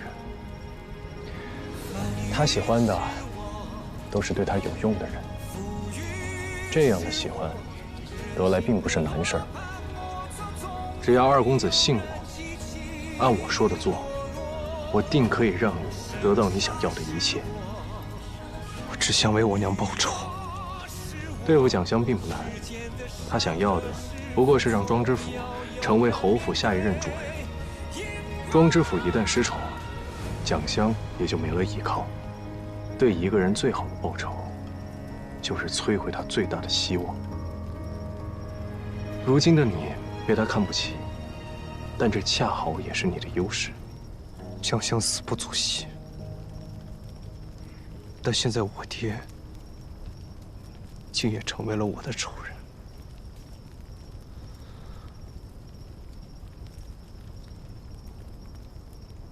沧海，我爹是你的仇人，你要杀了他，为你全家报仇。可你为何要帮我？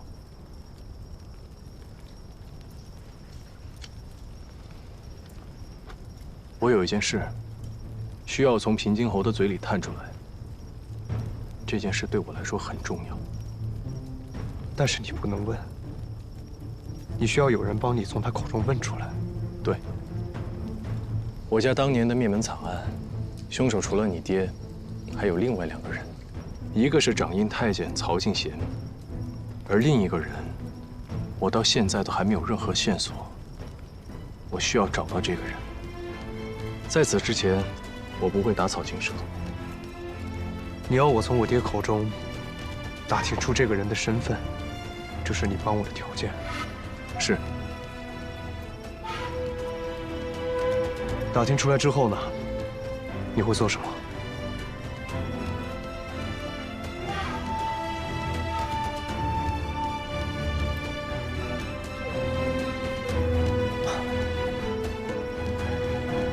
是我多问了。你进侯府的目的就是为了复仇。这仇我是一定要报的。若二公子不愿意，你可以现在就去告诉侯爷我的真实身份。他杀了我娘，我不能原谅他。但他毕竟是我爹。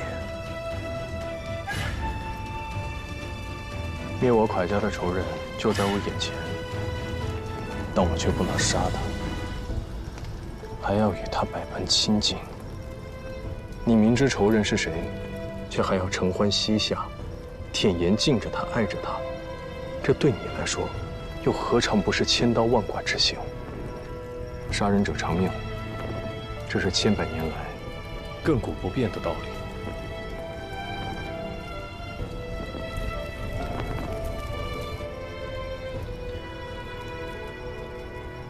我可以帮你打听消息，但我也不知道自己能否帮你复仇。如果到时候我反悔了，你不要怪我。二公子替我隐瞒身份，帮我找到仇人，我已是感激不尽，不能再强求其他。若到时二公子萌生他意，我也绝不埋怨。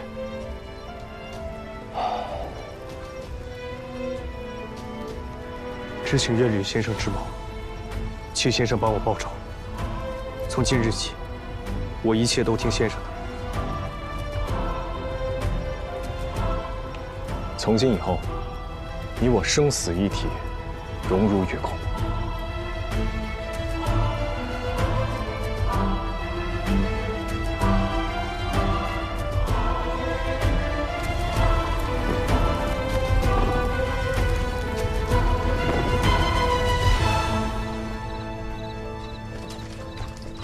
1年之内，我要让他成为平津侯最信任的儿子。等他从平津侯那儿获悉谁是第3人以后，我再行复仇之计。就算如你所愿，万一到最后他什么话都套不出来怎么办？你能等吗？恩公的话点醒了我，我蛰伏10年，不是为了一朝一夕的成败。从今以后，我会更加周密。嘉海，我跟你说说曹敬贤的事儿吧。他与平津侯表面上就是官场来往，而庄知府现任工部侍郎，时常会修葺皇家园林，这中间免不了司礼监批示。我猜啊，庄知府贪污的那些银子，有许多都落到曹敬贤口袋了。意料之中。而且他身边守卫密不透风，他除了去皇宫，平日里就待在京中司礼。想要接近他，难如登天呀。不过2个月之后，倒是有一个机会。师傅，您说的是？朝廷举办的步打球赛，意在强健大庸男子体魄，更是受到京中世家公子们的追崇。每年的冠首，司礼监掌印太监会替皇上出面为其授奖，那个时候就有机会见到曹敬贤。这个机会来的正是时候。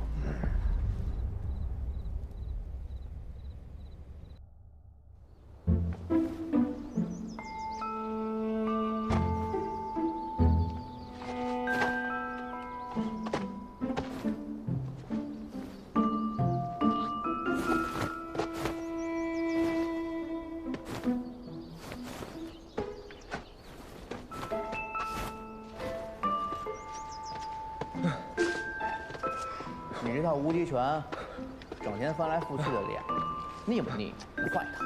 你是徒弟，他是师傅，你倒在这儿享上福了。智奴，你怎么来了？怎么跟你说的？从今以后都要叫我曾海。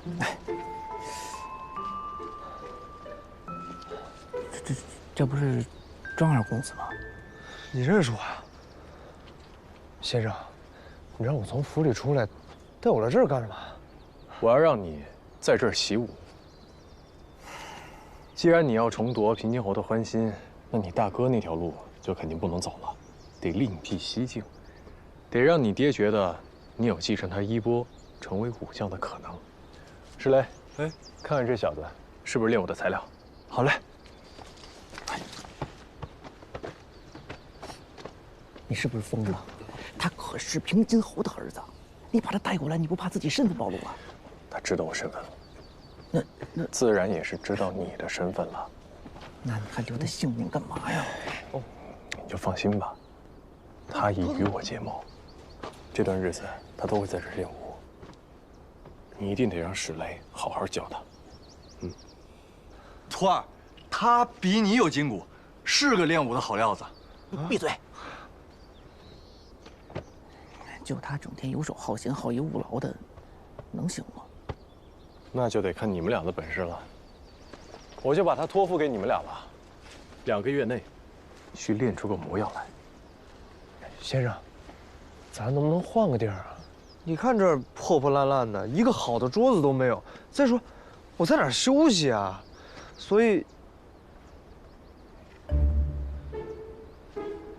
我不说了。先生，就在这儿吧。从今以后，你就好好跟着这2位师傅习武。别忘了，你答应过我的，以后都听我的话。这是你改头换面的第1步，当然我也不能闲着，得在京城替你壮大声势。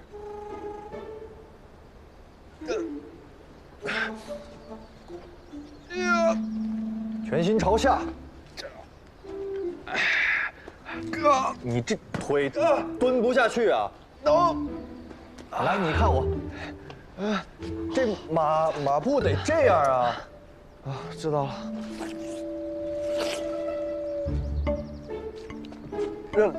来给我来一口吧，不许偷懒啊！我现在是又渴又饿，给我来一块吧。先练，言完再说。转过去，蹲下。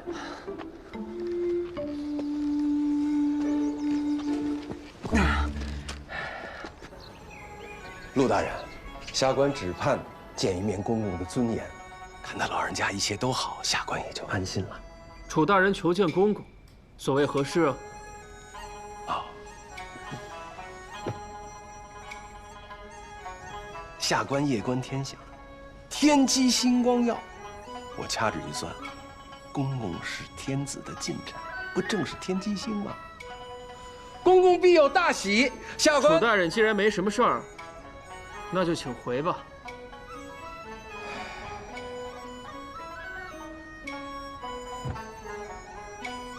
下官受人欺辱，求公公做主。楚大人，你是钦天监监正，堂堂五品，谁敢欺辱你？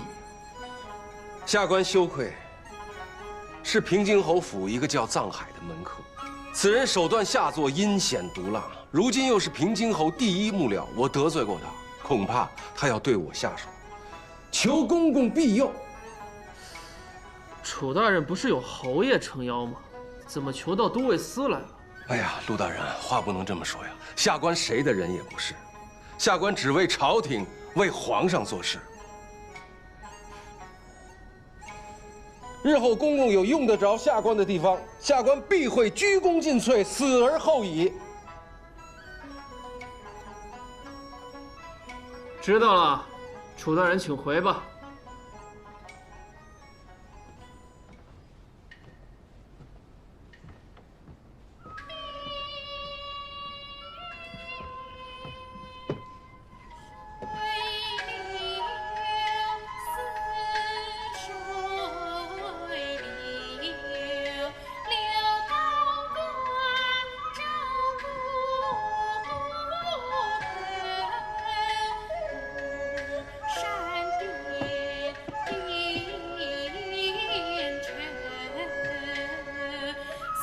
入不了咱家的眼。是。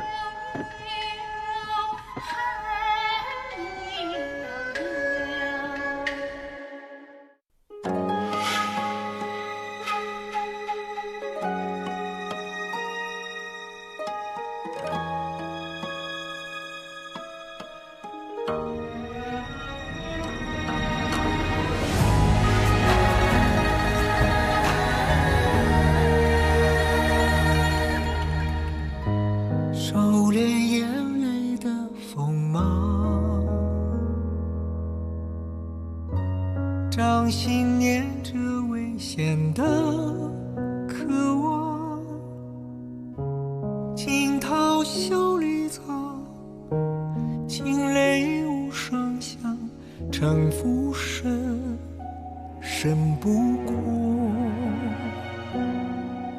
我目光。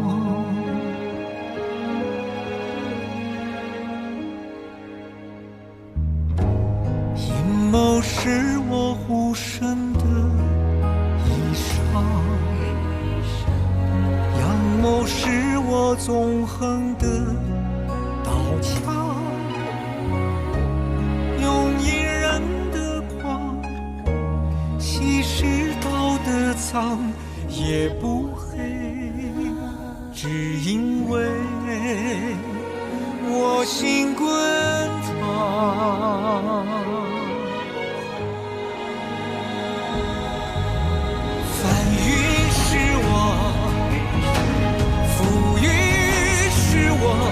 人心的罗盘莫测，总会有人起起落落。生杀是我，雨多是我，当夕阳如烈日赤裸，与君共高歌。芒种是我，秋收是我，天下是我，苍生是我，你也是我。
臧大人今日怎么来我诊楼了？今日冒昧前来，是有一件事情想要拜托向老板。京城要举办1年1度的步打球赛，参赛的都是世家公子，是朝廷为男子强其筋骨、利其志气专门设立的。每年的冠首还会得到皇上的嘉赏。怎么，你也想参加？攀上平津侯这根高枝还不够，还想在皇帝面前露脸？不是我，是庄家二公子庄之行。他？为什么？我要让他借此机会崭露头角。然后呢？然后让他成为平津侯最器重的儿子。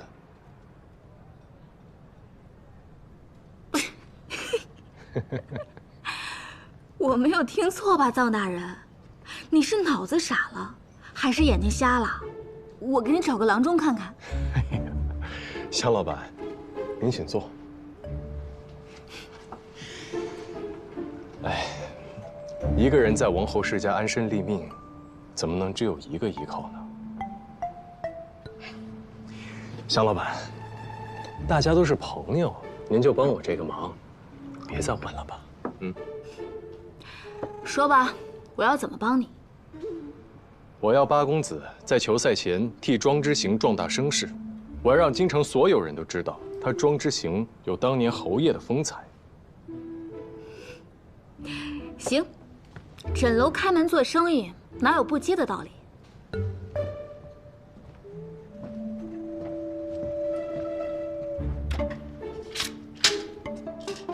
首先要给庄之行改头换面，这游手好闲的废物肯定不行，得是儒雅风流、意气风发的王孙公子。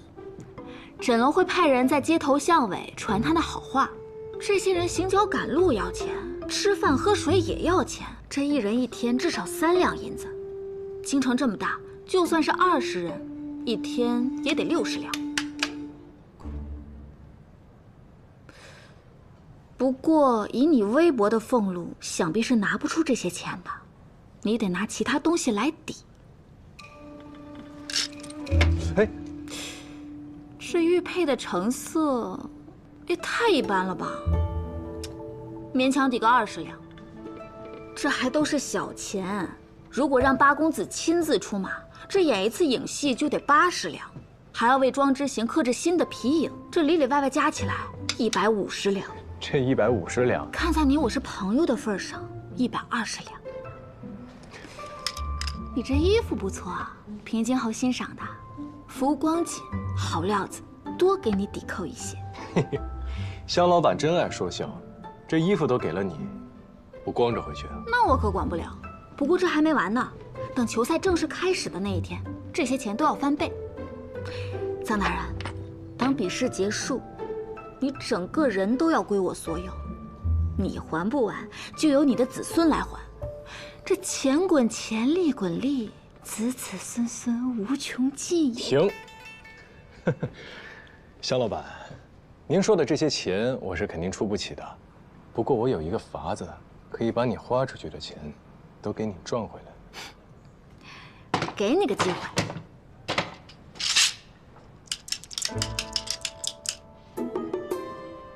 庄之行虽然名声不好，但他好歹是侯府二公子，公侯家世，豪门秘辛。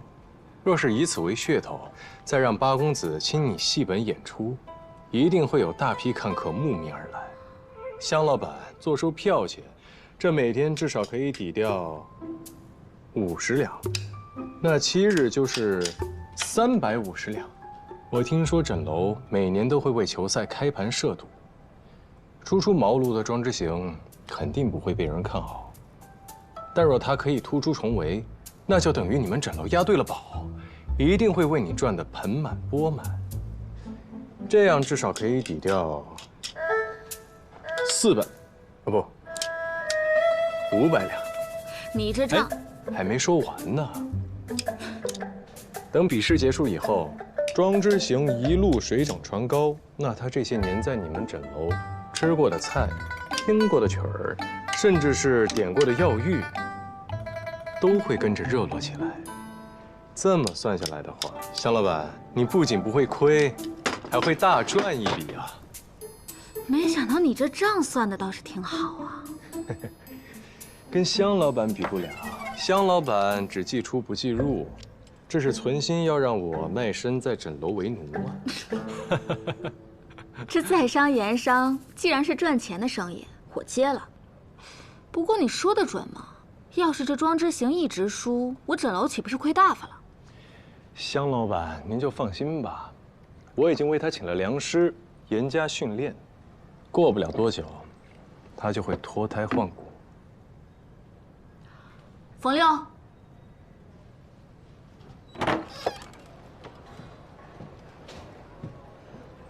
庄之行近日可有来枕楼寻欢作乐？小姐，庄二公子今日刚带了2个人来，正在楼下喝着呢。啊？这……哎呀！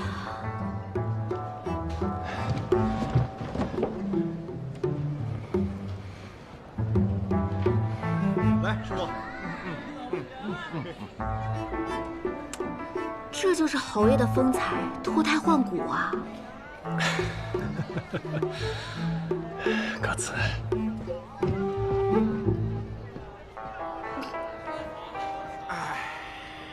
庄之行，走，过来！别，哎，还跑！哎，快走！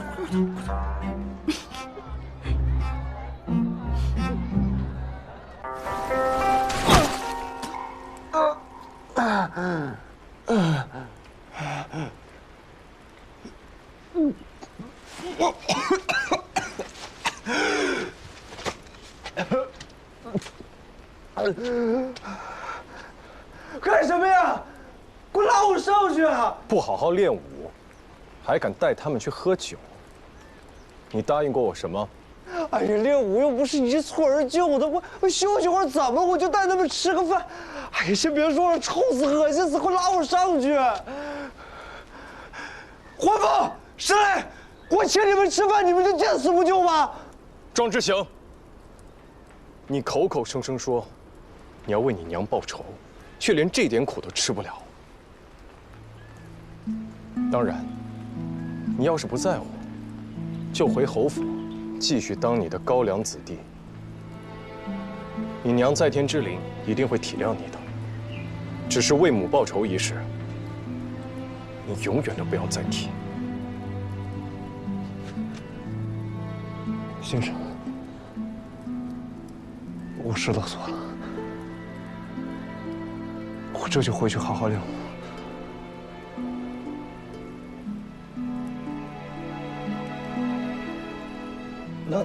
那你从这儿爬上来吧。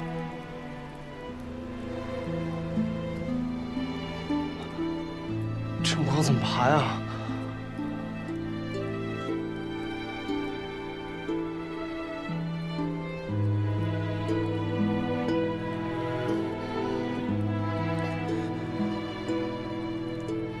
爬就爬。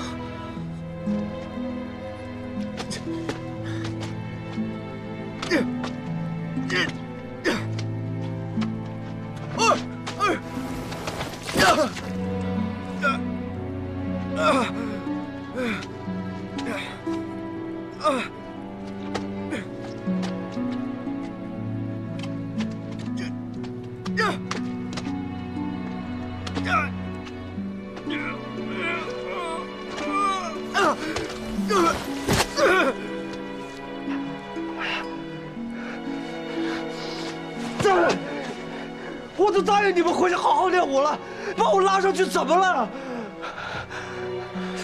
上不来，那就从那个洞里钻出去吧。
他还真爬上来了。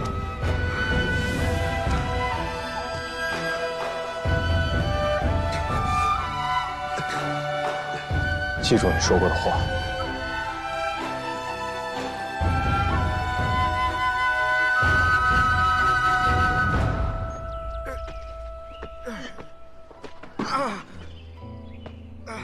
继续。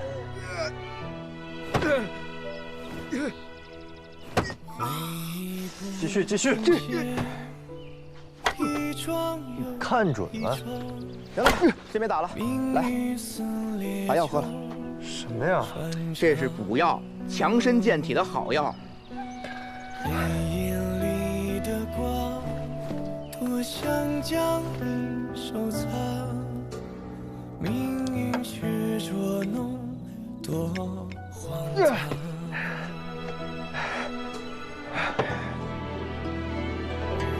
小无畏，叹无常，人心生四海，此生多风浪。北风狂射苍茫，谁奋不顾身，换遍体鳞伤。情难放，爱难藏，窗外雨霖铃，又一年秋凉。了却人间事，我转身苍茫。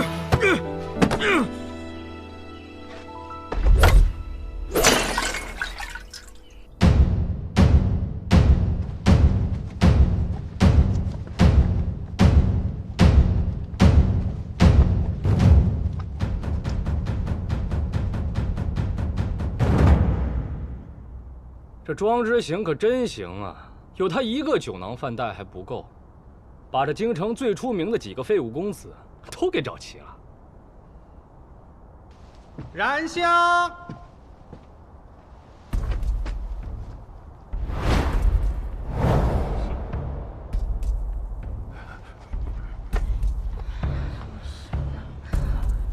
比试开始。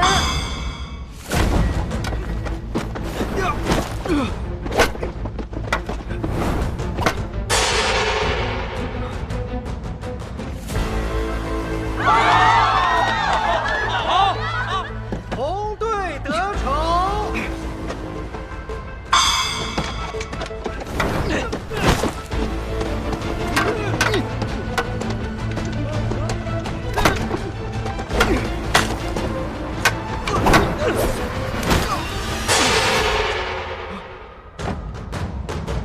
超二，你是东倒西歪的，是今日喝了酒吗？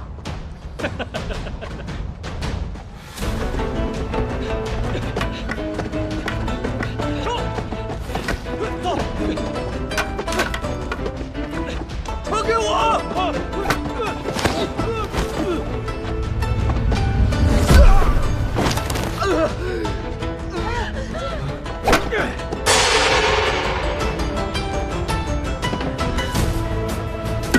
知道他是个废物，但没想到这么废物。一点武将的影子都没有，谁知道是不是平津侯的种啊？走，走喽！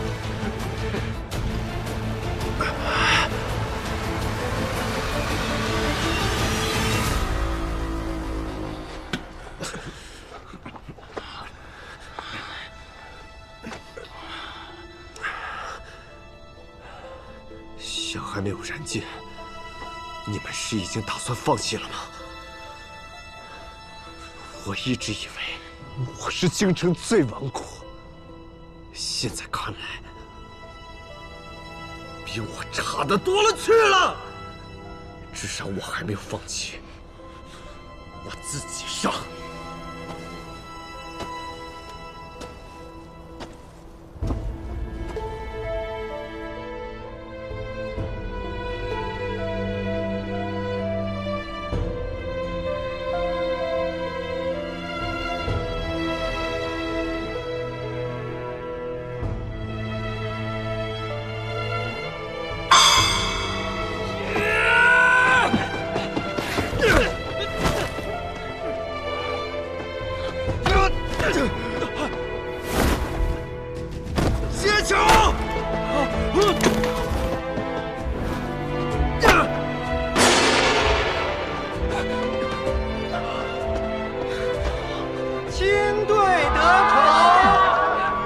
赢了就跟上，跟他们拼了！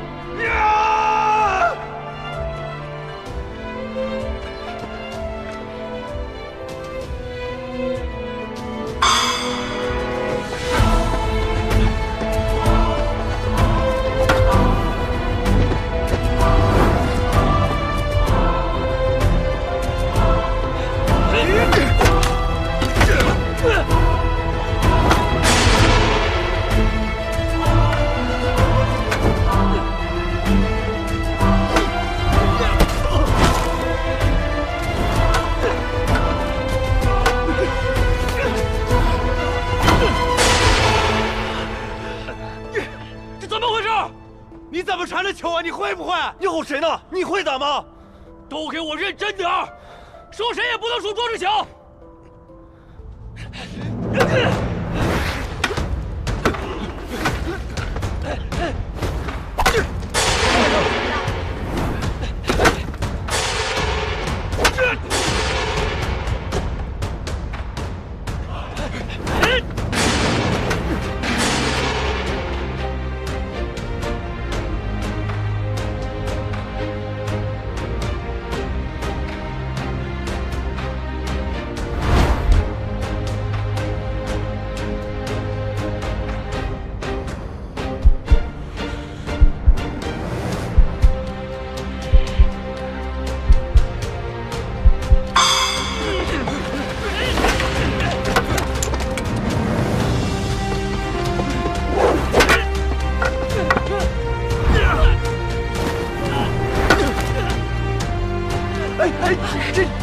这招是我教他的，那是我用扭药打的好底子。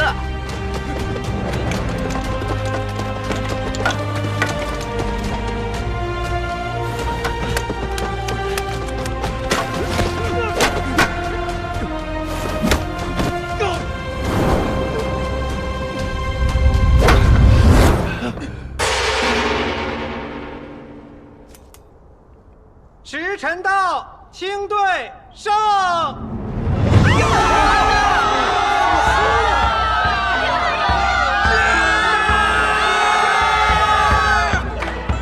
诸位，本次不打球赛，清队上！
黑马旋转乾坤，率队绝处逢生，一举夺得胜利。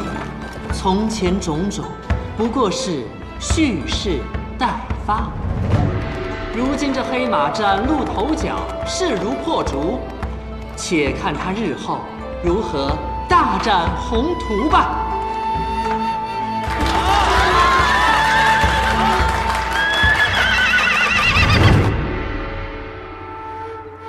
听说知行夺了不打球的魁首，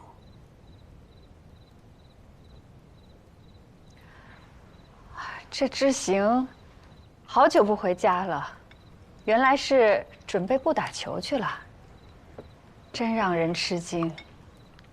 怎么也不跟家里人打个招呼呀？我们都还蒙在鼓里呢。哎，想不到二弟还有这番能耐，还真叫人刮目相看呢。不过也是。他平日里就喜欢这些逗乐的玩意儿。侯爷，我听说二公子私下找了师傅勤练武功，也不出去玩乐了。原来二公子习起武来，比寻常人要快很多呀。庄家历代武将，这也不是什么稀奇事儿。只不过这小子，往日烂泥扶不上墙，如今却出人意料。小时候没白教他。朝廷明日会嘉奖魁首，听闻司礼监掌印太监也会亲临。侯爷若是顾不上，小人想多带些人去，祝贺二公子。赢了不打球，当爹的自然要给他去撑撑场面。况且有朝廷命官在场，明日你随我一同前去。你是我幕僚，有些人是时候让你认识一下了。是，侯爷。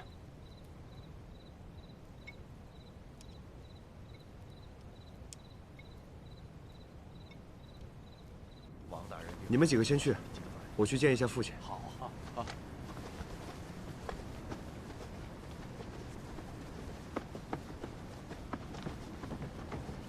参见侯爷。侯爷，侯爷，儿子见过父亲。你平日最讨厌与人比试，怎么突然喜欢上不打球了？儿子已长大了，也想像大哥一样为父亲分忧，但儿子自知文采比不上大哥，只能增进武艺，将来好为父亲出力。没想到，你不鸣则已，一鸣惊人，第一次参赛就夺得魁首，不错。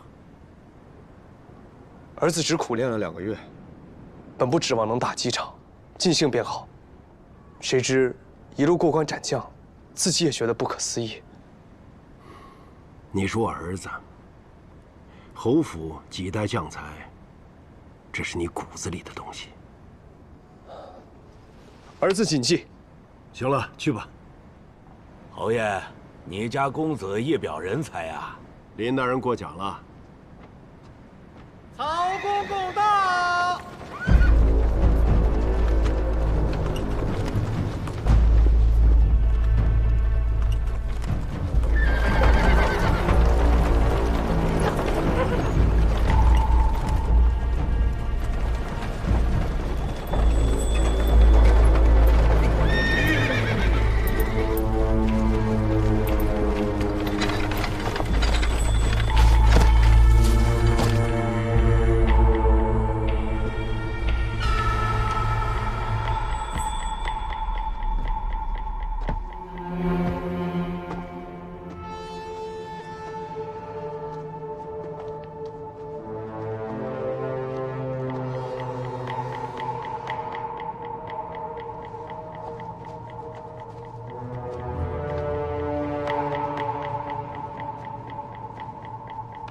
参见曹公公。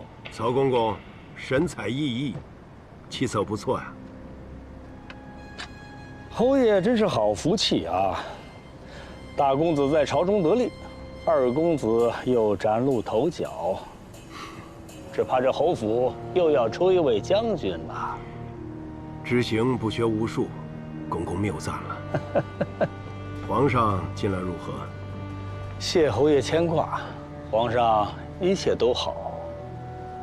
哦，前儿还提起侯爷呢。侯爷还是要多进宫走动走动。是，还劳烦公公替我向皇上谢恩，我随时等候皇上的召见。嗯。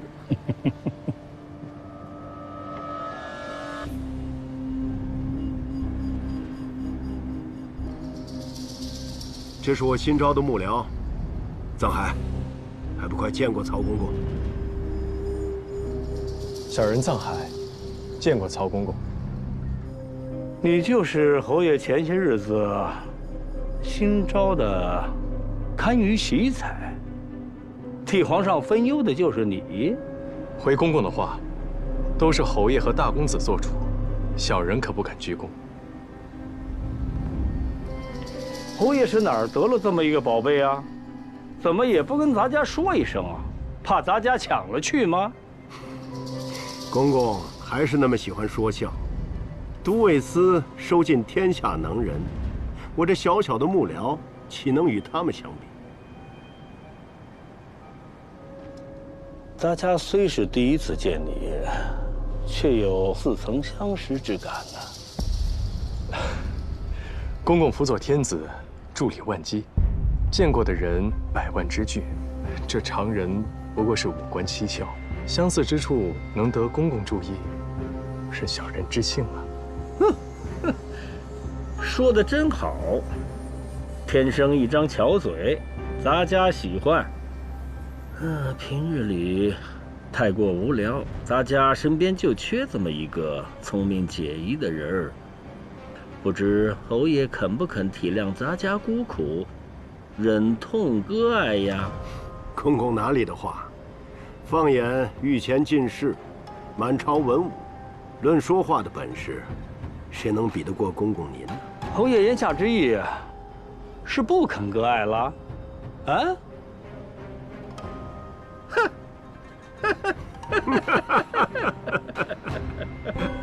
公公，一切准备就绪，就等您了。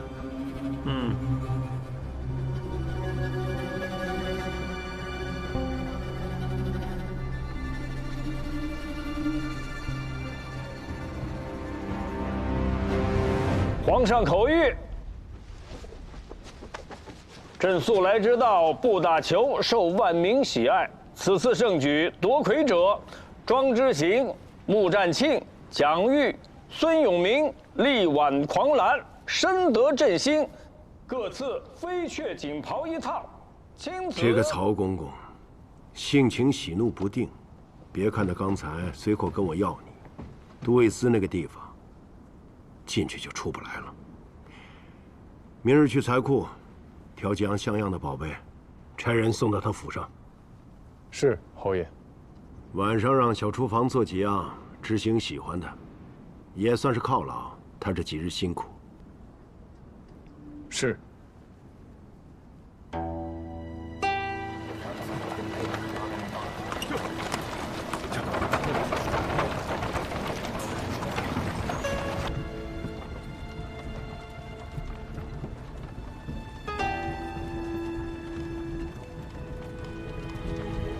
上海堪舆之才，此人眉目间总让咱家心神不宁。以平津侯和义父的交情，区区幕僚竟不肯割爱，难道他留藏海另有大用？10年了，庄罗隐心犹不死啊！咱家这眼皮跳的呀！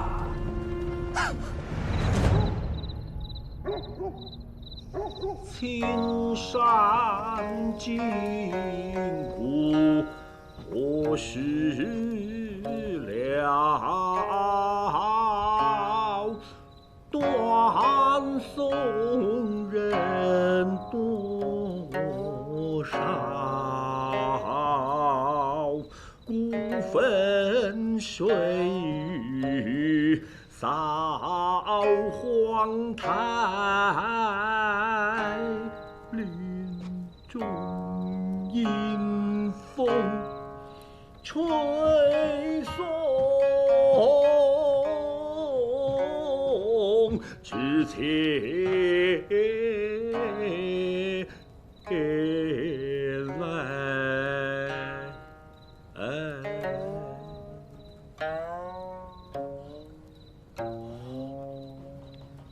下官参见公公。公公好雅兴。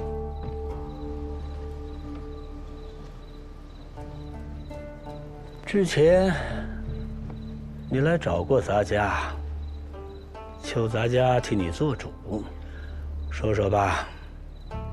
这藏海何许人也啊？那藏海本是江宁府清泉镇的人，前几个月刚刚到京，不知道从哪儿得来的消息，就直奔皇陵而来，还用了什么旁门左道的功夫，竟然把李贵太妃的棺椁给弄塌了，还说什么显灵的瞎话。总之，帮着平津侯了了一桩心事，没想到他得寸进尺，竟然要求去侯府侍奉，这明显就是想借此机会青云直上，日转千阶呀！不仅如此，他进侯府近1个月，便兴风作浪，挑起事端。杨大人、曲娇只是在平静侯面前质疑了他2句，竟然被他给害死了。如此说来，此人杀心很重啊。下官不小心得罪过他，只怕下一个横死的就是我呀！求公公保全。你送的那个观音，咱家喜欢。这件事，咱家替你做主了。多谢公公。下官再去寻更好的，倒是一并呈给公公赏玩。你有心了啊。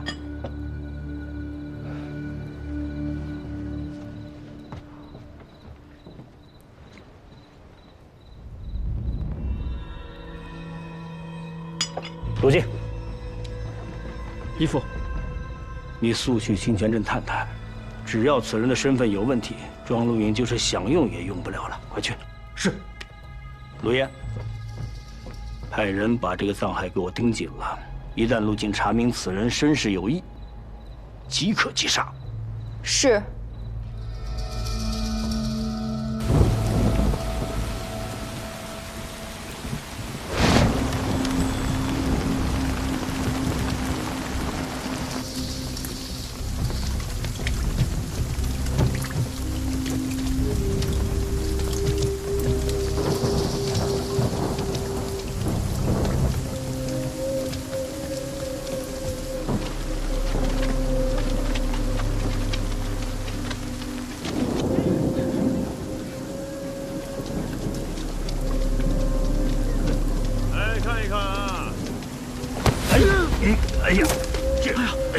老人家，对不住啊，给您菜都撞坏了，这。没事没事。这样吧，这菜我全买了。这菜卖不了这么多钱呢。您拿着拿着啊！没事儿，我正好也有点事想问问您。看着你面生，你不是这镇上人吧？我是来寻亲的。什么亲戚呢？老头子，我在镇上生活了几十年，街坊邻里我都认识。那太好了！您知不知道一个叫藏海的人？他是我远房表弟。巧了，哎，这臭小子是我看着长大的。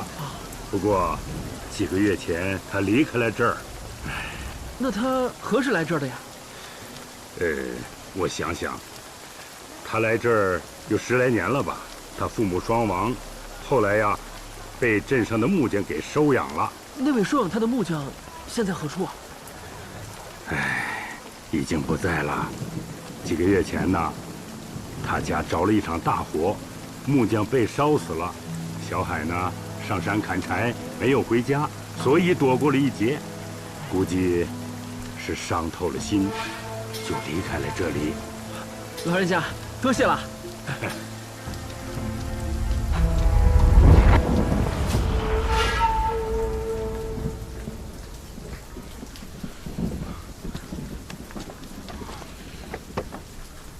查到什么了吗？陆大人，那老头说的话都对得上，藏海的身世并无蹊跷。太干净了。那是否立刻回京复命？我是这么教你做事的吗？此人让公公心神不宁，咱们难道带回他身份无误的消息，说是公公想多了吗？公公要查的人，就不能是清白的。飞书回京，就说此人身份有异，务必杀之，以绝后患。是。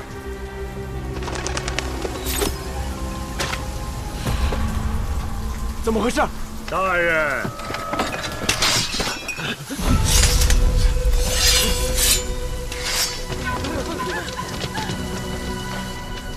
这是何苦呢？明明是没有问题的事情，非要颠倒黑白，自寻死路。哼，这收获不就来了吗？藏海在这儿竟有这么多同谋，他果然有问题，全部杀了，一个不留。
老板，来碗馄饨。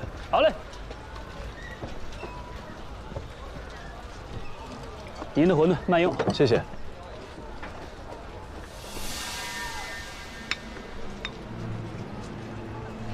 老板，哎，来碗馄饨。稍等啊，别回头，听我说。你被厂卫盯上了。我知道。馄饨来喽！哎，好。曹敬贤派他的一子陆进去清泉镇查你，我们的人没能拦住他。2日前他已经离开清泉镇，出发回京城，只怕现在已经到了江州。曹敬贤怀疑我了。与此人的角力，2日之内必定得定成。我们应该找人监督伏击他。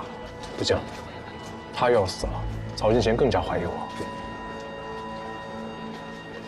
盯紧他，让他顺利回京。小海，此人太过棘手，他要是真回到京城，事情就难做了。你要尽快想到对策，绝不能让他见到曹敬贤。恐怕现在能帮我的地方只有一个。给我点时间，我去想办法。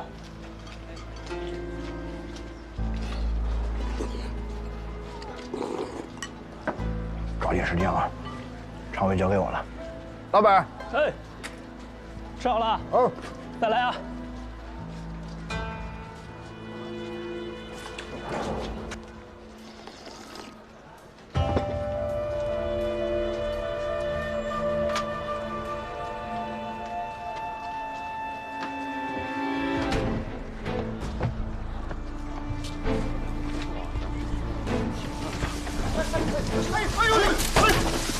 二位公子，没有伤到你们吗？我给你们赔不是了，我让你开！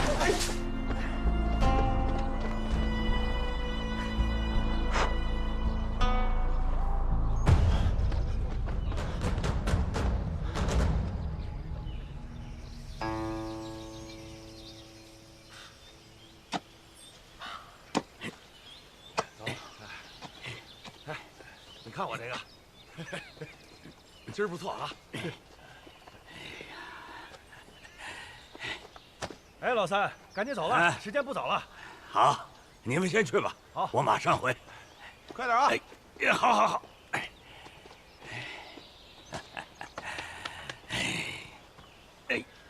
哎呀！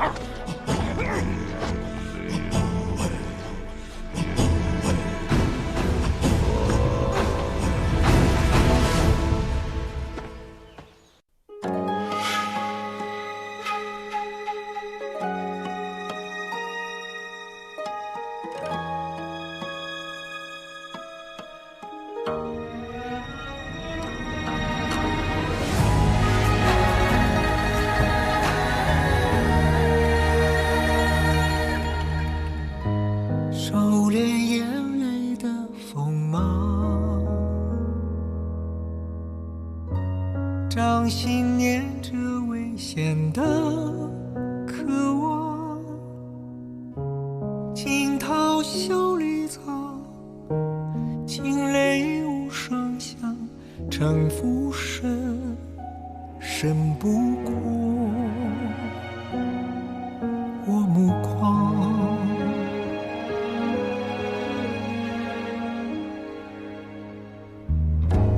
阴谋是我护身的衣裳，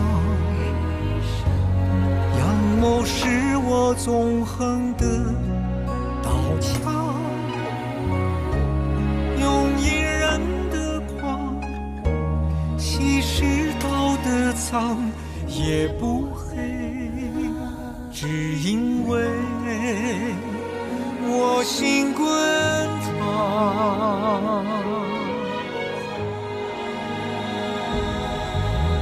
翻云是我，浮云是我，人心的罗盘莫测，总会有人起起落落。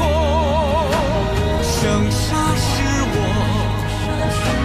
雨多是我，当夕阳如烈日赤裸，与君共高歌。芒种是我，秋收是我，天下是我，苍生是我，你也是我。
我们小姐就在里面，臧大人请吧。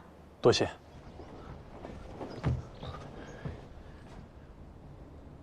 香老板，香老板，你进来吧，我在里面。香，冒犯了。臧大人是这么看重虚礼的人吗？我都不怕。你怕什么？我还是在外面等你吧。你这么急匆匆的来诊楼找我，想必是有什么要紧的事，说来听听。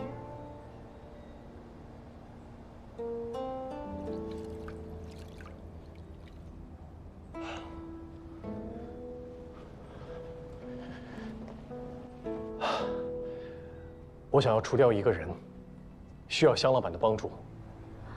是哪个不长眼的得罪了我们臧大人？不是他得罪了我，而是我得罪了他。此人是曹公公的义子，都尉司千户陆敬。你跟曹敬贤是什么关系？我与曹公公只是在不打球赛上有一面之缘，但他却派陆晋来杀我。我觉得你在说谎。此事千真万确，那次的确是我第一次见曹公公，我也不知为何他会对我起了杀心。若香老板能查明原因，在下感激不尽。也是，曹敬贤要杀人，向来不需要什么理由。可是你为何不去找平津侯护着你，偏要来枕楼寻求帮助？侯爷虽然器重我，但他不会为了我而得罪曹公公的。我相信枕楼在江湖上的朋友不计其数，随便出手便能救我于水火之中啊。这个陆晋，滥杀无辜的事情做了不少，也总是为难我们，确实该死。可这曹公公是何许人也？就连平津侯也不敢招惹他。若是他知道了我帮着你对付他的义子，我枕楼岂不是要关门歇业了？香老板放心，我保证不会让曹公公怀疑到枕楼头上的。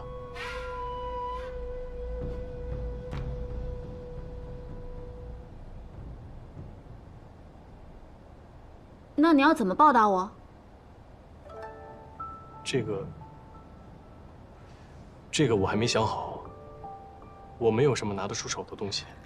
我的钱已经够多了，金银财宝我才不稀罕。那在下能做什么？过来，替我木发。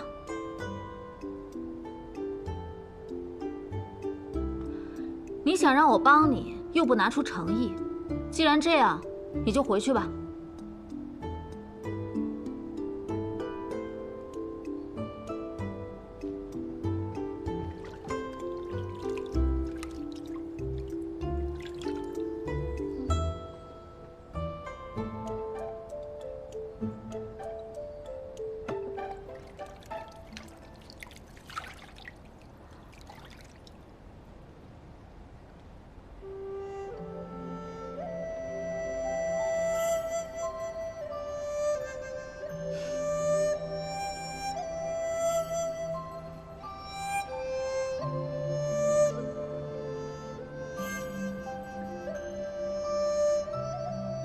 你很熟练吗？小时候，帮我母亲木过。在这京城里，你招惹谁都可以，偏偏不能招惹曹敬贤。你看我枕楼，就算是说书，何时说过曹公公？先帝和太后也没少说。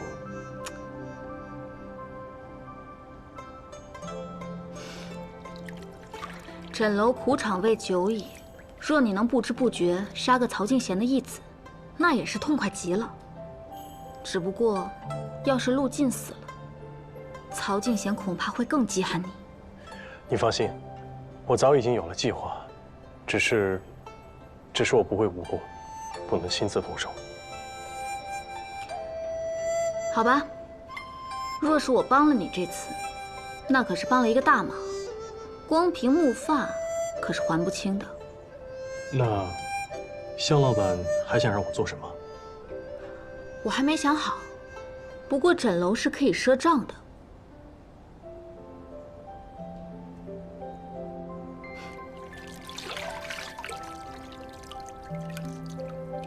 但等到我要账的那一天，你可不许拖欠。一言为定。不过，我还需要陆晋的手书，我要模仿他的字迹。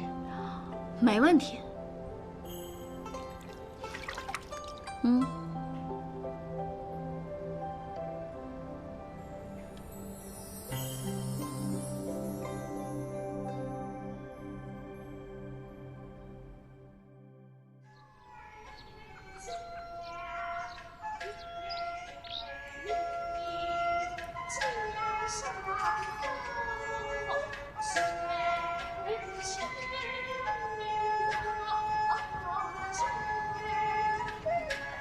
公公，藏海从混沌铺离开之后，我们的人就跟丢了。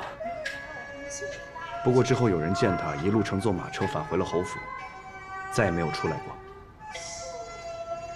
废物，下去。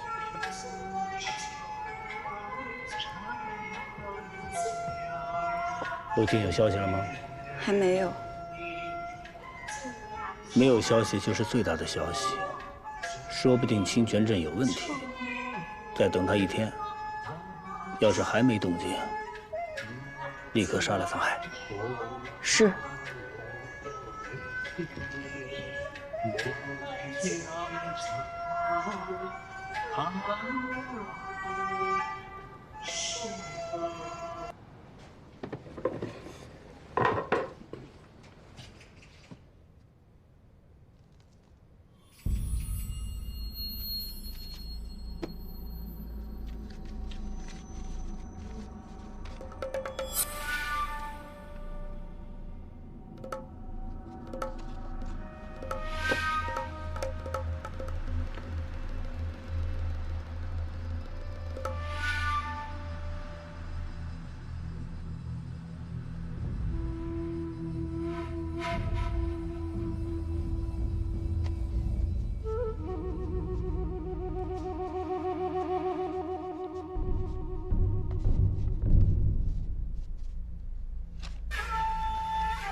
谁呀？水火相济，日照江河。大人，里边请。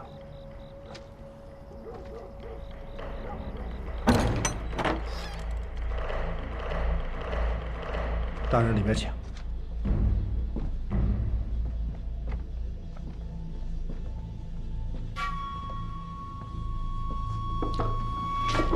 骆驼大人，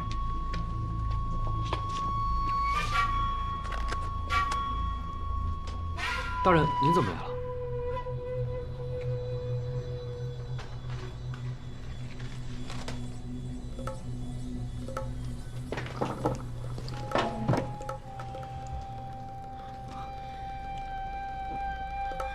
大人，您受伤了，把药箱拿来。好。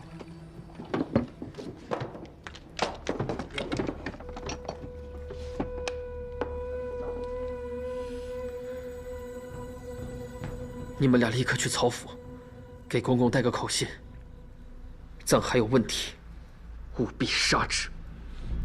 是。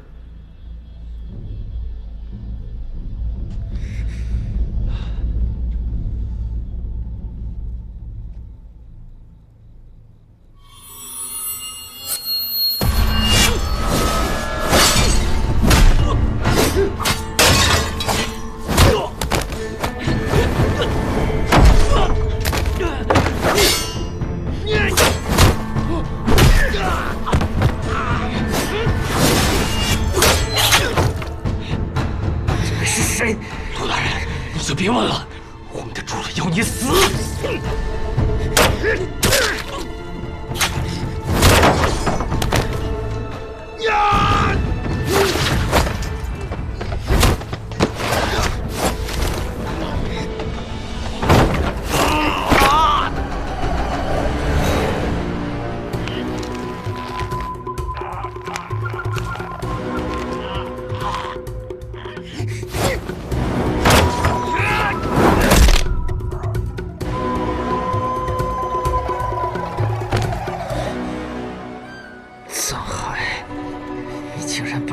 伸到这儿来了。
儿啊，回归会上，借三心天了去，听秋露黄叶飞归。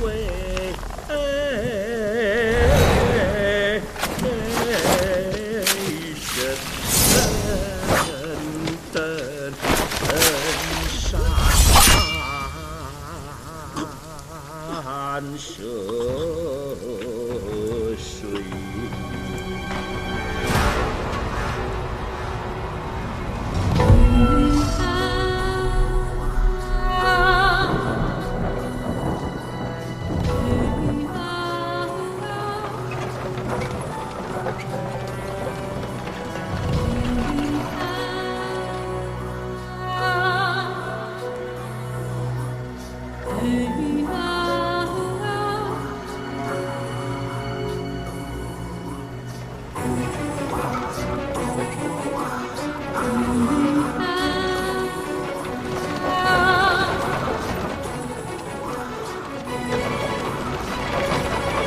刚才那人是陆大人吧？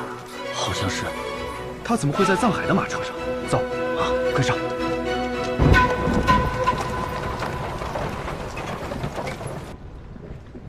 藏大人怎么不说话呀？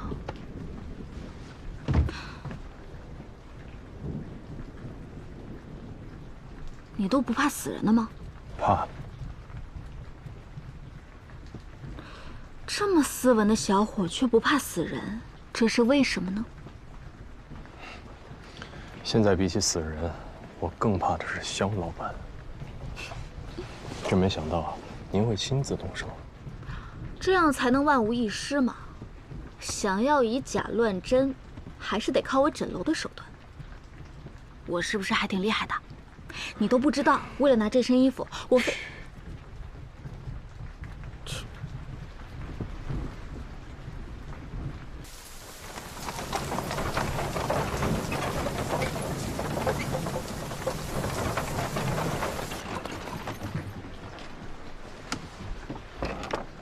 到了。都打点好了。放心吧，都打点好了。今夜后门无人当值。走。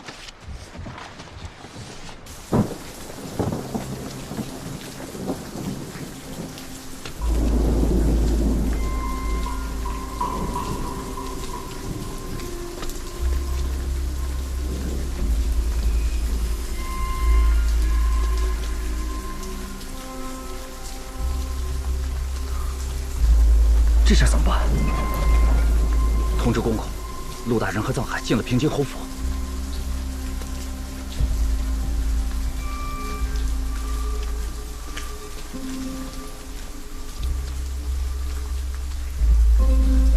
侯爷，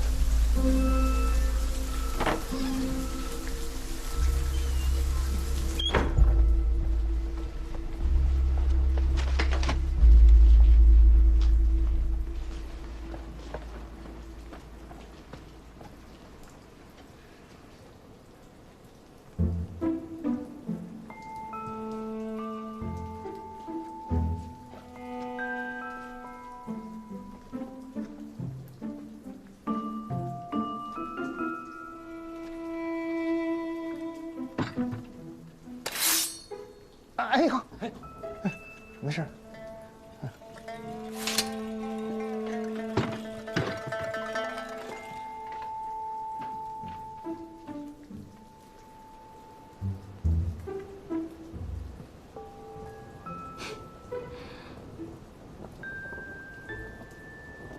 什么？陆进进了平津侯府？是。你可看清楚了？我们盯梢的时候看到藏海上了马车，车里还有一个人，我们俩都看清楚了，看着确实是陆大人。我们一路跟到了侯府后门，藏海便将陆大人请了进去。陆进、庄如影，给我盯紧了，看看他们到底在干什么。是。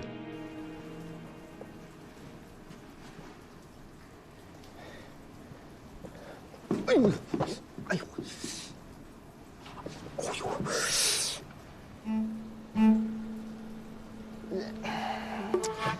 哎呀，什么都好骗，这个头是真不好骗呀！哎，我会替你们在外面盯着场卫，没有收到我的暗号，千万不要出来啊！这儿就拜托你们了。好，小海，我走了啊！好好招待肖老板。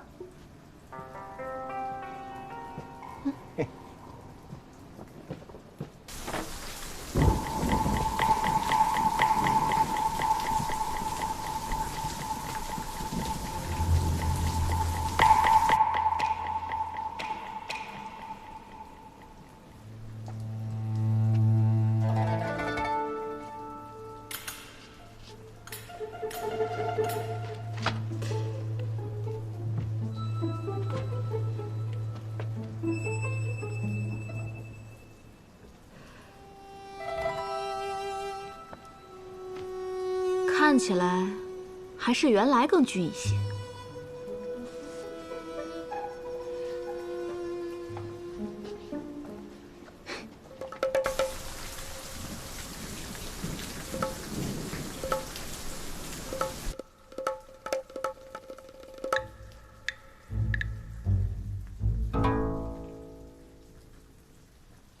你笑什么？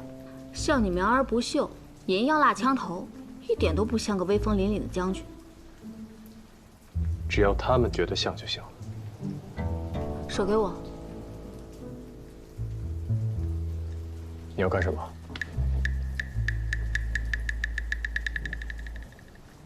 陆进和平津侯密会，总要把戏做足吧？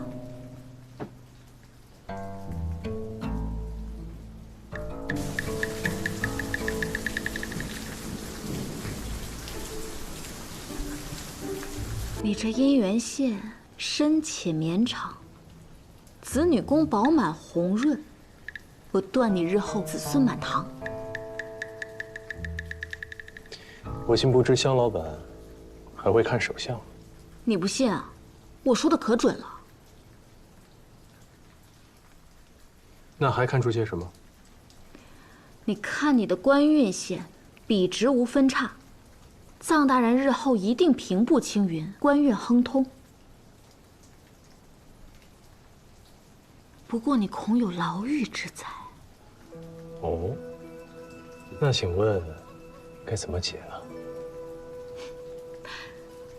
这样吧，我给你指一条明路，从你的住处出来，往东走3里，再往北过3条街，从西边数第5间铺面，就是你的福地。是诊楼？那不然呢？今日若没有我，你早就遇到麻烦了。所以多来诊楼，保你平安。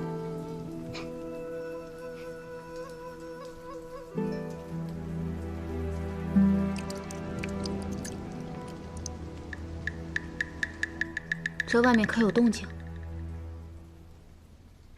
还没有收到信号，我们还得继续演下去。不如我们聊点有意思的。你想说什么？你说曹敬贤不问缘由让陆晋来杀你，但是陆晋从外地回京调查了你的身份，要去向曹敬贤汇报。你要赶在陆晋见到曹敬贤之前把他杀了，说明你的身份不能让曹敬贤知道。臧大人，你究竟藏了什么不可告人的秘密？我就知道你有事情瞒着我。既然你不说，那我现在就出去，让他们看到我的脸。哎，夏老板，不要出去。那要看你的诚意了。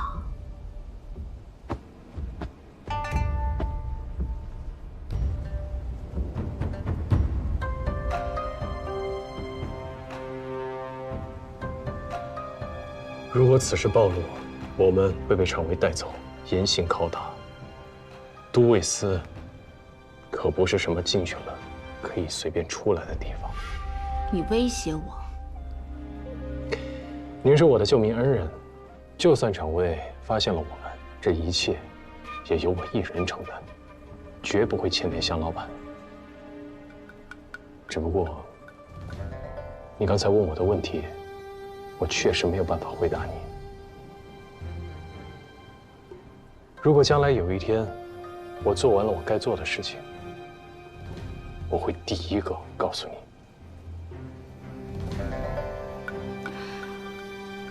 你就是不想说，求人还求得这么理直气壮。要是平津侯突然回来了，或者外面盯梢的人见到了真的平津侯，你该怎么办？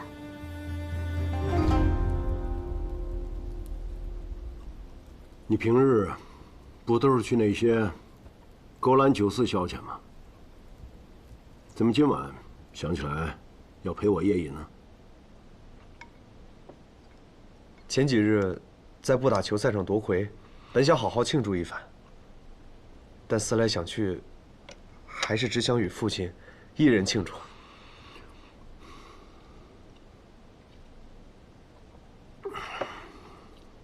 说吧，想要什么？父亲误会了，我只想与您说说话，喝喝酒。父亲真要赏，就赏我一整夜的时间吧。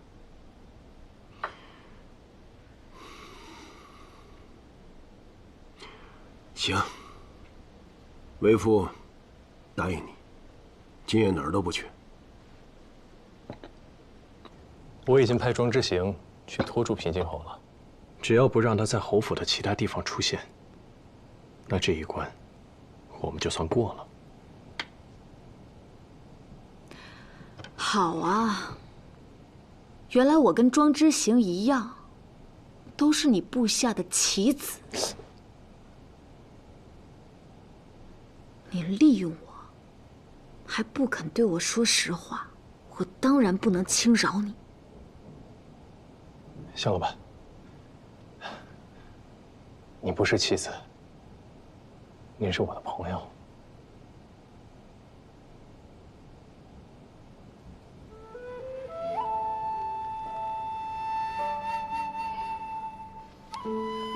你若是再这么滑下去，恐怕我的姻缘、官运，甚至是命数，都要从此改写了。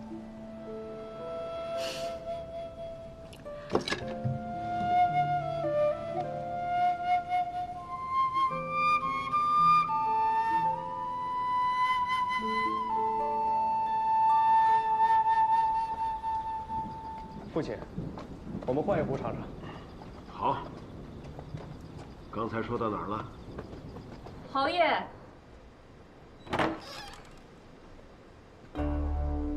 侯爷，时候不早了，妾身服侍您休息吧。今晚不必了，我要和知行好好说说话。有什么话不能明日再说呢？越聊越晚，酒饮多了伤身。母亲，我与父亲很久没有这样夜聊了。父亲方才答应我，这一夜他哪儿都不去。儿子保证一定不让父亲多饮酒。你呀，是不了解你父亲，他呀，一喝起酒来就没个分寸，没人照看可不行。你们父子俩在聊什么呀？这么高兴？知行小时候的一些事情。知行已经这么大了，小时候的事，翻来覆去的说，也要说腻了吧？这身衣服，你很久没穿过了吧？我没记错的话，是那年我大败东夏，你到边关看我的时候穿的，对吗？边关苦寒，当时穿着这个，可是把我冻得不轻。侯爷在那里，也真是吃了不少苦啊。行军打仗，这点风寒算什么？侯爷何不与我说说？这些年从未问起这些，倒是妾身的不是呢。夫人，你不是一向不喜欢听我军营的事吗？侯爷愿意说，我怎么会不愿意听呢？妾身还想问问您，当初是怎么率800人夜袭的呢？要我说这段，那酒可不能停。侯爷难得说一回，今夜就不醉不休。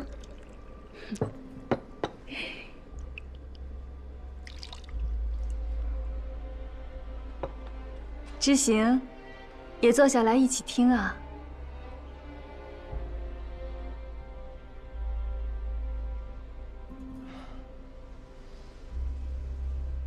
父亲与母亲先聊，我在门外候着。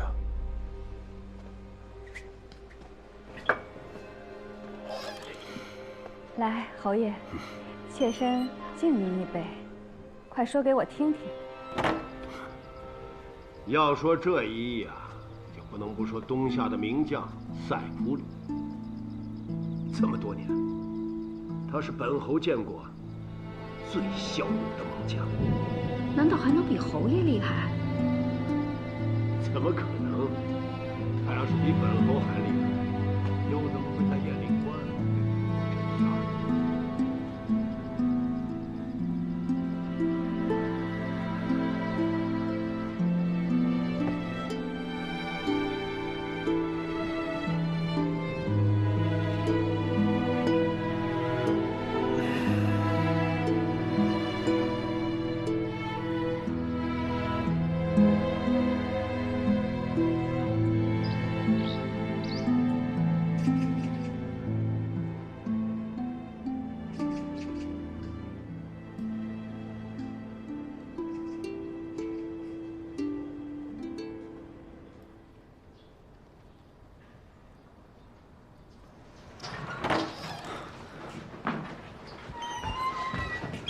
公公，陆金人呢？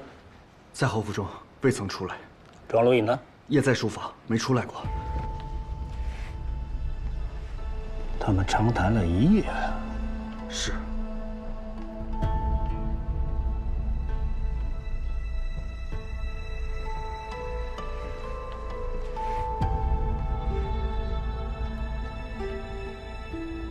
好你个庄如影啊！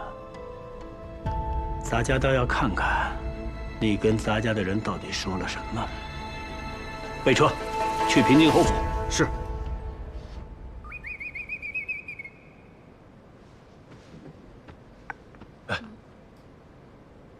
我已经走了，我们可以离开了。接下来的事情你自己能应付得了吗？你不如跟我一起走吧。这出戏还没有收场，我只能先谢过香老板昨夜的救命之恩。若这一次我能逃过一劫，必须枕楼道谢。好吧，那你要记得活着回来，不许赖账。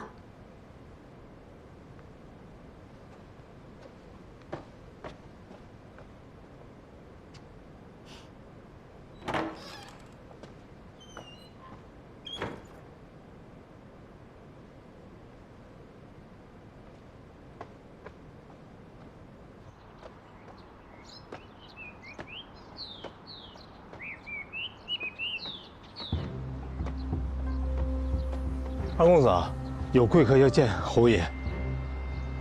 谁来了？曹公公。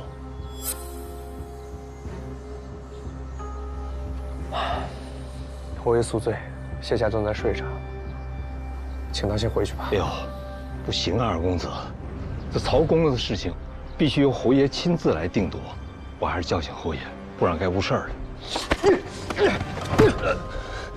你还记得我是侯府二公子？你们一个个嘴上说的好听，何曾真心把我当过侯爷的儿子？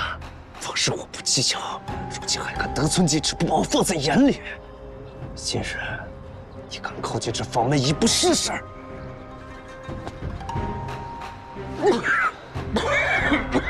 侯爷正在休息，他不想见人，知道该怎么说了吧？知道。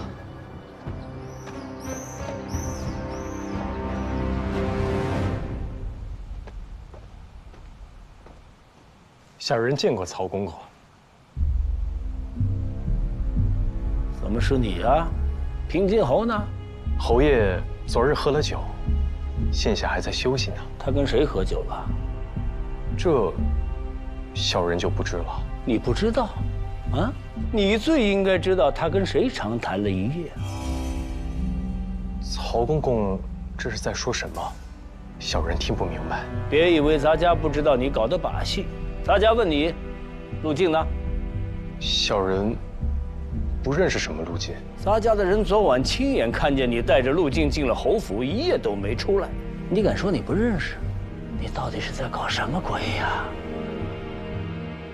小人真的没有见过什么陆静，一定是曹公公的人弄错了。等大家见到了平津侯，我就知道是不是弄错了。曹公公，侯爷还在睡着，就算是宿醉，现下也该醒了。您安坐，侯爷一会儿就起。行，看这情形，只有咱家亲自去叫他了。哎，曹公公，公公，您又何必为难一个管家呢？侯爷什么时候睡，什么时候醒，都不是我们做下人说了算的。别以为你深得平津侯的喜爱，咱家就不敢动你了。区区幕僚，事事干预，犯僭越之罪，就是把你杀了，侯爷还能怪罪咱家吗？来人，在。此人是别国细作，今日咱家亲自登府捉拿，此人拼死抵抗，死于乱刀之下。公公。找到陆静了，还不快给我带来！在广济河已经淹死了。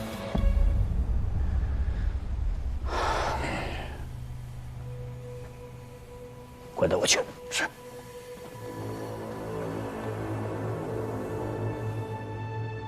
告诉庄龙颖，他的幕僚咱家带走了。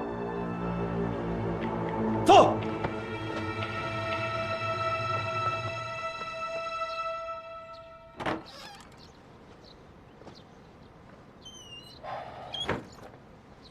父亲，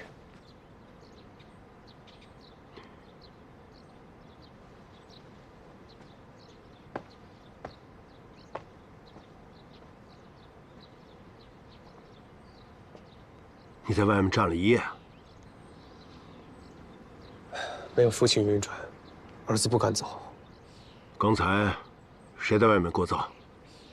管家不顾儿子劝阻，想进去找父亲。怎么了？说是曹公公来了。曹公公来了，怎么不告诉我呢？儿子不想打扰父亲和母亲休息。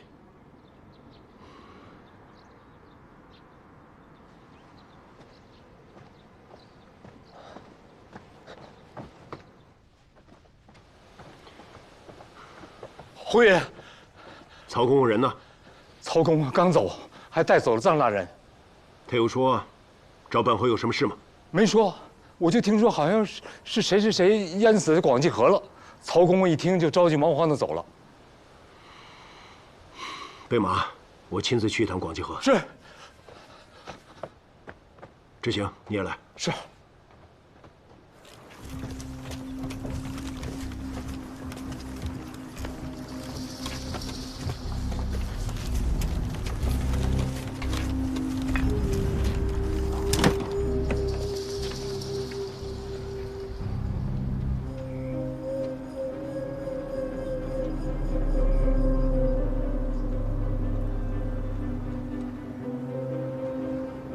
公公，陆大人不是淹死的，是被利器刺穿脖子而死。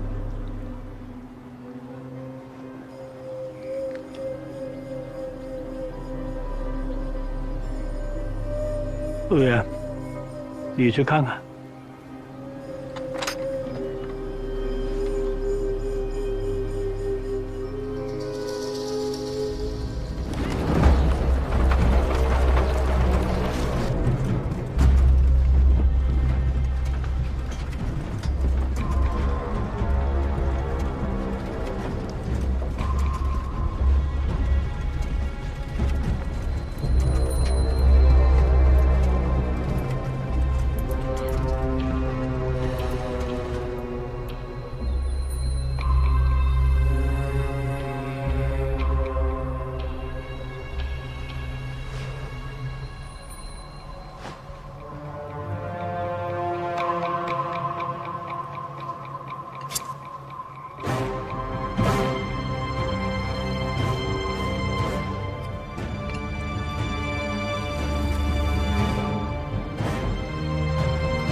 打开。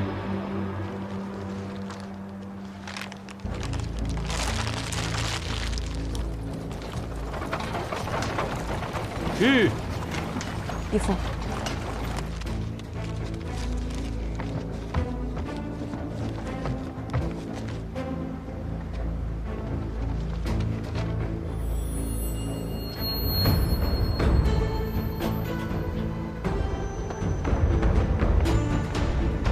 侯爷，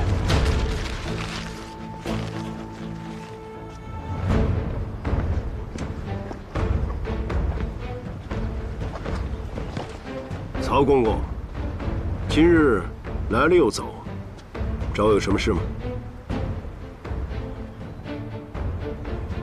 啊，也没什么大事儿，只是想跟侯爷聊聊。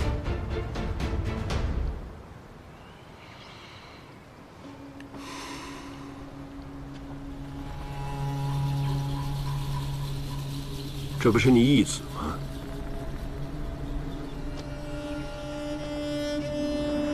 怎么死了呢？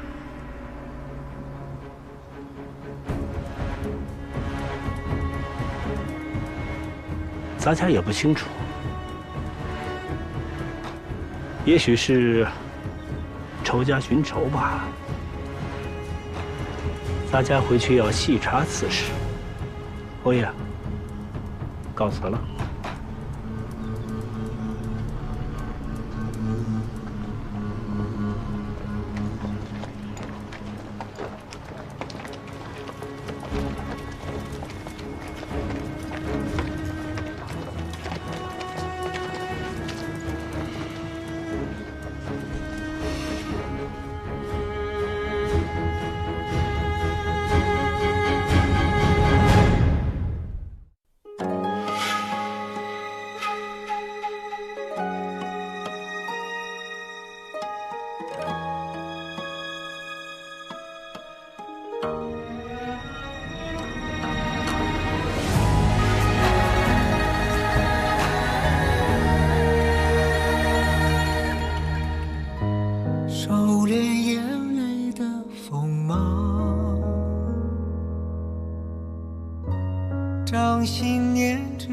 显得渴望，惊涛小绿草，惊雷无声响，城府深，深不过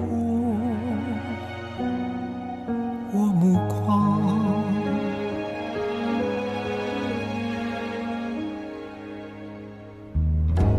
阴谋是我护身的衣裳，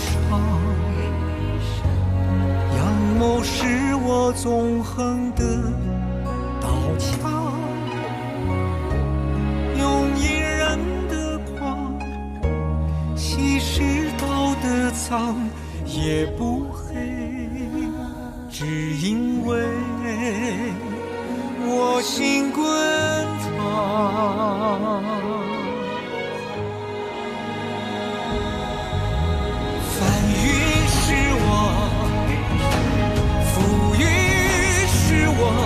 人心的罗盘莫测，总会有人起起落落。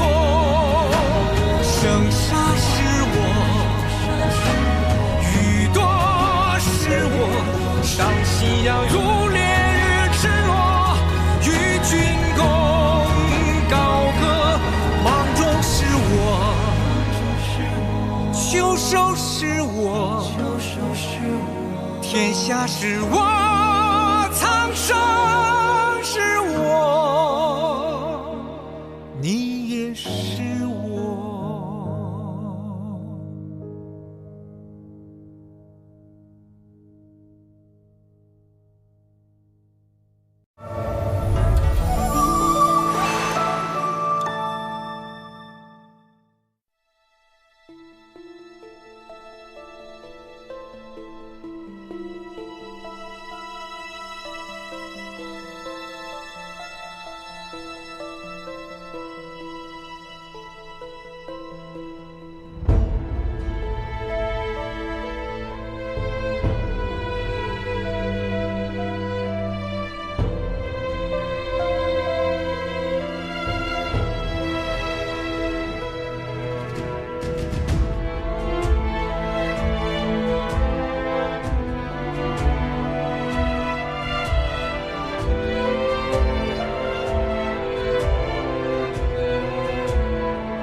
陆叶，你说你哥会背叛咱家吗？他不会的。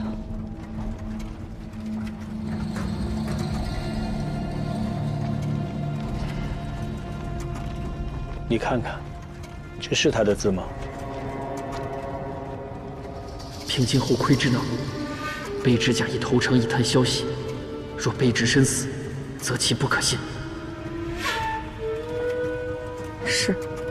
陆晋去查藏海，查到了庄如影的头上，他假装投靠庄如影，却被灭了口。而这件事是关乎于那东西的。庄如影，你背着咱家到底查到了什么？以至于宁愿杀了陆晋灭口，也不愿意将这个秘密知会咱家。陆爷，好好安葬陆晋。是。还有，把你大哥叫来。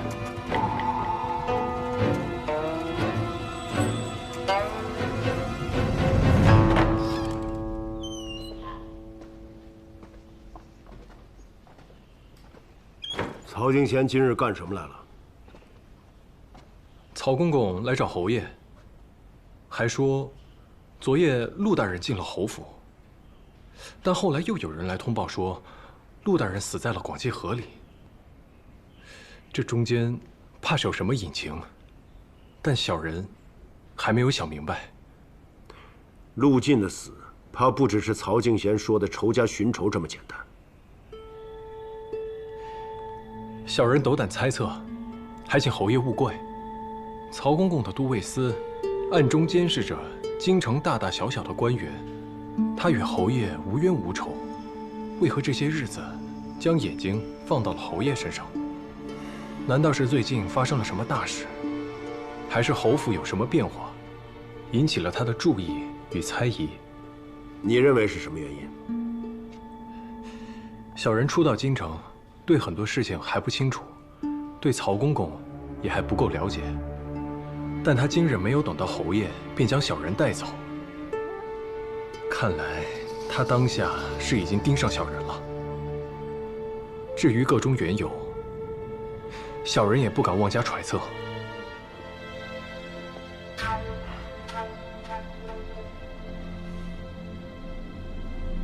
本侯与他是有些过往，这些年我俩相安无事，但现在他毫无缘由的发难，我看他是嫉妒我得了你这么个有才干的幕僚。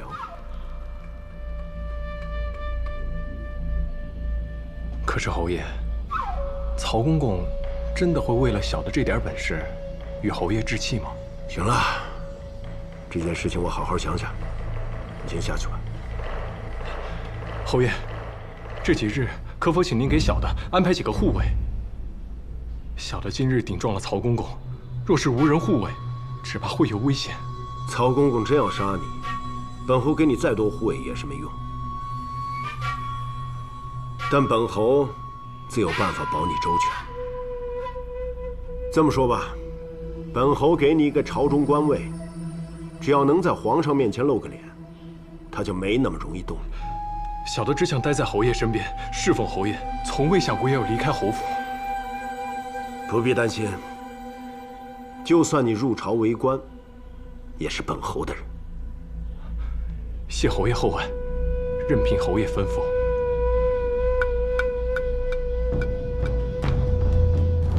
来，师傅，敬您一杯。啊！平津侯要给你升官，说极品没？俸禄是多少？8字没一撇呢。而且我看他的态度，就想让我当一个刚刚可以上朝的小官，但我的心思在青天剑。你想打楚怀明的主意？楚怀明这个人秉性败坏，视人命如草芥。如今的青天剑在他的手里变得乌烟瘴气，我不能让他再糟蹋父亲的心血。还有一个原因，我进到侯府以后，平津侯让我干的诸多事情，都好像在找一样隐秘的东西。看来他对那样东西还没死心。他选择你，更多是因为你会堪舆之术，他认为你能帮他找到。所以我要去青天剑。楚怀明找了这么多年都没能找到，至少我要让平津侯觉得我可以。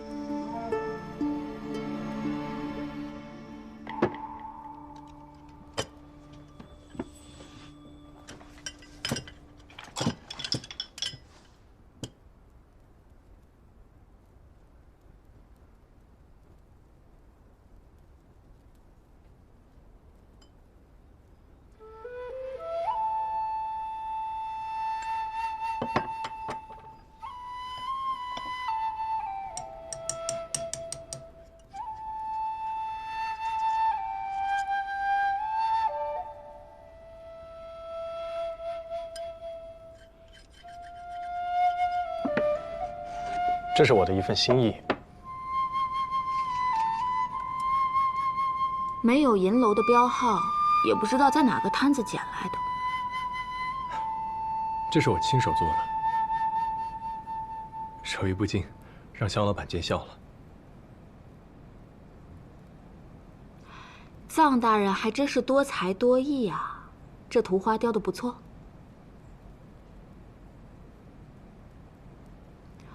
陆晋的死，曹敬贤看出端倪了吗？他现在只会怀疑侯爷，倒也不敢做什么。以前只是觉得你才智过人，现在看来，你胆量还真是不小。香老板难道不觉得，咱们俩才是一类人吗？那你赊的人情账是不是该结一下了？当然，全听香老板的。过几日就是中元节了，你有约了吗？那你陪我出去玩。在中元节？你怕鬼啊？倒也不是，只是这样，恐怕不足以报答香老板对我的恩情。没事，人情和银子可不一样，银子越还越少，人情可是越还越多。你以后还会欠我更多的。好，那我就恭敬不如从命。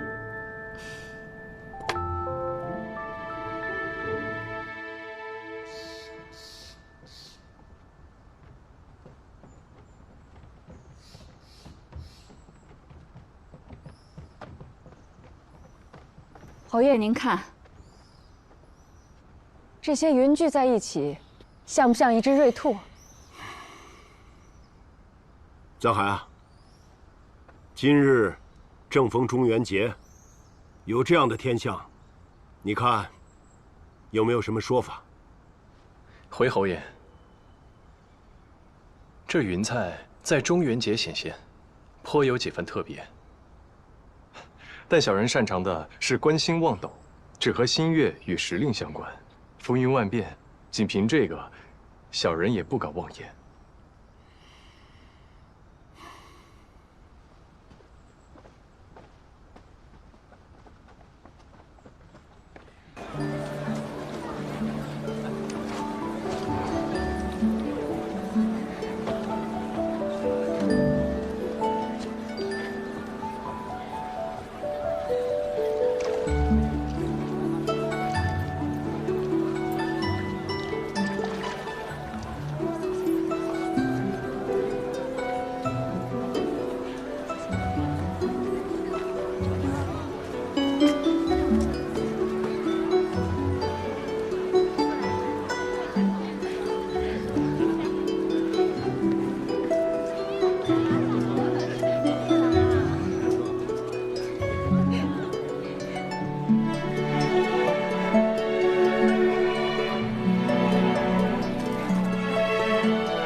呆子，看够了没有？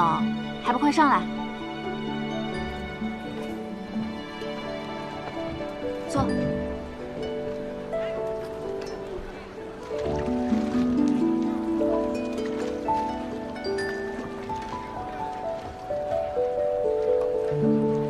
打扮的还挺精神。今晚是7月半，是你的节日。我的节日？我又没死，为什么是我的节日？穷鬼也是鬼嘛。那香老板呢？我，孤魂野鬼。香老板坐拥枕楼，每天有这么多人陪着你，还会觉得孤单啊？你知道我为什么叫它枕楼吗？高枕无忧。聪明。结果其他人都无忧了，烦恼都留给了我。但你的枕楼让很多人在京城有了容身之处。枕楼还是太小了，要是能有个1000座、10000座，说不定能容得下所有无家可归之人。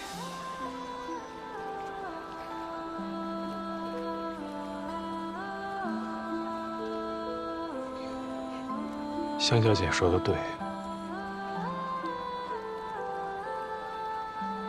你怎怎么突然叫我香小姐？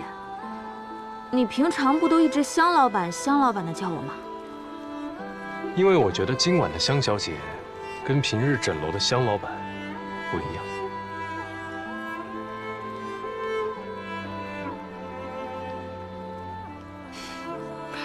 随你便，臧公子。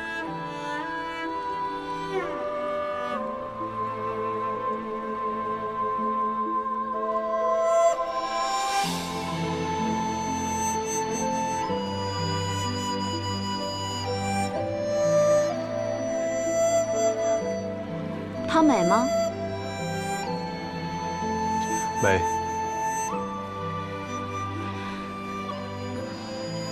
那她美还是我美？自然是香小姐更美。那我美在哪儿？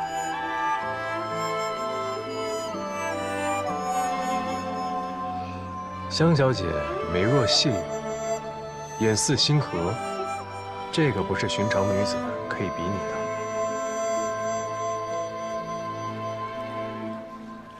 那我问你，你想不想常常见到我？嗯？回答不上来了。香小姐确定要常常跟我见面吗？咱们俩只要见面，可总没好事啊。谁说没好事啊？我觉得有趣的很，不是吗？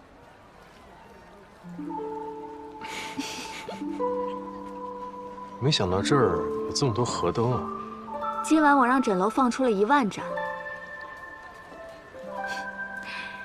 你心里是不是在想，香小姐竟有1万个情人故去了？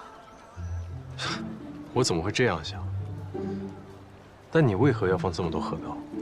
是有什么哀思要寄托吗？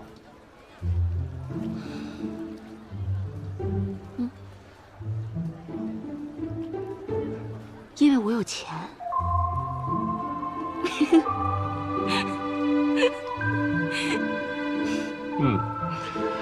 看得出来很有钱了。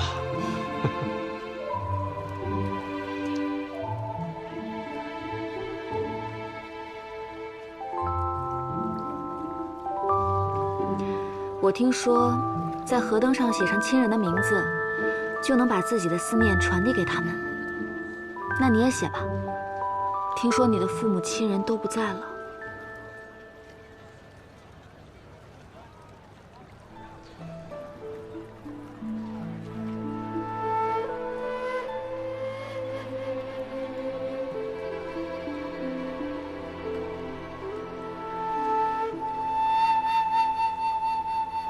我现在还不配祭奠他们。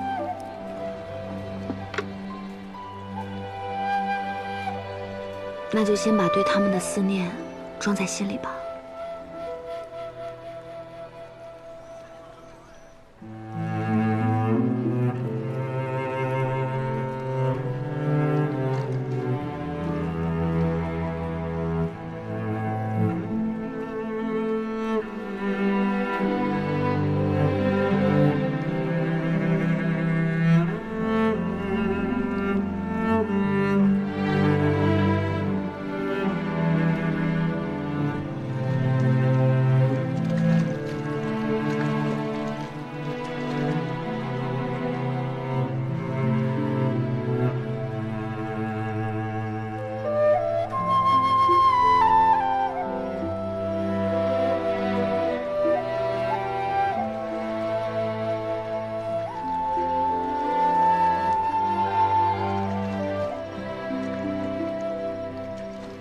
你听，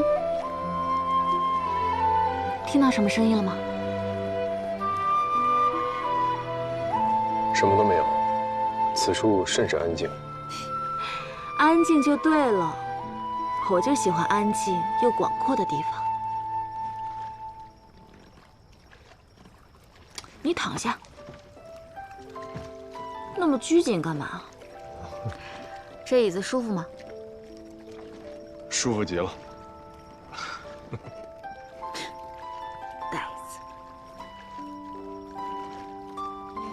藏海，你那么会堪舆，这天上的星星你都认得吗？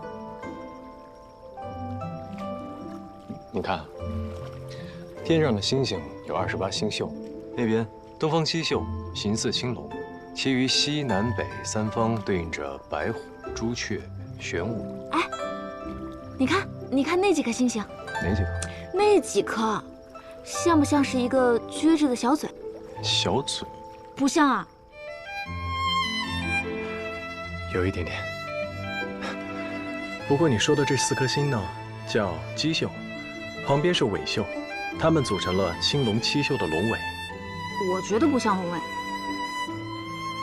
哎，你再看那几颗？哪几颗？啊，像不像是一串脖子上的珠宝？你笑什么？不像啊？像。香小姐还真的说对了，你说的那几颗星叫碧宿，别国还真的把它当做珠宝美人的象征，是吧？那这么说来，我也会看星象，我看的比你有趣多了。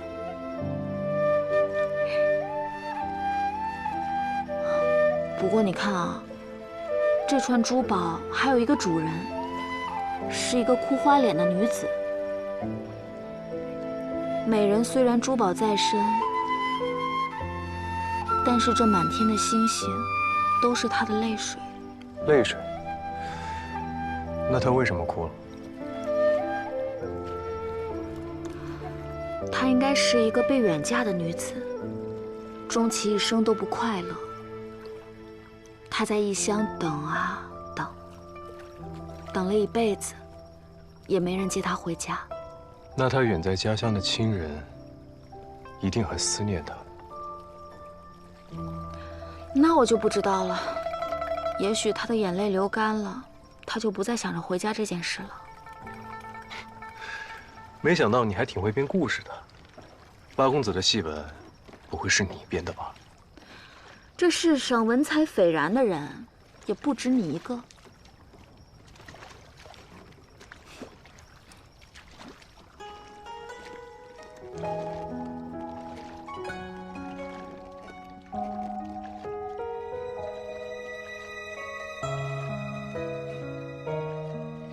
夏小姐，你看，那片星星，像不像只小狗？这是头，这是尾巴。头、尾巴，哎，还真像哎！哎，你看，这只小狗还有颗心，但它的心好像个筛子啊。那是因为，因为小狗也哭了，它找不到它的家人。所以眼泪都流进心里了。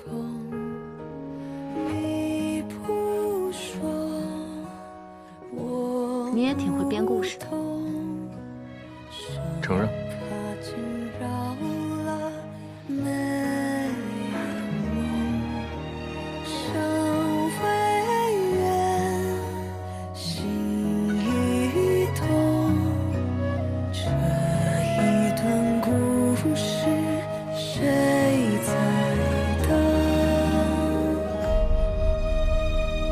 用一份真换今夜星辰，蓦然回首间，已失去众人。聚散终有时，舍不得说出离分。月光赐我这一夜温存。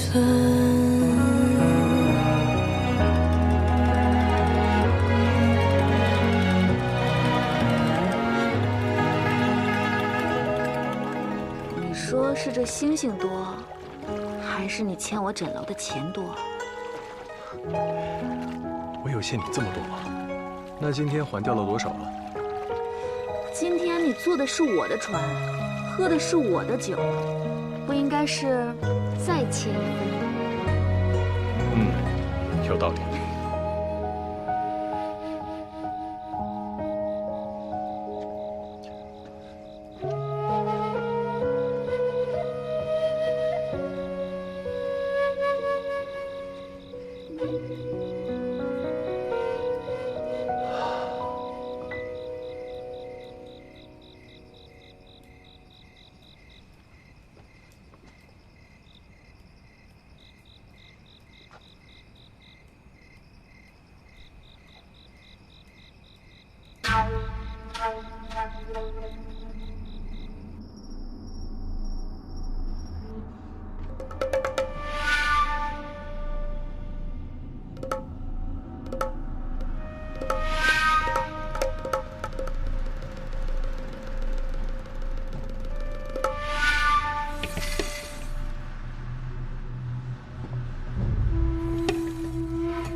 鸡心后风，玉心后雨。月之从心，天降甘霖呐！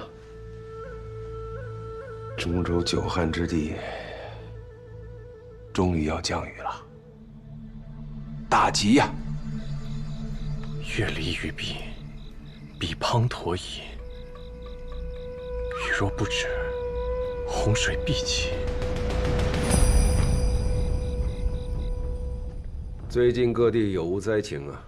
回大人，公布的水文汇报，除了离京城不远的中州附近旱魃为虐，3年没有降雨，其他各地降雨一切正常。沿海一带虽有风灾过境，但朝廷已经例行拨银赈灾，伤亡也比往年少了许多。大人，这谷物的情况也不错，江南水稻的收赏都比往年好。除了中州的旱情，天上地下一片安宁。若我发榜预言中州旱情必有缓解，皇上一定会很高兴啊！青天见报喜，必有后赏。借过一下，借过一下，借过一下。昨日的瑞兔祥云果然是大吉之兆啊！中州旱了那么久，终于要下雨了。我家就在那边，家乡父老终于有救了，大吉大利，大吉大利呀！哎，这位小哥，你是中州人，你们那边的情况怎么样？哎呀，中州旱得厉害，这几日日头周围还有一圈亮亮的影子，邪乎的很呢。是啊，终于有雨了。是。侯爷可曾听闻今日钦天监发榜一事？本侯听说了，钦天监报，中州不日将天降甘霖，解久旱之苦。看来昨日的祥云确是吉兆。藏海，你这观天象的本事还略逊于人啊。小人不敢与楚大人相提并论，但小人心中有疑虑，想禀报侯爷。说。恐怕楚大人这一次算错了。中州虽然会下雨，但并非急雨，而是凶雨。你为什么这么说？小人昨夜观星，的确也看到了中州有雨水之象，但是这雨来得难，去得也难。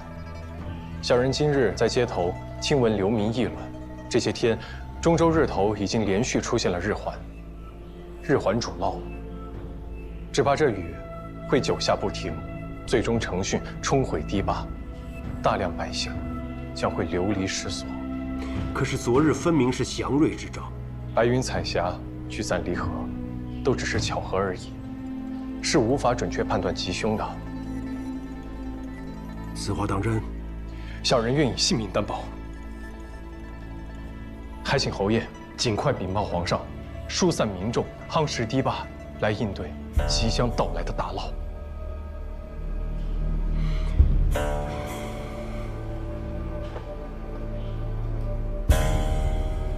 你的推测可跟别人提起过？那你就当从来不知道，本侯就当从来没听过。侯爷，这皇上此刻正高兴着，这个眉头本侯不想触。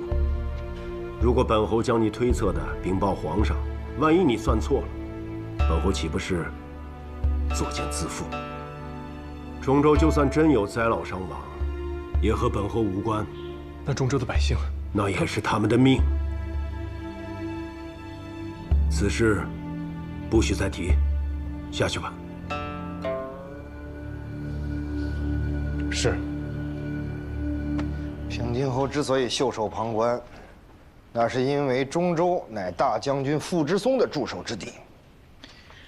若事情真如你所料，一旦防汛不利，只怕傅志松中军都督的位置，他是要去争一争的。他要去争权，那就只能苦了中州的老百姓。到时候雨水冲毁堤坝，又有多少人妻离子散、流离失所啊？就算有大涝，也未必会冲毁堤坝吧？我去翻看了前几年的营造记录，您猜，维护堤坝的人是谁？庄知府。正是。以此人的贪性，这堤坝的石土中不知道混入了多少的芦苇秸秆。中州本就少雨，偷工减料原也看不出来，但如今久旱未雨，夯土早已风化流失，遇水则溃了。听起来真是凶多吉少啊！我之前不是还跟您说，只要有机会，我一定会将楚怀民拉下来，取而代之吗？这一次，是他自掘坟墓。不仅如此，我还要把平津侯也拉进来，让他阻止灾涝，救下中州百姓。等一下，等一下，你拉平津侯这事儿有点冒险了，就没有别的办法了？我父亲曾经说过，风雨雷电、日月星辰的旨意，关乎着老百姓的温饱甚至性命。老百姓应该知道真相，避免灾祸的发生。好徒儿啊！虽然你看到的是真相，但楚怀民现在是青天剑监正，他会用奇技淫巧和一些神乎其神的说法来粉饰自己的无能，因为那样往往更容易迷惑人心。你明白吗？明白。那我们就以其人之道，还治其人之身。来，让一下，让一下，来，让我看看。哎，这上面写的什么呀？中州久旱将雨，此乃大吉之兆啊！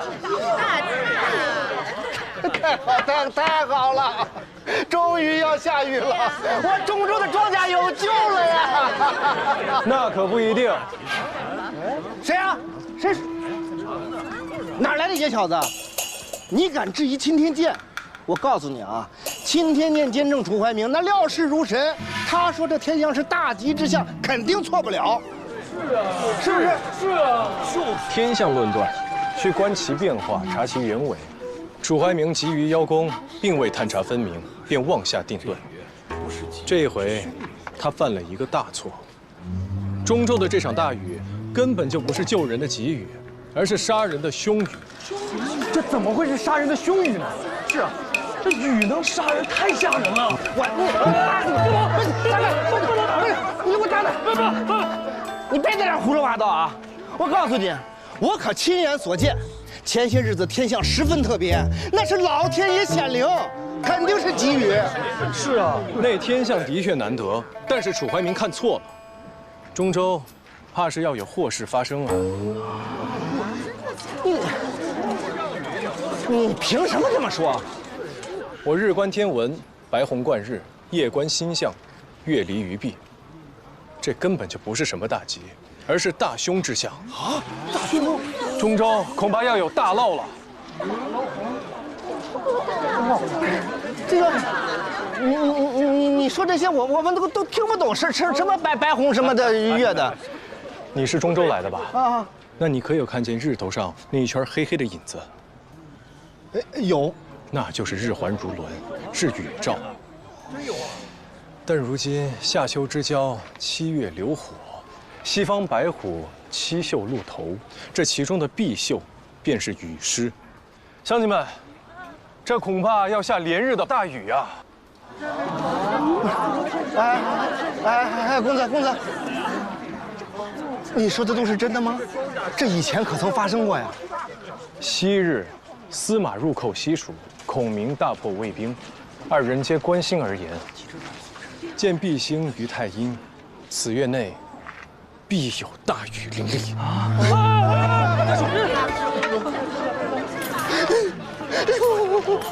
听你这么一说，这有点道理啊。这中州啊，久不逢雨，水土不适，一旦这雨下个不停，那肯定会发大水呀！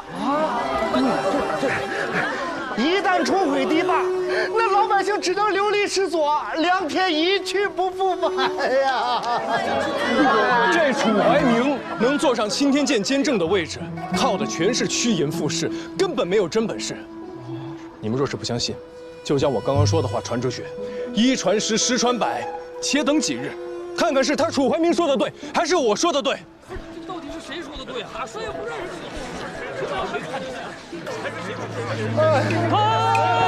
老伯，照你这么说，我中州岂不是没救了？老伯，快请起。老伯，你相信我，把我刚刚说的话传给你中州的家人，让他们早做准备。好，快去。哎，公子，哎，不是高人，你是谁呀？我是平津侯府第一幕僚，藏海。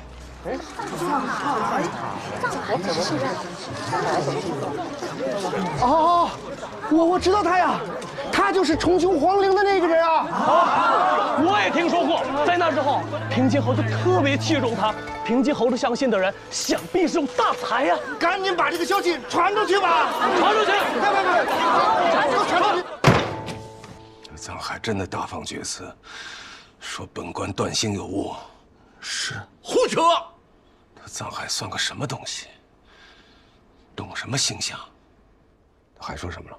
藏海还说什么白虹贯日，月离于壁，还说中州定有大涝成灾，且看不日之后结果如何。这都是胡诌些什么玩意儿？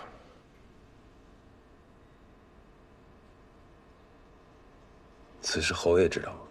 现下只怕是知道了。哼。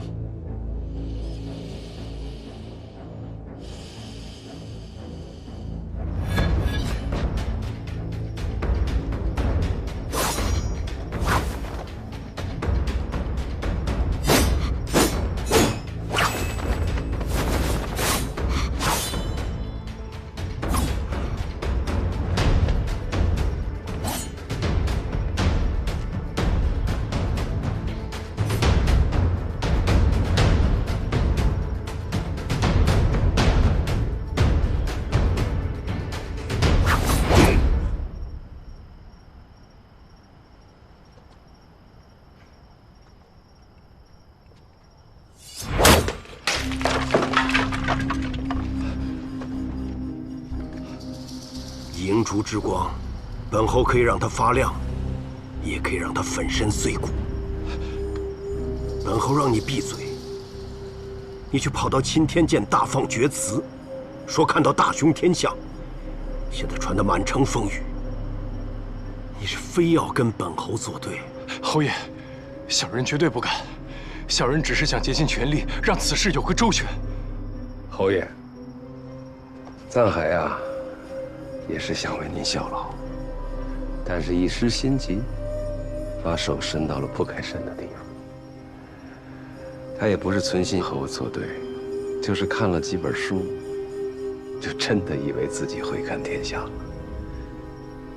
藏海，侯爷这么信任你，你做事却如此鲁莽，你怎么一点都不为侯爷着想啊？侯爷，小人之所以出此下策，正是为侯爷着想啊。你倒说说看，你是怎么替本侯着想的？小人之前求侯爷将小人的判断禀报给皇上，的确考虑不周。侯爷身居高位，这事儿不该由您去做，只能由小人去给百姓们说。楚大人是侯爷举荐的人才，此事他算错了，恐怕会被有心之人拿去大做文章。而小人是侯爷的人，小人立了功，便是侯爷之功，但你要是错了，就是本侯错了。你不过是本侯的幕僚，我该怎么立功，还轮不到你擅作主张。其实小人还想到一件事，侯爷，他这张嘴我可领教过。请侯爷容我说完。说，但说之前想清楚了，这很可能是你最后一次说话。小人之前不敢告诉侯爷，小人所说的白虹贯日，不仅是大训之兆，还主将心陨落。专诸之嗣王僚也，会心喜悦；聂政之嗣韩归也，白虹贯日。这些天象，都主王侯将相殒命。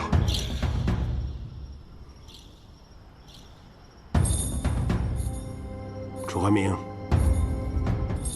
有这事吗？这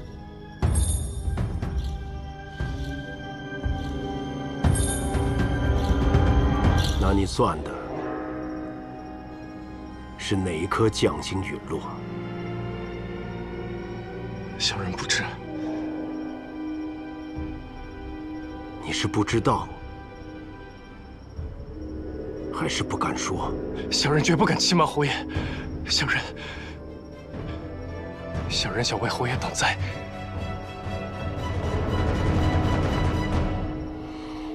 你要替本侯挡灾，那你的意思是，本侯要陨落了？天机难以窥探，小人也无法真正参透。即便是真要印在侯爷身上，事前也会有端倪。还请侯爷留小人一条性命，危急来时也可化解。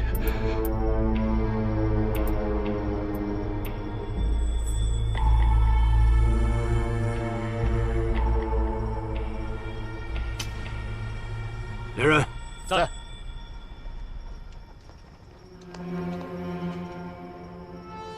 若中州无事发生，本侯也只能拿你去问罪。自求多福，关起来。是。还请侯爷给小人7日时间，若7日内中州降雨应了楚大人所言，还请侯爷耐心等待。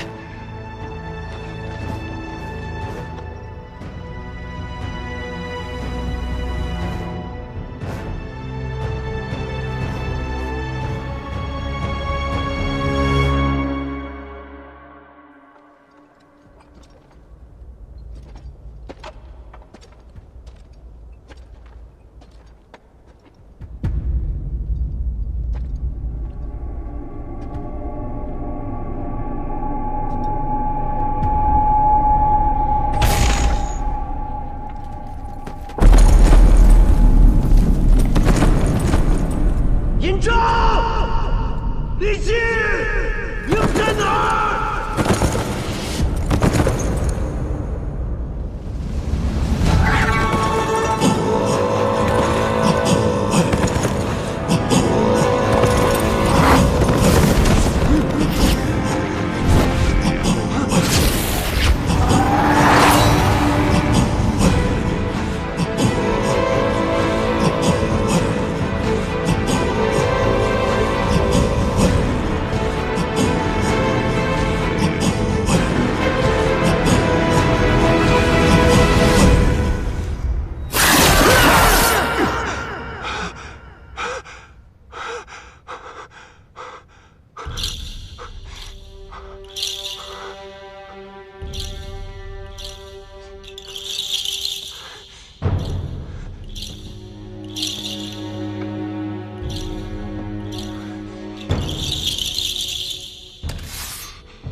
收敛眼泪的锋芒，掌心念着危险的渴望，惊涛袖里藏，惊雷无声响，城府深，深不过我目眶。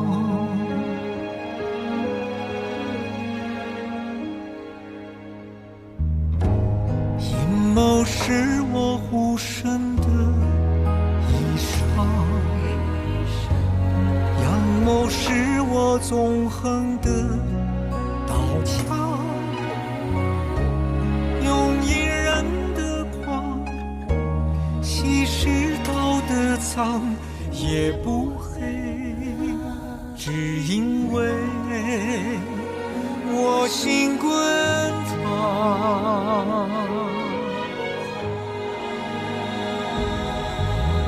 翻云是我，浮云是我，人心的罗盘莫测，总会有人起起落落。生杀是我，雨多是我，上夕阳如烈日赤裸，与君共高歌。芒种是我，秋收是我，天下是我，苍生是我，你也是我。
侯爷愁眉紧锁，还在为天象一事忧心呢。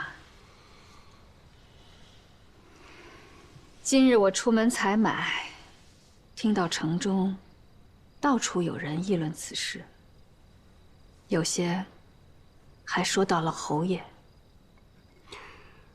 他们说什么了？他们说藏海胆大包天，妄议天象，蛊惑人心，说侯爷纵容下人，侯府失了规矩。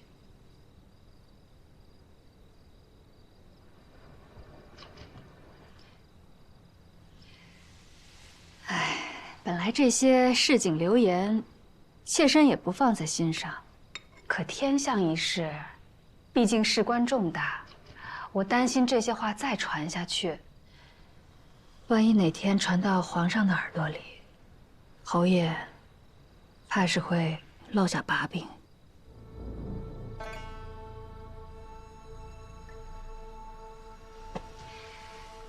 妾身认为，不管藏海说的对与不对，他今日敢越过侯爷，私报天下，明日还说不定做出什么事情来。这样的人，不可留在身边了。夫人的意思是，侯爷若舍不得下手，妾身可以替侯爷去做。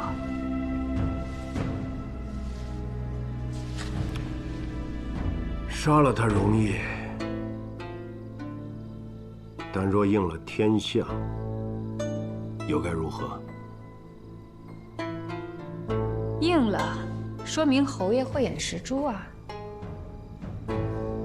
人才虽难得，但若不听话，自然该杀。你说，那个即将陨落的将卿，会不会是我？侯爷，你还真信了他说的话？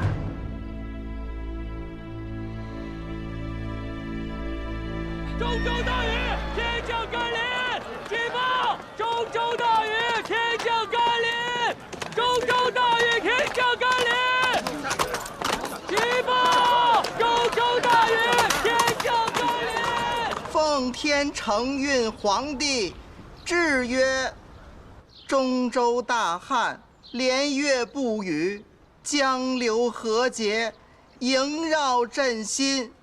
今天降急雨，润物霏霏，民困苏解，普天同庆。青天见，暴雨有功，赐白银1000两，钦此。臣楚怀民叩谢皇恩。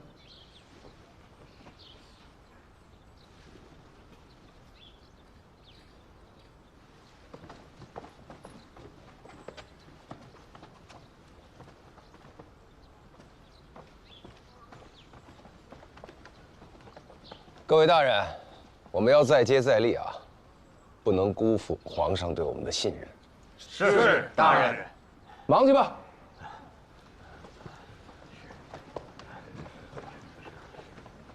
藏海这几天怎么样？听说每天好吃好喝好睡，平日里就坐着闭目养神，就跟没事人一样。哼，去吧。是。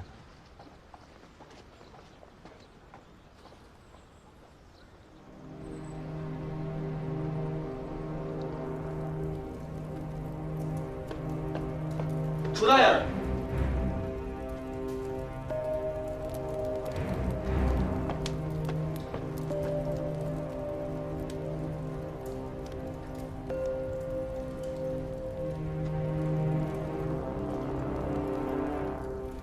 哟，藏大人，还有心思睡觉呢？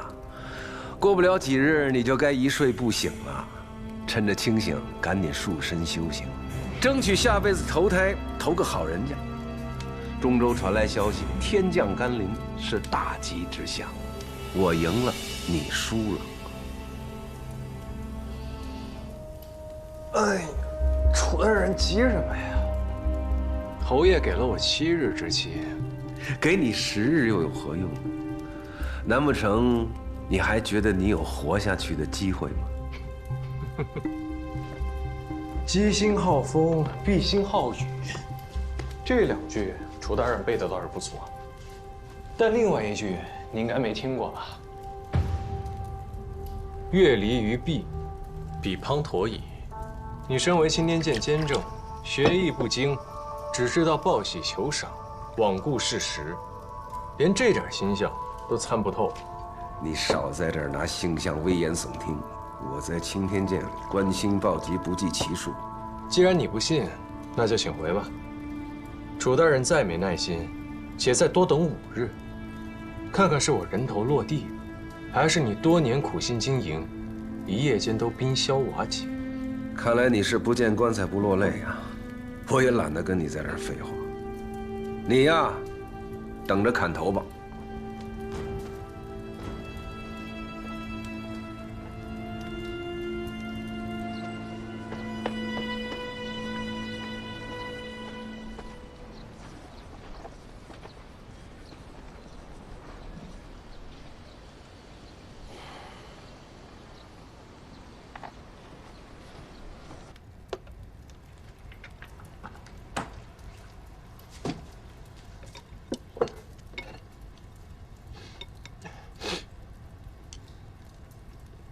侯爷呢？昨夜我父亲让府里加强守备，所有外客一应谢绝。看来这几日他都要闭门不出了。我看他脸色忧心忡忡的，只怕是因为你说的那个将星陨落。你无缘无故跟他说这些做什么？我当然是为了保命了。当时情况危急，我若不说的严重些，恐怕侯爷当场已经将我杀了。所以我情急之下，才临时想出这些说辞。每年都有王侯将相身死，每年都有天气异象。我只说了将星陨落，又没说具体的官职大小。哎，只要能唬住侯爷不就行了？如果我父亲知道你骗他，搅得他如此心神不宁，定要杀了你。我只需要再等几日，便可以向他证明，我是对的。二公子，你帮我看看，能不能从你爹旧部那儿传递消息，帮到中州那边的军民。好。还有一件事情，需要你帮我。这几日看紧了，任何人不得携带兵刃入内。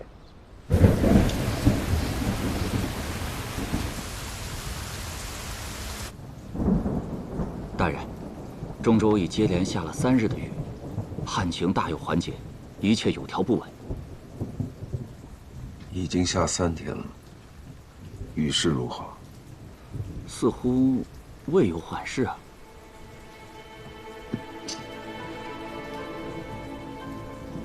接下来你每天都要去工部，向水文司打听中州的雨情。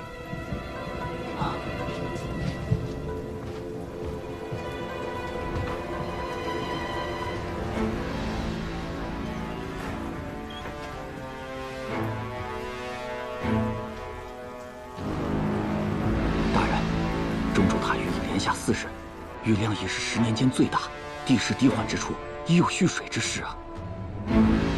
去吧。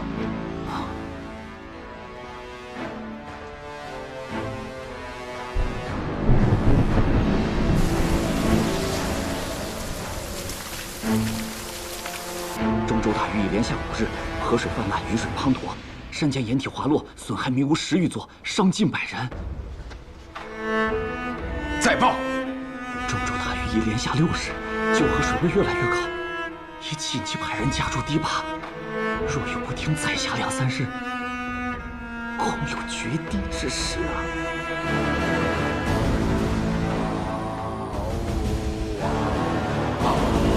不可能，不可能！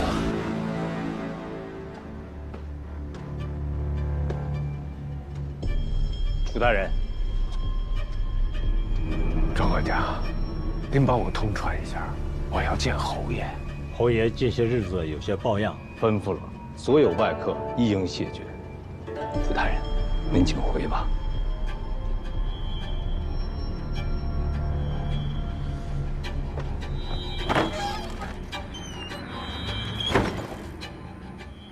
凭什么？啊？凭什么？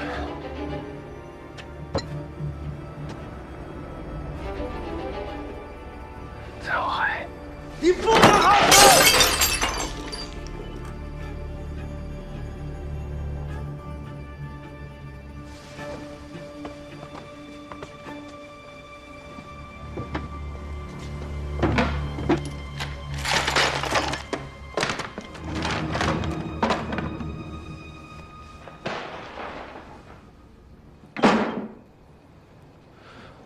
公公，什么意思啊？公公的意思，楚大人还是早日向皇上请罪为好。公公不准备救我了？公公不能不管我呀！公公说了，中州雨势不缓，皇上夜不能寐，已经好几日吃不下饭了。楚大人，你断兴有误，祸国殃民，你好自为之吧。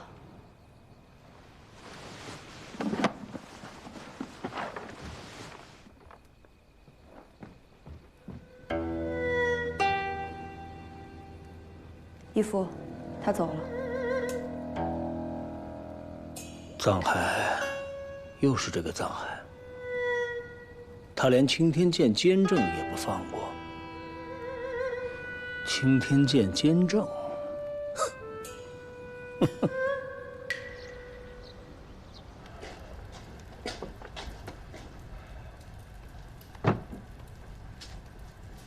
哟，楚大人来了。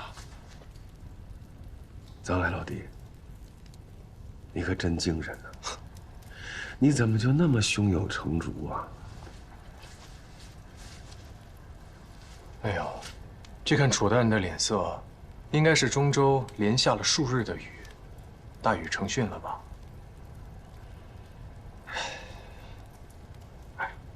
藏海老弟，你是侯爷的幕僚，我也是替侯爷办事的，咱俩是一根绳上的蚂蚱，没必要这么争斗下去。你要是想当官呢，我去侯爷面前美言几句不成问题。你要是想要钱呢，我帮你谋划，想要多少，开个价。哎，藏海老弟，藏海老弟，只要你跟侯爷面前说，此次星象呢，吉凶参半，我猜准的是吉，你猜准的是凶，咱俩谁都没猜错，啊，就是没猜全。这样的话呢，我顶多就是个失职，你也保住了性命，两全其美啊！你看怎么样？楚大人啊，你是在求我吗？啊！哎，小人学艺不精，断错天相，罪该万死。藏兄，当初引荐你入侯府，我也有一份功劳啊！看在你我一同为侯爷效力的份上，救我一命。今后用得着我的地方，刀山火海，万死不辞。不瞒楚大人，你刚才说的种种条件，我真的很心动。是啊，那咱们就……但对就是对，错就是错。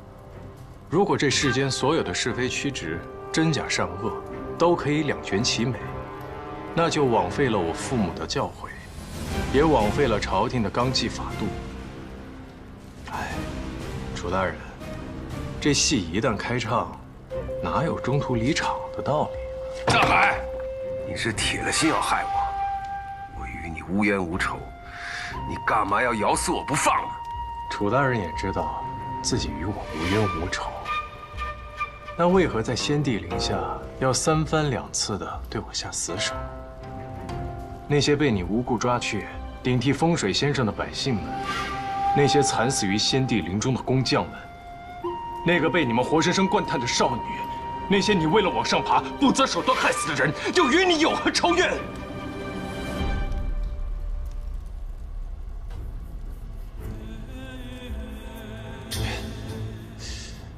楚大人，你是青天剑监正，你应该知道天道轮回、因果报应的道理吧？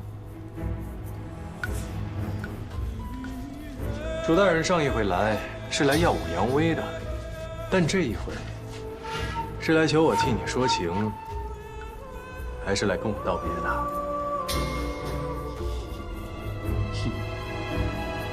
你呀，全都算对了，但今日是你的死期，你算到了吗？楚怀明，你错报天象，最多褫夺官身，打入大狱，用不了几年就可以重新做人。你要是杀了人，杀人可是要偿命的。杀人偿命，你害死了杨真，害死了曲娇，你也该偿偿命吧？杀了你，我就离开京城，朝廷再也找不到你。你能掐会算，也躲不过一死。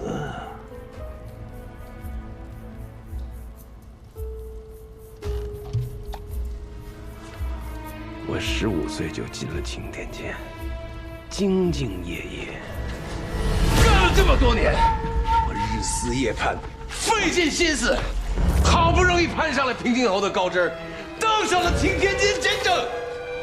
你知道吗？我为了走到这一步，花了多少功夫，受了多少委屈。你，就是因为你，藏海，让我一夜之间一无所有。你是当了擎天监监正，但你早就忘了做人的本心。害你的不是我，是你自己。呸！我往上爬怎么了？错了吗？没有你，这一切都不会发生。我楚怀明，哪怕是身败名裂，我也要先把你推下去。楚怀明，你陪葬。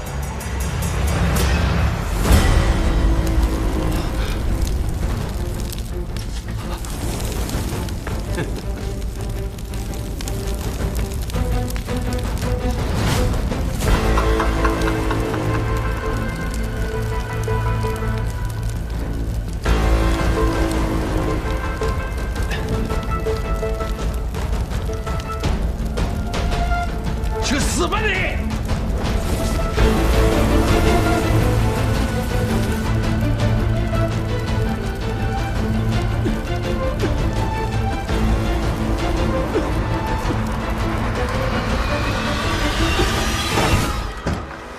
鲁大人，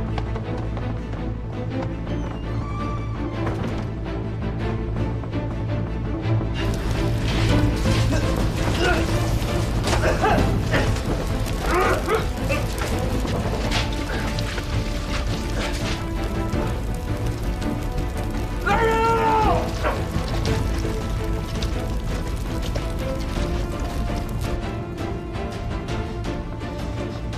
这是什么味儿？快去看看！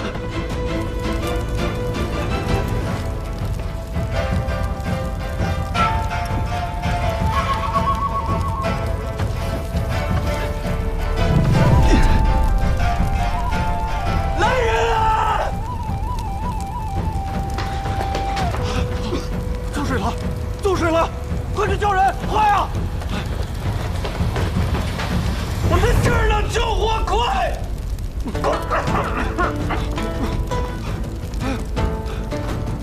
来人啊！走水了！快！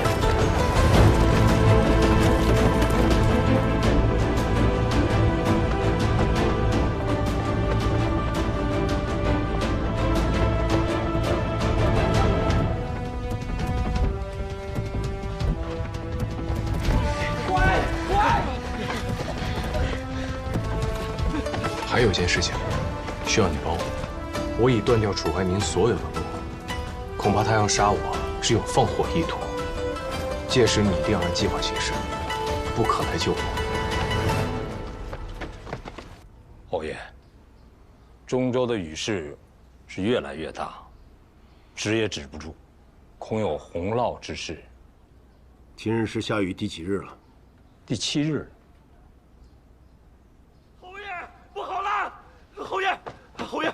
侯爷，不好了！外面怎么了？牢房租水了。藏海呢？人还在里面没出来，下人们已经去营救了。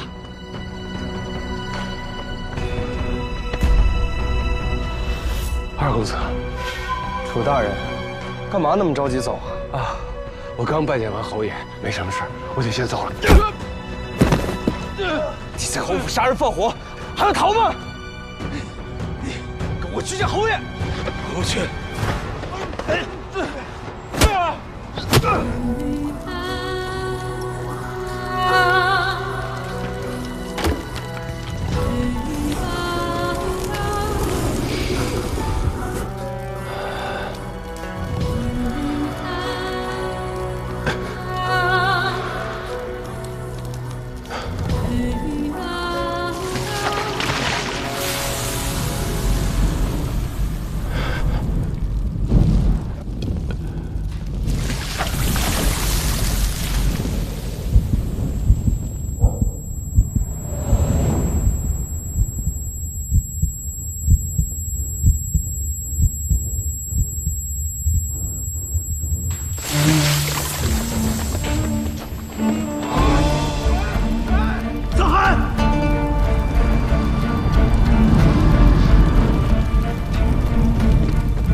事吧？无妨。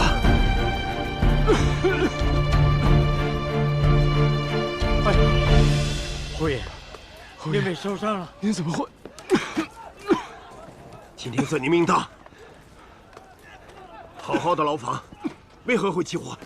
府兵们说，找我之前，那个楚大人来过。楚怀民啊，他人呢？父亲，您看，父亲，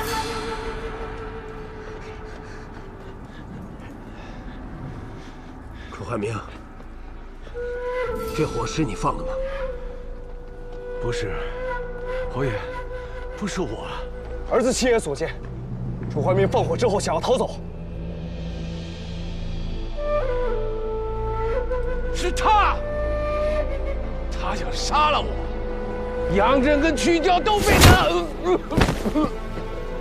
侯爷，他的枪头对准的是您呐，侯爷。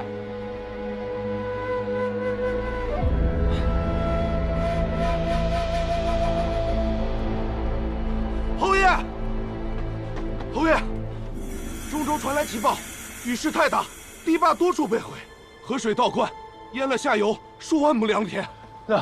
那中州的百姓如何？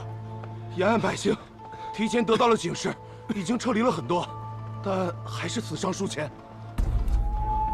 还有一事，中军都督傅志松将军亲自带军防范灾涝，堤坝被冲垮时，傅将军也被卷入巨浪之中，尸首已在下游找到。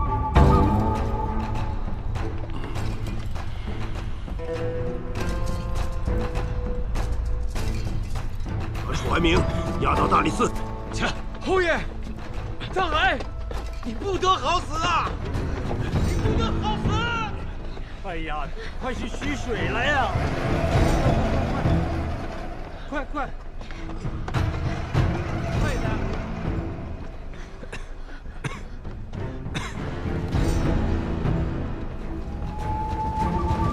你是说，侯爷亲自进了火场，为了救藏海？好在放火的凶手被抓到了。谁放的火？楚怀民。是二公子抓的楚大人，现在正亲自把他押往大理寺。福儿，快去看看你父亲。好，夫人不必担心，臧大人已经送侯爷回屋疗伤了。侯爷吩咐您和大公子不必过去。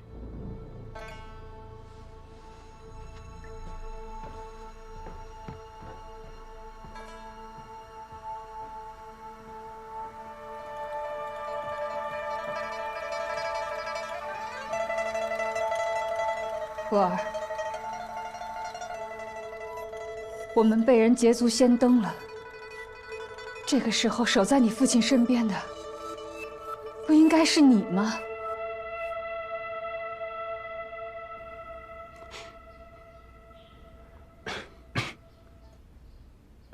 侯爷，医官马上就到了。一点小伤，无需大惊小怪。等他们来了，都处理好了。继续。那侯爷忍着点儿。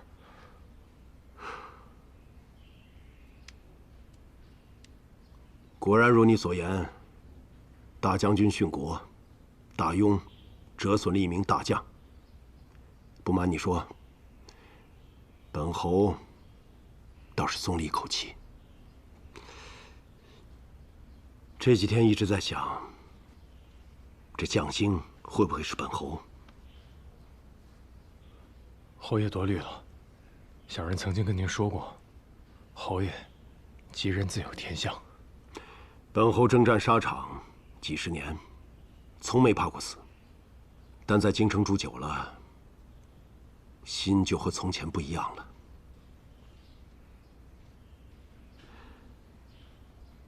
还好本侯有你，能替本侯未雨绸缪。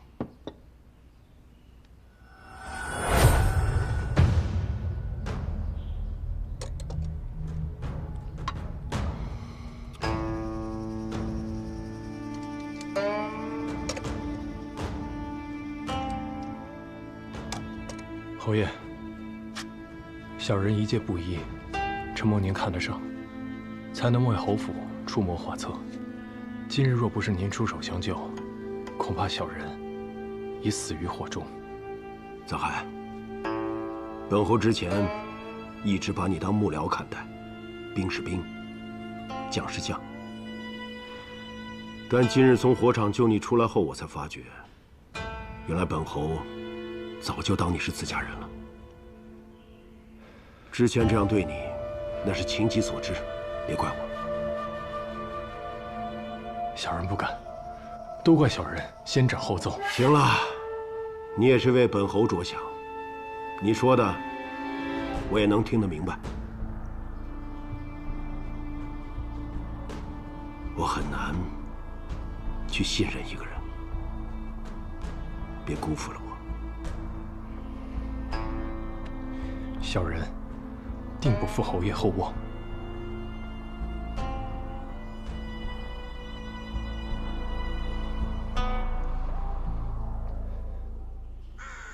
奉天承运皇帝敕曰：钦天监监正楚怀明错勘天象，延误祸情，致使中州大涝，伤民伤财，又欺上瞒下，谋害人命。今罢免官职，贬为庶人，流放3000里，刑前杖责50，即刻行刑。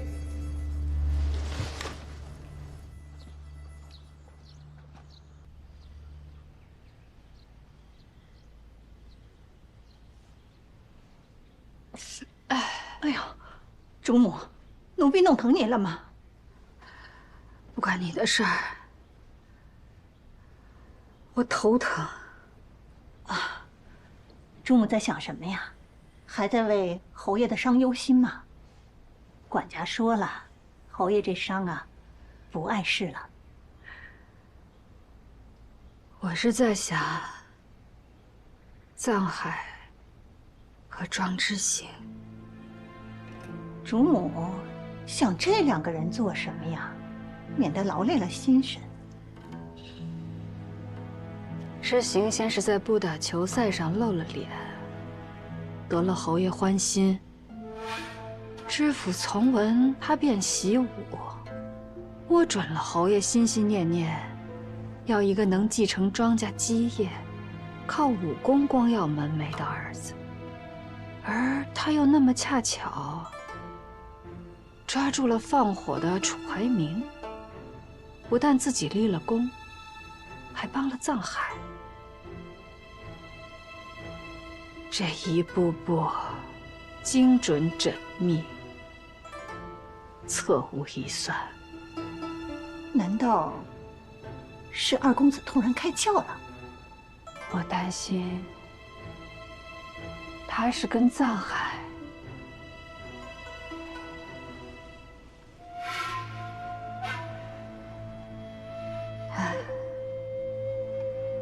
虽然我还不知道藏海的目的是什么，但这知行定是要与我的知府争上一争。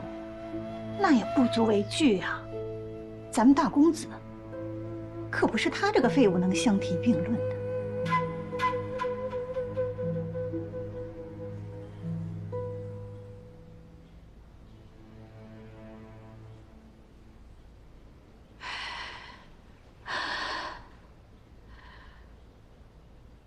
这是妾身亲手为侯爷煲的参汤，里面放了桂心和甘草，引血化脓，喝下去，伤口也能好得快些。侯爷休息得如何？伤口还疼吗？昨夜您不让妾身来照料，妾身担忧了一整晚。一点小伤，并无大碍。侯爷的安危关乎侯府上下百口人的生计，妾身怎能不在意？指望侯爷今后再不要做如此的险事了。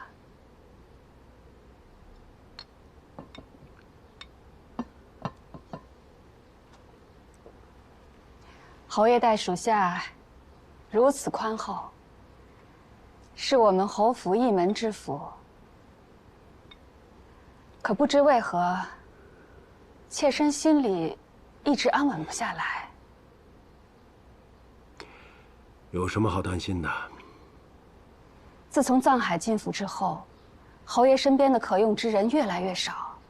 先是杨真和瞿娇，现在连楚怀明也入了狱。侯爷仔细想想，这桩桩件件，最得意的人是谁呢？难道不就是那藏海吗？您一心待他，可他怎么尽做些排除异己之事呢？排除异己，夫人，你是这么认为的？藏海一进府，便跟知行走得亲近，恐怕是看准了知行这孩子生性淳朴，喜欢结交朋友。昨日楚怀明竟能被知行所擒，怎么偏偏会这么巧呢？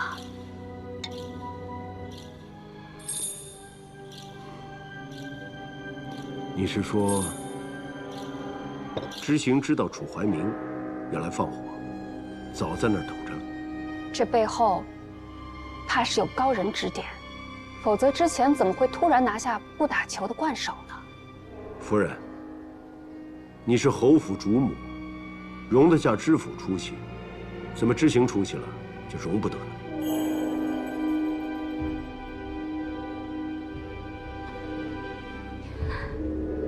侯爷误会妾身了，妾身只是担心您以礼相待的好幕僚，其实并非对您一心一意。夫人说的我都明白了，你先下去吧。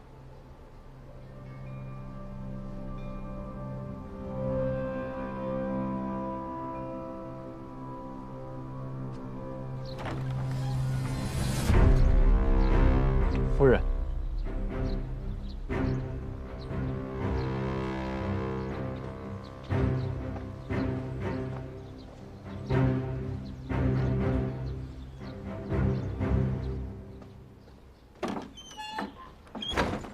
侯爷，刚才说的都听到了吧？回侯爷，小人都听到了。你有什么想说的吗？大夫人只是说对了一半。二公子参赛夺魁，的确是小人所授，但小人怎么能料到楚怀明会来放火杀小人呢？昨日走水，所有人都奔司牢而来。楚怀明放火后仓皇逃走，必定可疑。那二公子撞见了他，自然是要捉他的。不过，小人承认。小人的确与二公子走得近了些。侯爷，小人斗胆一言，二公子有将帅之才，若只是在不打球赛上施展，还远远不够。你的意思是想让知行从军？是。大公子出类拔萃，如今已是朝廷的栋梁，但庄家历代征战沙场，侯爷又立下赫赫战功，若后继无人，小人心中实感可惜。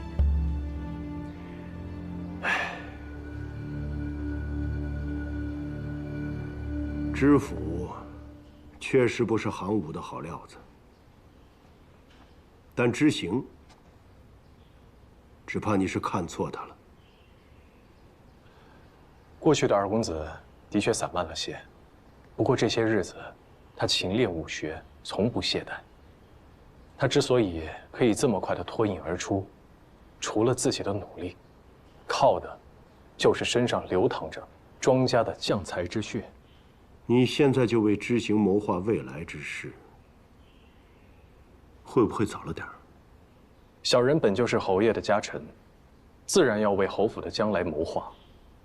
若是侯府能在朝廷上有一文一武相互倚仗，那将来的基业就会更加稳固。你眼中看的，心中想的，都比本侯要多。侯爷和小人说过，会把小人当一家人，那么小人也就把心里的话都说给侯爷听。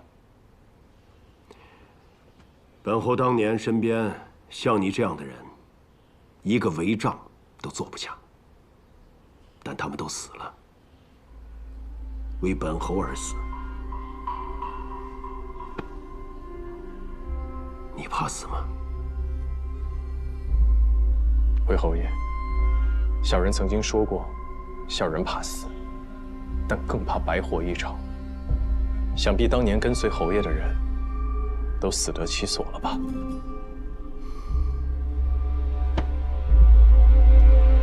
今天让你来是有件事。钦天监监正的位置空了出来，我问你，这个差事，你想不想做？小人不必犹豫，你若想做，本侯自会为你谋划。但凭侯爷吩咐。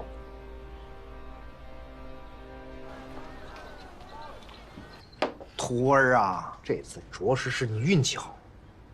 你觉得自己现在赢得了平津侯多少信任了？10之78。师傅不这样认为。如果火场里的人不是你，而是蒋襄，他一定不会去救他。蒋襄的父亲蒋进现在已经不再是礼部尚书，对他没有价值了。而你，现在是他身边最宝贵的幕僚。你的才华和能力是他能屹立于朝堂中的一把利器。他救你，那是在救自己的私产而已。至于他对你说的那番话呀，就是想收买人心罢了。如今看来，平津侯愿与你交心，是个好事。但你更要注意分寸，多一分是愉悦，少一分是怠慢，这就难上加难了。师父希望你能够成为他身边最信任、最依赖的人。平津侯所有的心事都会对你毫无保留。我跟平津侯非亲非故，我可以做到让他信任我，但是要让他依赖我，没在他身边待个10年8年，怎么可能做得到？连杨真也没做到啊。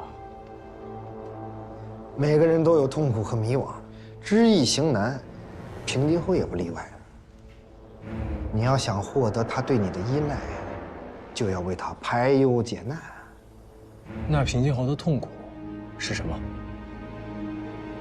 这就关乎到那个已经从庄家消失的人了。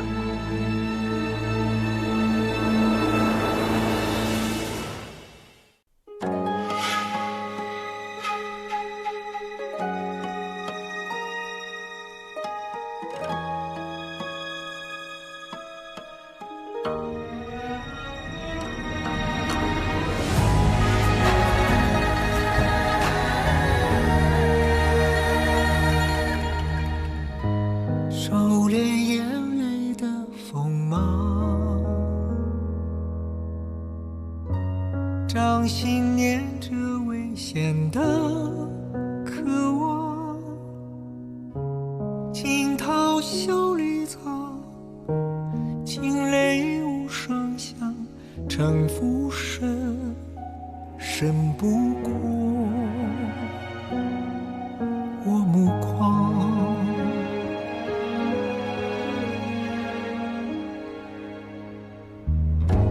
阴谋是我护身的衣裳，阳谋是我纵横的刀枪，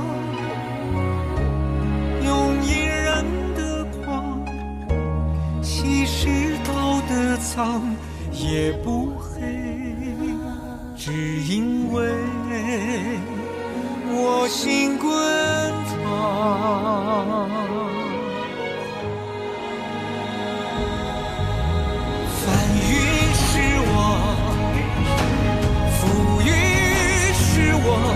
人心的罗盘莫测，总会有人起起落落。盛夏是我，雨多是我，当夕阳如烈日赤裸，与君共高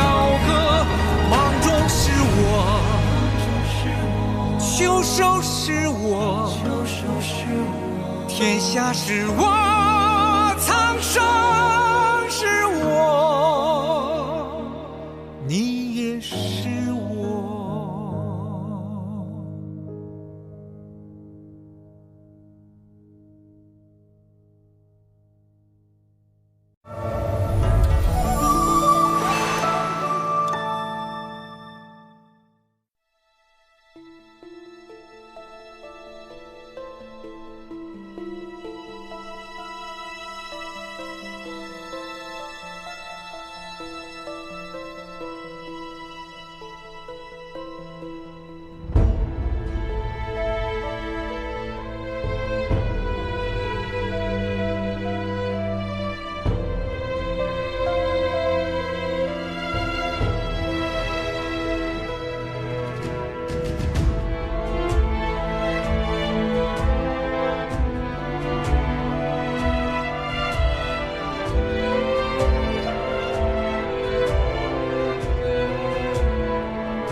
每个人都有痛苦和迷惘，知易行难，平津侯也不例外。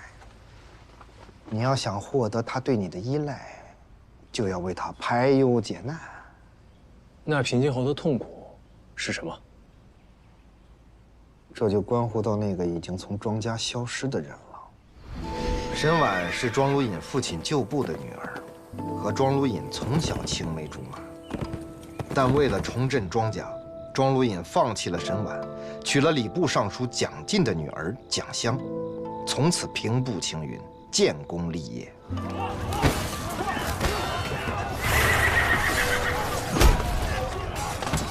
武和35年，他在东夏遭遇大败，皇上要他驻守边关。蒋襄不愿跟他吃苦，带着庄知府留在京城。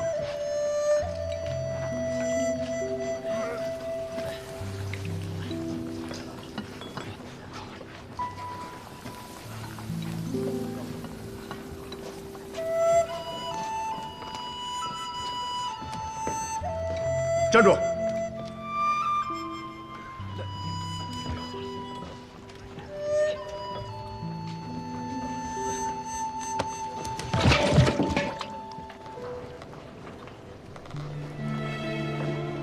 边境苦寒，而有一个人在他荒凉的生命里出现了，那就是沈婉。沈婉多年未嫁，来到边关照看受伤的父亲，终于与庄如隐重逢。两人在边关厮守，并诞下爱子庄之行。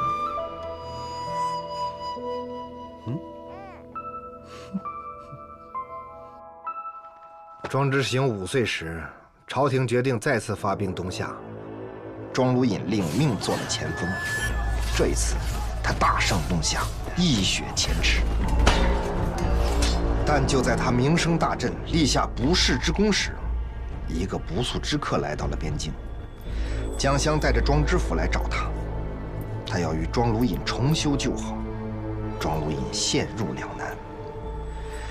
他一心要做出比父亲更大的功绩，若是冷落了蒋襄，就会得罪当时位高权重的蒋进。可是怎能再次辜负沈婉？就在他左右为难之际，沈婉站了出来，他主动把庄如隐身边的位置还给了蒋襄，而庄如隐没有拒绝。此后，庄如隐终于得偿所愿，封侯拜将，一时间权倾朝野。他自认为可以一碗水端平，不让沈婉受一点委屈。但他小看了蒋襄的野心和手段。你既然在朝堂之上身兼要职，还是要以仕途为重。家里的事情，就都交给香儿操持吧。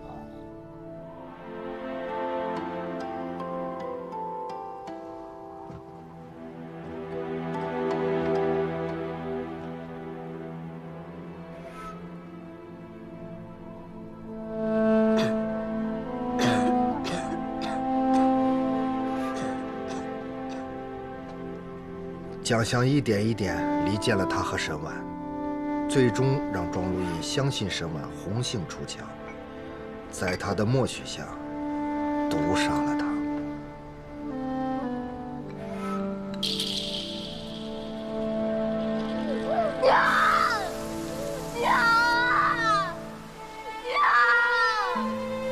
我不要你走啊！我求你了，我求你，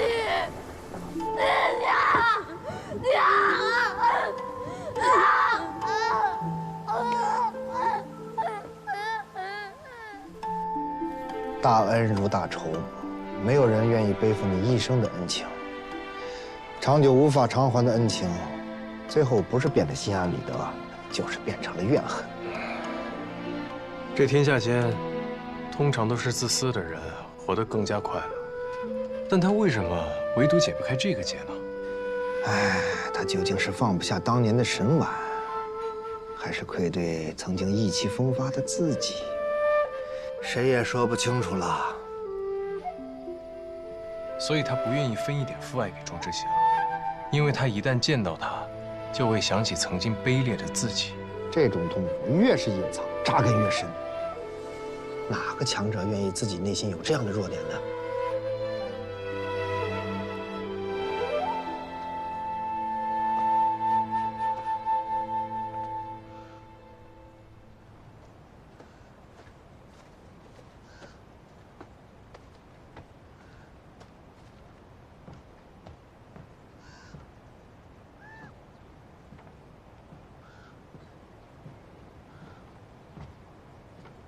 侯爷，您找我。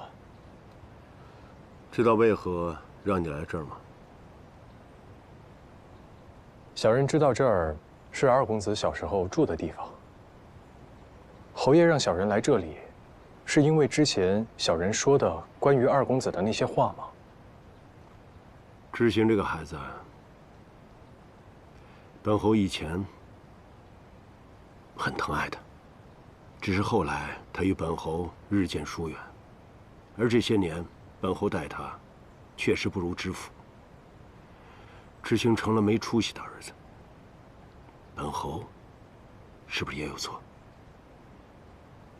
侯爷乃一家之主，遮风挡雨，怎会有错？小人只是在想，外面满园赏心悦目的牡丹，可侯爷却独独来到了这里。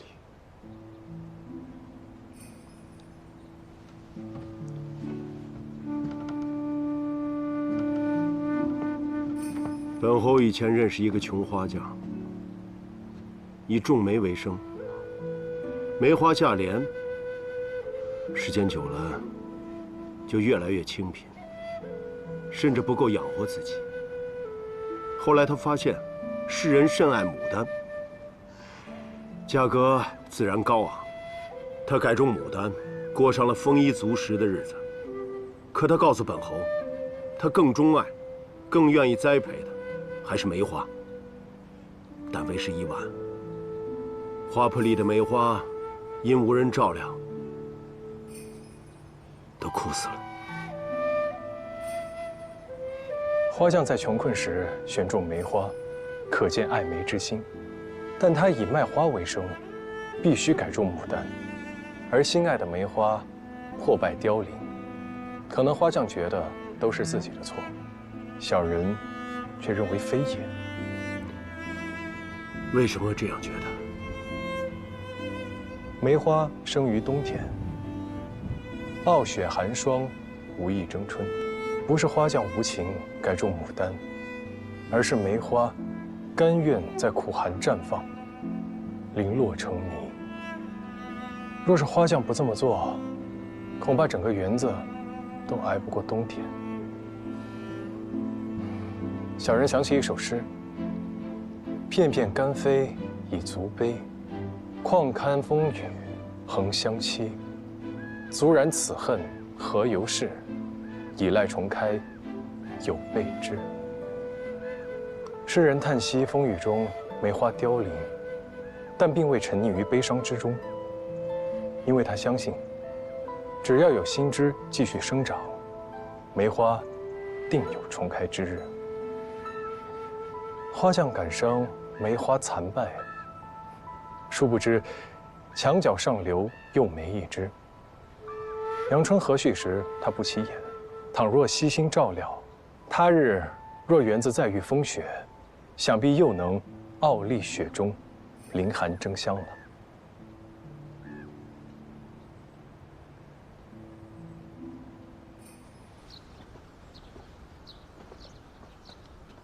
先生之前跟我爹说什么了？他竟然开始询问我的功课。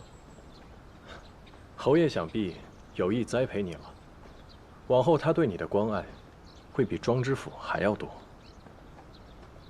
因为你，他才愿意与我亲近些。我说了什么根本不重要，重要的是，你在侯爷眼里是一个什么样的儿子。所以今后，你更要勤学苦练，不可掉以轻心。是。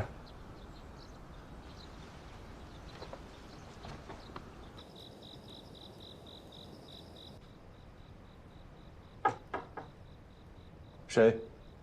大人，是我庄善，侯爷有请。知道了。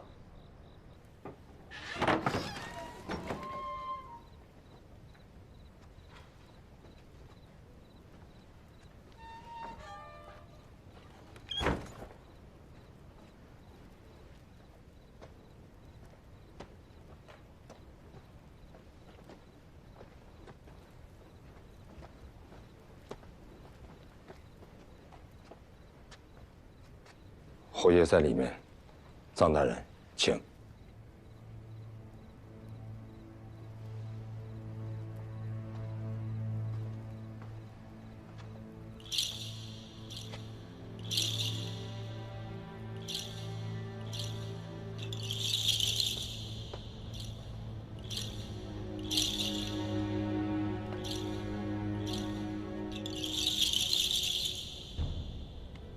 侯爷。每次本侯有心事的时候，就会来这里坐坐。这个地方能让本侯清醒，好好想一些事情。小人愿为侯爷分忧。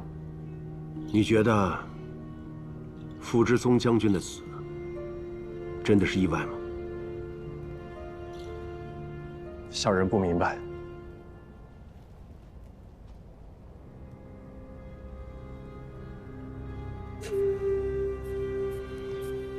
狡兔死，走狗烹，飞鸟尽，良弓藏。哪怕你有千秋功绩，也抵不过帝王无情。小人认为，侯爷与傅大将军不同。傅大将军是先太后的侄子，是皇上的外戚。而您曾率军攻破东夏城门，立下了不世之功，想必皇上是感念侯爷的。傅之宗一死，中军都督之位就空了出来。朝中没有比本侯更适合的人选，很多人也向皇上举荐本侯。你说？本侯该不该争？军中有许多将领，都曾经是您带过的兵。您当年的副将，如今还统领着京郊的木骑营。若此时再去争中州军权，只怕皇上心中想不忌惮侯爷都难啊。你是让本侯做事，都督之位落入他人之手。侯爷，这件事儿，您不是在和别人争，而是在和皇上争。小人想，皇上心中应该早有计较。侯爷不妨再等几天，看看究竟花落谁家。而小人认为，侯爷不去争，定有好处。若侯爷想重新掌兵，一定还有别的办法。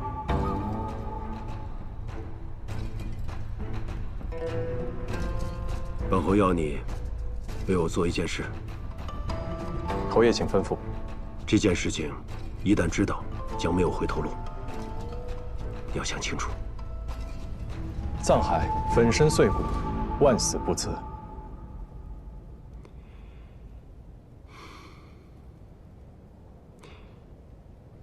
本侯这一辈子只打过1次败仗，打败本侯的不是任何人，是一个叫鬼喜的东西。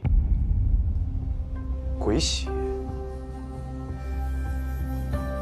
武和35年，先帝率大军出兵东夏，本侯当时任先锋将军，攻破了东夏多个城池，横扫大半疆土。然而，就在即将攻入王都之时，发生了一件诡异之事。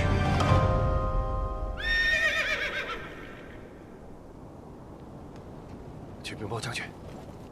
是。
东夏女王祭出一样至宝——鬼喜，它带来了无数的阴兵，他们是杀不死的怪物，任何雄狮铁骑在他们面前都不堪一击。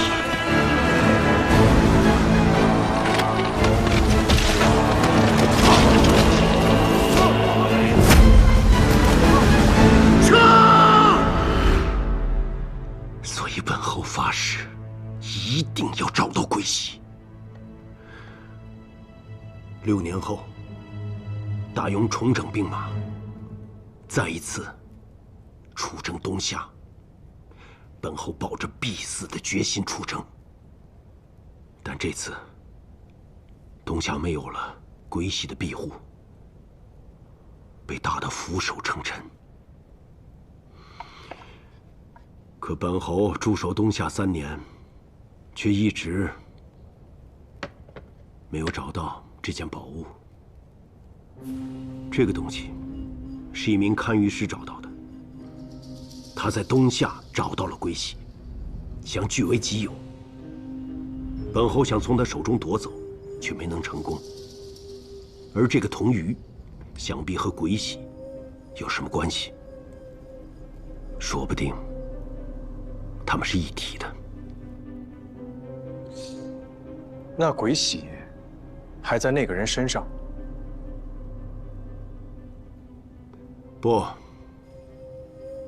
不在他身上，而他已经死了。那是他的命。敢拿侯爷的东西，他必须死。10年了，我找遍了所有的地方，却始终找不到。本来心都淡了，可现在有了你，就不一样了。侯爷是想让我助您找到鬼玺。没错。藏海愿为侯爷效犬马之劳。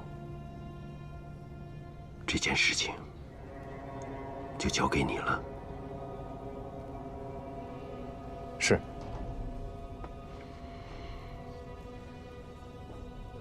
敢问侯爷，这铜鱼就只有1条吗？什么意思？小人幼时随师傅学习看鱼之术，对东夏文明有所涉猎。这东夏最初是以渔猎为生，所以鱼便成为了他们的图腾。这铜鱼，小人虽未见过，但东夏的鱼图腾，小人倒是见了不少。画中的鱼儿都是成群出现，寓意丰年富饶，所以小人才会有此疑问。果然见识不凡，心思机敏。没错，这铜鱼不止1条。本侯就知道，你果然是做成这件事的不二人选。那其他的铜鱼，需要小人一并找寻吗？别的铜鱼你不用管，本侯都有数。你只要记住，等你找到鬼玺，本侯必不会亏待你。藏海赴汤蹈火，也要帮侯爷完成心愿。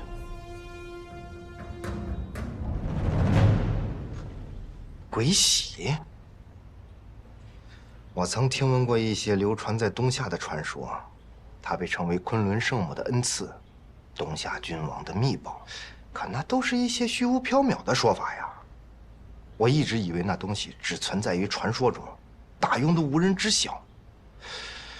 没想到竟被你爹找到，还带了回来。我也没想到，我竟然还要帮平津侯去找他。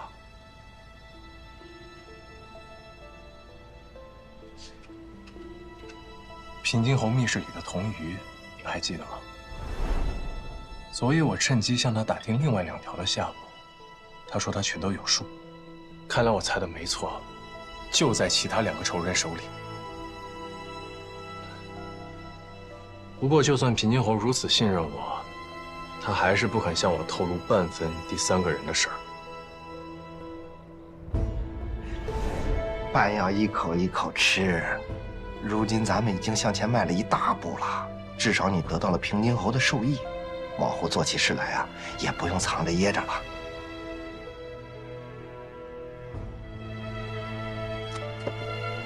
师傅，您说鬼玺真的存在吗？师傅也不知道啊。不过有一件事我可以确定，那就是你的仇人们直到今天都没有放弃寻找他。看来只要找到鬼玺跟铜鱼，就一定可以找到第3个人。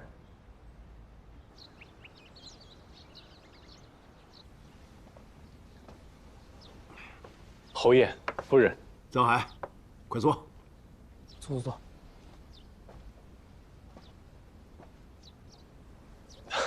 侯爷今日是有什么喜事吗？知道吗？前日，皇上召一众武官进宫商讨，本侯称病未去。皇上在大殿钦定乌马服出任中军都督。那些为了中州军权闹得不可开交的武官们，皆被降职责罚。虽然本侯未去，皇上并未责怪，还以体恤本侯病情为由，赏银1000两。侯爷英明，不争不抢，反而得了圣心。还有一件事，前些日子，我给内阁递奏本，举荐了你。臧海，你堪舆的本事，名动京师，皇上许了你天大的恩赐，从今日起，你便是钦天监监正。恭喜啊，臧海，不，臧大人。多谢侯爷，多谢二公子。坐。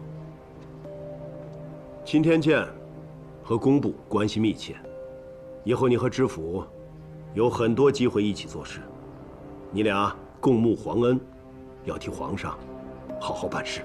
儿子以后会好好关照臧海的。多谢大公子。短短半年时间，臧海便由幕僚做到了五品监正。楚怀民学艺不精，怎么比得了臧大人？都是仰仗侯爷照拂，沾了侯府的光啊。监正属五品，你将有自己的宅邸。楚怀民过去的宅子不吉利，本侯替你选了个新的，收拾收拾，明日便可搬进去。侯爷大恩，小人永不敢忘。无论今后小人在哪里，都会时刻记得自己是从侯府出来的。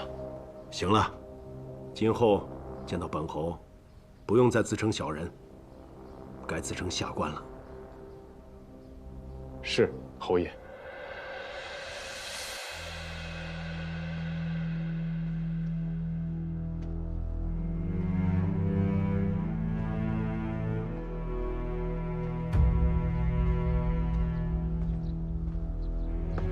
大人，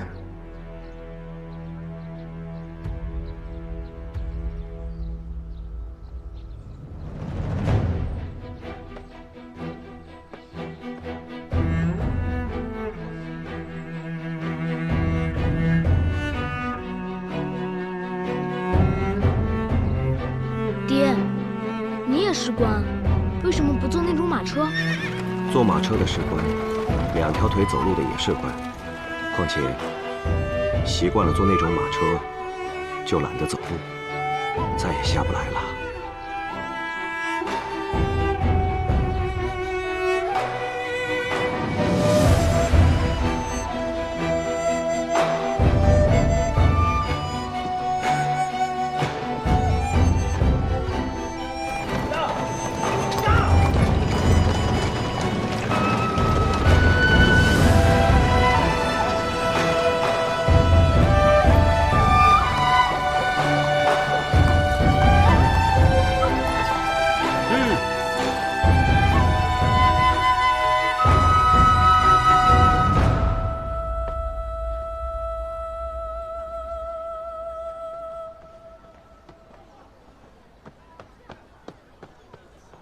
拜见臧大人，您里面请。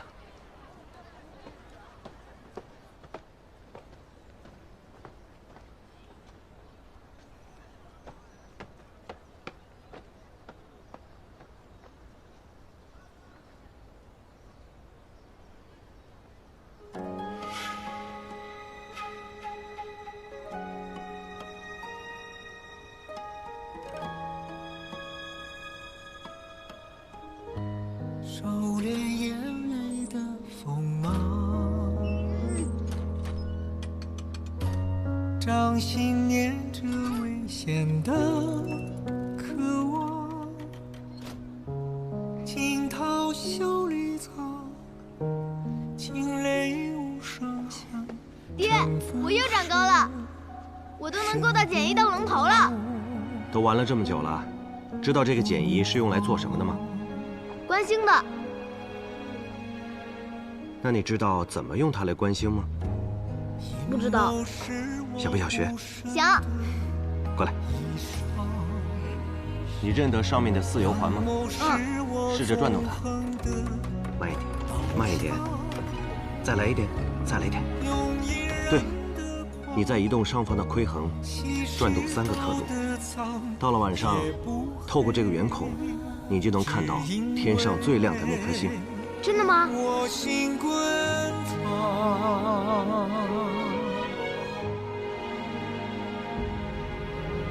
翻云是我，浮云是我，人心的罗盘莫测，总会有人起起落落。星星是我，风变是我。当夕阳如烈日赤裸，与君共高歌。芒种是我，秋收是我，天下是我，苍生是我，你也是我。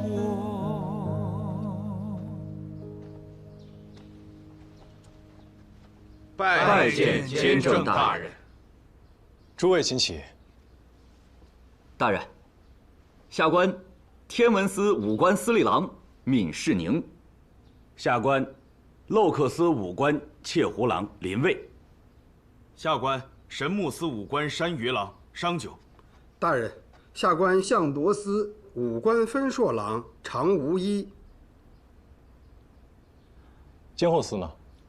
回大人，监后司武官平议郎石泉称有要事在身，就不能前来恭迎大人了。无妨。监正大人，我们终于把您盼来了。朝廷设钦天监，是为敬神恤民、兴利除害。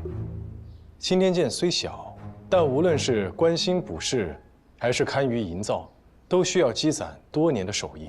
诸位武官郎在监中待的时间都比我要长很多，以后还有许多事情需要诸位多多协助。大人，您太谦虚了。要是您这么说，让我们这些人该如何是好啊？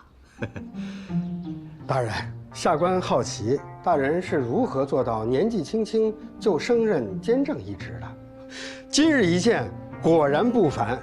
对比之下，下官简直就是朽木烂泥一般。望大人日后不要嫌弃下官的愚笨，还要多多指导，免得让下官露了丑才是。闲话聊完了，该聊公务事儿了。各司的卷宗都带来了吗？带来了。带了。那就先从天文司开始。大人，天文司的工作除日常观星、监测天象外，主要忙于修订夏历，详细划分各个节气，以便百姓顺应天时，休养生息。洛克司主要职责为掌调葫芦、报时报更，事情虽小，但重在精细。神木司的日常工作是为营造建设收集木材。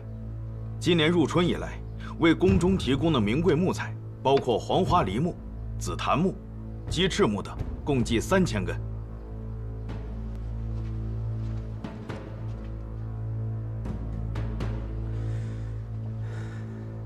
大人，相铎司最主要负责的是象山夺形、后土验气、审山事、查吉学。近日要紧的事务是傅之松将军的葬仪。很好，各位就把文件留在这儿。今日是我第一天上任，还有很多不清楚的地方，我会在文卷里一一标注。若还有疑问，午后我会单独去拜访各位。诸位请回吧。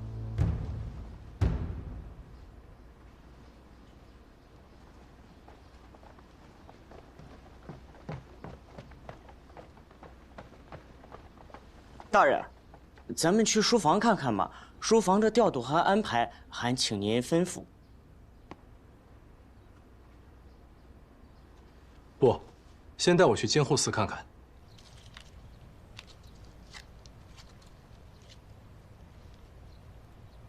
炼尸里最考验手艺的就是缝和补。缝，要用桑皮兼绒为限，缝合皮肤的伤口以及散落的部位。补呢，一般都是用面团补缺，但副将军地位尊崇，所以我们要用檀香木来补全尸身，知道了吗？是大人。这几处的骨骼都已经断裂，还要用铜丝拘上。大人，不用这个，剪刀。大人，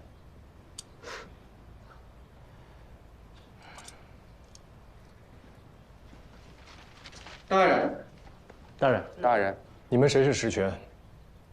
大人有事吗？我有话想单独和你聊一聊。你们先出去吧。是。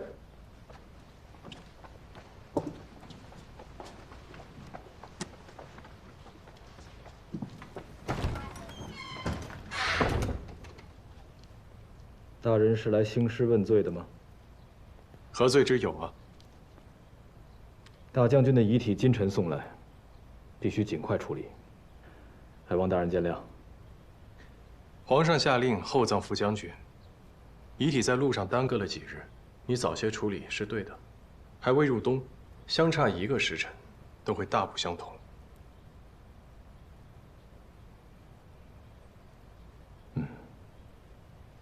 我看你方才是在教他们吧？这么要紧的事，为何只有他们在帮你啊？楚大人觉着入殓的工作并不繁重，就减了我们监后司的人手，节省开支。这里平时就我一个人，有事便喊那些学徒们来帮个忙。他们都是民间来拜师的，所以有些手忙脚乱。我来帮你。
没想到你手艺还真不错啊！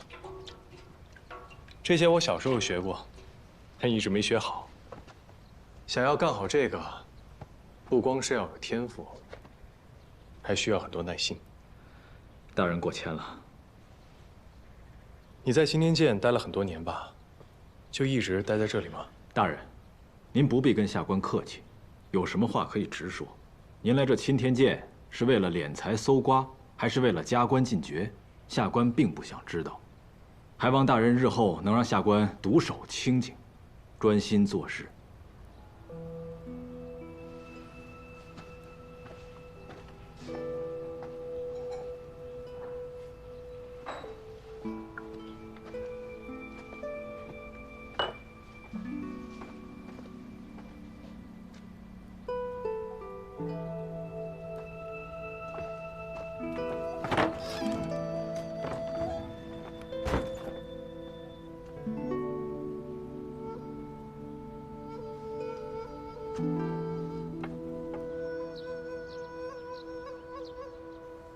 每日这院子里啊，要打扫得干干净净，做到一尘不染。臧大人第一天上任，通知后厨，今晚的膳食一定要给我做好了，明白吗？以后啊，你们大人，行，下去吧啊。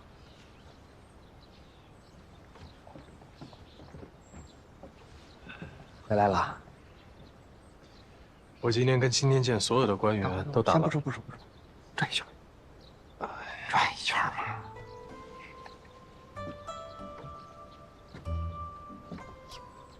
哎，走2步。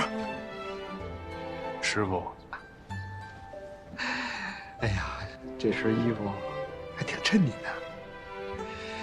你到京城第一套衣服就是师傅帮你置办的。如今穿起官服了，好。这要是让星斗老儿看见了，估计又要纠结这袖子两边的长短。今儿怎么样？快说说。如今的青天剑和我父亲在任时相比，已经完全不一样了。那个时候，所有人都各司其职，私交甚好。只要是我父亲能帮衬的，他一定会尽力帮衬。而如今，所有人都面目模糊，没有一个真诚的。说什么胡话呢？你父亲就是一个做白事生意的小人物，跟青天剑有什么关系？你现在有了官身了，不似从前侯府里的一位幕僚，关注你的人多了。在侯府，只要平津侯相信你就行。在官场上，案件四面八方都有，你要更加小心。师傅说的对，如今的青天剑鱼龙混杂，耳目众多，恐怕未来少不了碰钉子了。楚怀明在任时，青天剑为虎作伥的事情，我也听说不少。你听过林府千金失踪一事吗？那是3年前的事了。林家府上的千金刚满13岁，却被鄂国公的大公子看上了，非要纳她为妾。可这大公子比她大了足足30岁呀，林家死活不肯。说来也巧，这大公子因为吸食50散，一命呜呼了。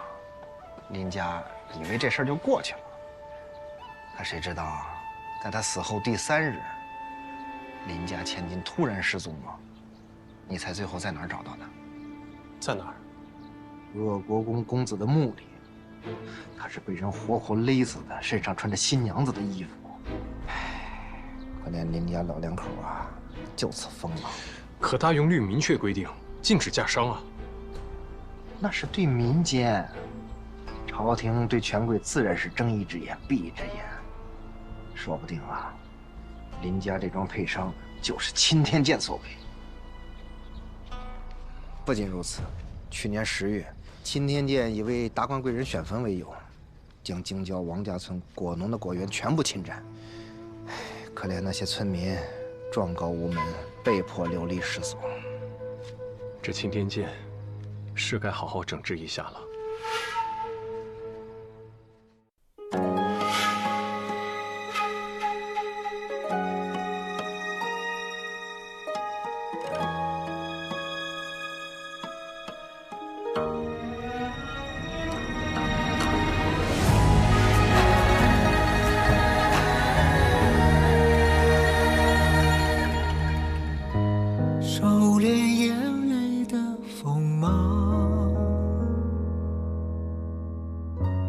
掌心念着危险的渴望，惊涛笑里藏，惊雷无声响，城府深，深不过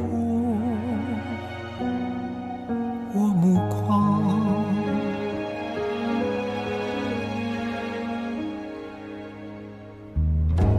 阴谋是我护身的衣裳，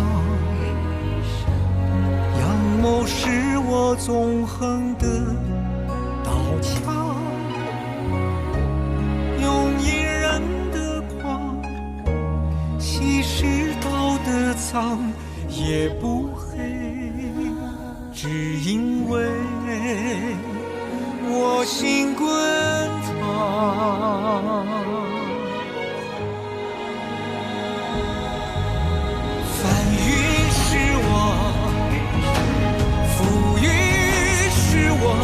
人心的罗盘莫测，总会有人起起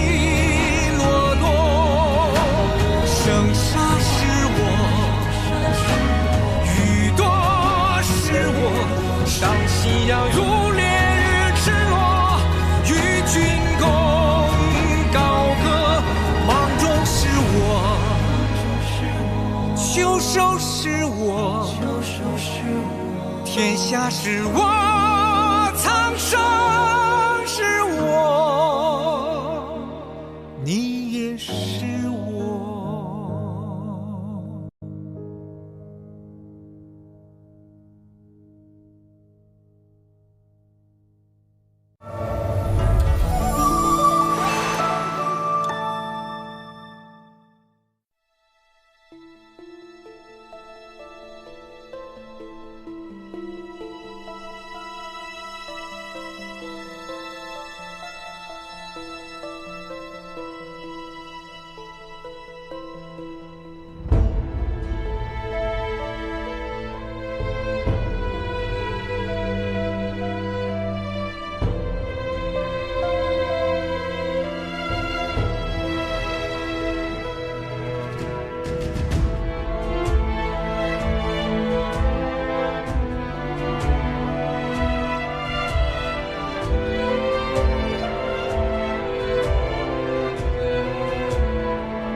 看来诸位都看过此政令了。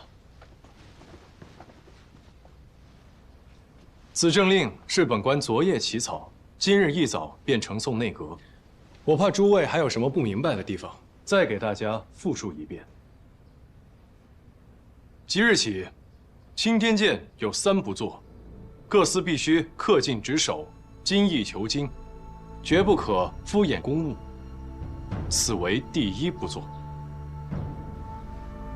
所有官员的丧葬事宜，堪舆选地，必须奉公守法，严禁私自圈坟，此为第2不做。严禁民间迁葬与配丧，姑息者严惩不贷，此为第3不做。臧大人，你要公布政令，为何不提前知会一下我们这些武官郎？是觉得我们不足以信任吗？我们既然在此为官，那就要识君之路，忠君之事，这些都是最基本的道理，无需商量。看来，臧大人的话不是空穴来风啊。没错，我是听到了一些流言，说青天剑侵占果农良田，为官选坟，甚至害死平民女子，为达官贵人配丧。不知各位可有听过？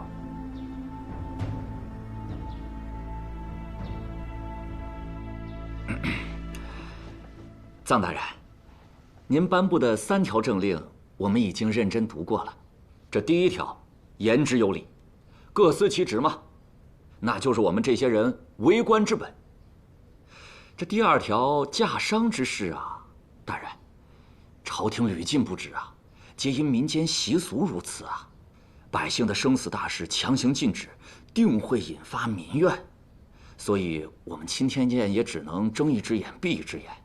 至于您刚才说的果农田地之事，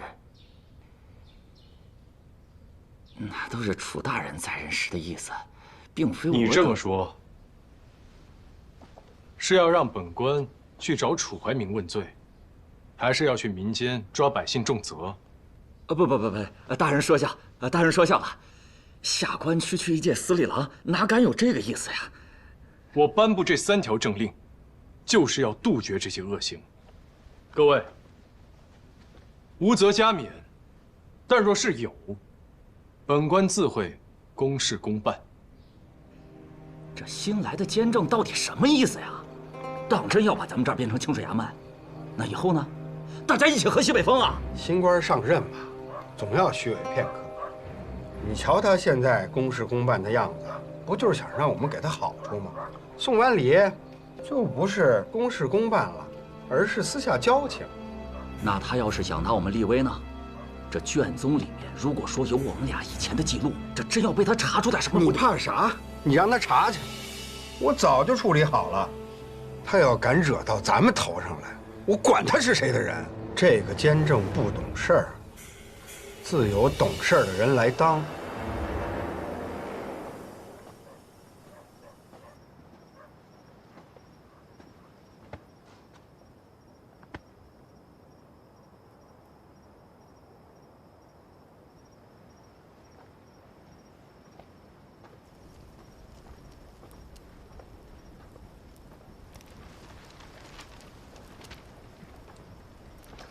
这些是烧给谁的？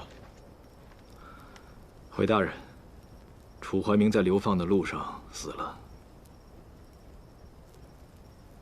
你消息倒是挺灵通的。我们监后司每天和死人打交道，和死有关的事情总会第一时间知晓。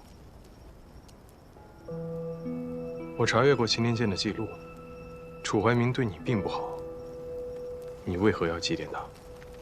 我们俩本是同窗，但境遇却截然不同。楚怀明他比我会经营，很快便攀上了平津侯这棵大树。他那时候的风光啊，和你一样。而我那个时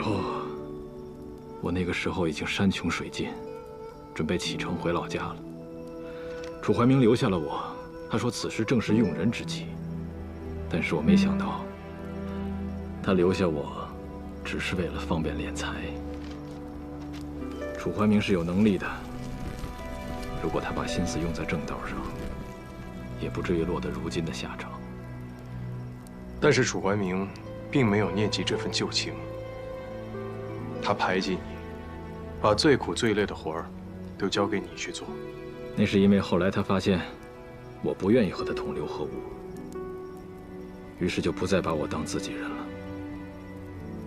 但不管怎么说，当年他得势之后，第一个想到的就是我。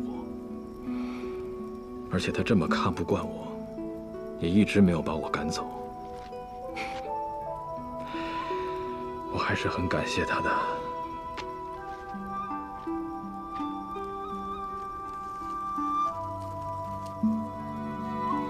这些信，我可以看看吗？反正都要烧了，大人请便。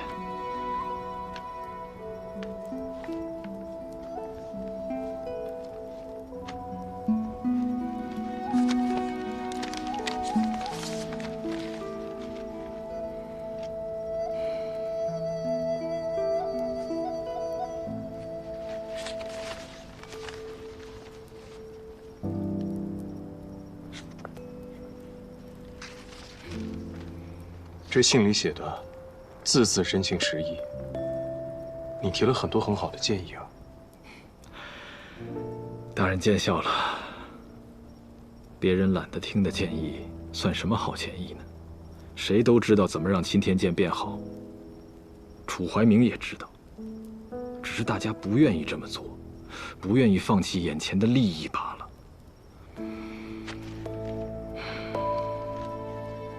怀明啊，现在我把这些信烧给你，你在下面好好看吧。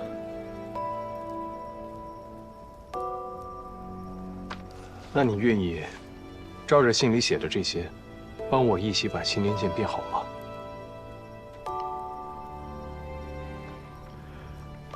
若不是今日见大人颁布政令，我还真不知道大人说的是不是真心话呢。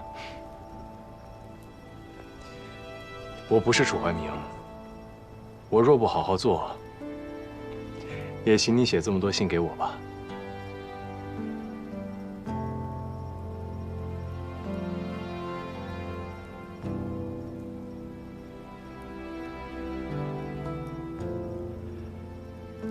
都听大人的。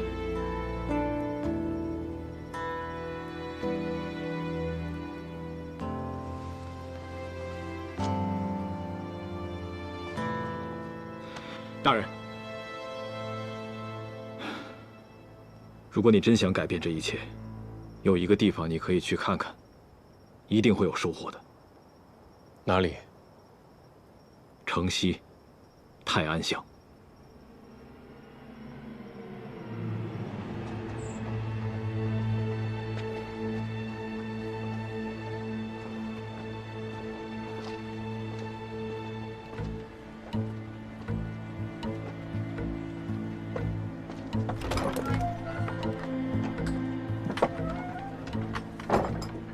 常大人，我妹妹她怎么样了？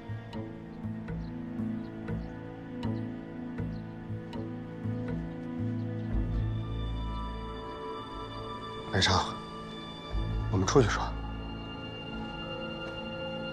没事啊。大人，我妹妹她还有救吗？文生，我也不瞒你了，你妹妹的病已经深入骨髓，可能也就剩1个多月的光景了吧。事到如今，好多事情还是要及早准备。像我们这种人家，没什么能置办的了。这些年给小妹治病，家里的积蓄早都花光了。我知道，我就给你准备了。你看，大人，您这是何意啊？前日我去定邑侯府请安，到了我才知道，侯府的3公子啊得了不治之症，已经不幸夭亡了。年纪轻轻的也没有娶妻，老夫人的意思啊，让我给她配个好姑娘。我想来想去，你妹妹最合适。要给小妹配伤？你妹妹命好，咱们普通人家的姑娘，死了还能配上侯府的少爷，有福啊！侯府说了，这些只是定银，配伤成功了，入殓下葬，他们侯府都包办了。日后你还可以再拿上一笔银子。只要是对小妹没坏处，那也不是不可以。哎，文生，这个钱你拿着。不过，侯府也有个条件，3公子明日虚实入葬，所以你家小妹也要赶那个时辰啊。可小妹她还没死啊！不是大人，您刚刚不是还说小妹还有1个月的光景吗？我说最多1个月，况且令妹这么活着多痛苦啊！文生，这是钦天监的秘药，不会有任何的感觉。哎，你要我杀了自己的亲妹子？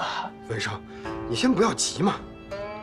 你家小妹病了这么多年了，家里的积蓄也都花得差不多了，而且你今年20有8了吧，也没有婚娶，你准备就这么穷下去吗？那我也不可能用我自己小妹的命换钱。梁文生，你非得钻这个牛角尖吗？要不是因为我人好，你妹妹早就没命了；要不是因为有你妹妹，你也早就饿死了。你以为医馆这么吊着你妹妹的命，图个什么？你今天的富贵都是你妹妹换来的。所以你早就算计好的，你早就想把我小妹拉去配伤。你到底有没有给我小妹治病啊？你给我放开！今天我来就是干这个事儿来的，你不同意是吧？我自己来。你，来，刘卫生，侯府看是你们家梁小银，是你们家祖父让马路停银，你不是他还给你。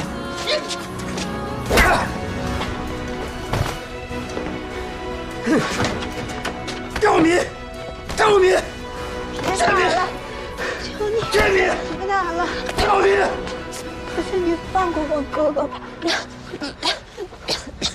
不知好歹的东西，我一个唾沫都不会给你留。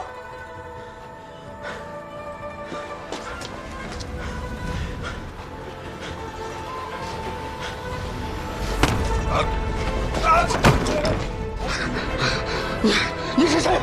你是谁？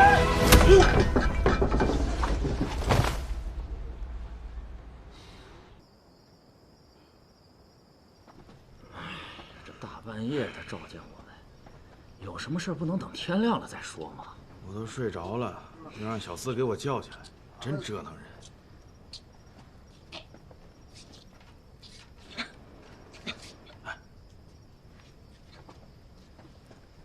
大人，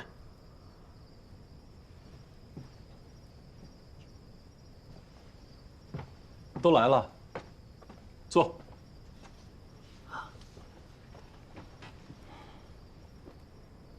诸位，知道他是谁吗？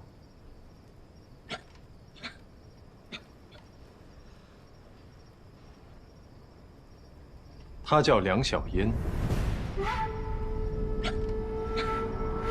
梁姑娘虽已身患成科，但并非药石无医，却有人逼她喝下毒药，这是为什么？梁小烟无法左右自己的死期，但对于有心之人来说，早一天晚一天，却有着天壤之别。石雷，把人带上来。老实点。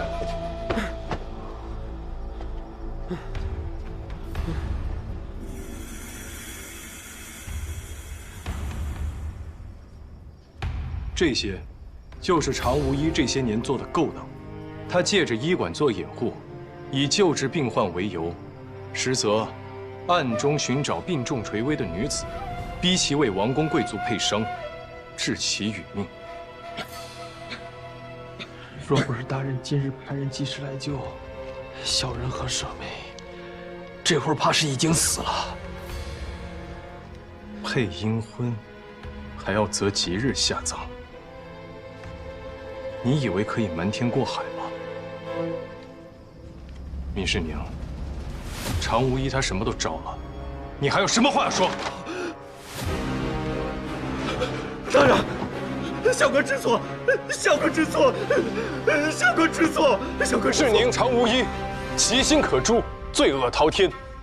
即日起，革职查办。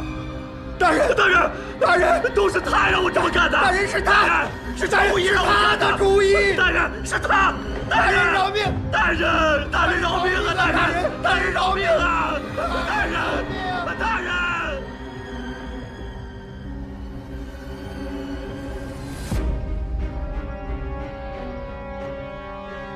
我这里还有一份名单，里面有许多人，都跟着他们贪赃枉法、任人唯亲。今晚我就待在这里，等你们主动来向我坦白罪状。说得早的，酌情处罚；若是不说，被本官彻查出来，那就不是他们几个的事了，而是整个青天剑的事了。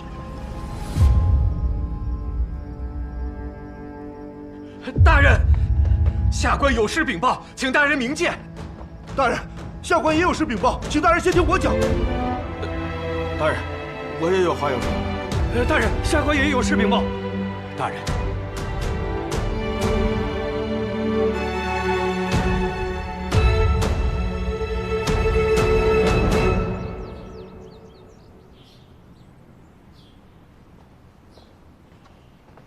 二公子，先生，我刚去见了侯爷。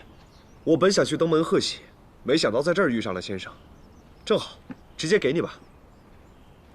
多谢二公子。先生如今是越来越得我爹信任了，现在又有了官身，只怕以后我离先生的距离是越来越远了。先生，下一步我该怎么做？我今日前来，正要找你说此事。兵部近日广发征兵令，我想让你从军。从军？没错，想要超过庄知府，就要另辟蹊径，做他做不到的事。你必须在军营历练一番，未来才会有翻天覆地的变化。但就算我决定要去，恐怕我爹也不会同意。那就去求他，一次不行就求2次，2次不行就3次，求到他同意为止。关键是要让他看到你的决心。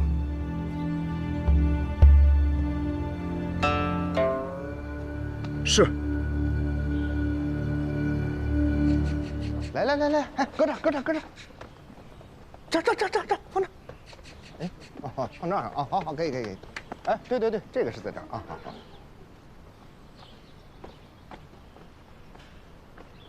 哎呦，大人。石雷，你先去忙吧。好。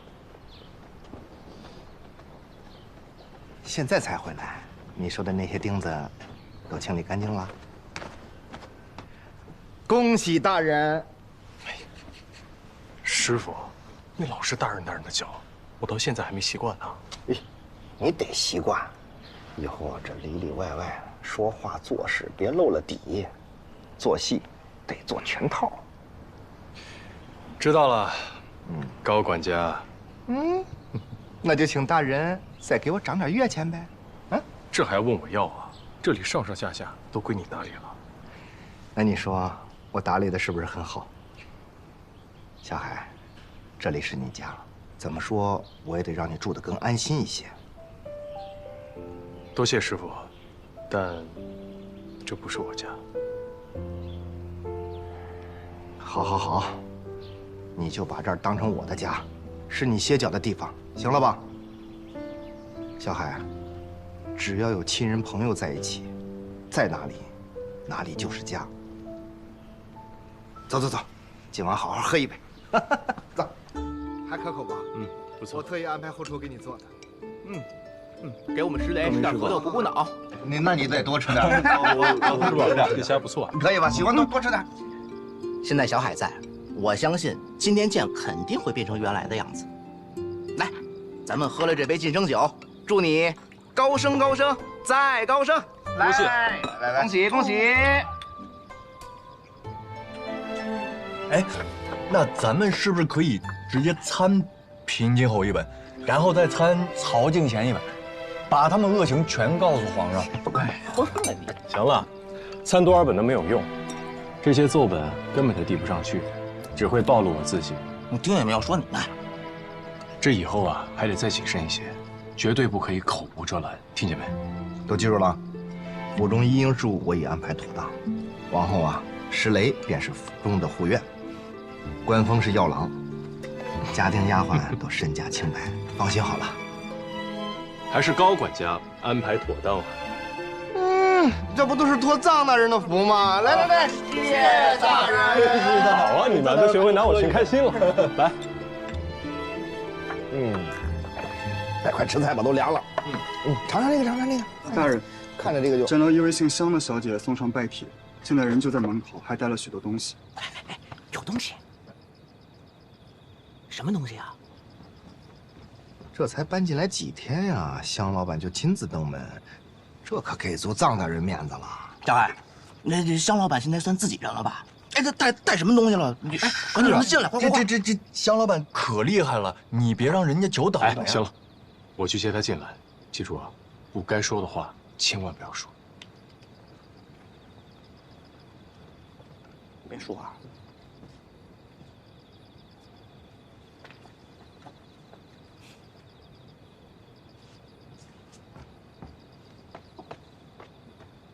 臧大人可不像刚来京城的时候了，方才我差点连门都进不来。香小姐大驾光临，本官有失远迎啊。现在都自称本官了，那我是不是该行个礼？小女，香小姐，千万使不得，您可是我的贵人啊。要行礼，也是在下行礼。东西都放这吧，出去等我。还不带我瞧瞧你的新宅子？请。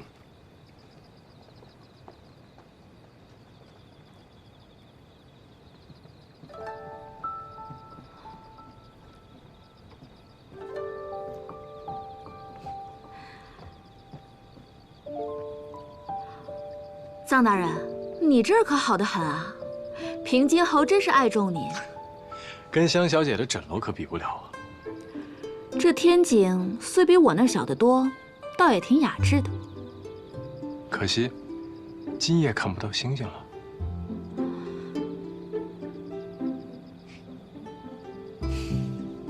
怎么感觉他跟回自己家似的？这宅子我都没好好逛过呢。哎，你就一点没看出什么来？看出什么来？哎，你俩别在这打哑谜了，赶紧看看送的贺礼是什么，能不能收？快去！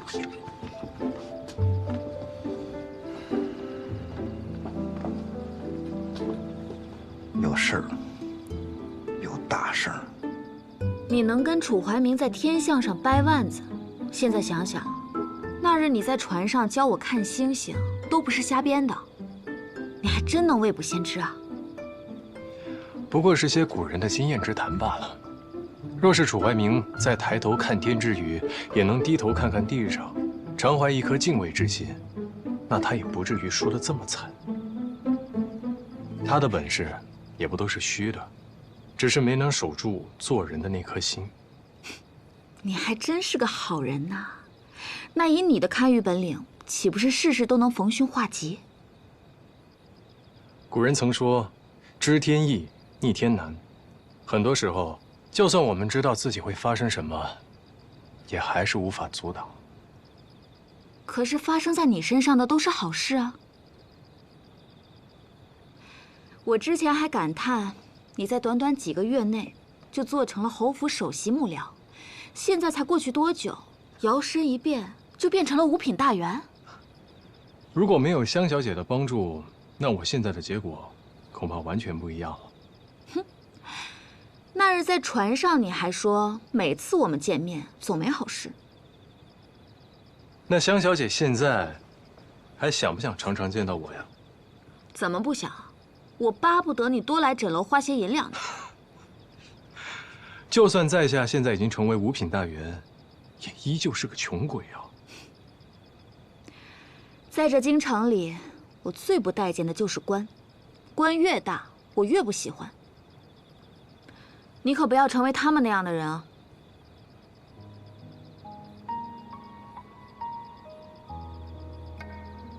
怎么，要发官威了？香小姐说的，让我想起了一些话。什么话？有人曾经跟我说过，当了官，坐上马车，就会懒得走路，就再也下不来了。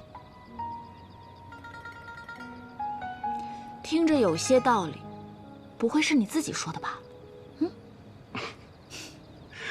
谢谢香小姐提醒，藏海谨记。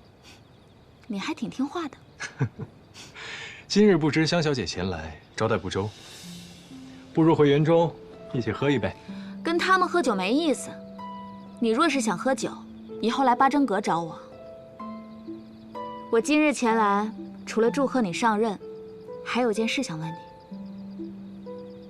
请讲。那日在船上，你有没有什么话想对我说？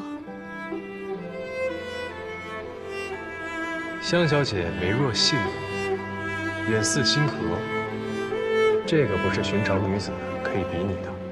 那我问你，你想不想常常见到我？回答不上来了。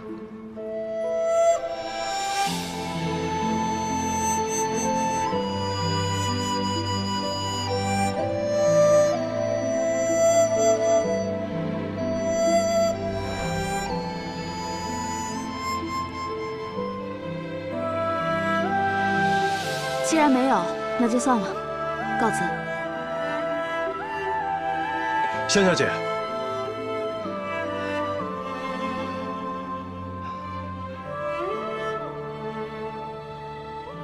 容我想一想。我现在还没有办法回答你。这得多少钱啊？看看这小萝卜，虚正常。什么萝卜胡说八道，这是人参。哎，小海，你快看，这么大的灵芝我都没见过。这香老板太阔绰了吧？哎，还有这酒，上等的好酒，到时候啊做成药酒，给你好好补补。小海，香老板送来的这些东西啊，都是一些不会受人遗别的礼物。看来他很替你着想啊。他这么快就走了？嗯。你们俩聊什么了？他提醒我，不要在官场上弄丢了自己。就这些啊？没聊别的？对啊。完了，我们来京城还是来早了。师傅，此言何意啊？行了，不聊这些了，吃吧吃吧。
师傅，您怎么还没睡啊？徒儿心烦，做师傅的自然也睡不踏实。坐。果然，什么事情都瞒不过师傅您啊。那是。其实我今天没有跟您说实话。香老板的事儿吧？他今天问了我一个问题，我不知道该如何回答，他便走了。你是不知道该如何回答呢，还是不敢回答呀？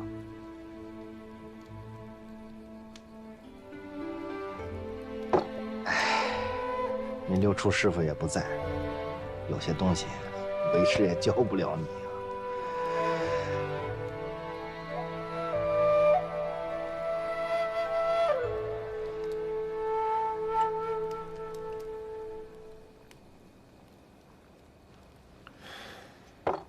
走，师傅带你去个地方。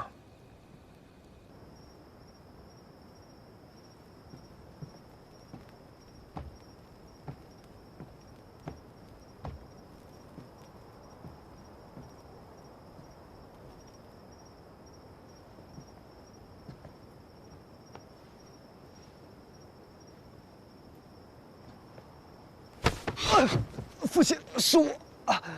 怎么是你？怎么了？儿子有件急事，想找父亲说。钱的事儿，找你母亲就可以。不是钱的事情。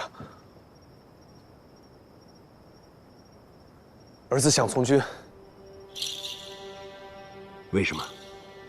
儿子梦到娘亲了，娘亲在梦里一直流泪。我问他为何哭，他什么都不说，只是打我。娘亲对我一定非常失望。她失望这些年来，我每日花天酒地，根本帮不上家里。父亲，儿子内心无比羞愧。所以你就想要从军？很久以前，娘亲曾对我说，她希望我成为父亲那样的人。这么多年，我都执迷不悟。昨夜惊醒之后，我想了很久，娘说的对，我不能再让她伤心了。从军可和你平日小打小闹不同，风餐露宿，金戈铁马。你以为这是儿戏？且不说大军开拔，光是喂马都能把你喂死。父亲，父亲，请父亲给儿子这个机会。武军营正在征召新兵，儿子私自做主，已经拟了名册，不显露家世，以庶民身份从军，请父亲允准。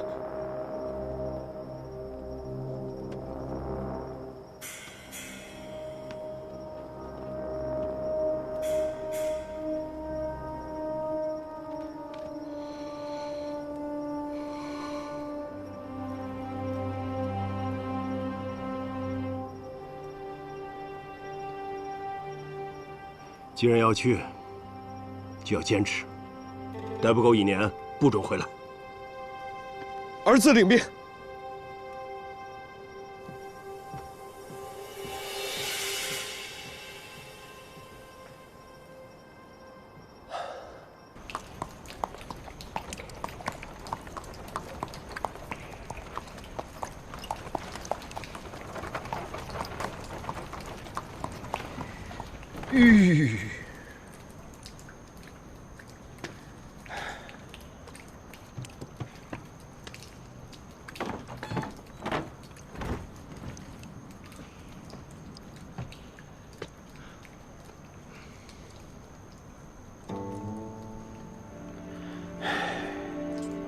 灭门案后，这里变成了凶宅，一直空置着，被人遗忘。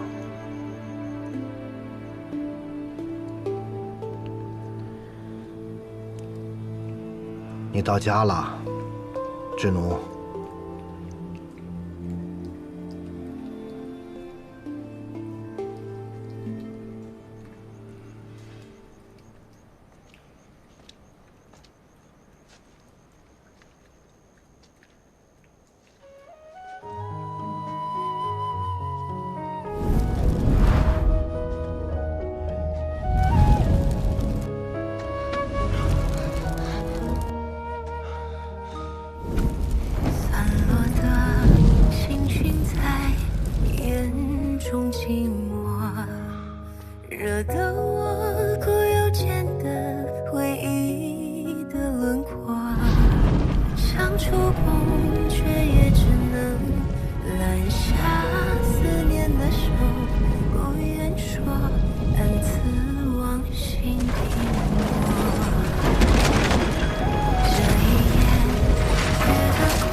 今天怎么样啊？乖不乖？乖，弟弟，我的母亲挺乖了，快醒醒！就任它越用心河流，我深藏进更深的野中，就让这飞扬的尘埃跟来做的昙花，遗落叹海，何谈有衷？都愿老天光将我的心缝合，就让满池的星斗填满我心更深的漩涡，就让这风雨汹涌，我有藏身处还可停泊，一瞬半熟，誓不遥望。这隐世的痛，可有一丝喘息的出口？这隐世的痛，可有一丝喘息的出口？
娘，请保佑孩儿一定上了品级后。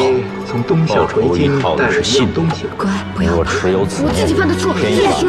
娘，孩儿不笨的。活在这个世上的每一日，你不想杀无辜之人，平津侯可曾奉命你家哥？最怕的不是等，只能是活下去。你确定要报仇吗？如果不能报仇，还不如死啊！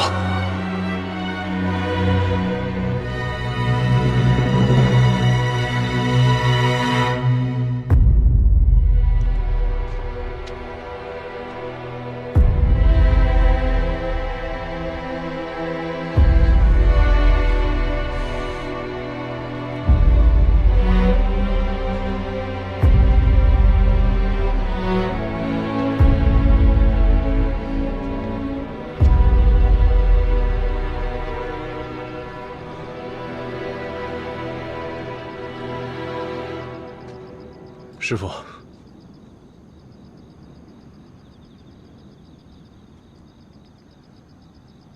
掀开伤疤，面对最不愿意回忆的一切，自然会让你想起心中的恨。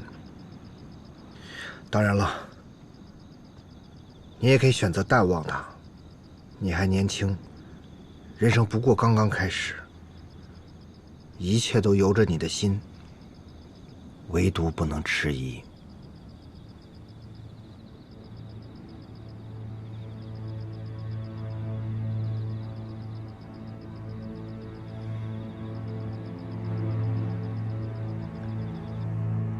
我知道该怎么回答他了。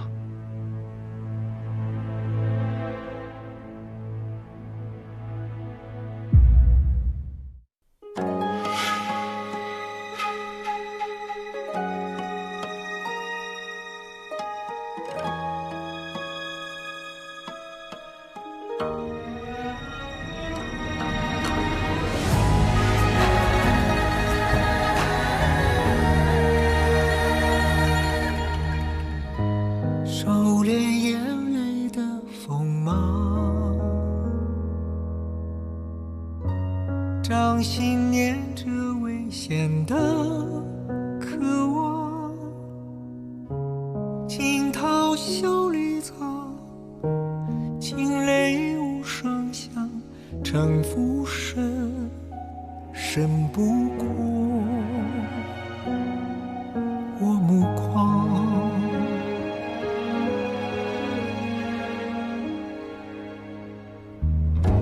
阴谋是我护身的衣裳，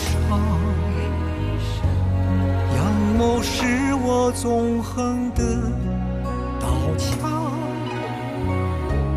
用隐忍的狂，稀释道德藏，也不黑，只因为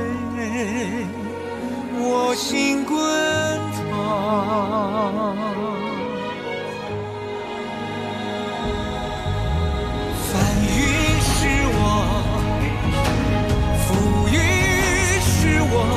人心的罗盘莫测，总会有人起起落落。生杀是我，雨多是我，当夕阳如烈日赤裸，与君共高歌。芒种是我，秋收是我，天下是我，苍生是我，你也是我。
玉。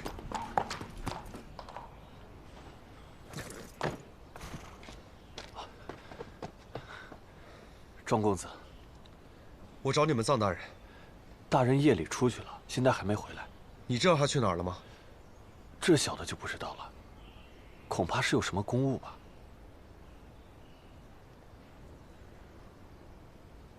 好，我知道了。等李家大人回来，帮我告诉他，按他指的路，我出发了。这。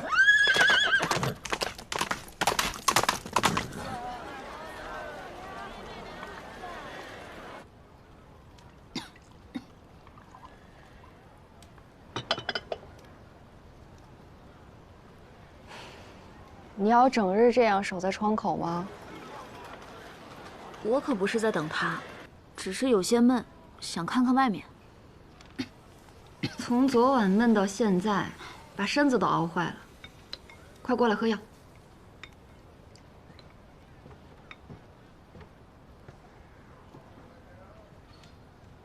我看啊，他是不会来了。小姐，臧大人来了。他在哪儿？就在楼下呢。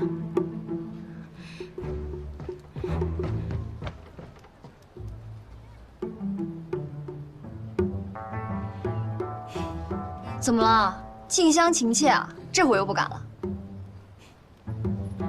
让我等了这么久，他一来我就得见他，天底下哪有这样的道理？今日就让他也等着。既然臧大人这么有耐心，王六，你带他去六韬阁。是。你又要干什么？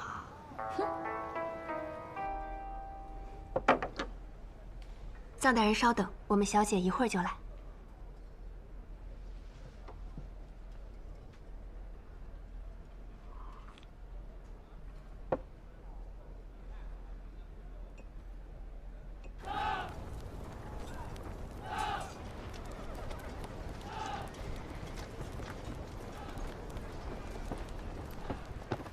陈小新，你就住这个营帐，进去吧。哎，这么多人，我住哪儿啊？怎么着？还要让我给你找位置？这里是军营，不是客栈，自己找。他不会是想住单间吧？茅房是单间，你住不住啊？笑，都笑什么笑？一个个都给我老实点。从今天开始，他就是你们齐的人。陈小新。赶紧归置归置，愣着干什么呀？赶紧去啊！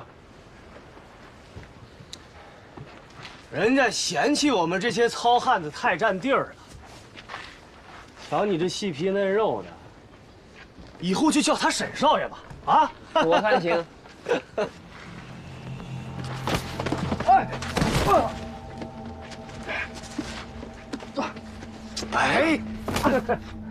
哎呦！少爷没事吧？哎呦，快起来，快起来！没事吧？哟，你不会是要哭了吧？啊，少爷要哭了，少爷要哭了！放肆！你们知不知道我是谁？你，谁呀？沈将军呢？哟，沈将军来咱们这儿受委屈了呀！原来是沈将军啊！你可吓死小爷了！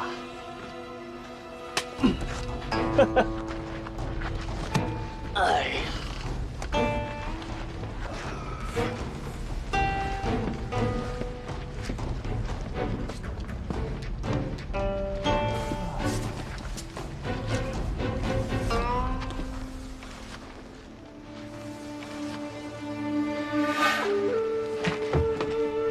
就有人了。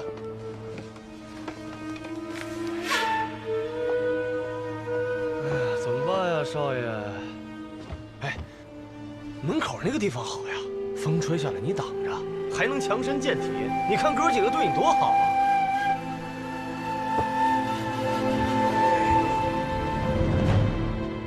臧海可有发什么牢骚？没有半点不耐烦，就在那儿坐着，连眉头也不曾皱一下。来，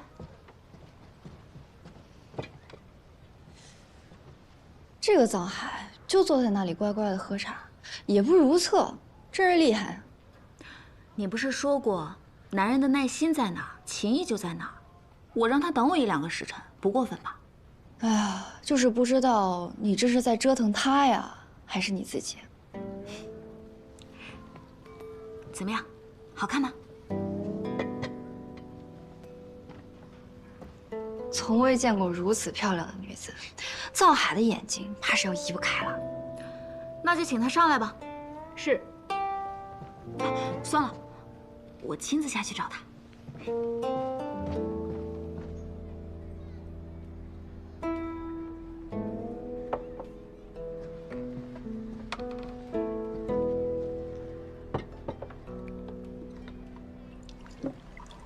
冯六姑娘，香小姐还没有完事吗？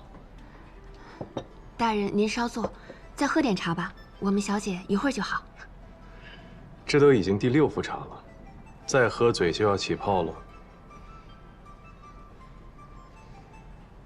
麻烦你跟香小姐说一声，我今日还有公务在身，改日再来。大人，您不再等等了吗？香小姐的意思，我想我应该懂了。大人，您说什么呢？您再等等，我去问问。不必了，替我谢谢她，告辞。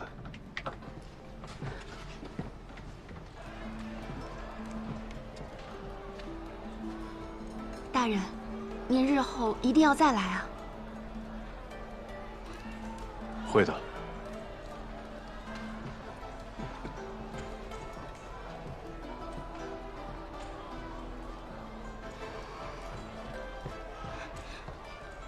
小姐，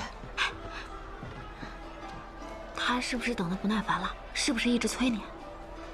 藏大人他说有公务在身，已经走了。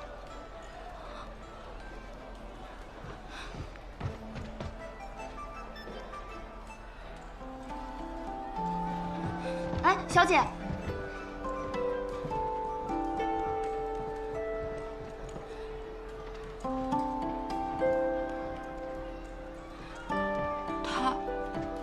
就这么走了？小姐，他好像误会了，以为你改变了心意。他走时都说了什么？他说你的意思他懂了，还说谢谢你。我什么意思？我能等他，他等我就不行吗？我本来就不是他想见就能见的人。小姐，现在追上去，说不定还来得及。凭什么？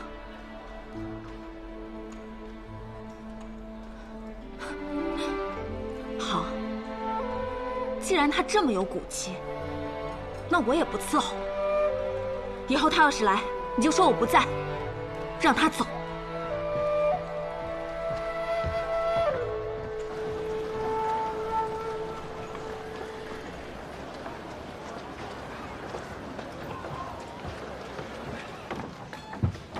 师傅，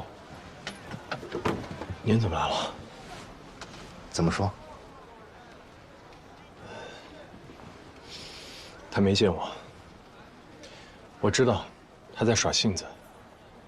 其实我在等他的时候，就一直在想，要是真的见到他，这些话我要怎么开口？可后来我也想清楚了，与其见面伤心难过，不如就只是失望吧。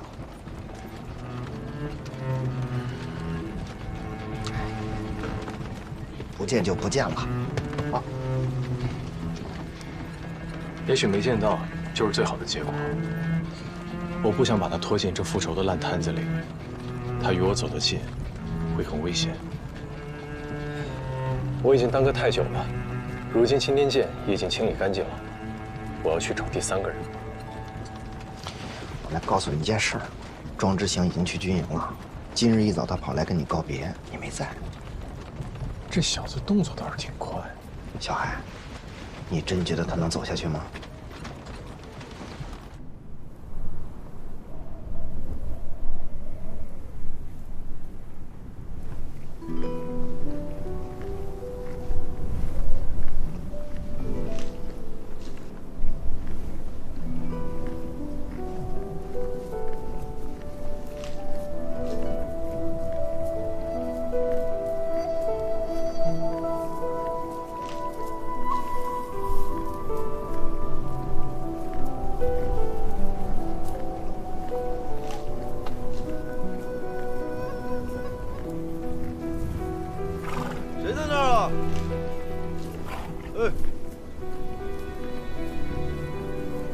你不是今日入营的新兵沈小行吗？在这儿干嘛？哦，肯定是被那帮臭小子给欺负了吧？走吧，今晚住我那儿。你要在这儿蓑衣啊，肯定要冻坏了。我叫向红，是第3小旗的小旗长。临军先退者，斩；背军走者，斩；行军不附队伍者，斩；不服差遣者，斩；军中奔车走马者，斩；违主将一时之令者，斩；叫阵而为者，杖100。你，就是你，你干嘛呢？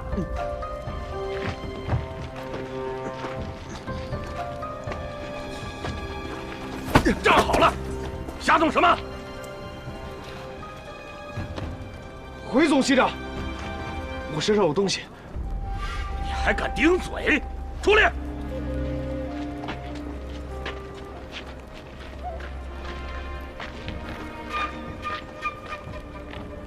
你叫什么名字？沈小行。军容不端，杖10。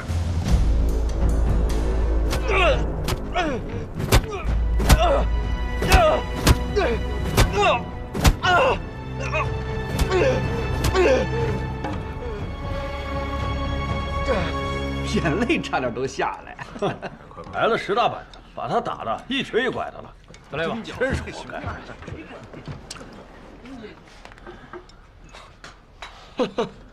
我当是谁了？这不沈公子吗？是你把虫子放到我身上的吧？给你开个玩笑嘛。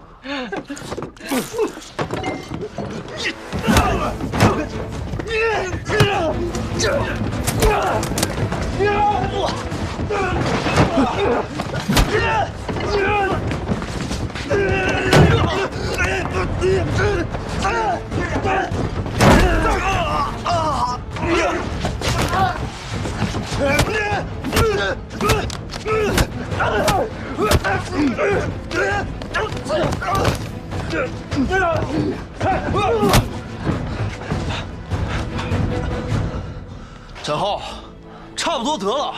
军中严禁斗殴，你就不怕总旗长知道？啊？看什么看？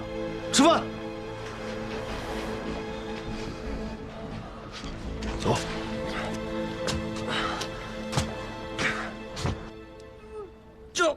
忍着点啊！这药虽然疼，但效果极好，不出7日肯定能痊愈的。我从来没有招惹他们，他们干嘛这样针对我？来，坐起来，慢点。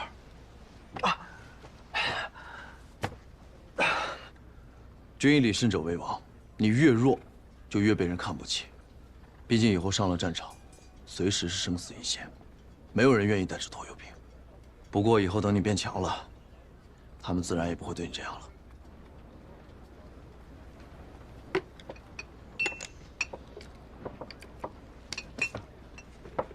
那你为什么不欺负我，反而还帮我？就不怕我拖你后腿？你虽然看着弱，但却有傲骨。展浩那么强，你都敢过去跟他打一架，就冲这一点，你这兄弟就值得骄傲。再说了，你又不会拖我后腿，你以后一定会很强的。你就这么相信我吗？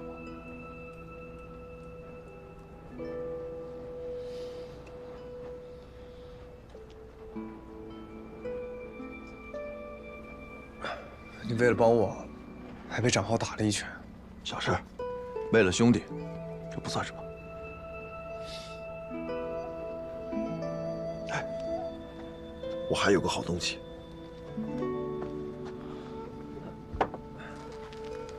上好的竹叶青，我自己都舍不得喝。没有酒杯吗？要什么酒杯啊？大口喝，试试。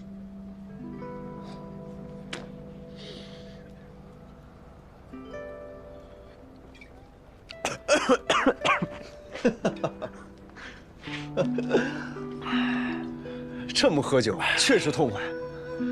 以后我们大口吃肉，大碗喝酒，更爽。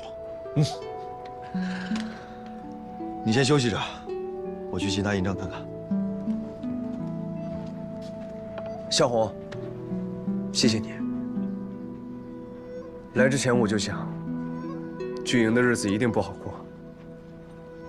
没料到，我还能结交你这样的朋友。好好休息吧。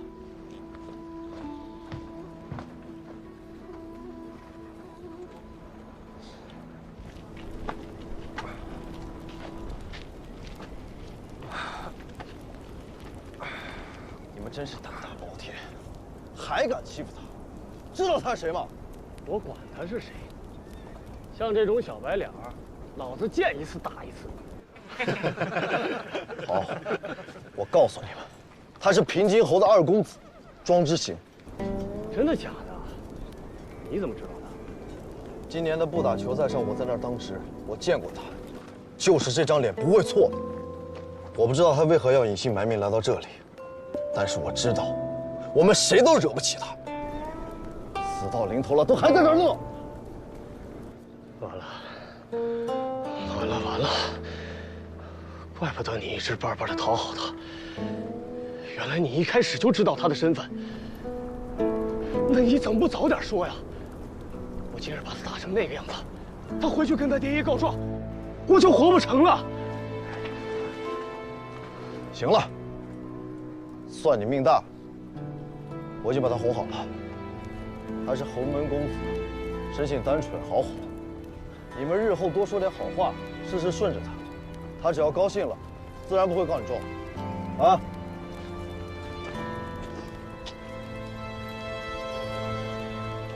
小晴，你怎么出来了？你早知道我的身份，这才三番五次的帮我，我还以为你对我好是没有任何私心的。小晴，你从小在侯府长大，你不明白这个世界上很多事情。如果我不是平津侯的儿子，今日正好打我的时候，你是不是就不会上前帮我？那你说你相信我和卞强，也是这个原因？你出身于武将世家，自然不会弱的。所以还是因为我爹。我本以为你是真心想交我这个朋友，我本以为你接近我是因为我这个人。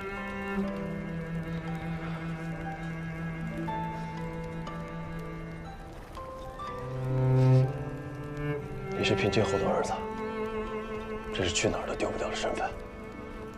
况且，没有利益往来，大家非亲非故的，为什么要对你好？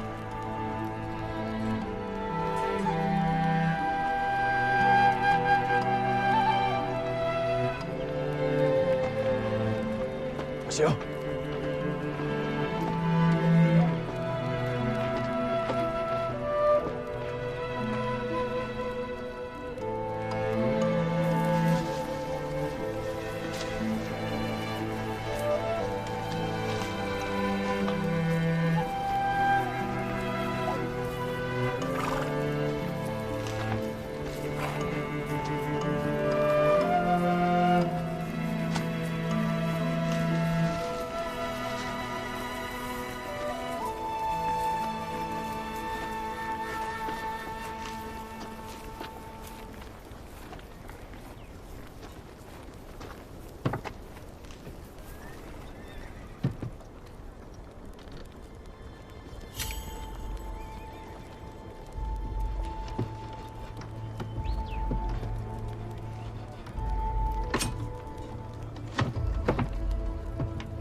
要去哪儿？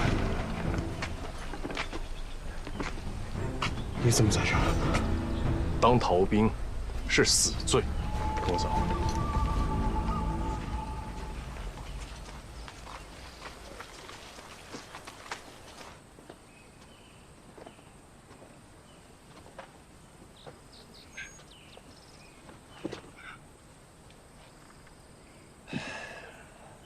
还好今日遇见了我，不然你就出大事了。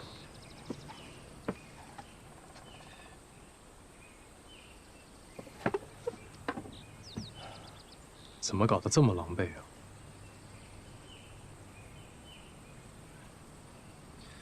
快吃吧，吃完我送你回去。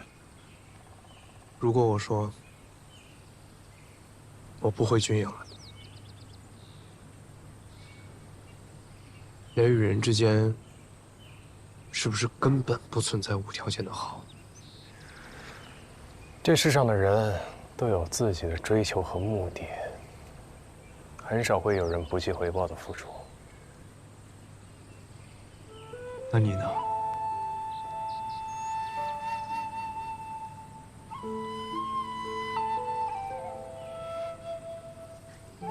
如果我不是侯府的公子，你会接近我吗？如果我跟我爹并无仇恨，永远不会背叛他，你会跟我结盟吗？如果我到最后都没有办法得知当年的秘密，你还会帮助我吗？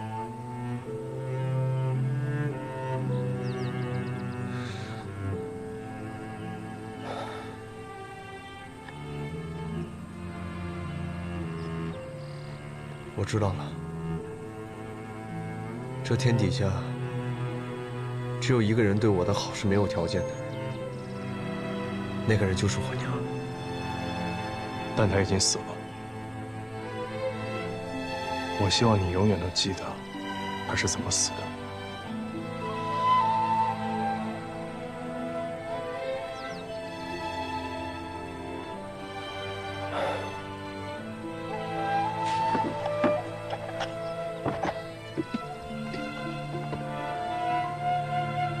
先生不用送了，我回去了。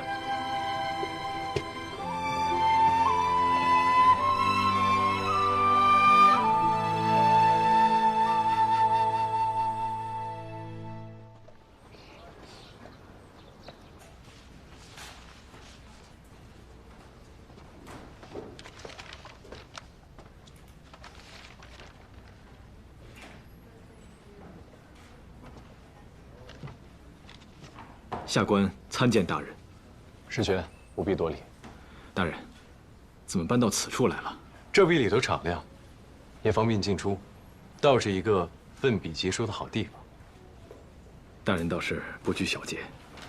石权，上一次多亏了你跟我说青天剑的问题。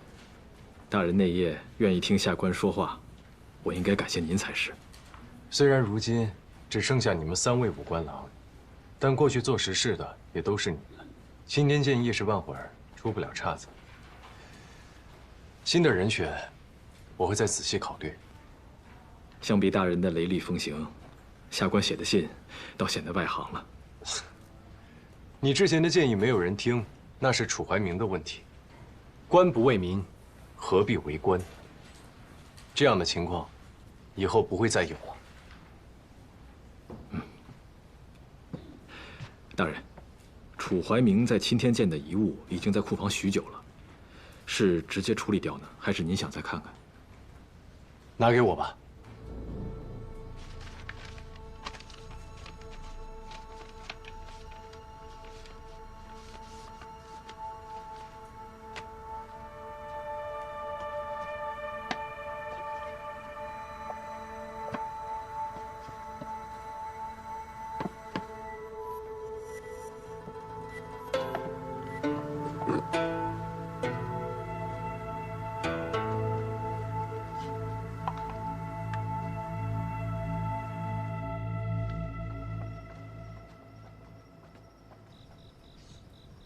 楚怀明还有这喜好？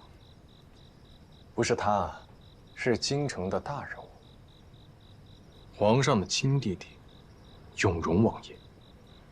永荣王爷，知道这件事的人并不多。楚怀民曾让石泉帮他寻找古币，石泉便透露给了我。楚怀民当上钦天监监正之后，便再无晋升的本事，但他却一直没有放弃结交京城权贵。永荣王爷，小心，自然是最好的选择，但一般的古币可入不了永荣王爷的眼，唯有整套的真釉通宝，才能引起他的兴趣。但楚怀民没能找全，他缺了一枚，折3000。我有一个猜想，楚怀民想结交永荣，难不成是他知道永荣才是平津侯和曹进贤背后的人？不是没有这种可能啊。但仅凭一盒古币就拿准永荣是第三人，还不够。但这是目前唯一的线索了。第三人这么多年都不露行踪，平津侯和曹进贤甘心帮他隐藏身份。我还是觉得，他的身份权位不一定比他们低，甚至有可能比他们还要高。这样的人可不多了，永荣的确算一个。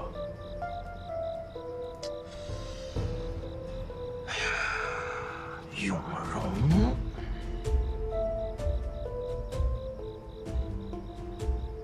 有了。怎么说？这不是快到了地方官员进京述职的日子了吗？朝廷规定，述职之后可在京中逗留1日。然后呢？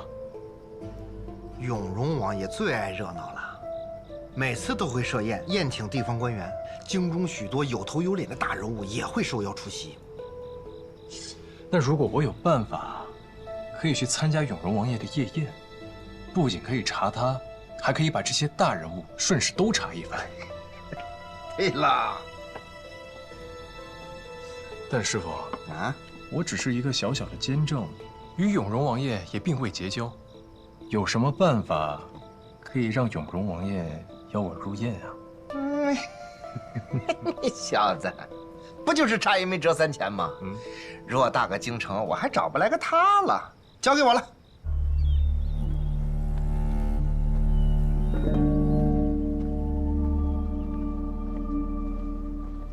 参见王爷。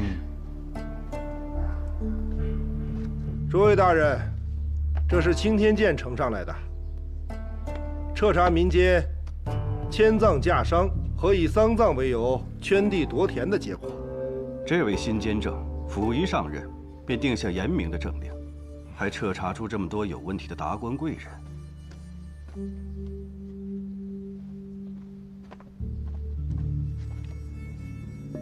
葬还只是5匹，若是按照这名单查下去，得罪诸多朝中大员，这钦天监该如何立足？这是新官上任，3把火。什么3把火呀？见过王爷。本王今日就是闲来无事，想到内阁来凑凑热闹，没耽误诸位大人谈正事吧？没有没有。王爷，石阁老，你刚刚说的是谁呀？就是新上任的钦天监监正藏海。藏海，就是那个和楚怀民在天象上掰腕子的人。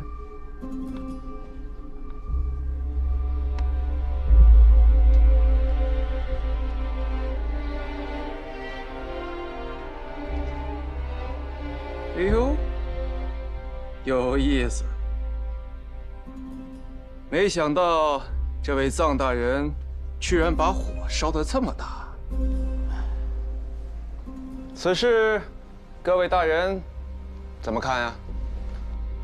依我看，先依名单验一验，看看这些人是否都如钦天监所说，干了这么多伤天害理的事情。自先帝定下京察的规矩，6年一举，每次都会大核百官，从上至下仔细的考察。既然有了这份名单，今年的京察就从这些人开始吧，看看这火能烧到什么时候。好啊，本王倒是想看看，这位臧大人能带来什么惊喜。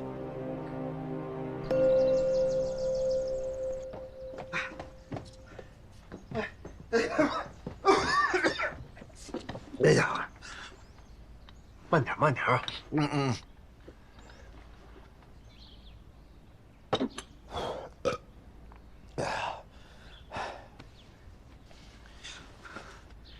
怎么样啊，师傅？京城事情我都跑遍了，黑市我都没放过，嘴皮子都问秃噜了。说来奇怪，所有的折三钱都被人买走了。好不容易问到啊，唱卖会上有一枚珍稀的真有通宝，就是那折三钱，保存妥当，品相完好，我就赶紧过去了。结果还是晚到一步，被人高价买走了。哎呀，气死我了！你猜，买下他的人是谁？夏安都。咱们还是低估他了。苦苦寻找的古币怎么就落到他手上了？他就是在针对你，不然不可能这么巧。下一次百官进京是何时？再等3年。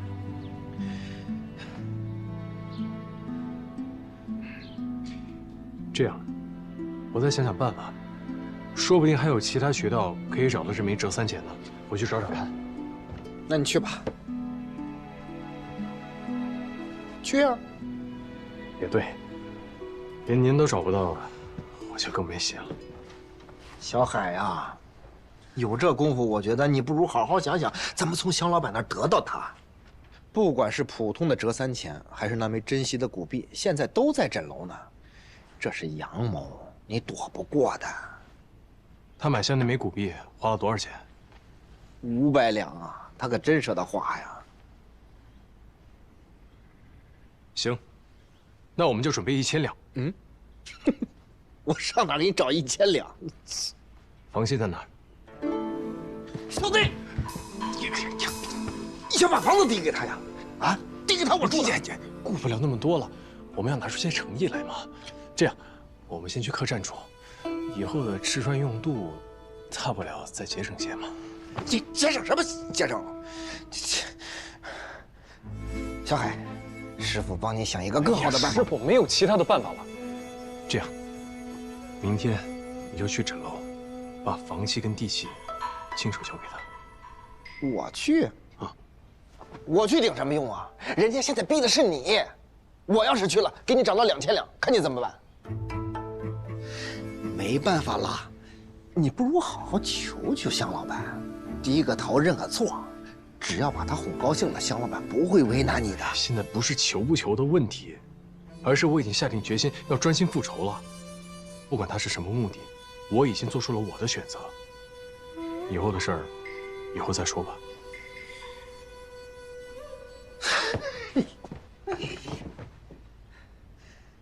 家散了，都散了吧。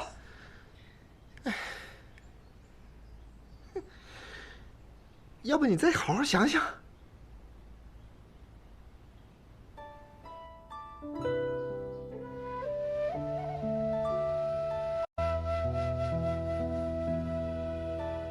回忆不停歇，一桩又一桩，命运撕裂就穿肠。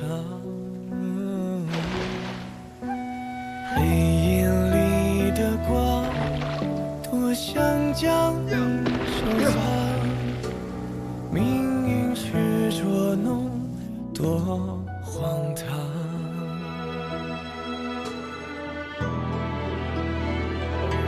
小薇叹无常，人人心深似海，此生多风浪。北风狂，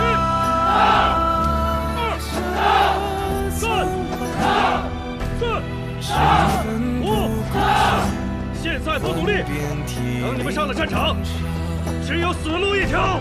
血无痕。 快点！此生桃叶，怎能念念不忘？情难放，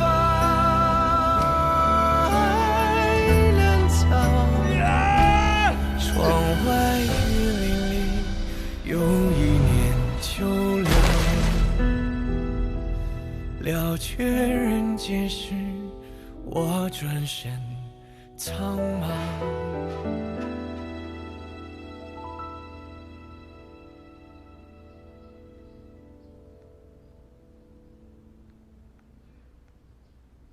平常你都要取笑我，现在默不作声的，我反而不习惯了。你这个样子，谁敢和你斗趣啊？不是说再也不和他往来了吗？他倒是沉得住性子。 自从上次走后，再也不过来了，反倒是一直派人找古碧。你不是说来了也不见，要把他轰走吗？那他也得先来。小姐，臧大人来了。正说着，这人就来了，请他到六韬阁。是。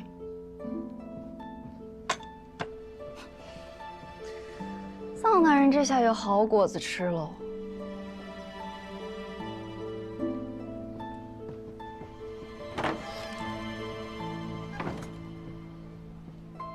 臧大人今日一来，寒舍真是蓬荜生辉啊！那日匆匆离去，没能等到香老板，还请见谅。哪日？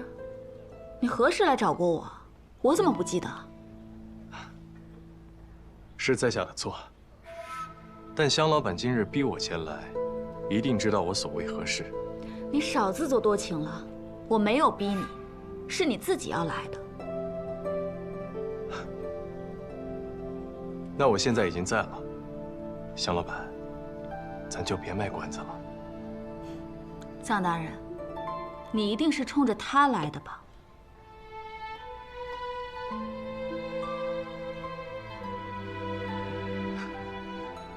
这折3钱，在下苦寻已久，幸好在香老板的手里，在下愿出双倍的价格，恳请割爱。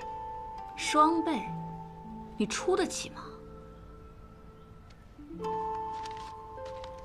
在下带来了房契和地契，请香老板收下。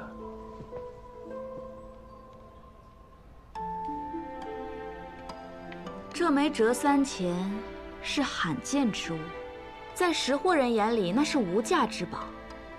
臧大人，我想知道，你要它做什么？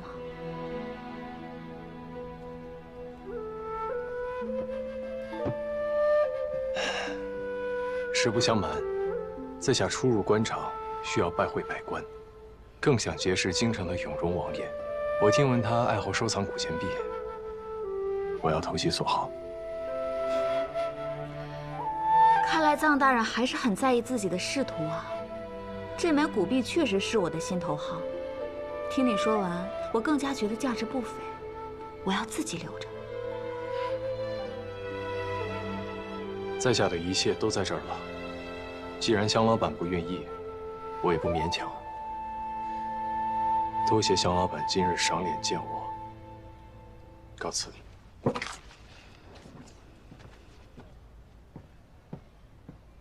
你站住！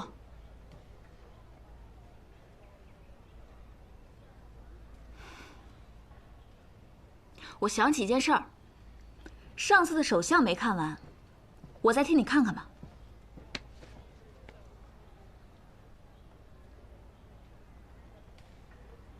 伤好的真快啊，已经看不见那日的刀疤了。官运线看上去又深了些，倒是其他的线比以前更浅了。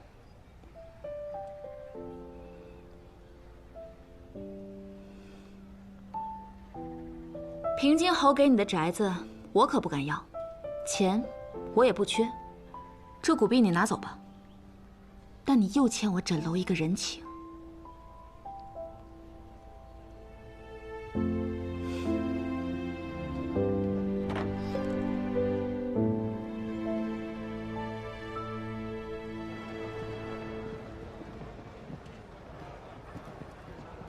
小姐，就这么轻易的放他走了？我看得出来，他心里藏了很多话，但现在深究下去是不会有什么结果的。让我看看他接下来想做什么吧。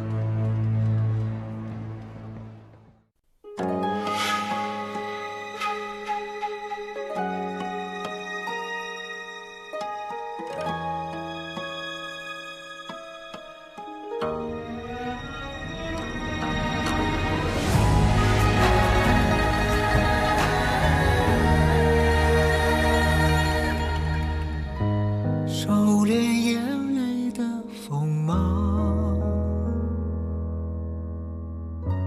掌心念着危险的渴望，惊涛笑里藏，惊雷无声响，城府深，深不过我目光。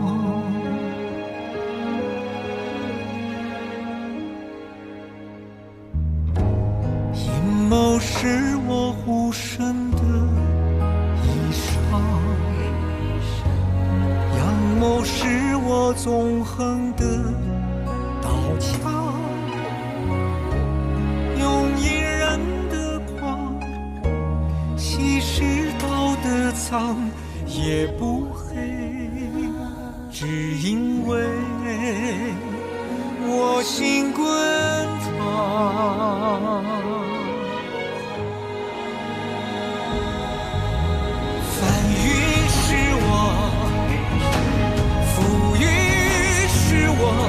人心的罗盘莫测，总会有人起起落落。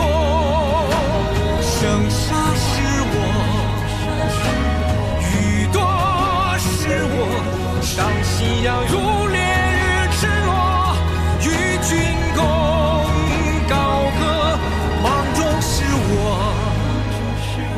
秋收是我，天下是我，苍生是我，你也是我。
如有客来，告诉他们，错了错。是。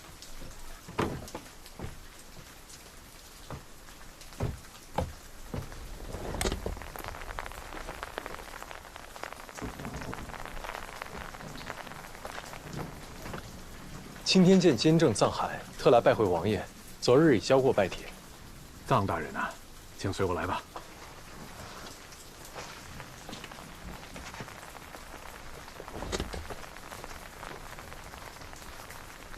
今日王爷说力从西方来，所以只开西侧门。王爷对风水也如此讲究。是啊。藏大人，请。大人且在此等候，里头会按顺序通传。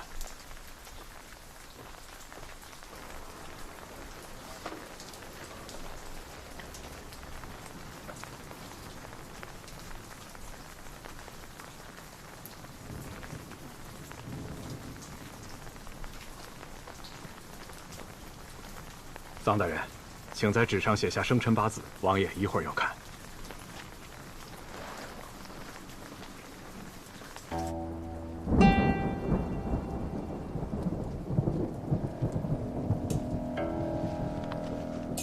这个藏海，有点意思。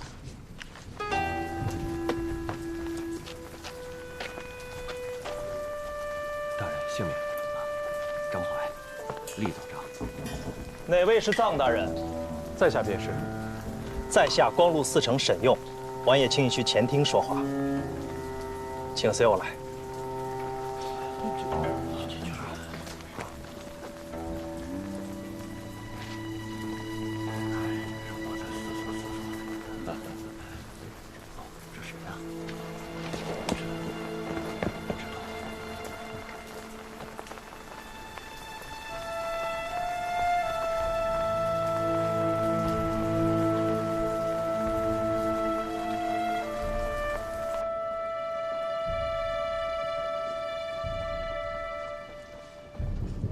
王爷，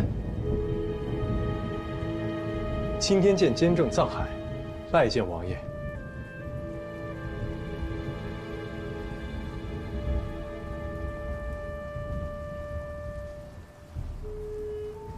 藏海，我们终于见面了。皇陵一事，让我一直以为你是因父权逢。不见阳尊老寿的凶恶之命，结果看了你的八字，没想到，你竟是逢凶化吉的天乙贵人命，遇事有人帮，危难有人救，有点意思。怪不得能攀得那么快，听说近日还新官上任3把火，如日中天呢。王爷真是折煞下官了。王爷天皇贵胄，下官怎敢得王爷称贵？不过你让本王还是很好奇，看起来就是贱命一条，竟有如此命格，让本王猜猜，是不是你这命让人动过手脚？下官的确幼年时痛丧双亲，孤苦伶仃，但并非是什么全因之命。那时在皇陵。的确是遭人陷害，国丧之事也敢欺君，楚怀明死不冤。下官谢过王爷。这是下官的小小心意，还请王爷笑纳。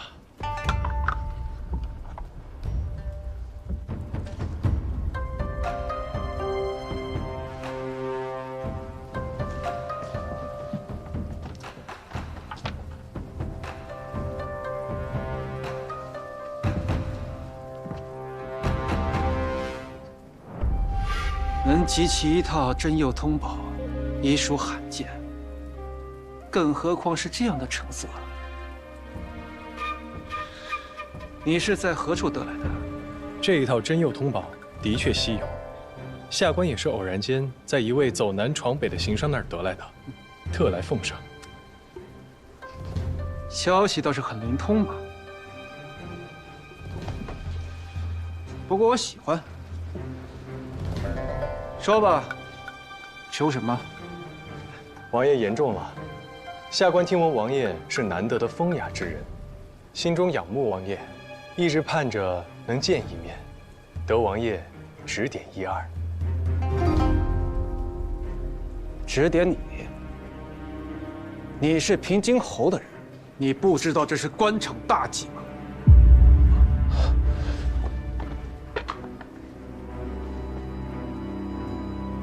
说话呀！你不是巧舌如簧吗？怎么在本王这儿竟成了个哑巴？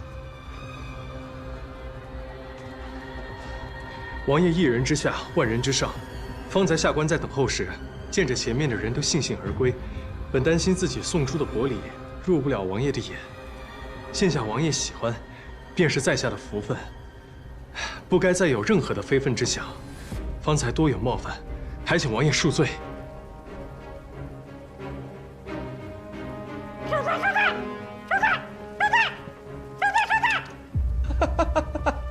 这畜生还知道讨饶，多通人性啊！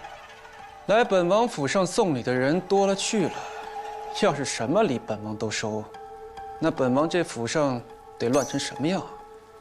但能在本王府上送出礼的，没一个不是着急求本王的。倒是你，藏着掖着的，怎么是想放长线钓大鱼不成？藏海不敢。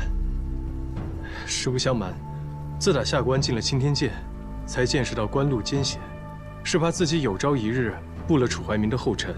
下官也想多结交良师益友，见见世面。早这么说不就行了？在京城做官的，来求本王，10之8九都是跟你一个心思。怎么还跪着呀？沈佑，快把藏大人扶起来。是。藏大人。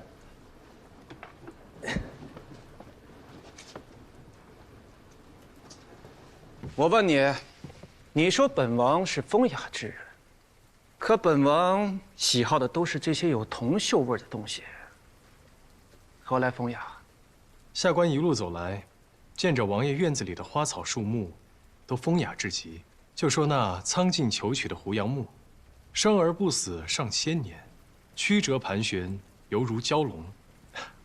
恐怕这一棵树就能抵下官10年的俸禄了。你倒是好眼力，那树，本王是派人从大漠活着带回来，可费了不少劲啊。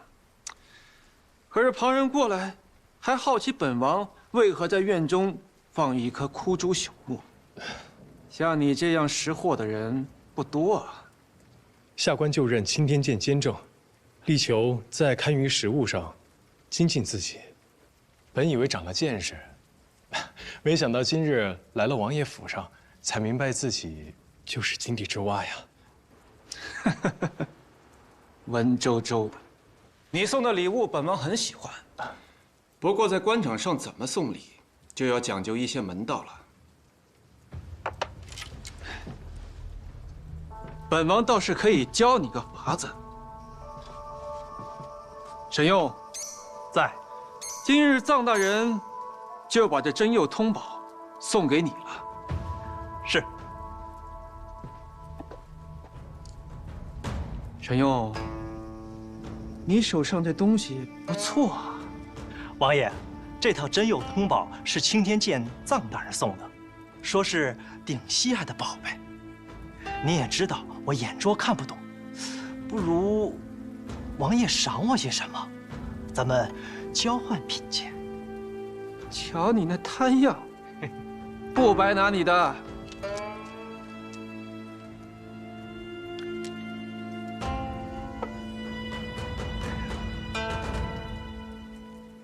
你看，现在你就不算来向我献宝了。你与沈大人是朋友吗？今日得了这样一套宝贝，甚是高兴。晚上定要多饮几杯。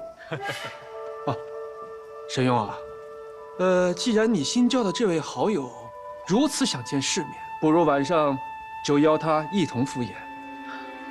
王爷所言极是。藏大人，可愿一同前往啊？下官求之不得，多谢王爷。不过，你这身行头倒是寒酸了些。陈佑，去给臧大人弄身好衣服。是。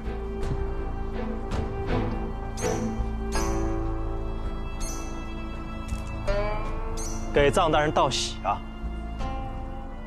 这可不是普通的宴会，过了今晚，大人就和从前不一样了。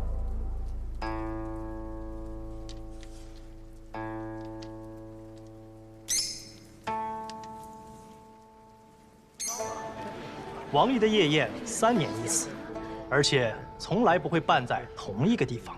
要不是王爷设宴，这京城里还有谁能把枕楼给包下来？今天来的很多人，恐怕你都不认识，我给你介绍介绍。有劳沈大人。主榻左边的这位是礼部尚书黄慎黄大人，今天除了王爷，就属他的官最大了。黄大人旁边的是湖广布政司右参政韩伦，他们2位是同乡，想必这会儿正在叙旧。主榻右侧的这位是吏部侍郎王世奇。王大人旁边的那位是定州布政司左参政李福。你说他们在聊什么呢？是不是在请王大人把他调回京中啊？俗话说“天高皇帝远”，这京城里高官如云，地方官吏能在自己的地界当最大的官，干嘛要回京城寄人篱下？只为鸡口，不做牛后。臧大人，就你这番话，哪里像是刚入官场啊？难怪王爷如此欣赏你呀！沈大人言重了。王爷来了，王爷来了。谢谢王爷。哎呦，大家都来了，王大人。一块儿来的这位是泸州巡抚张口书黄大人，王爷。哎呀，让诸位大人久等了。给大家伙儿介绍一生面孔，青天剑监正，臧海，本事可大着呢。在下臧海，承蒙王爷厚爱，今日有缘与各位大人相识。我看过臧大人的奏本，别有一番大刀阔斧之势吧？那你们今天可都小心着点儿，别得罪了臧大人。下官可不敢。论奏本上的功夫，下官可真是班门弄斧啊！臧海，大家都是同朝为官，他们与本王也甚是亲厚。你初入官场，往后啊，别总是麻烦本王，你呀，得多麻烦他们才是。啊！多谢王爷。好了，在本王的宴会上不必多礼，大家玩得尽兴就是了。来。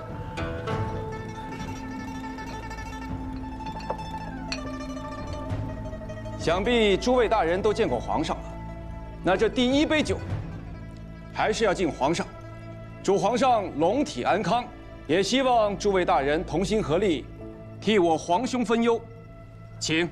请。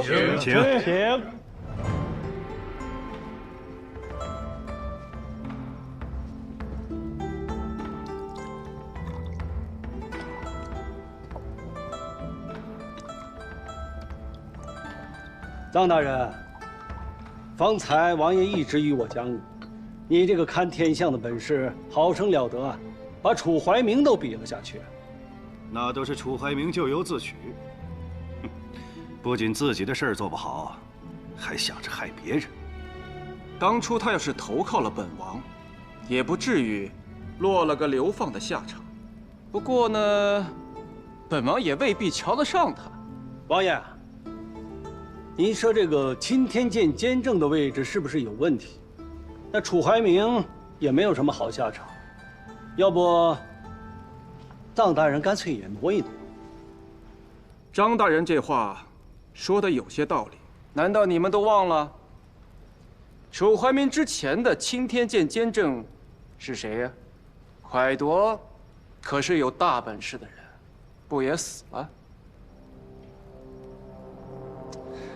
藏海，你别慌，要不然你就考虑考虑张大人说的，换个位置，本王给你挑挑。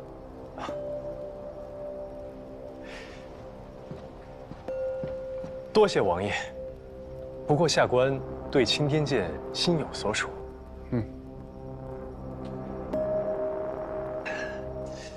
方才听各位大人聊起蒯大人之事，下官从未听闻。不知王爷可否给下官讲一讲？蒯大人的事，你当真想听？下官也总得想办法趋利避害才是啊。嗨，他跟楚怀民不一样，不是在官场上出的事，而是全家被灭门了。竟有这事儿？怎么青天剑的人从未跟我提起？哼！你刚当上监正，哪个不长眼的敢跟你聊这个呀？这个蒯夺啊，本应该是在东夏修风扇台，结果还没到完工的日子，这风扇台竟然塌了。他呢，偷偷地跑回了京城的家中。却不明不白的被盗匪劫杀，全家被烧了个面目全非，无一人生还。蒯大人竟然遭遇了这样的事儿，依王爷所见，会不会是仇家所杀呢？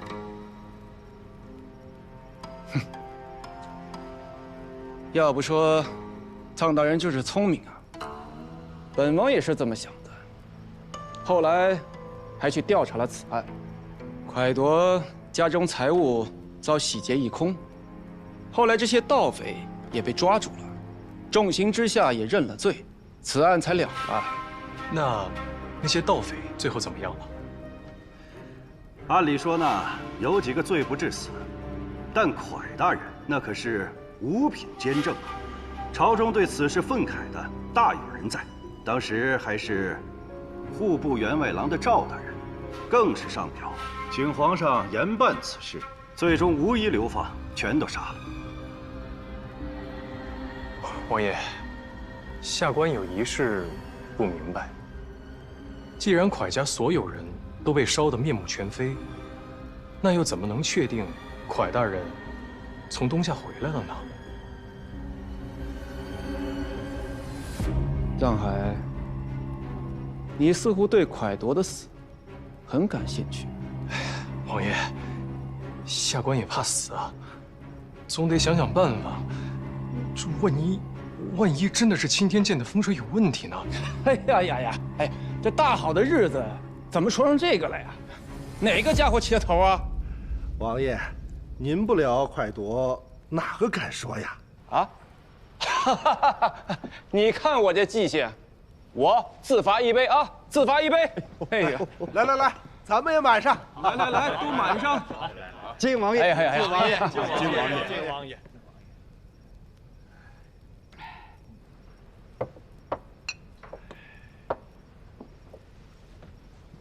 沈用，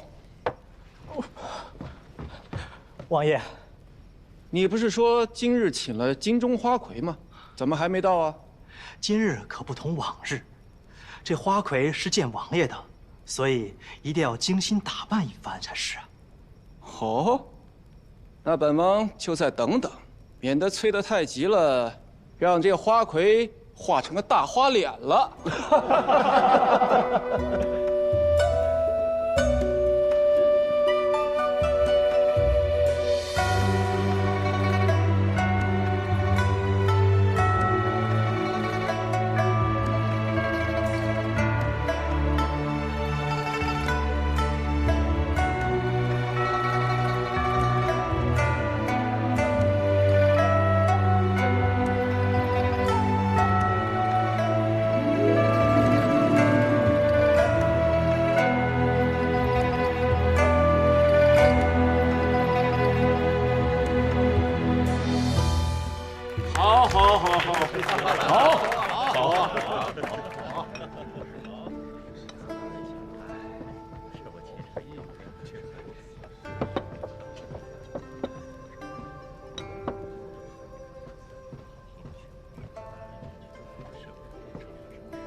王爷，今日我家主人不便前来，想与王爷交好，特命人献上这枕楼天字号的美酒。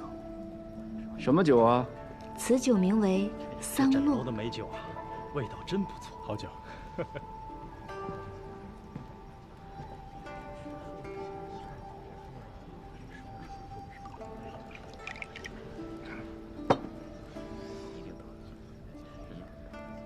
王爷，这什么酒啊？香。王爷，可否赏下官一口尝尝？想都别想，这瓶酒还不够你们一人一口的。好了，今天这闲事也都谈完了，把你们准备好的那些个宝贝都拿上来吧。要是有本王瞧上的，自然能从本王这换一口这桑洛酒喝。臧大人，王爷每次设宴都会有鉴宝的习惯，若是真有王爷能看上的，就可以从他那儿换样别的回来。这换回来的可不仅仅是财物这么简单了。玉猪龙，王爷好眼力呀！说吧。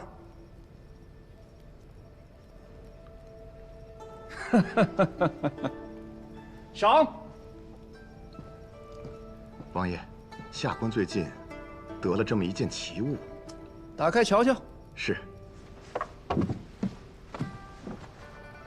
王爷，请看。这物件有何特别之处啊？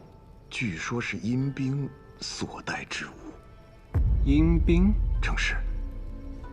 阴兵不是只存在于传闻中吗？能用得上这个？下官也是偶然得到此物，不甚了解呀。王爷，我倒是知晓一二。哦，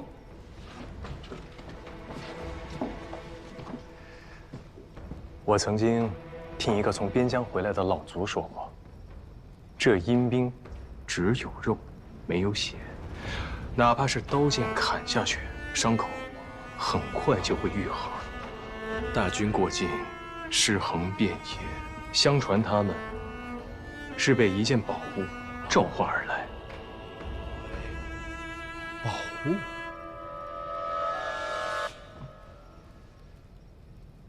藏海，你说的宝物是鬼玺吧？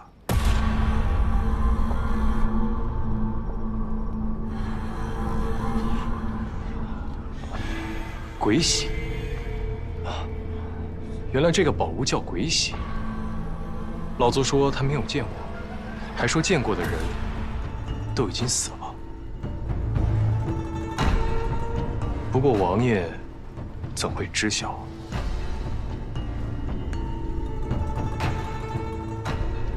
本王的父亲就是因鬼玺而死。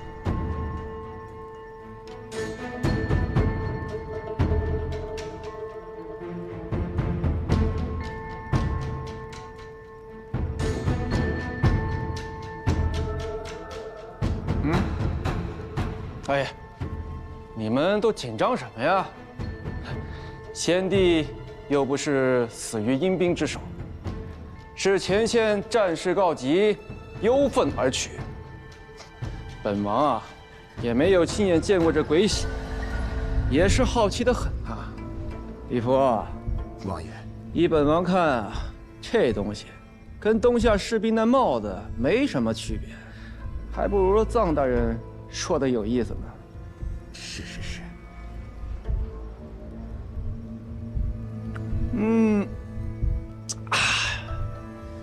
好了，你们的东西啊，我也都看完了，但都没有这宝贝让本王喜欢。瞧瞧，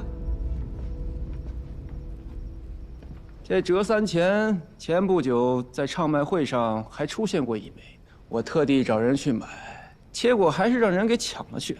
听说花了不少银子，本王这气还没消呢，今日啊，就得了这么一整套。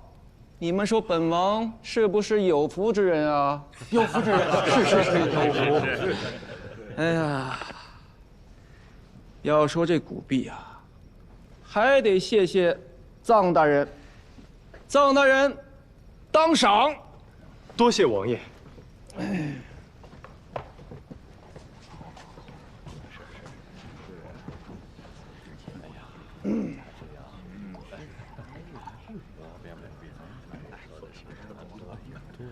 臧大人，祝你官运亨通。多谢姑娘美意。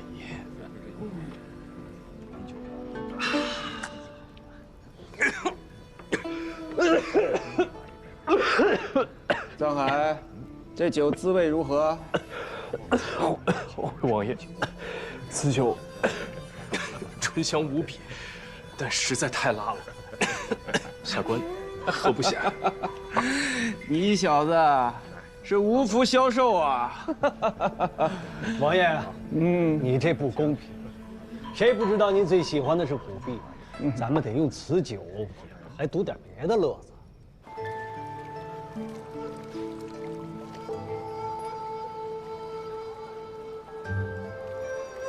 哎，这酒啊，本王啊，今日不知不觉喝了好多杯。哎呀，不行了，那个神勇啊，来，哎呦，扶本王去后面休息休息。慢点，哎呦，等等，哎呦，本王可不能落下我这宝贝。哎呦，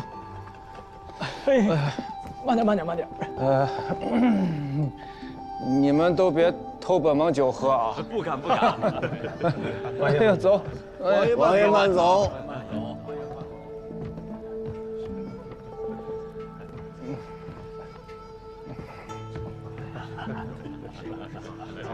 李大人。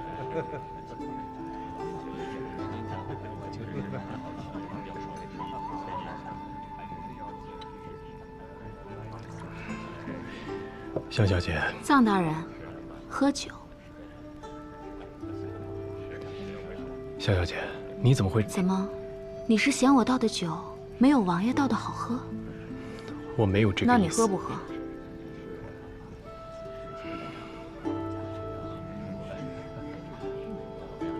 今日你在夜宴上出尽了风头，我的那枚古币帮了个大忙。多谢香小姐帮助我。不过有一件事情我要说清楚，这枚古币我既没有卖给你，也没有送给你。如今你已经得到了王爷的欢心，那就该物归原主了吧？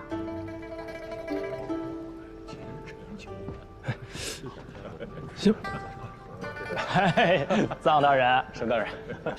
哎，臧大人，你这可不对啊！这里边怎么还有酒啊？哎呀，沈大人，我这实在是喝不下了呀。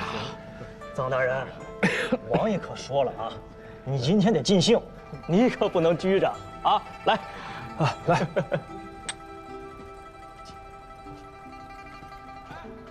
刘大人，我陪你喝一杯啊！来。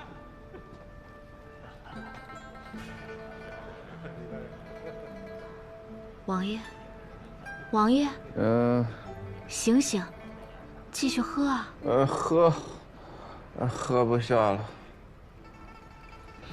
王爷，您回到府上了，我扶您去床上歇息吧。不必，在这儿就行。王爷，您的鬼玺丢了。鬼玺在哪儿？在哪儿啊？不过臧大人，王爷是真的喜欢你，还赐你酒喝。哎，不过这酒啊，着实是好，从来都没见王爷醉得这么快。那王爷现在如何？哎，无妨，我刚才给他服下了秘制的解酒散，只消片刻便能醒酒。您当真没见过鬼玺？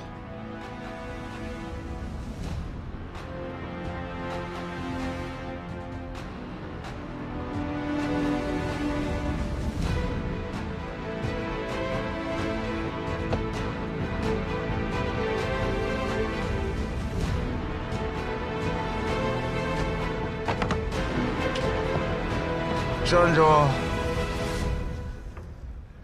什么人？奴家是来服侍王爷的。你刚刚是在跟本王说话？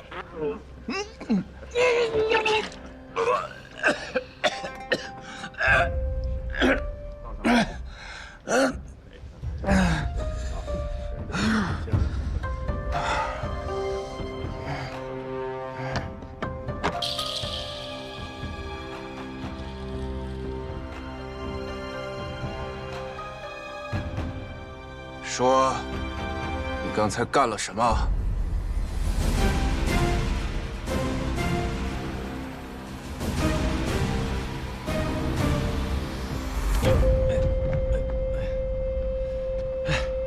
王爷，哎呀，您看，这是什么？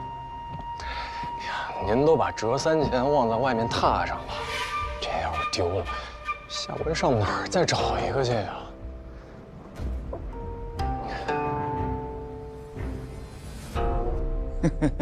本王今日确实喝多了。哎呦，还杵在那儿干嘛？还不快去把王爷的拓盆换个新的！快去！好你个藏海啊！又给本王找来一枚这折3钱。那王爷，不如您再赏我一杯您的美酒。方才下官喝第1杯的时候被人笑话，这下官怎么着也得把自己的面儿给找回来，是不是？赏，多谢王爷。那下官讨酒去了。等等。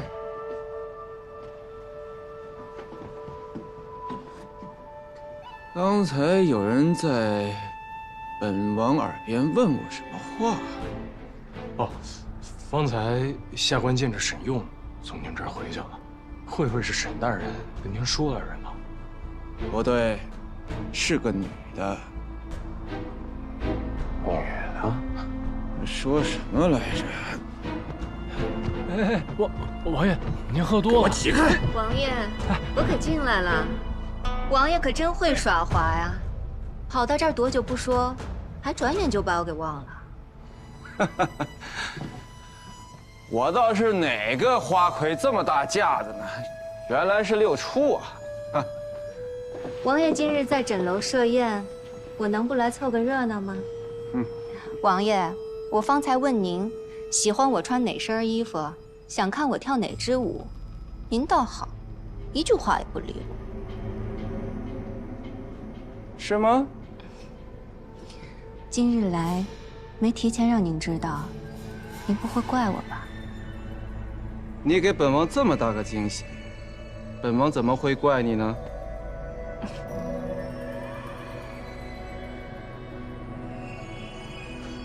六初，给你介绍一下，这位是本王新交的一朋友，下官认青天剑监正藏海。对。模样还真是俊俏。下官见过六出姑娘。姑娘，好多年没听人这么叫过了，还真是新鲜的很呢。王爷，我特意准备了一个新舞，您何不移驾观赏？好啊，六出姑娘。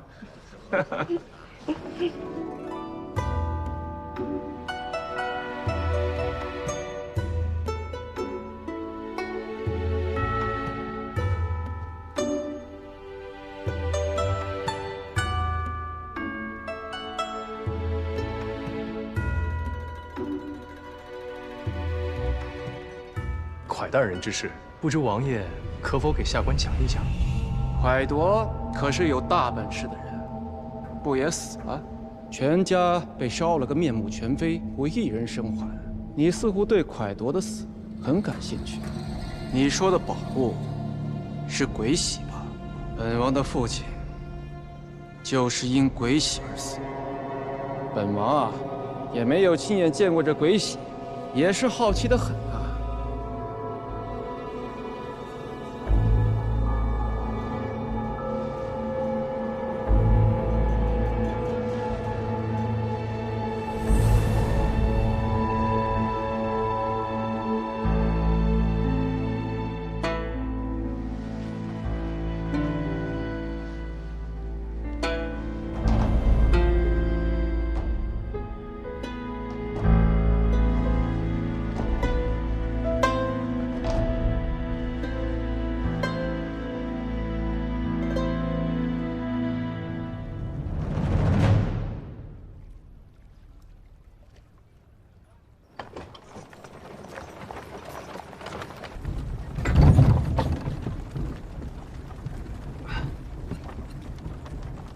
醒了？啊，六叔师傅，你喝这么多呀，连自己怎么上的马车都不记得了吧？可惜聊了那么多，还是不能确定永荣王爷是不是第三人。他不是，你不必再查了。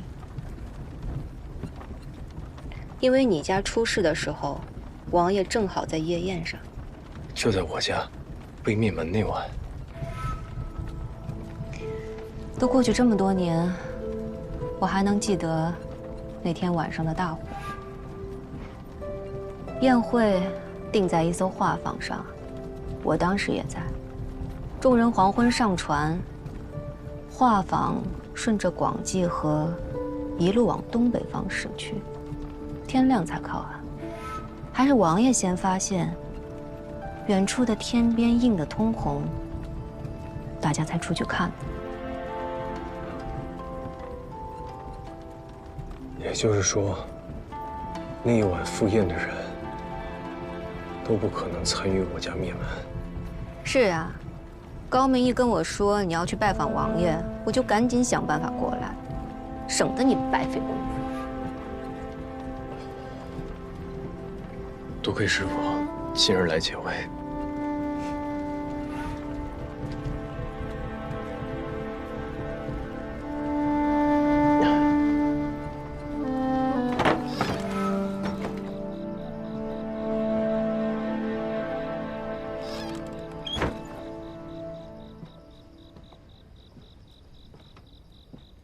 这是解酒用的，你把它冲泡开，给他服下。好。还好你通知我，否则今天这局，他怕是过不去了。毕竟他提前出师，很多事儿他还没有准备好。对，若是如你一样，他便过得去了。那是，我是他师傅嘛。走了。这就走了？哎。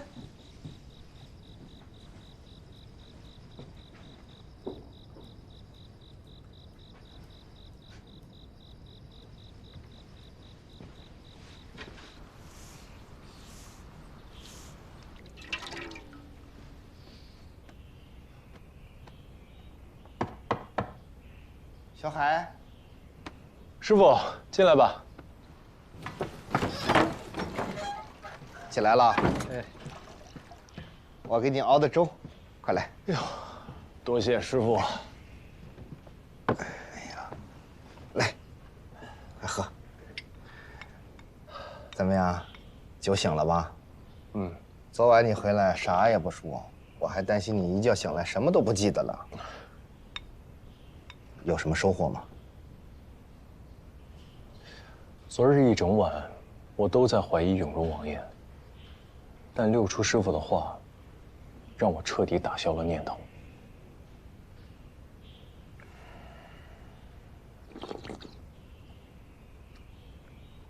哎，不过，昨日在夜宴上倒是提起了一人，让我有些在意。谁？户部尚书赵大人，赵秉文。赵大人有问题？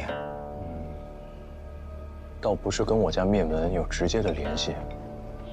不过在那之后，他上表皇上严惩凶手，最后那群盗匪都被杀了。这伙盗匪，不是被收买，就是屈打成招，不管是哪一种，只要有活口留下，难免会真相败露。不过赵大人这么做，也情有可原。我爹为人正直，朝中有官员义愤填膺，也是正常的事儿。但只要有一丝第三人掩盖真相的可能，我都不想放过。是呀，毕竟这是我们现在唯一能发现的线索了。看来，我得想办法去见见他了。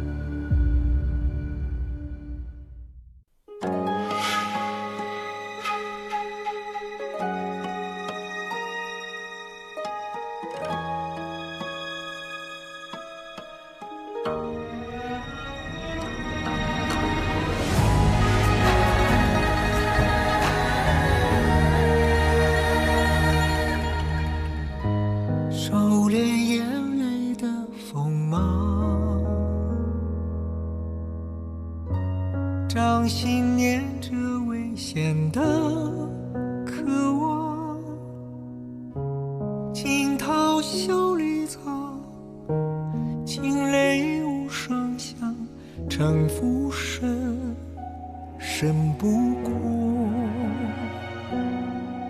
我目光。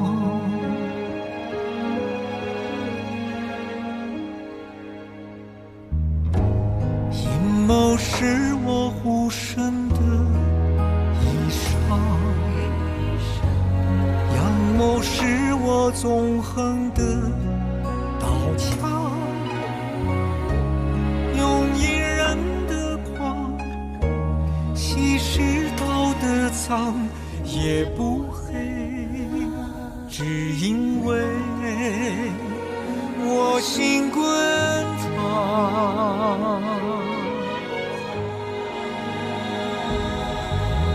翻云是我，浮云是我，人心的罗盘莫测，总会有人起起落落。生杀是我，雨多是我，当夕阳如烈日赤裸，与君共高歌，芒种是我，秋收是我，天下是我。